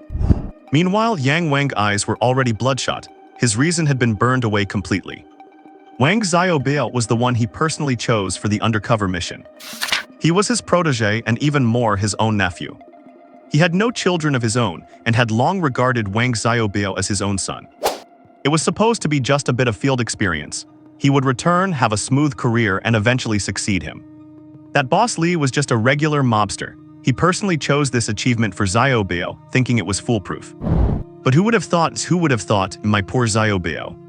Deploy the operation immediately. Yang Zhai slammed the table and growled. I want to lead the team myself. I will bring this murderer to justice. Calm down, Captain Yangs. I know it is hard for you to accept this right now. Yuan Angson quickly urged him. But this Chen Pingyuan is by no means simple. Do you remember the gymnasium incident? He was able to escape unharmed from such a bizarre situation. His strength is unfathomable. Rash action will likely lead to unnecessary casualties. What do you mean by that, Yuans? He is a murderer. Xiaobao is dead. The evidence is irrefutable. Yang Zhai slammed his fist onto the table, making the teacup buzz and rattle. There is no room for negotiation on this. He must be arrested immediately, and I do not care if we have to take him down on the spot. His voice was hoarse from intense rage. Upon hearing this, Yuan Angson could finally no longer hold back and let out a low roar. Old Yang, calm down. This Chen Pingyuan is absolutely not your average desperate criminal. You and I both know what happened at the gymnasium. That is not something explainable by human means. Do you really think a few guns are enough to deal with his capabilities? So what if they are not? The veins on Yang Zhai's neck bulged like twisted tree roots. If 1 bullet cannot kill him, I do not believe 10 bullets will not do the job. Deploy a squadron of SWAT, equip them with heavy firepower. I refuse to believe he can turn the world upside down. He is openly provoking us, provoking our entire Yangning City law enforcement system. Provoking? Yuan Angson shook his head. You and I both know what kind of person Li Danyu was. I am deeply saddened by Wang Xiaobio's sacrifice as well, but it is highly likely that Xiaobio was just caught in the crossfire. Our priority now is to find out why Chen Pingyuan appeared there, and whether it has anything to do with the extraordinary events. Yuan Angxin paused. Besides, Liu Meng mentioned before that Chen Wuyan warned him about some things, regarding the future, even if it sounds unbelievable. But if, and I mean if, the world is truly about to face a drastic change beyond our understanding, someone like Chen Pingyuan might be worth winning over. Winning him over? Yang Zhai's voice shot up as if he had heard the most ridiculous joke in the world, his whole body trembling with anger. Old Yuan, have you lost your mind? He killed our officer, that is a blood debt, and you want to win him over. He is a vicious, lawless thug. He must be arrested and brought to justice immediately. Yang Zhai waved his hand violently, no longer willing to argue with Yuan Angxin. Pass on my orders. All personnel from Assault Group 1, Group 2, and the 3rd Special Patrol Squad carry heavy weapons. Target the warehouse area of the abandoned military factory on the outskirts. I will lead the team personally. We move out in 5 minutes. I want to see if this Chen Pingyuan really has 3 heads and 6 arms, or if he is truly bulletproof. Yuan Angxin looked at the enraged Yang Zhai, knowing that no one could stop him now. He sighed inwardly, feeling a sense of resentment, but not knowing how to speak his mind. However, his decades of experience as a criminal investigator had given him a keen intuition for danger. He feared this mission might not go very smoothly. But Yuan Angxin watched Yang Zhai's retreating back. In the end, all his words dissolved into a single sigh. He had sent Xiaobio to be an undercover agent, and yet not long after he had been killed in the line of duty. He could understand this kind of blow to some extent. Elsewhere, inside the conference room, Liu Meng looked at Chen Pingyuan's face on the screen, feeling a complex mix of emotions. He actually had quite a favorable impression of Chen Pingyuan. He even felt that Xiaobio's death was most likely a tragic misunderstanding. However, right now, as the captain of the special operations team, facing orders from his superiors, he had no choice. It is a pity he did not have Chen Pingyuan's contact information otherwise. In the night of Yongning City, the piercing sound of sirens tore through the sky. 3 pitch-black SWAT assault vehicles, along with several police SUVs, shot forward like a loose black arrow. They sped towards the abandoned industrial zone on the city outskirts. Inside the vehicles, the SWAT officers were fully armed with grim expressions. They were the elite force of Yongning City, the final shield of this city. But this time, they were going to face a man whom Yuan Angxin personally described as an unconventional life form. Yang Zhai sat in the lead car, gripping his radio tightly, his eyes locked on the road ahead. Even now, he did not dare to call home. He swore that he would catch Chen Pingyuan himself and avenge Xiaobio. As for some mysterious event, what does it matter if one Chen Pingyuan is gone? With billions of people, would it matter if one of them was missing? Beside him, Yuan Angxin shook his head as he observed Yang Zhai. He only hoped that there would not be too many unnecessary casualties tonight. Inside the underground warehouse, Chen Pingyuan was sleeping deeply, his breathing steady and long. However, right then, an inexplicable feeling of heart palpitation made him snap his eyes open. Almost the second he opened his eyes, a rapid alarm sounded from the microsensors installed outside the warehouse. Woo-woo. The faint sound was exceptionally clear in the silent underground space. There was not the slightest trace of post-sleep confusion in Chen Pingyuan's eyes. His body sprang from the bed almost reflexively, quick and silent. Within 5 seconds, he had put on all his combat gear. The jet-black combat suit clung to his body, outlining his explosive muscle lines. The Tang sword hung across his back, and a dagger was hidden at his waist. A quiver for crossbow bolts hung at his leg, and he grabbed the military crossbow, quickly loading the string. At the same time, movement finally appeared on the surveillance monitors outside the warehouse. In the night, several vehicles with flashing police lights had surrounded the perimeter of the warehouse area. Shadowy figures were approaching the underground warehouse, where he was hiding in standard tactical formation. Judging by their equipment, they were undoubtedly the special enforcement team. And among the crowd, he spotted 2 familiar figures: Yuan Angxin and Liu Meng, who stood beside him with a complex expression. So I was exposed after all. Chen Pingyuan shook his head helplessly. However, he had never expected his actions to remain completely unseen. That would be underestimating this world, which is filled with security cameras everywhere. He just did not expect the opposition to put on such a massive show. Having his precious time for rest interrupted only added to the irritability already clawing at Chen Pingyuan's frayed nerves. Especially seeing the face of Yuan Angson. Unpleasant memories from his past life were stirred up, like stones sinking into a swamp being dragged back to the surface. In that past life, although this Yuan Angson could not be called an evil man, he always tried to use the order of the old world to constrain a new world that had already gone completely insane. As a result, he often ended up harming himself and others, causing needless casualties. Fine, the time has almost come anyway. Chen Pingyuan whispered to himself. It is time to let the official authorities know that there are some people they cannot afford to provoke.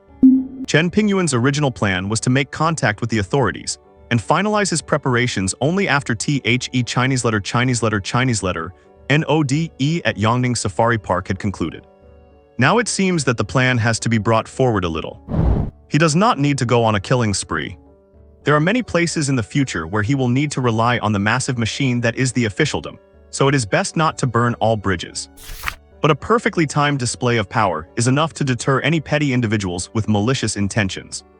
By the warehouse door, Chen Pingyuan stirred his thoughts. The star energy that had recovered slightly in his body diffused through his entire being under his precise control.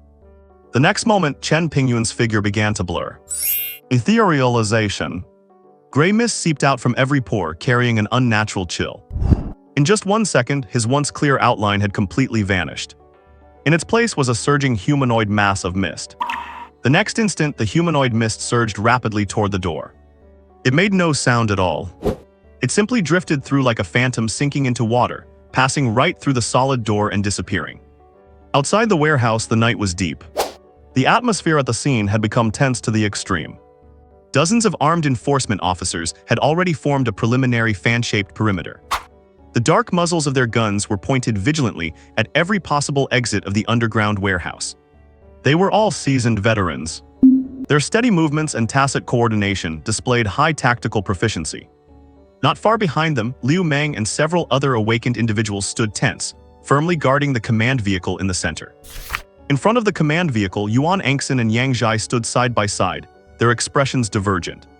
Yuan Angson had his brows locked in a frown, his gaze filled with worry. Yang Zhai, on the other hand, had a grim expression, with an air of violence radiating from him. He clutched his walkie-talkie tightly, ready to order an all-out assault at the slightest sign of trouble. This was the scene that met Chen Pingyuan's eyes as he seeped out from the warehouse door. At this moment, the deep night became his best natural screen. No one realized that a ghost had already quietly arrived. Chen Pingyuan's form solidified in the shadows far away, his eyes fixed on the vehicles with their flashing police lights. With a flicker of his gaze, he channeled his star energy once more, turning back into a mist and rapidly sweeping past the vehicles. ZZZZTO Papa. The police lights on the first enforcement vehicle dimmed abruptly with a short electric crackle, then went out completely. Then the second, the third. Like some bizarre chain reaction, the electrical equipment of all the vehicles involved in the operation was paralyzed. The perimeter, once brightly lit and filled with sirens, instantly plunged into darkness. What is going on? Why are the lights out? This sudden turn of events added a touch of panic to the already tense atmosphere. They could not see any enemy. They could not even perceive any clear sign of an attack. But that unknown, eerie power sent shivers down their spines. The special action team members were well trained, and despite their suspicion, they maintained their basic combat formation, watching their surroundings vigilantly. Stay calm, everyone, check your gear. Yuan Angson's expression grew increasingly grave, and he pressed down on Yang Zhai's shoulder. Old Yang, something is wrong, I suggest we retreat for now. And just as the enforcement officers were scrambling to figure out what was happening, Chen Pingyuan had already begun his second step. His targets were the ordinary officers on the outermost perimeter responsible for cordoning off the area. The gray mist moved silently through the night. Thud, a young officer standing at the edge of Chinese letter line, gripping his submachine gun, was staring nervously into the darkness ahead. He suddenly felt a slight chill on the back of his neck, as if he had been stung by some insect. He subconsciously reached up to touch it. The next moment, his vision went black, his body went limp, and he slumped forward. Then the second, the third. He did not kill them. He simply used his mist-covered fingers to strike the nerves in their necks, knocking them unconscious for a few hours. Within just a dozen seconds, the ordinary officers on the perimeter had all been taken down. The entire process was eerily quiet. Someone has fallen. Captain, someone collapsed over here too. A sharp-eyed special action team member finally noticed the anomaly at the cordon line in the distance and shouted hoarsely. The scene erupted into chaos, with flashlight beams sweeping everywhere. They saw their eyes were closed, as if they had simply fallen asleep. But no matter how they were called or shaken, there was no reaction at all. A formless dread began to spread among the special police team members. An unknown enemy and bizarre tactics were hair-raising. Damn it, fire at will, force him out. Yang Zhai had completely lost his patience. He could not stand being toyed with and drew his handgun. He was blinded by rage at this moment. Stop! Yuan Angxin roared, pressing down on Yang Zhai's wrist as he held the gun. Old Yang, calm down. We do not even know what is going on. Who are you planning to shoot at right now? Yuan Angxin turned his head to look around with sharp eyes. Everyone tighten the defensive perimeter, stand back to back and watch, do not open fire. Hearing this, the special action team members adjusted their formation rapidly. Liu Meng stood close by Yuan Angxin's side, his expression grave to the extreme. He gripped the special alloy baton in his hand even tighter, sweat already soaking his entire palm. Previously, when fighting alongside Chen Pingyuan in the stadium, he had not felt anything. Only now, standing on the opposite side of Chen Pingyuan, did he finally feel this terrifying pressure firsthand. Just then, the silence of the night was shattered. A voice appeared out of thin air, exploding directly inside everyone's mind. If you do not want to die, get lost. Liu Meng's expression turned serious. He recognized that voice. It was Chen Pingyuan. Yuan Angxin's hand holding the megaphone trembled. He forced himself to stay calm and shouted toward the direction of the empty warehouse. Chen Pingyuan, we are from the Yangning City Public Security Department. We know you are in there. Please come out immediately and cooperate with our investigation. We solemnly promise that we will absolutely not. Yuan Angxin's voice spread through the night sky, but before he could finish his sentence. Get lost. This time it was not a whisper, but a roar that could tear eardrums apart. An invisible, terrifying sonic wave suddenly surged from the direction of the underground warehouse. This sonic wave was bizarrely powerful, piercing through the air and rudely invading everyone's brain nerves. In an instant, everyone present, whether they were battle-hardened special police or high-ranking officials like Yuan Angxin and Yang Zhai, felt a violent, dizzying spin the moment the wave washed over them. There was a sharp ringing in their ears. Inside their brains, it felt like thousands of red-hot needles were being frantically stirred around inside their skulls. Some of the weaker-willed officers groaned. With eyes rolling back, they clutched their heads and curled up on the ground in agony. Even Liu Daisheng's, a level 1-star origin warrior, felt the blood surging in his chest, and his face turned pale instantly. What kind of power is this? Yang Zhai clutched his aching head tightly, blood leaking from the corner of his mouth, his eyes bloodshot. He endured the pain, trembling as he stared toward the warehouse. He growled through gritted teeth, Chen Pingyuan. Stop playing God, do you think this will scare us? You killed our undercover agent Wang Xiaobao at Li Danyu's villa. There is solid proof and today you have no way to escape. Dead silence. After a brief moment of dead silence, that voice sounded again, but this time the tone held a hint of astonishment. Undercover, Wang Xiaobao. Albayo, that security guard. Chen Pingyuan's voice seemed to pause, as if he were recalling something. So that is it. Then you are right, I did kill him. As soon as these words were spoken, the crowd erupted in an uproar. It really was you, you actually dare to admit it. Killing a law enforcement officer makes your crimes even worse. You are digging your own grave. Yang Zhai was trembling with rage. He had not expected Chen Pingyuan to admit to the murder so easily. And his tone was so indifferent, without a shred of remorse. Yuan Angxin's face also turned extremely grim. He had still held on to a glimmer of hope that Wang Xiaobao's death was a misunderstanding or had some other hidden reason, meaning there was room to talk.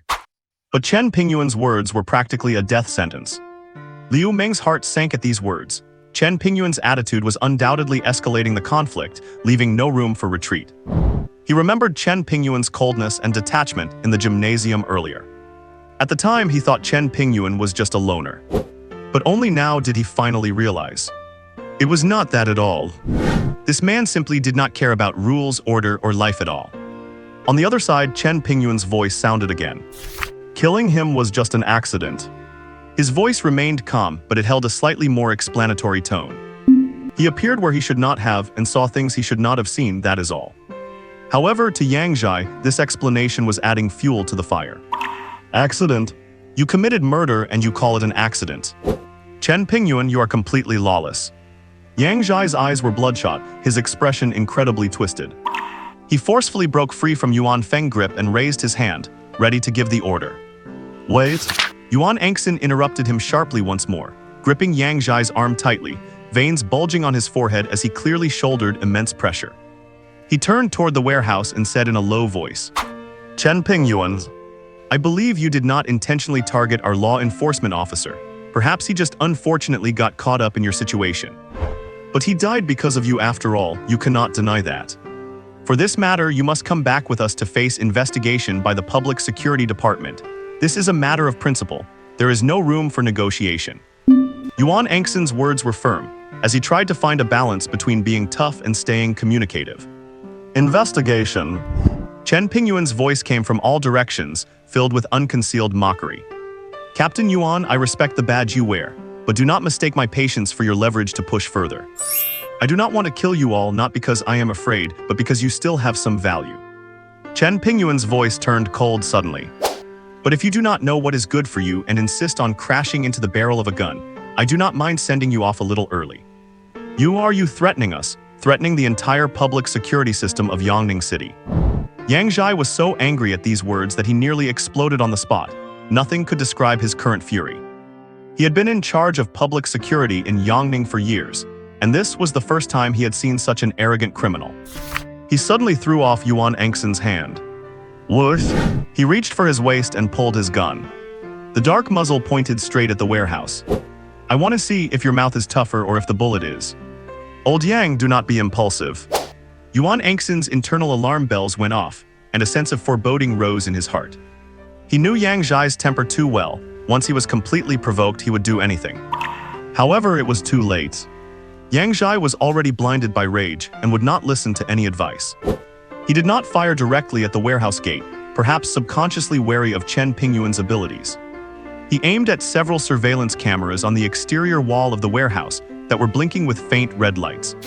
The next moment, bang bangs bangs. Sharp continuous gunshots rang out. The surveillance cameras on the warehouse wall exploded, fragments flying everywhere. In his view, these cameras must be Chen Pingyuan's eyes. Taking them out would at least make the other party cautious.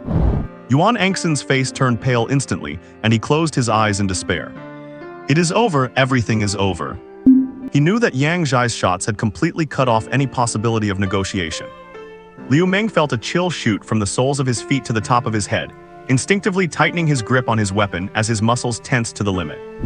Just as the gunshots fell, an indescribably terrifying aura swept over everyone like a storm. A blurred gray shadow shot out from the shadows on the side of the warehouse.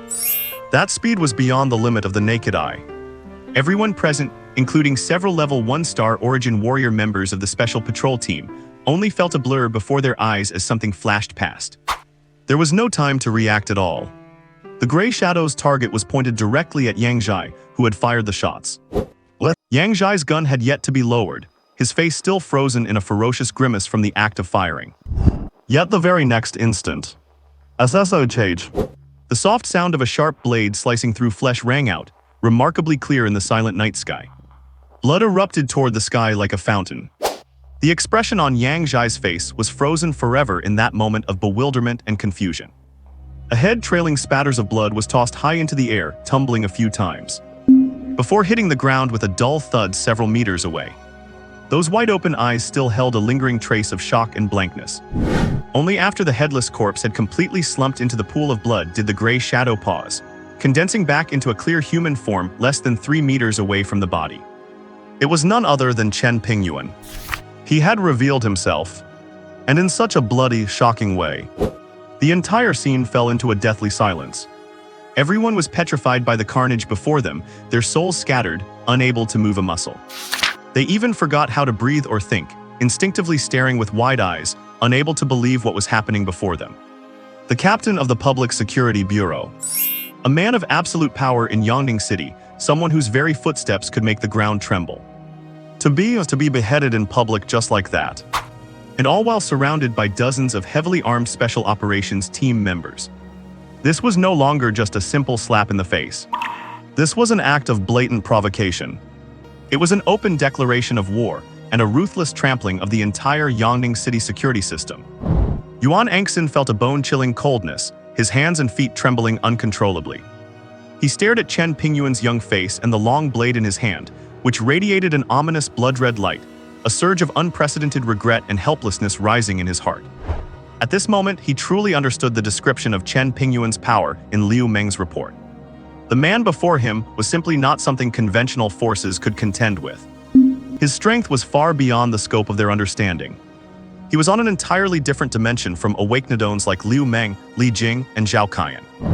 Liu Meng's face had turned pale as paper, his hand gripping his weapon trembling slightly. He had witnessed the entire process of Yang Zhai's execution. That extreme speed and the sharp, peerless light of the blade filled him with a sense of utter helplessness from the depths of his soul. He knew that if Chen Pingyuan had targeted him just now, he would have had no chance to react either. Chen Pingyuan slowly lifted his eyes, scanning the entire field. His gaze was like a physical blade, stinging the faces of all who felt it. Everyone his eyes touched felt a chill, their limbs going numb and their breathing becoming difficult.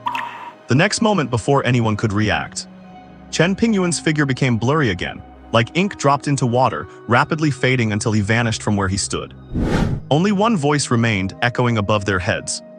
I had no intention of becoming an enemy of the authorities. Killing him was just a warning.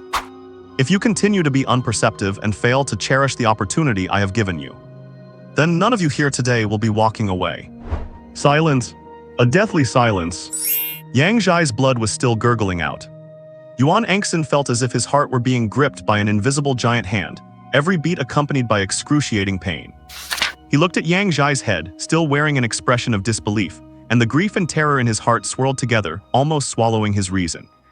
However, decades of a police career forced him to suppress the emotions threatening to explode. He knew that at a time like this, any impulse or anger would only lead to more horrific consequences. Seeming dissatisfied with their reaction, Chen Pingyuan's voice sounded again. This time it became even more cold and ruthless. You have 10 seconds to disappear from here immediately. 10. Yuan Angxin trembled all over as he heard this. He forcibly suppressed the frustration and rage in his heart, his tone somewhat submissive yet carrying a hint of hysterical madness. Chen Pingyuan, even if the future is truly as you say, you cannot. This is still a society under the rule of law, a society under the rule of law. 9. Chen Pingyuan ignored Yuan Angxin's words entirely, the countdown continuing without a second's hesitation. That calm tone was more terrifying than any desperate threat. 8. Damn it all, you really. At the front of the line, an officer holding a submachine gun suddenly roared, his finger poised on the trigger. But before he could finish, the next moment his body slumped as if all his bones had been removed. Then, under the terrified gazes of the crowd, the moment his body touched the ground, there was a bang as he dissolved into a plume of black smoke and vanished without a trace. This eerie and cruel sight completely shattered everyone's last hope. Yuan Angxin watched this, a chill running from his head to his toes. 7. Retreat, we are retreating immediately. Yuan Angxin shouted it almost as a scream. He knew that any further hesitation would likely lead to total annihilation. Everyone, retreat immediately, move. 6. The special police officers felt as if they had been granted amnesty. No matter how well-trained they were still human. Facing such an eerie existence, even firearms had become completely useless. The vehicles would not start, so everyone had to rely on their own two legs, running desperately away from this death zone. Seeing them scrambling away, the countdown did not sound again. When they had all reached the outermost perimeter, Chen Pingyuan's voice sounded in their ears once more.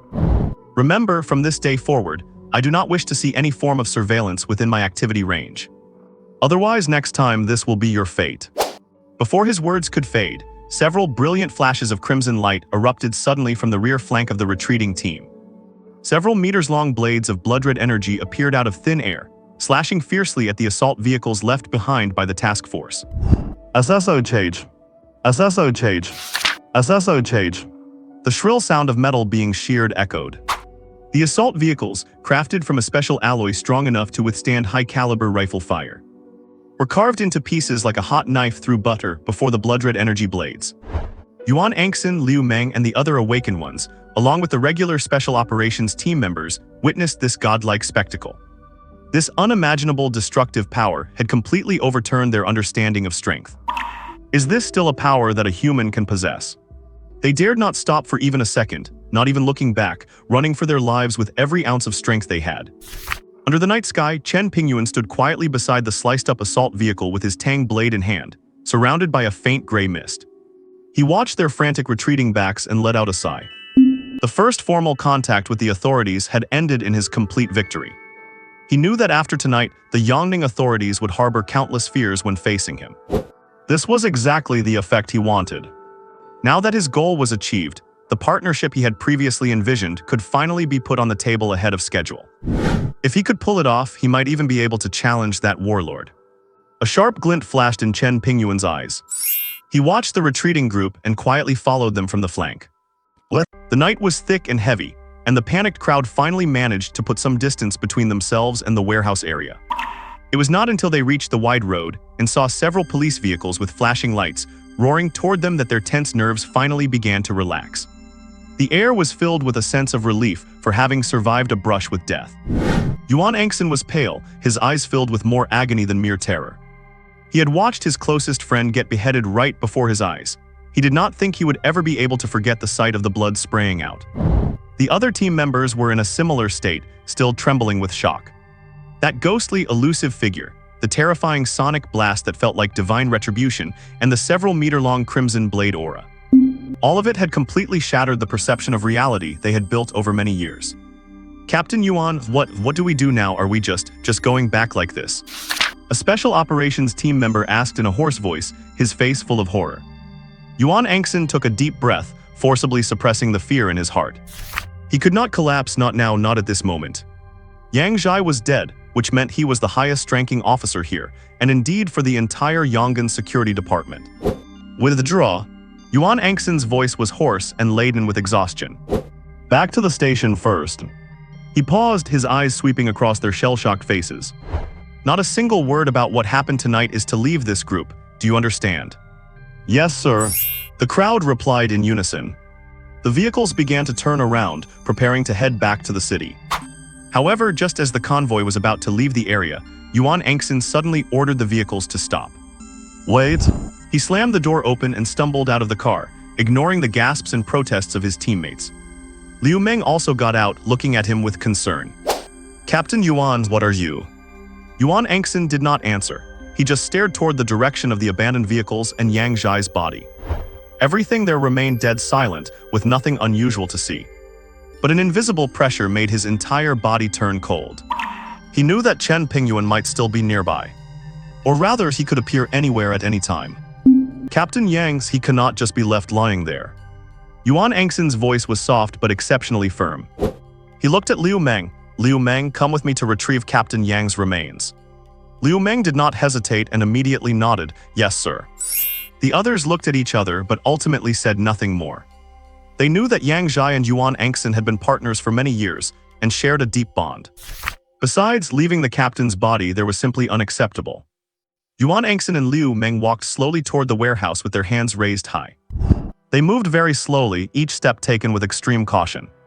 Mr. Chen Pingyuan. Yuan Angson's voice trembled as it echoed through the night sky. We mean no harm, we only wish to retrieve Captain Yang's body.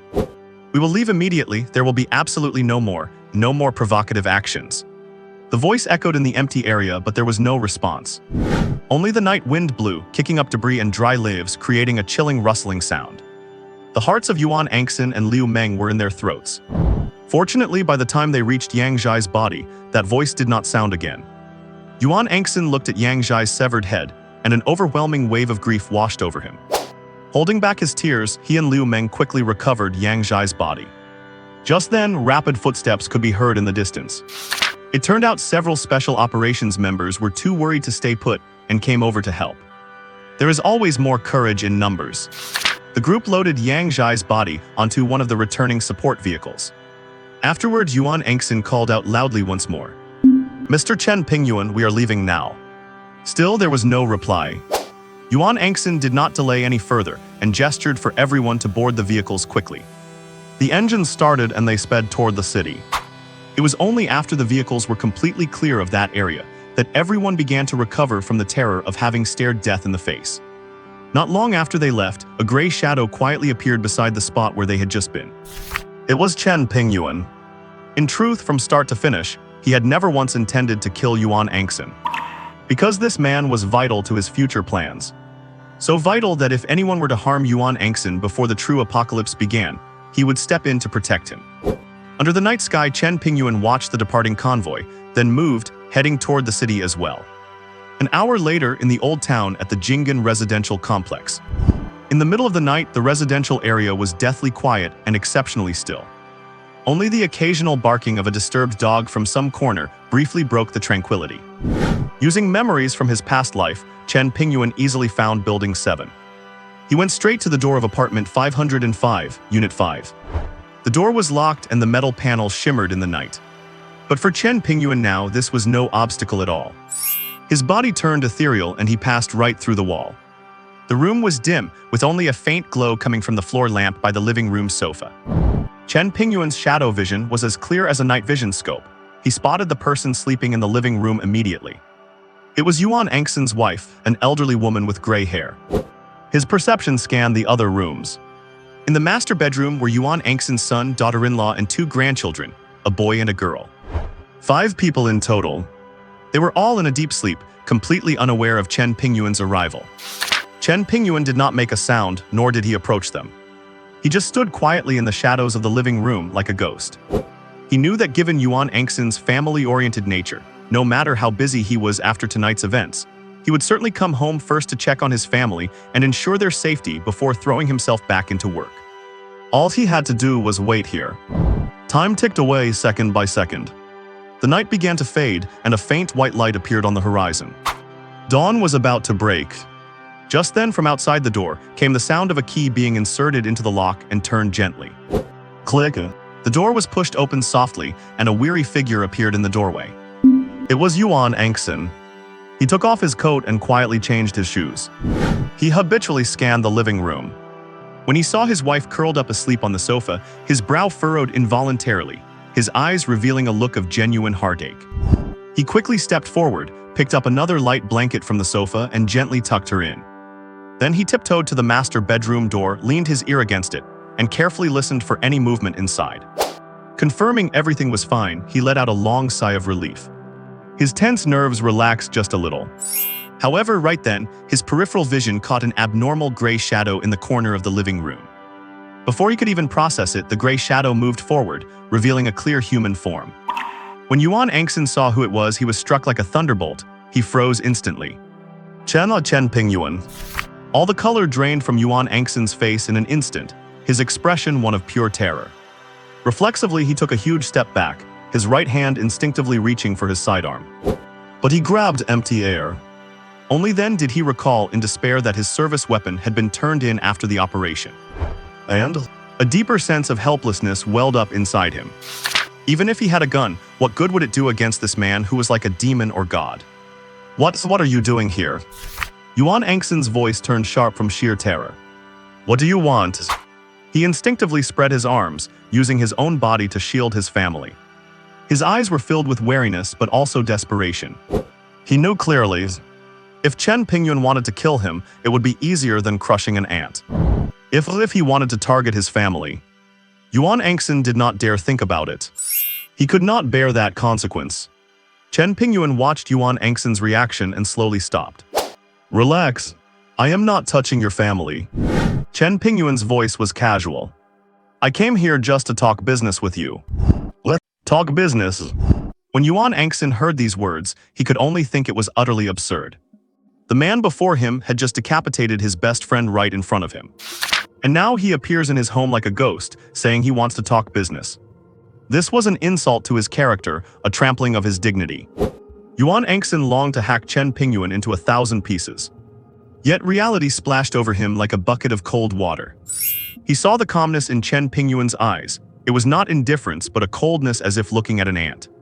He thought of Yang Zhai's death, the assault vehicle that had been sliced open so easily, and the special police officers who had fallen without a sound. He looked at the closed master bedroom door and his wife sleeping on the sofa. In this home were his wife, children, and everyone he held dear. His entire world was right here.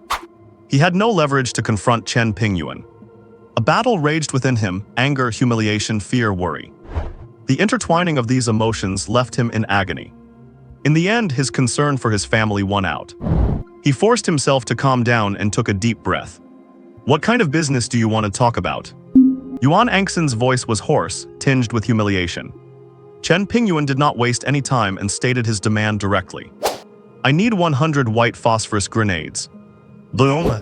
The word struck Yuan Angxin's mind like a thunderbolt. His face turned deathly pale in an instant, and his body could not stop trembling. White phosphorus grenades. Those are controlled military weapons. They have extreme lethality and incendiary capabilities. Once used, they can turn an area into a hellish sea of fire in no time. Such weapons are not even available to ordinary local garrisons, let alone individuals. "Yuan, what did you say?" Yuan Angxin's voice was sharp, filled with incredulous horror. "White phosphorus grenades, Chen Pingyuan, you are dreaming." He would rather die, he would rather let Chen Pingyuan kill him than ever agree to such a demand. If white phosphorus incendiary bombs fell into the hands of someone like Chen Pingyuan, who knows what he would use them for? The consequences would be simply unthinkable. "I am telling you, even if you kill me, it is useless. I cannot give you those, they are strictly controlled by the military, I have no way to access them at all." Yuan Angxin spoke with intense emotion, trying to make Chen Pingyuan give up the idea. Chen Pingyuan watched Yuan Angxin's intense reaction without the slightest ripple of emotion. "Captain Yuan, do not get so excited." His voice remained calm, as if discussing some trivial matter. "I know you have connections in the military. That is the reason you are still alive to talk to me right now. And it is also the guarantee that your family is still sleeping safely here." Chen Pingyuan's words were like a knife plunged straight into Yuan Angxin's heart. He instantly understood what Chen Pingyuan meant. He actually knew about his connection to the military. And he was openly threatening him, using his family to threaten him. Yuan Angxin's body shook even more violently. He looked at Chen Pingyuan with eyes full of despair and fury. "You are despicable," he said, grinding his teeth. "You are actually using my family to threaten me." Chen Pingyuan did not retort, just watched him quietly. Then he raised his hand and rubbed his index finger against his thumb. Hiss. A wisp of gray mist emerged from his fingertips and drifted slowly toward the figure sleeping on the sofa. Seeing this, Yuan Angxin shuddered, but without hesitation he blocked the path of the gray mist. He suppressed the terror in his heart and said in a trembling voice that he did not even realize. 100, that is absolutely impossible. Even in the military, these are contraband and strictly controlled. Even if I have connections in the army, there is no way to get that many. Hearing this, Chen Pingyuan felt relieved. Since he was willing to talk, there was room for negotiation. Asking for 100 was just him aiming high from the start. He had only been worried that this stubborn old man would rather die with his family than help him. "So it is hard to get." Chen Pingyuan pretended to think. "Then how many can you get at most?" "At most, I had most 2. Yuan Angxin's voice even changed, carrying a hint of begging. "This is my absolute limit, and it will take time, 3 days at the earliest." Chen Pingyuan listened quietly, his expression feigning disappointment. But inside he was overjoyed. 2 is enough. After all, there was only that one strange beast that required them. 2? Chen Pingyuan pretended to ponder, applying pressure to Yuan Angxin to make him feel this was a result he had earned through effort. "What a pity." Chen Pingyuan sighed lightly, his tone filled with a hint of regret. "It seems Captain Yuan's care for his family is not as high as I expected." These words once again brought Yuan Angxin's heart to his throat.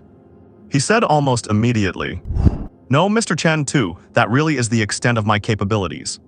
Chen Pingyuan finally nodded, reluctantly accepting the result. "Fine, since Captain Yuan says so too it is. I will come here to collect them on the evening of the 3rd day." He glanced at Yuan Angxin and then at the closed bedroom door. "I hope Captain Yuan does not play any tricks. You know the consequences will be severe." Yuan Angxin was instantly deflated. He knew he had no other choice. For the sake of his family, he could only compromise. "Mr. Feng." Yuan Angxin suddenly spoke up, calling out to Chen Pingyuan, who was turning to leave. Chen Pingyuan stopped and turned to look at him, his gaze questioning. Yuan Angxin took a deep breath, gathered his courage, and asked the question he most wanted to know.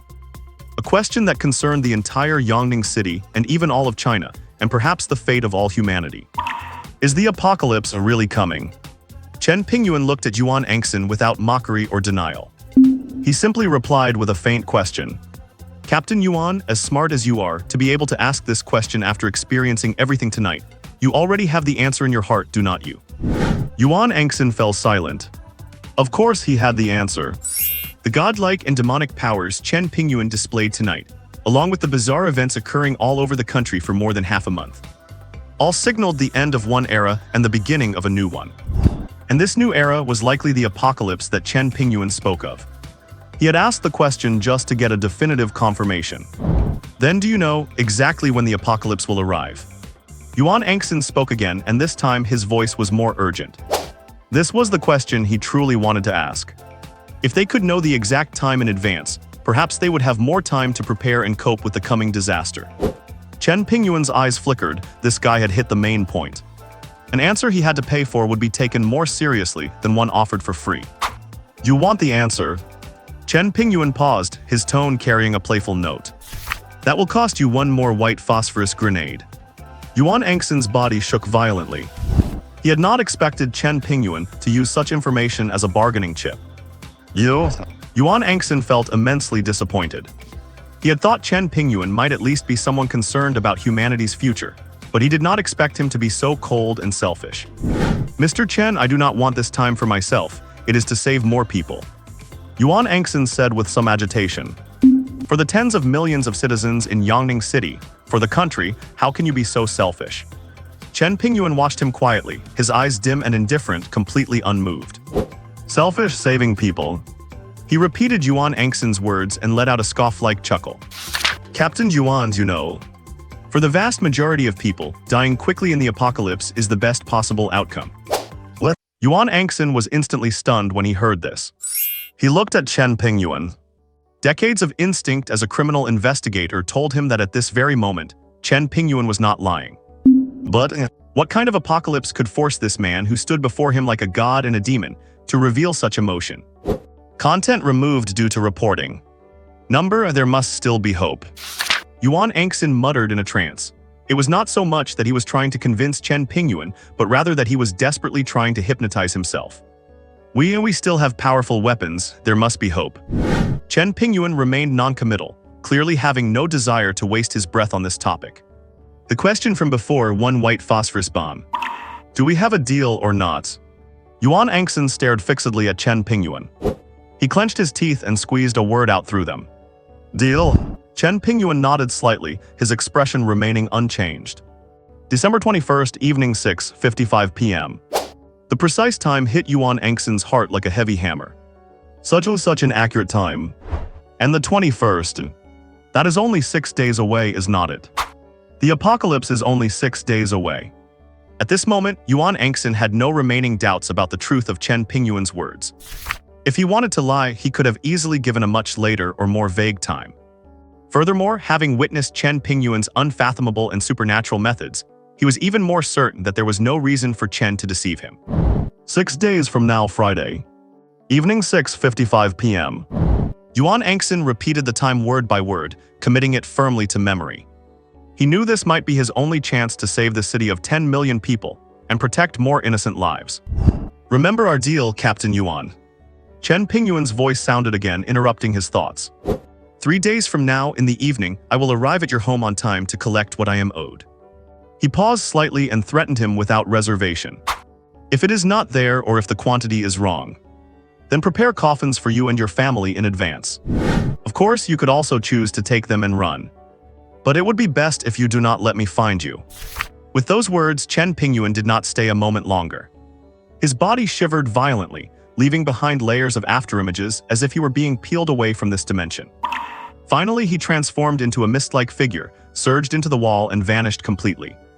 Only after Chen Pingyuan had completely disappeared did Yuan Angson awaken as if from a nightmare. The relief of having survived and the terror of the encounter washed over him simultaneously. He did not bother to wipe the cold sweat from his forehead, rushing to each of his family members and checking their conditions with trembling hands. Steady breathing, peaceful sleeping faces. Confirming that they were indeed just sleeping soundly and were unharmed, Yuan Angson's tightly wounded nerves finally began to relax. He slid down the wall to the floor. Guilt and fury churned within him, threatening to consume him entirely. He felt guilty for his own weakness and incompetence, unable to provide even the most basic protection for them. He felt furious at Chen Pingyuan's cold-blooded ruthlessness and that blatant death threat. But he had no other choice. For his family to survive, and for the sake of the terrifying apocalypse that was coming, he had to obtain those two. No, now it is 3 white phosphorus incendiary bombs. Yuan Angxin slowly stood up from the floor, his expression filled with unprecedented resolve. No matter the cost, he had to protect his family. Even if it meant dealing with the devil, so be it. At the same time, he would do everything in his power to use the doomsday countdown intelligence provided by Chen Pingyuan to save as many people as he could. Chen Pingyuan left Yuan Angxin's home silently. With a few flashes of movement, he vanished into the night. When he returned to the vicinity of the warehouse, he frowned slightly. The vehicle wrecks that had been scattered all over the ground were actually gone. On the ground, only a few clear drag marks and fresh tire tracks remained. Chen Pingyuan initially thought the law enforcement team from earlier had returned. But upon returning to the warehouse and checking the external surveillance, he could not help but feel speechless. On the screen, a few figures were busy loading the scrap metal from the vehicles onto a dilapidated pickup truck. These scavengers have some serious nerve, daring to haul away abandoned police vehicles as scrap metal. Chen Pingyuan shook his head, feeling utterly baffled. He did not waste time on such trifles, and immediately began final preparations for the upcoming battle at the Yongning Wildlife Park. He carefully checked his weapons and equipment once more. He replenished his used star steel projectiles and crossbow bolts, ensuring every weapon was in peak condition. Afterward, he gingerly took out the specialized lead box containing the Godstone. He placed it in a hidden corner of the warehouse and set up a simple trigger trap. If anyone dared to move the box, the violent energy stored within would instantly crush them into a pile of pulp. With that done, he spread out a detailed map of the Yongning Wildlife Park. His finger traced over various areas as he carefully studied the terrain and paths, planning the safest infiltration route and several emergency escape points. Everything was ready. His eyes narrowed. Time to move. 9:30 in the morning. Yongning Wildlife Park. The sunlight was lazy and warm, and the weekend park was bustling as usual. A long queue snaked away from the ticket office, and the entrance was packed shoulder to shoulder. Laughter of children, whispers and giggles of couples, and the banners of elderly tour groups stood out amidst the crowd. This green heart on the city's outskirts was breathing in and out, at its usual pace, the city dwellers seeking a moment of joy. Chen Pingyuan, carrying a backpack that reached half his height, blended into the crowd and stepped through the zoo gates unhurriedly. I am not kidding. Back then, I was killing them one arrow at a time, if I had not run into that level 1 Birdman later. If I had awakened, I could have wiped them all out. Who the hell would have thought to dig for essence cores? If I had known, I would already be a level 4-star origin by now. I actually saved a little girl that day, but it is a pity, she was literally scared to death. Fragmented memories flashed through Chen Pingyuan's mind one after another. Lacking any specific time information, Chen Pingyuan could only wander around this vast zoo, waiting quietly. Time ticked away second by second. The sun overhead gradually climbed until it hung high in the sky. The midday sun was scorching and blinding, and a sense of laziness and fatigue permeated the air. Most tourists were gathered in restaurants to rest or seeking shade to escape the heat, leaving the main paths mostly empty. Chen Pingyuan stopped his pace near the predator zone. This area housed large carnivores like tigers, lions, and leopards. Visitors were watching these fierce animals, rarely seen in daily life, with curiosity from behind thick bulletproof glass or high-safety fences. Suddenly, roared! A shrill roar exploded from the depths of the Tiger Mountain. It was not a show of force, nor the excitement of the hunt, but a tremor of fear originating from the soul. Immediately after, the other predators also began to grow frantically restless. Lions were slamming against the edges of their pool like mad, and leopards were pacing back and forth on their perches in a panic. Even the usually docile black bears were now furiously pounding against the iron bars, their claws scraping against the hard metal with a harsh, screeching sound. The disturbance spread like a plague. Water birds on the lake let out sharp cries, flapping their wings in chaos as they crashed into the woods. The gentle animals in the herbivore area ran blindly, colliding and trampling over one another. On Monkey Mountain, the macaques let out ear-piercing screams, huddling together and shivering. God, these beasts have gone mad. What is going on? Is it an earthquake? Something's not right, we have to leave. Tourists finally woke from their initial shock, their faces filled with panic. They had never seen such a bizarre scene before, but the desperate roars from the animals were more intense than any disaster warning. However, Chen Pingyuan turned a deaf ear to all of this. He was looking up at the sky. There, a violent surge of source power was rapidly gathering and expanding in the firmament. It was unfamiliar, yet hauntingly familiar to the bone. Space integration, this time it was in the sky. The cloudless sky was as clear and bright as a giant blue sapphire. However, right at the center of his vision, crack, an incredibly clear sound of shattering came from the distant horizon. 100 meters above the central area of the zoo, the calm space suddenly twisted. Pitch-black cracks appeared out of thin air without warning. Like a giant hammer smashing into a window, gruesome fissures spread rapidly. Screech! A shrill, loud noise exploded abruptly, making everyone's eardrums ache and their heads spin. The distorted area high in the sky suddenly exploded outwards. In the blink of an eye, a black hole, tens of meters wide, appeared in the sky. As the sky cracked open, time stood still at this moment. All sounds, screaming, chatter, animal wails ceased right then. Tourists, staff, everyone stood frozen in place, staring blankly at the black hole high above. What is that? It is not just one. Look over there, there is more. A scream rang out. People turned around in horror to see other black holes of varying sizes, bursting open one after another in different directions across the zoo. In the blink of an eye, 30 to 50 pitch-black vortices spread across the entire sky above the zoo, shattering the sunlight into pieces. At the same time, a stench so thick it made one want to vomit poured down from those black holes. It instantly engulfed the entire zoo, forcing its way into everyone's nostrils. Countless people bent over, retching violently to the point of almost vomiting bile. Amidst this extreme stench, a massive object surged out from the largest black hole directly overhead, plummeting straight down. Boom! It crashed precisely into the tiger enclosure in the predator zone. The solid concrete ground shook violently and burst open. Dust filled the air as rubble flew in every direction. Tourists in the tiger enclosure viewing area instinctively let out gasps.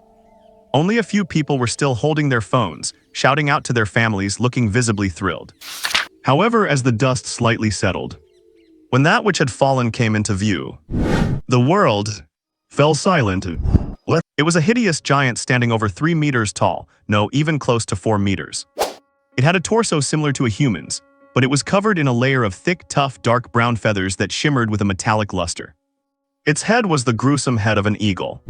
Those golden slit pupils flickered with a mix of violent, bloodthirsty madness and a glimmer of intelligence. Its limbs, thick as an adult's waist, ended in half-meter-long, pitch-black sharp claws. On its back was a pair of pointed wings, so massive they seemed almost disproportionate. What was even more bone-chilling was that this eagle-headed monster was actually wearing armor made of stitched-together animal hides. In its hand, it even clutched a giant bone spear. Chen Pingyuan's gaze tightened. Level 1 Eagleman Warriors.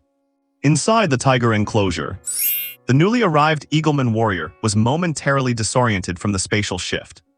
It shook its massive eagle head, and those fierce golden slit pupils instantly locked onto several shivering adult Siberian tigers. These kings of beasts, under the oppressive aura radiating from the eagleman, did not even have the courage to roar, instinctively pressing themselves to the ground and whimpering. Seeing this, the eagleman let out a scornful sneer. It slowly raised a sharp claw. The next moment, blood sprayed everywhere. Slash, slash. Accompanying the chilling sound of tearing flesh, the sharp claws had easily shredded the tiger's tough skin and muscle. Several adult Siberian tigers did not even have time to struggle before they were torn in half alive by this eagleman. Outside the high wall, the tourists who had been watching with a sense of novelty were all stunned in disbelief. The tiger was killed. Run, a monster, that is a real monster. The onlookers were completely terrified. They finally realized that what was happening before their eyes was not a show, nor an accident, but true terror descending upon them. The once lively beast enclosure fell into chaos in an instant. Screams and cries merged into a chorus of panic. People were gripped with terror, fleeing in all directions and frantically surging toward the exit. Chen Pingyuan, hidden in the chaotic crowd, had a grave expression, yet could not hide a trace of excitement. A level 1 aliens. Lucky me, running into a lone level 1 right from the start. He drew the long blade from his waist, its edge beginning to glow with a faint red radiance. He crouched low, using the crowd as cover to move silently. At the same time, his eyes were locked on the rampaging Eagleman warrior, searching for the best attack angle. He knew well that the orc race possessed incredible overall defenses. Among them, the winged feather tribe, the scaled tribe, and the armored tribe were the most prominent. The The eagleman was one of the representative species of the winged feather tribe. The feathers of a level 1 eagleman warrior could already withstand ordinary bullets. If his level 1 Star Source Tang blade hit the thick feathers directly, the effect would be greatly diminished. I must strike a weak point and kill it in one blow, farm the mob without taking damage. Screech. The eagleman warrior looked down at the tiger corpses and tilted its head back to emit a sharp screech. It suddenly turned its head, its fierce golden eyes fixing on the chaotic crowd fleeing in the distance. Its massive wings flapped violently, lifting its huge body instantly as it soared over the 10-meter-high wall of the beast enclosure. Then it dove viciously, plunging straight toward the panic-stricken crowd below. The giant eagle eyes shimmered with bloodthirsty light, and its claws reached out toward the nearest tourist. A shrill scream pierced the air. Blood splattered, and a middle-aged tourist did not even have a chance to react before the sharp giant claws swept across his waist, cutting him in two. Help. The man cut in half did not die immediately. The surge of adrenaline caused him to burst into a scream of pure, unadulterated terror. The eagleman warrior clearly loathed the sound, lifting its giant claw and stomping it directly onto the man's head. Squish. The skull burst instantly, brains and blood sprayed everywhere, and the screaming stopped abruptly. The fleeing crowd became even more frantic upon seeing this. It is killing people, help. Run, just run. The zoo staff were also completely stunned. They had no contingency plans for such a supernatural event, and could only flee for their lives along with the tourists. Hiss. The eagleman warrior clearly had not expected these bipedal creatures to be so weak, and it let out a series of triumphant hisses. It lowered its head and pecked viciously at the middle-aged man's chest cavity with its sharp beak. Crack. The sternum snapped and was easily pulled open. With a deft flick of its beak, it pulled out a still-beating heart. It tossed its head back, the heart falling into its beak, and swallowed it whole. The next moment, the eagleman warrior's golden pupils brightened, widening instantly. It seemed to have tasted a supreme delicacy, emitting soft, satisfied murmurs. Just then, from the shadows at a corner not far from the eagleman, a figure shot out like lightning. Heading straight for the back of the eagleman warrior, which was still savoring its bloody meal and triumphantly screeching. It was none other than Chen Pingyuan. He gripped his long blade tight, the red light on the blade suddenly flaring up. The flash of the blade moved like lightning, sweeping upward in a lethal strike. The eagleman warrior, still screeching, detected the danger at that exact moment. It tried to turn, but Chen Pingyuan's ambush left it no room to maneuver. A shrill sound of tearing flesh rang out. The blade arc sliced precisely through the base of the eagleman warrior's huge wings. Severed at the root, the two wings, each comparable to double-leaf iron doors, slammed heavily onto the ground. Screech. The eagleman warriors let out a painful roar. It swung around violently, its half-meter-long sharp claws sweeping toward Chen Pingyuan with a force that tore the air. However, having landed his first blow, Chen Pingyuan had already retreated, easily dodging the ferocious swipe. Following up, he pushed off the ground with his feet. Tilting his body, he glided along the ground in an arc, moving behind the eagleman warrior once again. He drove the tip of his long blade straight into the bloody, mangled stump where the wings had been. The blade met no resistance, instantly piercing through the heart and coming out the other side of its chest. At the same time, the Star Source energy contained in the blade burst forth. The blade shook violently inside the eagleman warrior's body. Boom. The eagleman warrior's entire chest, heart included, was instantly pulverized by this force. Screech, screech, screech. The eagleman warrior let out a few whimpers of terror. Its massive body swayed, then crashed heavily to the ground, and it moved no more. Chen Pingyuan swung his blade with a snap, shaking off the gore from the edge. He crouched down and skillfully dug a walnut-sized Star Source crystal out from the heart of the harpy warrior. The crystal felt warm in his hand, pulsing with a faint energy. Without even a glance, he tucked it directly into his backpack. He then drew his Star Source dagger and began cutting into the harpy warrior's thick claws. Soon, the sharpest talon in the middle of the paw was cleanly detached. This talon was jet black and polished, shimmering with a metallic luster. It was a rare material for forging weapons. After stowing the talon away, Chen Pingyuan stood up and looked toward the sky.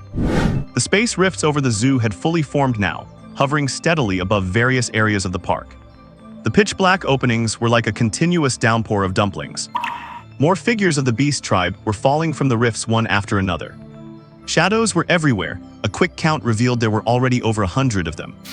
At this moment, Yangning Wildlife Park had completely devolved into a landing ground for the beast tribe. Roar. Owl. Hiss. Various inhuman roars and screeches echoed one after another throughout the entire park. Besides the harpies, more beast tribe members of all shapes and sizes appeared in Chen Pingyuan's field of vision. There were giant pig-headed men, nearly 4 meters tall, wielding massive bone hammers with knotted muscles all over their bodies.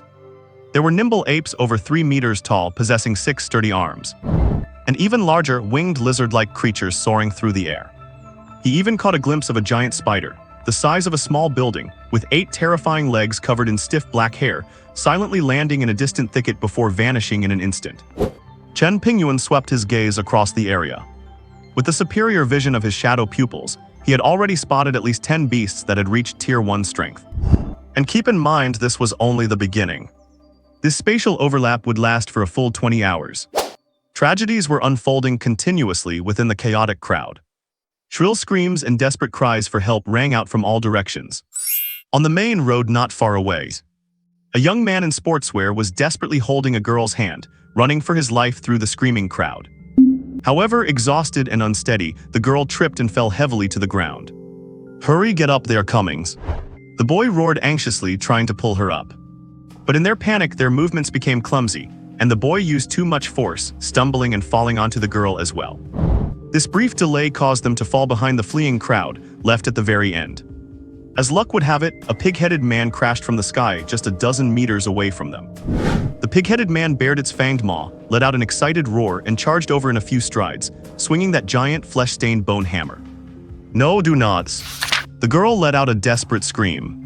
A glint of cruelty flashed in the pig-headed man's eyes. It raised the massive bone hammer high and brought it crashing down. Thud! With a dull impact, bones shattered and blood and brains splattered everywhere. The 2 young lives that were struggling for survival a second ago were instantly reduced to puddles of mangled flesh. The pig-headed man flared its massive nostrils, sniffing the thick scent of blood in the air. It opened its fanged mouth in a satisfied grunt and sat right down. It grabbed a piece of the remains and began to chew greedily, its mouth dripping with blood. On the other side of the main road, a little girl of about 5 or 6 years old stood all alone. With tears streaming down her face, she looked ahead and called out in panic. "Mommy, mommy!" Her mother was not far away, but unfortunately she could no longer answer the call, because she was currently being held in the grip of a 6-armed ape. The ape screeched as its 6 arms ripped in different directions. "Rip!" With a sickening sound of tearing, the young mother was ripped into pieces, her organs and blood spilling all over the ground. The 6-armed ape grabbed a chunk of flesh, stuffed it into its mouth, and let out satisfied squeals. While eating, it made a few agile leaps and disappeared into the chaotic complex of buildings. Only the little girl remained, standing frozen in the carnage, her crying stopped abruptly, her eyes hollow. Just then, a 2-meter-tall lizard man covered in fine scales spotted her. It ran on all 4s at an incredible speed. Its maw, reeking of stench, opened wide, and it looked ready to swallow the girl in one gulp. But at that critical moment, whoosh, a sharp whistling sound rang out. An arrow, like black lightning, pierced precisely into the lizard man's throat. The massive force sent it tumbling backward. Immediately after, 2 more whooshes followed. 2 more arrows flew in, striking its abdomen and hind leg respectively. In pain, the lizard man let out a terrified shriek, abandoned its prey, and dragged its injured body away in a panic. The one who saved the girl was a middle-aged man holding a compound bow. His face was covered in sweat and grime, but his eyes were extraordinarily determined. He quickly stepped forward, scooped up the dazed girl, and ran without looking back toward a building with a shooting range sign nearby. A few survivors seemed to have already gathered there. Chen Pingyuan watched the scene from a distant corner, a flicker of emotion in his eyes. Sun Qifu, a national-level master competitive archer. In his previous life, not only did Sun Qifu survive this catastrophe at the Yongning Wildlife Park, but he also made a name for himself in the apocalypse with his phenomenal archery skills. Although, unlike Liu Meng, Sun Qifu was not one of the rare natural-born awakeners. But in the apocalypse, he relied on constant hunting of fierce beasts to obtain star source crystals, essentially grinding his way up to become a tier 5 star source warrior. In the early days of the previous apocalypse, Chen Pingyuan had fought alongside him once. They were decent comrades. It was just a pity that Sun Qifu eventually died in the even more brutal beast tide of Mo City. A significant portion of the intelligence Chen Pingyuan possessed regarding the Yongning Wildlife Park had come from Sun Qifu himself. The memory lasted only for an instant. Chen Pingyuan did not have the habit of going up to reminisce or make small talk. To him, the past was the past. The most important thing now was to collect materials and increase his own strength. He lowered his profile and continued to weave through the chaotic park. Although these beastmen were savage, many materials on them, such as teeth, claws, tendons, bones, and certain special glands, were excellent ingredients for upgrading Star Source weapons or crafting special potions. His main goal on this trip was to secure these precious early-stage resources. As for saving people, he might do it if it were convenient, but he would never let it delay his own mission. In this cruel apocalypse, the priority must always be one's own survival and strength. His gaze locked onto a lone figure in the distance. The tusks of that thing were perfect materials for crafting Star Source crossbow bolts. I'll help stay away. A scream pierced the air. Near the side door, a young woman tripped over her own feet while running and fell heavily to the ground. She looked back in terror. A multicolored, mandrill-like monster with a grotesque face and protruding fangs was lunging straight at her. With a cruel light flickering in those deep green eyes, the woman felt her limbs go cold and found herself unable to move. Squeaka. The mandrill monster let out an excited hiss from its throat, its muscles tensed, and with a powerful leap it launched itself into the air toward her. The woman closed her eyes in despair. You villains! In the nick of time, an angry roar suddenly exploded. A middle-aged man wearing a zoo security uniform rushed out from the side, holding a riot shield and a rubber baton. He held the shield in front of him and swung the rubber baton with all his might, striking the mandrill monster's face. Bang! A muffled thud echoed. The baton landed squarely on the monster's head. However, the expected scene of the monster being knocked back or stunned did not happen. The mandrill only tilted its head slightly, a flicker of confusion appearing in its green eyes, which was immediately replaced by wild, explosive rage. A murderous aura far more intense than before erupted from its body. It seemed surprised that this creature, which it deemed weak and pathetic, had dared to resist. Its massive fang-filled jaws snapped shut, violently biting down on the incoming baton. Snap! That sturdy rubber baton snapped like rotten wood. The security guard felt a sharp pain in his palm. A massive force sent the broken piece of the baton flying from his hand. Before he could react, the monster's black gleaming claws, accompanied by a foul stench, slammed hard into his chest. Boom! The riot shield on his chest shattered instantly, the terrible force piercing through the shield to strike his body directly. Crack! The crisp sound of breaking bones was clearly audible. His chest caved in, creating a massive dent visible to the naked eye.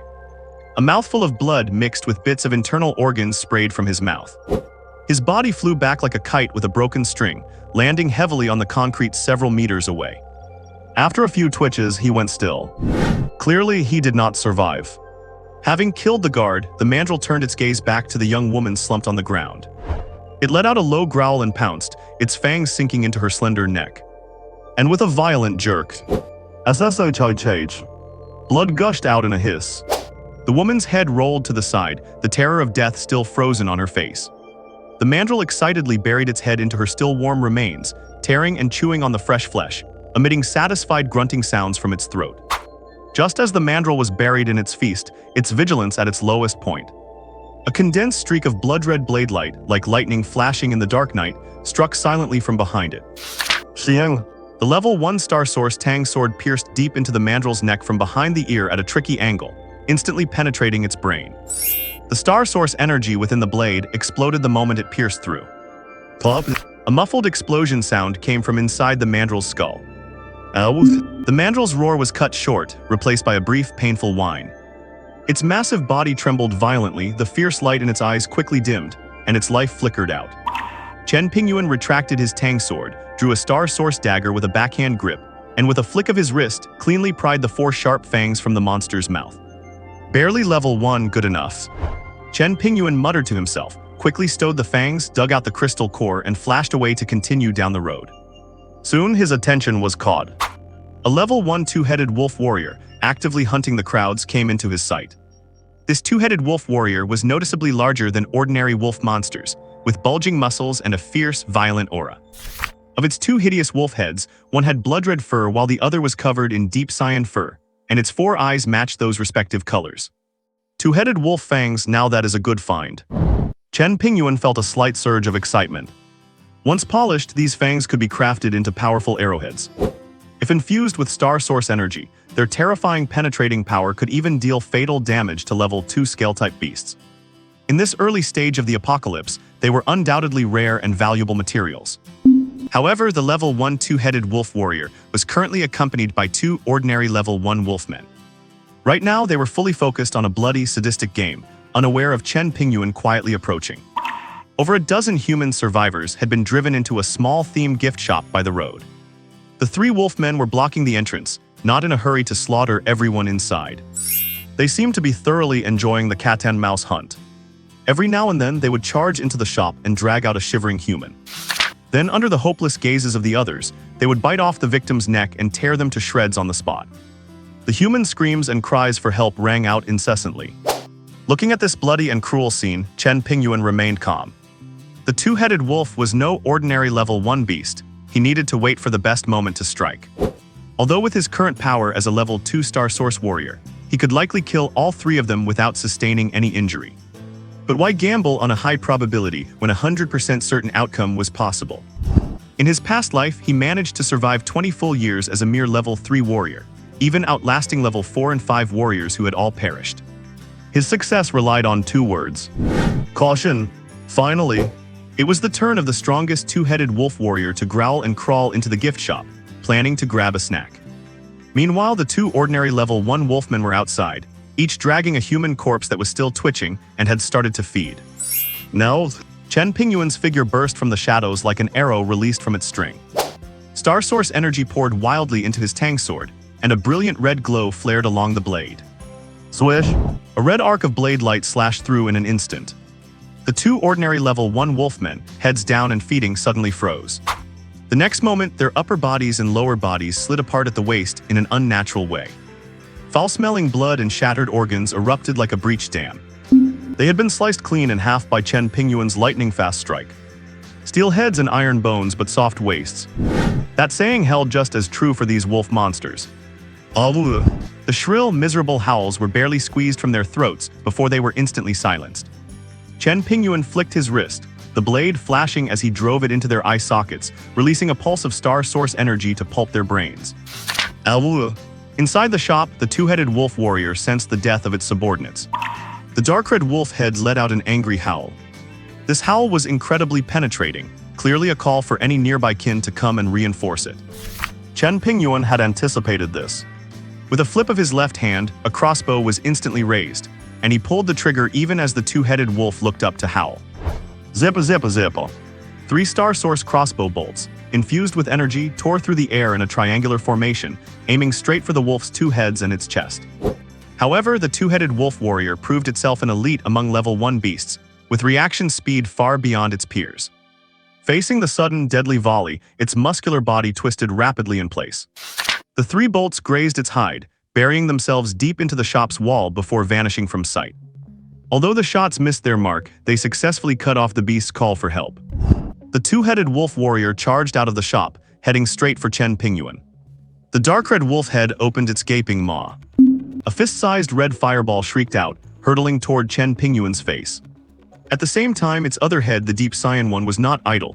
It opened its mouth and spat as well. A dark green, foul-smelling toxic mist followed closely behind the fire, spreading wider to envelop Chen Pingyuan. The fire and poison worked in perfect coordination, cutting off Chen Pingyuan's path. Blazing fire and foul, toxic mist came rolling in. Facing this lightning-fast pincer attack, Chen Pingyuan was already prepared. The very moment before the flames and mist reached him, his body suddenly became blurred and ethereal. Intangibility. This untouchable state allowed him to perfectly ignore the intense heat of the flames and the corrosion of the toxic mist. Like a reflection of the moon passing over the water, his figure moved through the fire and mist without a sound. In the next instant, he appeared unscathed at the side of the two-headed wolf warrior. Both heads of the two-headed wolf warrior showed expressions of extreme, human-like shock.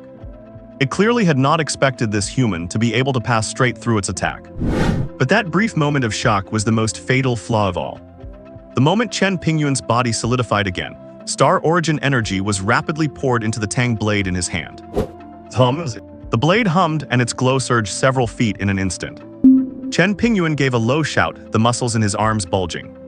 The tang blade in his hand slashed fiercely at the connection point of the two-headed wolf warrior's necks. That was exactly where its defense was relatively weak. Splat! A cutting sound rang out. The peerlessly sharp blade successfully breached the two-headed wolf warrior's fur and muscle, which were as tough as metal and stone. The blade cut deep to the bone. Without waiting for the two-headed wolf warrior to let out a howl of pain, Chen Pingyuan snapped his wrist, twisting the blade with the momentum. Crack! A crisp sound of bones breaking echoed. The connection between one of the wolf heads and the neck was forcibly mangled and severed by his strike. Scarlet wolf blood sprayed out, instantly staining the ground. That heavily injured wolf head hung limply, with only a bit of skin still attached to the neck. Avuo. The remaining deep green wolf head let out a painful howl. Its fierce aura was gone and it turned to flee. However, how could Chen Pingyuan give it that chance? Almost simultaneously with the first strike, he lunged forward, swiped the tang blade horizontally, and unleashed his star origin energy once more. Crack! Yet another heart-stopping, crisp sound rang out. The two-headed wolf warrior's last wolf head was cleanly severed by his blow. The massive, headless body swayed violently before finally crashing heavily to the ground with a thud. The battle was over. Seeing this, Chen Pingyuan nodded to himself. Triggering his star origin energy twice along with intangibility had consumed less than 5% of his total energy. He was quite satisfied. Most importantly, he had not been injured. He quickly stepped forward and used his dagger to pry off 8 intact fangs. These fangs were not only hard but also carried clear star origin fluctuations, making them excellent materials. Afterward, he neatly sliced open the two-headed wolf warrior's chest and dug out a walnut-sized star origin crystal. After doing this, he did not let the other 2 ordinary wolf demons go either. 2 slightly dimmer star origin crystals were also pocketed by him. Do not let how simple it looks for him to obtain a tier 1 star origin crystal now fool you. In his previous life, it was not until the second year of the apocalypse that he used traps to ambush and kill his first tier 1 beast alone. And even then, he was targeted by others and nearly shot to death for it. Meanwhile, inside the gift shop, the dozen or so survivors had witnessed the entire process of Chen Pingyuan killing the wolfman, and they were all stunned. Soon their faces filled with wild joy. A middle-aged man who looked like the leader hunched over and ran quickly out of the shop. Then with a thud, he fell to his knees directly in front of Chen Pingyuan. He begged with a tear-choked voice, "Hero, please save us. Take us away from this hellhole. I can give you money. 10,000 is 10,000 enough." With him taking the lead, the remaining survivors immediately swarmed around, begging him all at once. "Yeah, big brother, you are so strong, you can definitely protect us. I can pay too, whatever you want." Their eyes were filled with a desperate longing for survival. However, Chen Pingyuan merely gave them a casual glance. Then pushing off with his feet, his figure flashed, accelerated, and disappeared around the corner in the blink of an eye. Time to him was incredibly precious. How could he waste it on these people? Those hopeful survivors stood frozen, watching the figure vanish. They could not accept that their long-awaited savior had run off without saying a single word. "Quick, get back inside!" Someone shouted and the group scrambled back into the small gift shop. Chen Pingyuan crept along the main road of the zoo, sensing something unusual in that direction.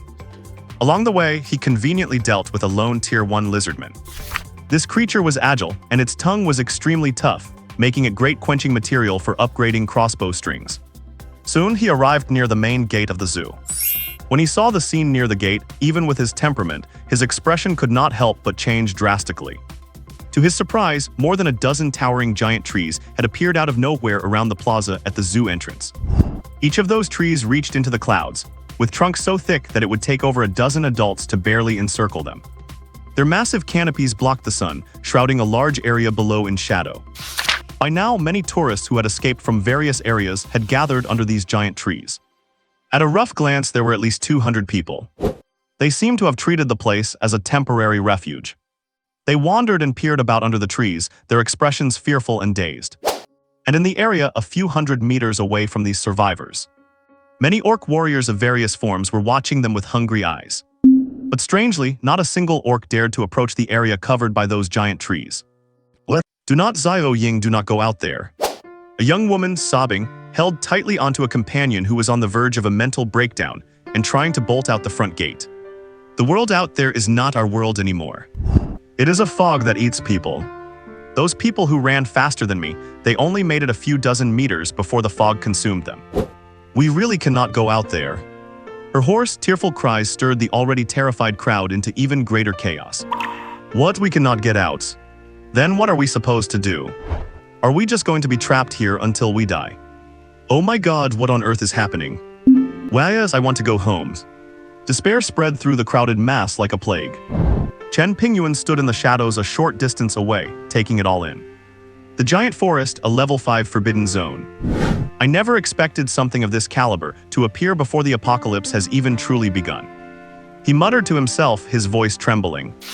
In his past life, to his knowledge, this giant forest had swallowed no fewer than 5 level 7 Star Source warriors. As for the cause of death, no one knew, and it was impossible to find out. Chen Pingyuan cast one last look at the crowd under the giant trees. In his eyes, they were already dead men walking. He felt no pity, nor did he have any intention of intervening. He quietly slipped away, retreating quickly and decisively from the vicinity of the zoo entrance. He wandered back into the vast grounds of the zoo. He deliberately avoided the areas swarming with beastkin and focused on hunting down the more valuable stragglers. Occasionally, he would take out low-level beastkin that were foolish enough to cross his path, just to gather some extra materials. Star Source crystals, beast tendons, claws, fangs.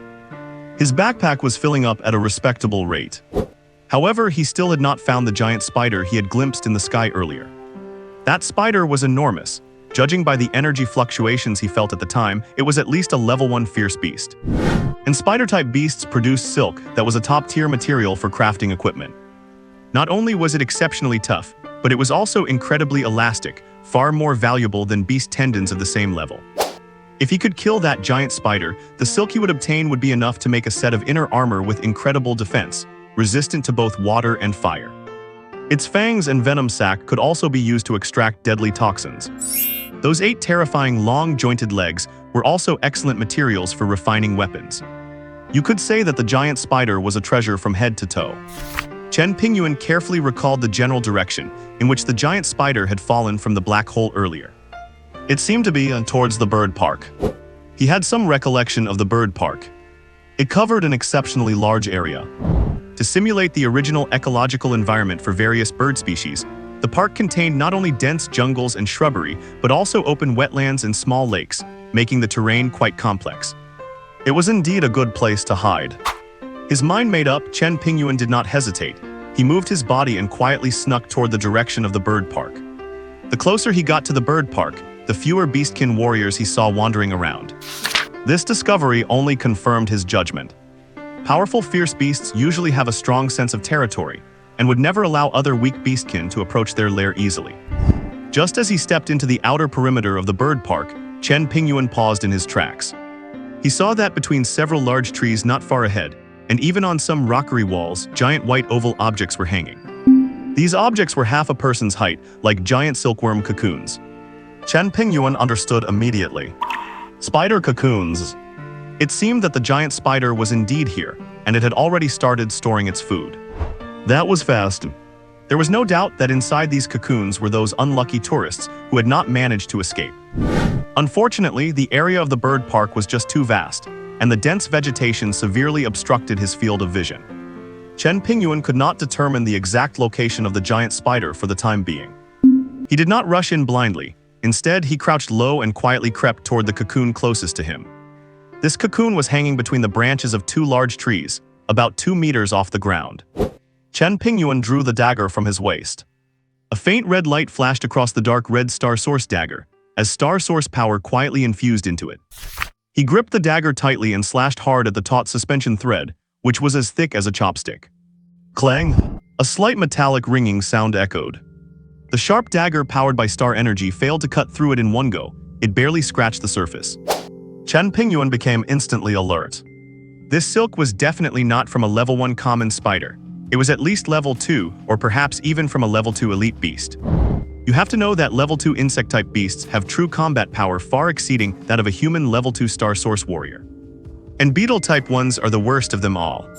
So unless absolutely necessary, it was better not to fight this battle. With his mind set, he picked up the pace. He applied power to the Star Source dagger again, following the previous cut and sawing back and forth. It took 7 full sawing motions before he finally severed the incredibly tough suspension thread. This result only further confirmed his suspicions. Pop! The silk snapped, making a muffled sound. Chen Pingyuan was quick to react. Before the giant cocoon could hit the ground, he caught it steadily and laid it down gently. He did not immediately check inside the cocoon, but first scanned his surroundings vigilantly.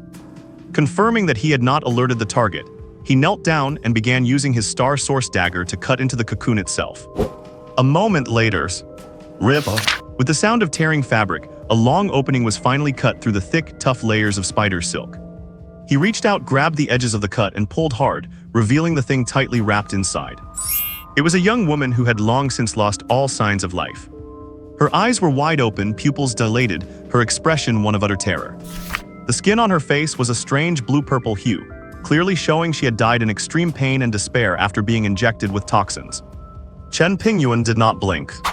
His goal was not to save people. He did not have the ability nor the inclination. He was here for the high-quality silk. He worked quickly, carefully stripping away the layers of spider silk that were relatively clean and untainted by the corpse. Then he folded them neatly, took out a snakeskin bag and stuffed them inside. His backpack was already nearly full. Next, he followed the same procedure. One by one, the cocoons were silently sliced open. The victims inside had died in various states. Some had been dead for so long that their bodies had already started to dissolve. Others still had faint breaths, but their life force was like a flickering candle, clearly not going to last much longer. For those who were still breathing, Chen Pingyuan showed no hesitation, finishing them off with a single stroke to grant them release before calmly collecting the silk. In the apocalypse, compassion is the most useless thing there is. Soon he had dismantled over a dozen cocoons, but there was not much usable silk, leaving only a thin layer at the bottom of his bag. But that was enough. This silk was enough for him to craft more than 2 sets of inner armor. Just as Chen Pingyuan felt satisfied and was about to slip away quietly, a bone-chilling, powerful gust of wind suddenly rushed at him from behind. At the same time, an immense shadow blocked out the sky, instantly engulfing him completely. Chen Pingyuan felt his danger sense screaming, and without a second thought, he immediately activated his mist form ability. At the critical moment, his body instantly turned ethereal, transforming into a faint gray mist. Almost at the exact moment, his body turned to mist. 8 hideous, black-jointed legs like siege spears whistled through the air and slammed into the spot where he had been standing. Doom doom doom doom doom doom doom doom. 8 deafening bangs rang out in such rapid succession they sounded like a single sound. The solid ground was smashed into 8 holes over a meter deep, with soil and grass flying everywhere. Chen Pingyuan's ethereal form retreated rapidly to a spot 10 meters away and quickly solidified. He focused his gaze and his heart sank uncontrollably. A giant spider of unimaginable proportions was staring dead at him with its 8 blood-red compound eyes. The spider was pitch black, its carapace gleaming with a metallic luster as if carved from obsidian. Its size was even larger than Chen Pingyuan had previously estimated. Its crouching height alone was 5 or 6 meters. In particular, the terrifying pressure radiating from it made Chen Pingyuan's heart sink even further. It really is a level 2 fierce beast. And not just that, it is a level 2 elite beast, an obsidian king spider.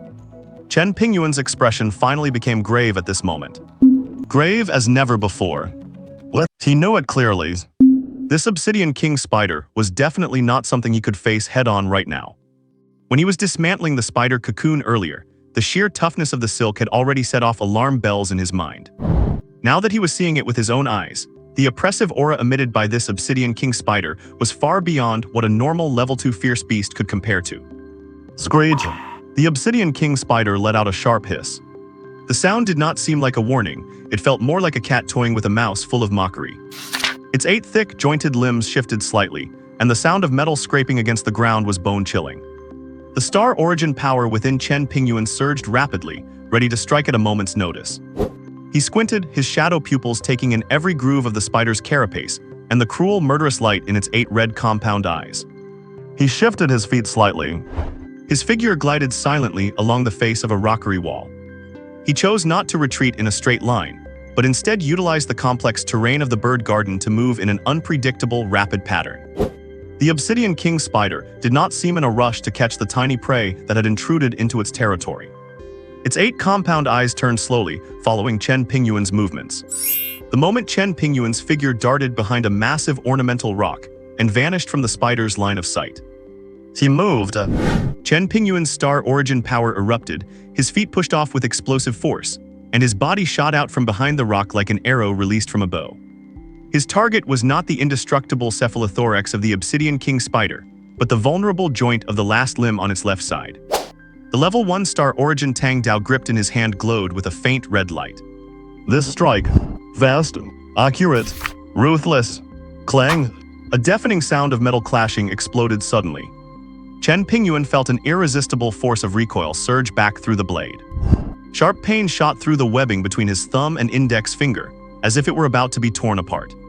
The Tang Dao in his hand nearly flew out of his grasp. He looked at the joint he had just struck with all his might. There was only a shallow white mark. He had not even managed to break through the hard outer shell. Just as I thought. Chen Pingyuan's heart sank. A level 1-star origin weapon dealt almost negligible damage to this genuine level 2 Obsidian King Spider. In his past life, a well-equipped 6-member level 2 squad was nearly wiped out by this very beast. Unless he had a level 3-star origin blade right now, fighting it head-on with his current equipment was no different from seeking death. On the other side, the Obsidian King Spider was completely enraged by this pathetic provocation. Hiss. It let out a thunderous hiss, its 8 limbs dug into the ground, and it suddenly crouched down. The next moment, boom. With an unstoppable, fierce momentum, its massive body charged straight at Chen Pingyuan. The trees and hard rockeries in its path were as fragile as paper before it. They shattered and pulverized instantly. Chen Pingyuan had no intention of lingering in the fight. Even as the spider crouched, he had already begun to retreat at high speed. At the same time, his gaze remained locked on the spider, ready to turn into mist and escape at any moment.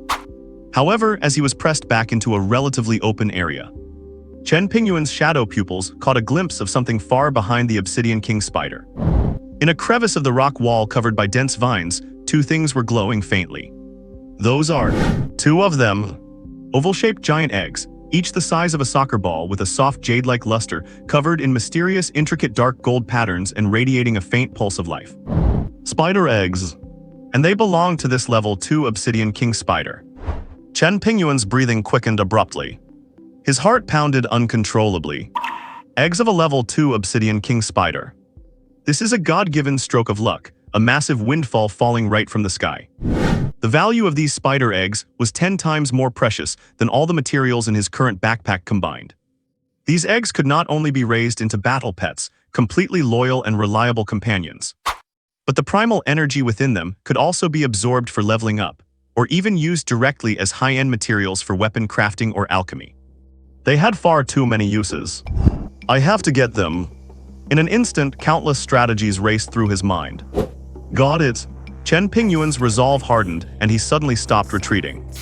Facing the charging Obsidian King Spider, he did not dodge. He even made a motion to rush forward. Seeing this, a flash of confusion crossed the spider's 8 blood-red compound eyes. But its violent charge did not slow down in the slightest. The limb that resembled a siege spear was already inches away. Chen Pingyuan could even smell the foul, pungent odor coming from it. Just a second before the limb descended onto his body. Dematerialize. In a split second, Chen Pingyuan's figure became blurry and ethereal, transforming into a cloud of mist. The spider's attack, which was powerful enough to crush rock, passed right through the mist and slammed into the ground where he had just been standing. Boom! A deafening, earth-shaking roar exploded. The ground trembled violently, and a shocking, massive crater collapsed into existence. Rocks shattered and sprayed like shrapnel. Meanwhile, the mist that was once Chen Pingyuan had already darted away the instant before the strike landed. Skimming the ground and curving in a small arc, he flashed right beneath the Obsidian King Spider's massive body. His target was the 2 spider eggs. Having missed its attack, the Obsidian King Spider immediately sensed that something was wrong. It twisted its body around, its 8 compound eyes glinting with murderous rage, and locked onto the mist fast approaching its young. Screech, screech, screech. The piercing shriek was enough to puncture eardrums. Its 8 limbs danced like phantoms as it gave chase. However, it was too late. The moment Chen Pingyuan's mist form touched the 2 eggs, he solidified. He grabbed both soccer-sized eggs, one in each hand, and bolted. They were heavy in his hands, but he did not even have time to look. He just shoved both eggs into his snakeskin bag. Screech. Seeing this, the Obsidian King Spider went completely berserk. Crazy. It had gone absolutely mad. Its children, its unborn children, to be stolen right in front of its eyes by this despicable, shameless worm. What a colossal humiliation. Absolutely unforgivable. A black glow could be seen radiating from the spider's obsidian carapace. The next moment, countless thick, tough spider threads erupted from its abdomen, weaving into a giant web that blotted out the sky as it descended toward Chen Pingyuan. "You think you can stop me? Keep dreaming." A cold sneer played on Chen Pingyuan's lips. The moment he secured the eggs, he did not hesitate for a second and activated dematerialize again. His body turned back into intangible mist, passing straight through the rock wall of the lair. Silently, his figure appeared outside the lair. Inside the lair, the spider web hit the wall with a few soft thuds. But there was no sign of Chen Pingyuan anywhere. The Obsidian King spider widened its 8 eyes, unable to comprehend what had just happened. But it soon sensed the presence of its offspring through their blood connection, moving away at an incredible speed. Hiss! The Obsidian King spider let out a desperate, mournful hiss. The next moment, its massive body accelerated, and it smashed straight into the wall ahead. To hell with walls, to hell with any obstacles. Boom! A half-meter thick reinforced concrete wall was as fragile as glass under its terrifying strength. It was smashed to pieces, completely shattered. Countless steel bars and rock fragments sprayed outward. Amidst the dust and smoke, the Obsidian King spider burst through the massive hole. Its 8 blood-red compound eyes instantly locked onto the fading figure of the human in the distance. Screech! The shrill roar echoed through the heavens. Its 8 limbs blurred as it clawed the ground, its body turning into a bolt of black lightning in hot pursuit. What? Chen Pingyuan had just stepped out of the perimeter of the 100 Birds garden, when a bone-chilling roar erupted right behind him. He whipped his head around. At the edge of his vision, the Black Obsidian King spider, a creature as tall as a 2-story building, was charging at a terrifying speed that defied its massive bulk.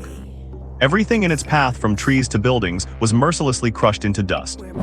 Even from hundreds of meters away, Chen Pingyuan could still feel the overwhelming killing intent radiating from those 8 bloodshot, crimson compound eyes. As expected, it caught up. The life mark on the spider egg is just too strong. Unless I can instantly cross several kilometers, there is no way to completely shake off its tracking. This was within my calculations, but this monster is moving even faster than I anticipated. Without a hint of panic on his face, he identified his direction once more and sprinted away. That direction led straight to a small outpost he had scouted earlier, which was swarming with over 30 low-level orcs. Use the spider to wipe out the beasts. This was the countermeasure he had set in his mind the moment he decided to snatch the spider egg. Chen Pingyuan moved like a bolt of lightning, pushing his speed to the absolute limit. Along the way, there were naturally some mindless monsters attracted by the fresh prey moving at such high speed, darting out from their hiding spots to intercept him. However, they had only taken a few steps when they sensed the terrifying aura emanating from behind Chen Pingyuan. Upon catching sight of the Black Obsidian King spider closing in, these monsters would scream in terror without exception, scrambling to scramble out of the way to either side. For a moment, Chen Pingyuan's path was marked by absolute chaos and destruction. Soon, Chen Pingyuan successfully lured the berserk Black Obsidian King spider into a relatively dense cluster of buildings. This used to be the visitor rest area of the zoo. Now it was occupied by 20 or 30 werewolf warriors and kobolds wielding bone clubs or stone axes. These low-level orcs barely had 2 or 3 individuals who reached level 1. When the colossal body of the Black Obsidian King spider surged into the orc outpost with the unstoppable momentum of a juggernaut, the expressions on the faces of those werewolves and kobolds, who had been busy gnawing on human remains, froze instantly, replaced by sheer terror and bewilderment. Alvuos. A werewolf warrior just managed to lift its head in confusion. Woof. On the other side, a kobold blinked its large, beady eyes repeatedly. Only a slightly sturdier werewolf subleader let out a short roar and raised its bone club. However, the very next instant, a giant limb descended from above, crushing it directly into a pool of bloody pulp. At this moment, the enraged Black Obsidian King spider had almost completely lost its sanity. For every living thing appearing before it, there was only one command: kill. Every swipe of its thick, segmented legs unleashed a whirlwind of gore. The supposedly sturdy orc bodies were like paper before it. In barely a dozen seconds, the small outpost home to dozens of orcs was razed to the ground by the enraged Black Obsidian King spider. Severed limbs and scattered body parts were strewn everywhere on the ground. As for Chen Pingyuan, he had already activated his ethereal form during the initial chaos, quietly slipping away unnoticed. Currently, he was standing on the roof of a nearby 3-story building. After slaughtering all these obstacles, the rage within the Black Obsidian King spider had not subsided in the slightest. On the contrary, failing to immediately find the egg thief only made it more frantic. Its 8 crimson eyes flashed with murderous intent, quickly locking onto the position of the spider egg once again. Screaming. Another piercing shriek laden with malice rang out. The massive body of the black obsidian king spider began to move again, continuing its pursuit. It certainly kills fast. Watching from above, Chen Pingyuan was not at all surprised by the result. A level 2 black obsidian king spider. Its true combat power is probably stronger than a level 3 kobold chieftain. It would be a surprise if it were not fast at slaughtering these orc cannon fodder, most of which were level 1 or not even leveled at all. You think you are good at killing, right? This time I will find you a real challenge and see how you handle that. A cold, sharp look flashed in Chen Pingyuan's eyes, though his heart held a trace of vigilance. Those birdmen are not as simple-minded as these low-level orcs. What if? Oh well, overthinking is useless. I only heard stories about them in my past life, so I will just have to test it myself. His figure flickered again, sprinting rapidly toward another direction. This time, his chosen target was an orc nest located in another part of the zoo, far larger than the previous one. It was a place even he had carefully avoided, the territory of the Hawkmen. No less than 47 Hawkmen warriors were entrenched there, 12 of whom possessed level 1 strength. When the colossal figure of the black obsidian king spider, reeking of blood, appeared on the outskirts of the Hawkmen territory, the Hawkmen patrolling at low altitude or resting on the rooftops discovered the uninvited guest almost simultaneously. Scream. Sharp, high-pitched cries filled with warnings instantly echoed across the area. Dozens of Hawkmen with wingspans exceeding 5 meters, including the 12 clearly more powerful level 1 warriors, flapped their wings and took to the sky at once. They circled in the air dozens of meters up, forming a loose but coordinated formation. Pair after pair of sharp, hawkish eyes were fixed tightly on the giant spider radiating terror on the ground, clearly displaying vigilance and readiness. One Hawkman, noticeably larger than the others, slowly drifted away from the group. The black obsidian king spider also stopped its digging legs. It lifted its hideous head, its 8 blood-red eyes burning with fury as it stood in a standoff against the flock of Hawkmen in the sky, refusing to yield. The very air seemed to freeze in that moment. A tense atmosphere ready to snap at any second permeated the scene. And Chen Pingyuan was quietly hiding 100 meters away. He crouched behind a half-collapsed wall, holding his breath as he observed the situation unfold. You think you are good at killing, let us see how you kill now. He thought coldly, anticipating a far more brutal massacre. However, the next moment, the look of anticipation on his face froze. The flock of Hawkmen circling high above, after a brief standoff with the black obsidian king spider, did not break into the bloody conflict he had expected. Instead, that Hawkman warrior who was clearly the leader let out a series of rhythmic chirps in the air. Those chirps were not a war cry, they were more like a signal of inquiry. And the tyrannical black obsidian king spider below, upon hearing those sounds, let out a series of suppressed roars as if responding. Moreover, its tyrannical aura had actually diminished slightly. They were actually communicating. Damn it, those feathered bastards. The worst-case scenario had come to pass. In his past life, Chen Pingyuan had only heard people say that Hawkmen could communicate with many different species of exotic beasts. I never expected it to actually be true.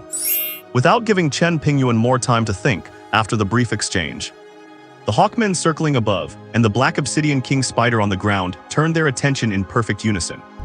Dozens of gazes locked precisely onto Chen Pingyuan's hiding spot. Let's screech, hiss. The sharp, piercing cries of the Hawkmen blended with the guttural hissing of the obsidian king spider. A palpable, murderous aura bore down on Chen Pingyuan simultaneously from the sky and the ground. Yet despite the shock, Chen Pingyuan remained calm. The very instant the Hawkmen locked their eyes onto his position, Chen Pingyuan made his move. Atomize. Without a second of hesitation, he instantly unleashed his trump card survival skill. His body abruptly turned ethereal. The next moment, a streak of white light tore through the air, and a bone spear pierced clean through the afterimage he left behind. Boom. The semi-collapsed wall he had been hiding behind shattered into countless fragments upon impact. 1 second. As the 1 second duration of his intangible state ended, Chen Pingyuan's figure rematerialized tens of meters away. The moment he solidified, Chen Pingyuan broke into a sprint again. Stellar source energy surged through his body like a bursting dam, roaring in his veins. The muscles in his legs bulged and tightened, corded like ropes. He pushed off the ground with his toes, darting toward the more complex terrain within the zoo like a black bolt of lightning skimming the earth. Hiss. The obsidian king spider shrieked again, giving fierce chase. High above, the Hawkman warriors beat their wings with violent force. Over a dozen agile and ferocious dark shapes dove down from different angles and altitudes. Their speed was so great that they left trails of afterimages in the air. On the ground, the Obsidian King Spider led the charge. Its 8 segmented limbs, thicker than a grown man's waist, acted like massive steel oars. Each step tore into the concrete, leaving behind a terrifying, gaping crater. Debris flew and dust billowed as it stayed in relentless pursuit. A high-stakes, life-or-death chase was unfolding in the heart of the Doomsday Zoo. Chen Pingyuan flooded his legs with stellar source energy, pushing his speed to the absolute limit. Fortunately, the superhuman vision granted by his shadow eyes allowed him to scout the best escape paths in advance, letting him dodge obstacles by the narrowest of margins. He deliberately dove into areas with dense buildings and underground tunnels.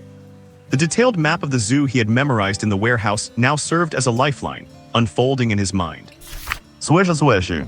A deathly chill swept over his head. 2 bone spears carved from the remains of some unknown exotic beast sliced through the air and struck down toward him. The Hawkman warriors had caught up. Chen Pingyuan did not even look back. His senses had already registered the lethal whistling of the air.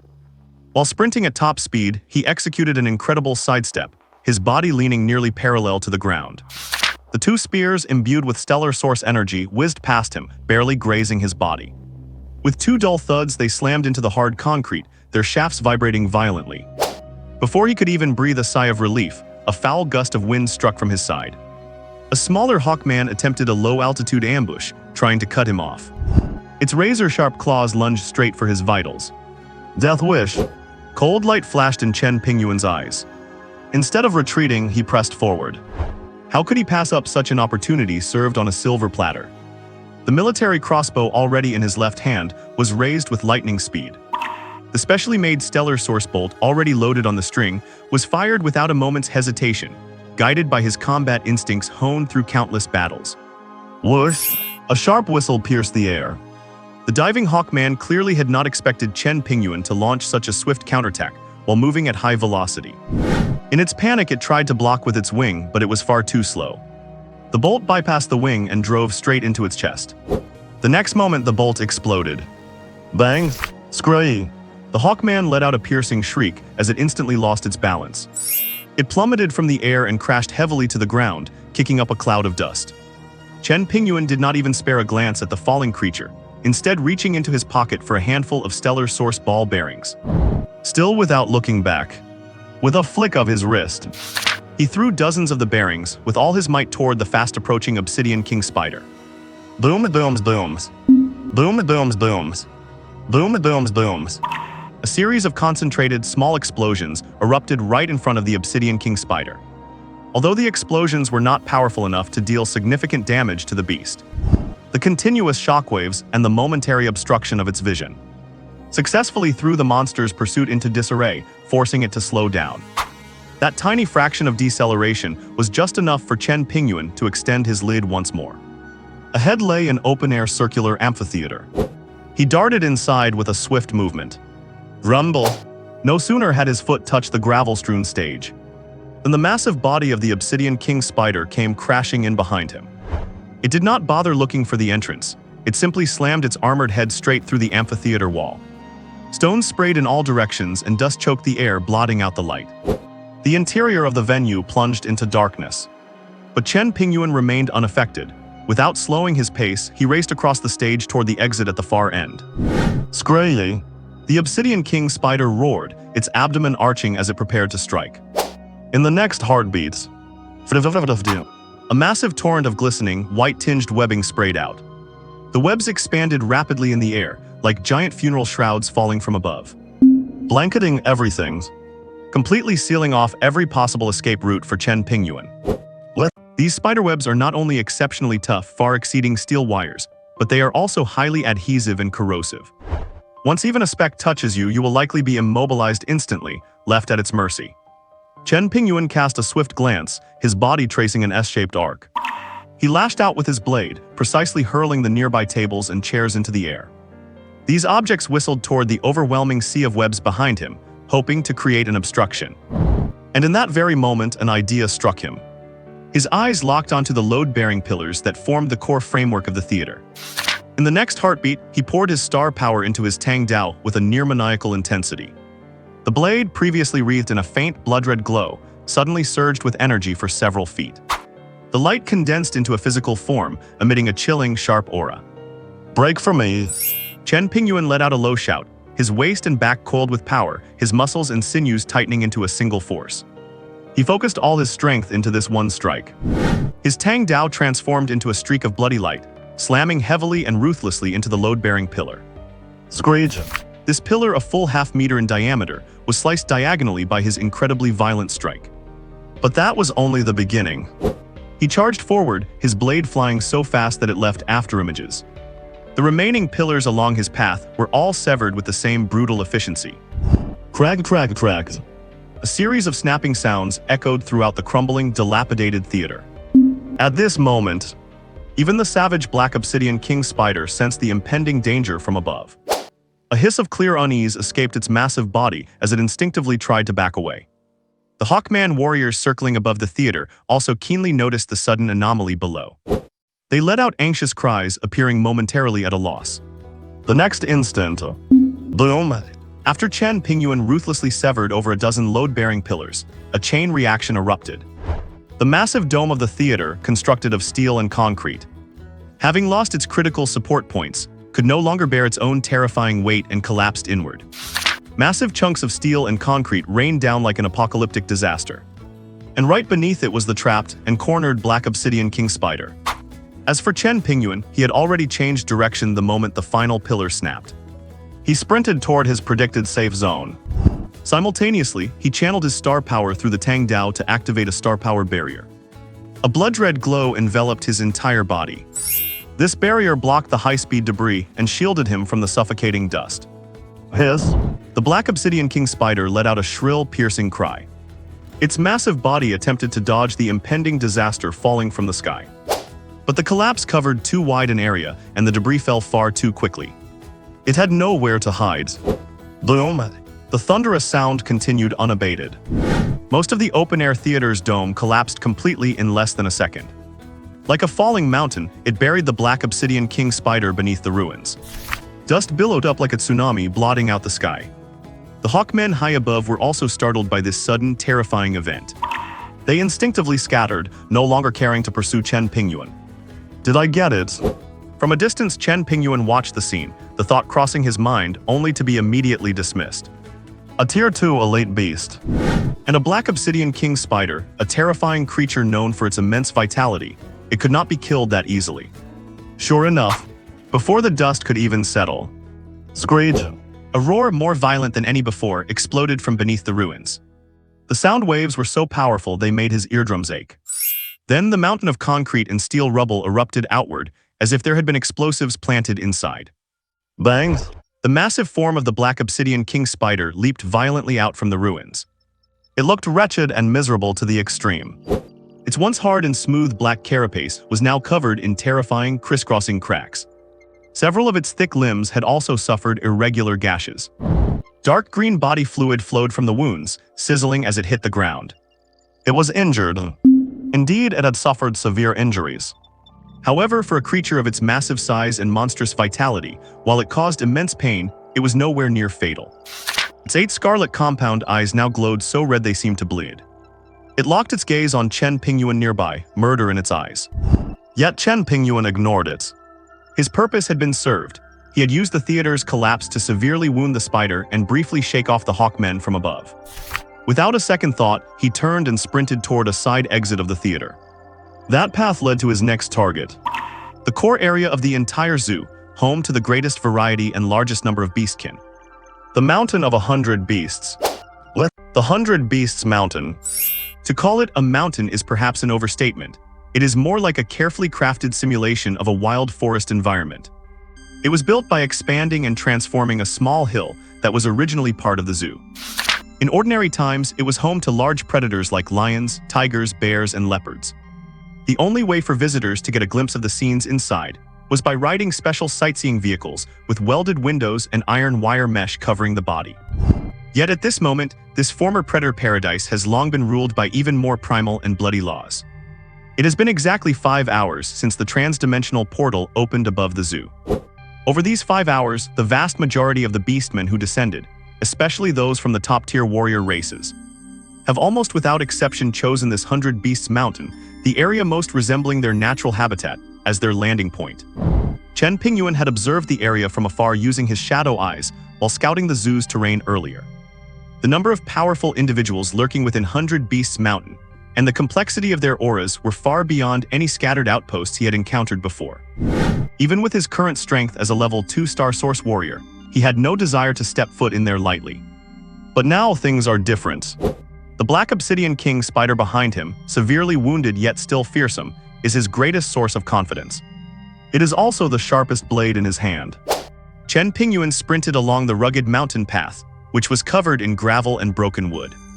He made no effort to conceal his tracks, because he knew very well that the terrifying aura emanating from the enraged Black Obsidian King spider behind him would act as the perfect sweeper. Roar, kill, food mines. Before they had even reached the heart of the area, a cacophony of savage beast roars and the chaotic sounds of weapons clashing reached Chen Pingyuan's ears. Clearly, a large-scale skirmish between the beastmen was unfolding not far ahead. Chen Pingyuan's eyes narrowed as he pushed his shadow eyes to the limit. The scene of the battlefield in the distance became much clearer. It was a relatively open valley. Originally, it seemed to be a grazing area for herbivores. But now, it was littered with at least 100 mangled human corpses. Blood had stained the ground red. Dozens of beastmen warriors of various forms were locked in a primal struggle over these spoils. There were bear men over 4 meters tall, covered in earth-armored fur and wielding massive stone hammers. There were lion men, just as big as the bears but leaner and more agile, wearing unknown scales and hair as sharp as steel needles. And there were a few rhino men whose hide looked less like skin and more like plates of steel, with ferocious horns growing from their heads. These beastmen were clearly fighting over the human corpses. Chen Pingyuan's gaze swept across the battlefield rapidly. He took a spider egg, which was constantly emitting life energy, out of his backpack. He glanced at the Black Obsidian King spider that was still in hot pursuit behind him. A flicker of heartache crossed Chen Pingyuan's eyes. But you have to spend money to make money. He had one more spider egg in his bag. In the early days of the apocalypse, having one battle pet was enough to handle most situations. If he could use this opportunity to have the enraged Black Obsidian King spider slaughter these top-tier beastmen, the refining materials and star source crystals he could obtain would be more than enough for his early-stage consumption. Not only could his weapons be fully upgraded, but he might even be able to push his own strength to level 3 using those crystals. The value of that far exceeded a redundant spider egg. This trade was worth it. With that thought, Chen Pingyuan did not hesitate anymore. He swung his arm and threw the glowing white egg with all his might toward the most intense part of the battlefield. Whoosh. The spider egg traced a precise arc in the air, spanning over 100 meters. It landed right in the center of the beastmen warriors who were killing each other. Thud, thud, thud. 3 dull sounds of impact followed. The spider egg smashed into the ground mixed with mud and blood. Due to its unique elasticity, it bounced high a few times before rolling to the feet of a bear man who was currently wrestling with an opponent. This sudden arrival of an unexpected visitor stunned the beastmen warriors, who had been blinded by bloodlust. Their weapons slowed down instinctively. The bear man at whose feet the egg landed was quite burly even among his kin. His strength had already reached level 1. He lowered his head to look at the giant glowing white egg, scratched his head with his fan-sized hand, and his eyes were full of confusion. He did not know what this thing was, but the pure life energy radiating from the egg made his throat gurgle, and drool dripped from the corner of his mouth. Roar. The bear man let out a muffled growl. He did not care about his enemy anymore. He bent down, scooped up the egg, opened his blood-filled maw and bit down hard. However, Pop. the slippery spider egg bounced right out of his mouth. It almost even slipped out of his hands due to the force. Tug. The bear man hurriedly gripped the egg and, without thinking, lowered his head to bite a second time. And just then, hiss. A terrifying pressure accompanied by a sharp hiss came from the perimeter of the battlefield. Almost at the same moment, all the beastmen warriors inside 100 Beasts Mountain sensed this pressure.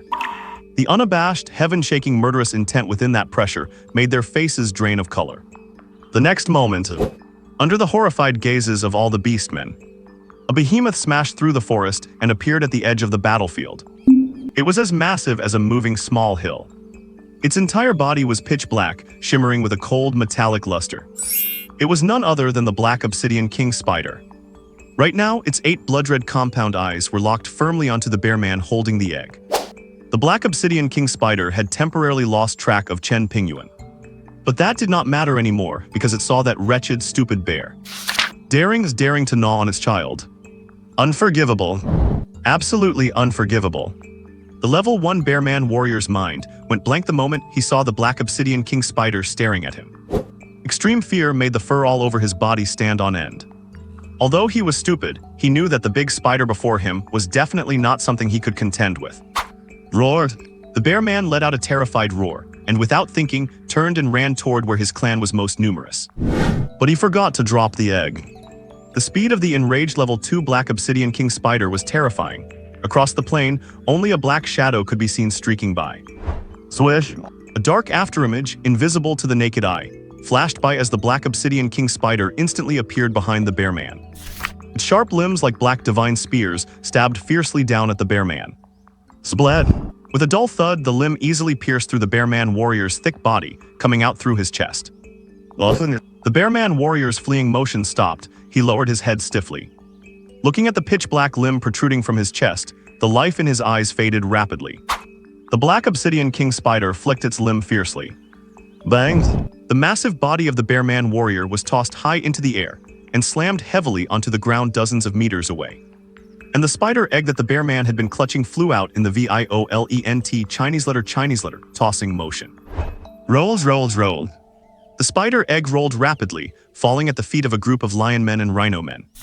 And at this moment, due to the violent vibration, the life energy from the egg became even more apparent, with visible ripples of energy spilling out. For these powerful beastmen warriors, who were generally at level 1, with many already reaching the peak of level 1, this energy fluctuation was as striking as a lighthouse in the middle of the night. They might not know what this giant glowing white egg was, but they could clearly perceive that if they ate this egg, it would certainly bring them great benefits. Perhaps even allowing them to break through to the next realm and command the whole clan. In an instant, greed flared in the eyes of all the beastmen who saw the egg.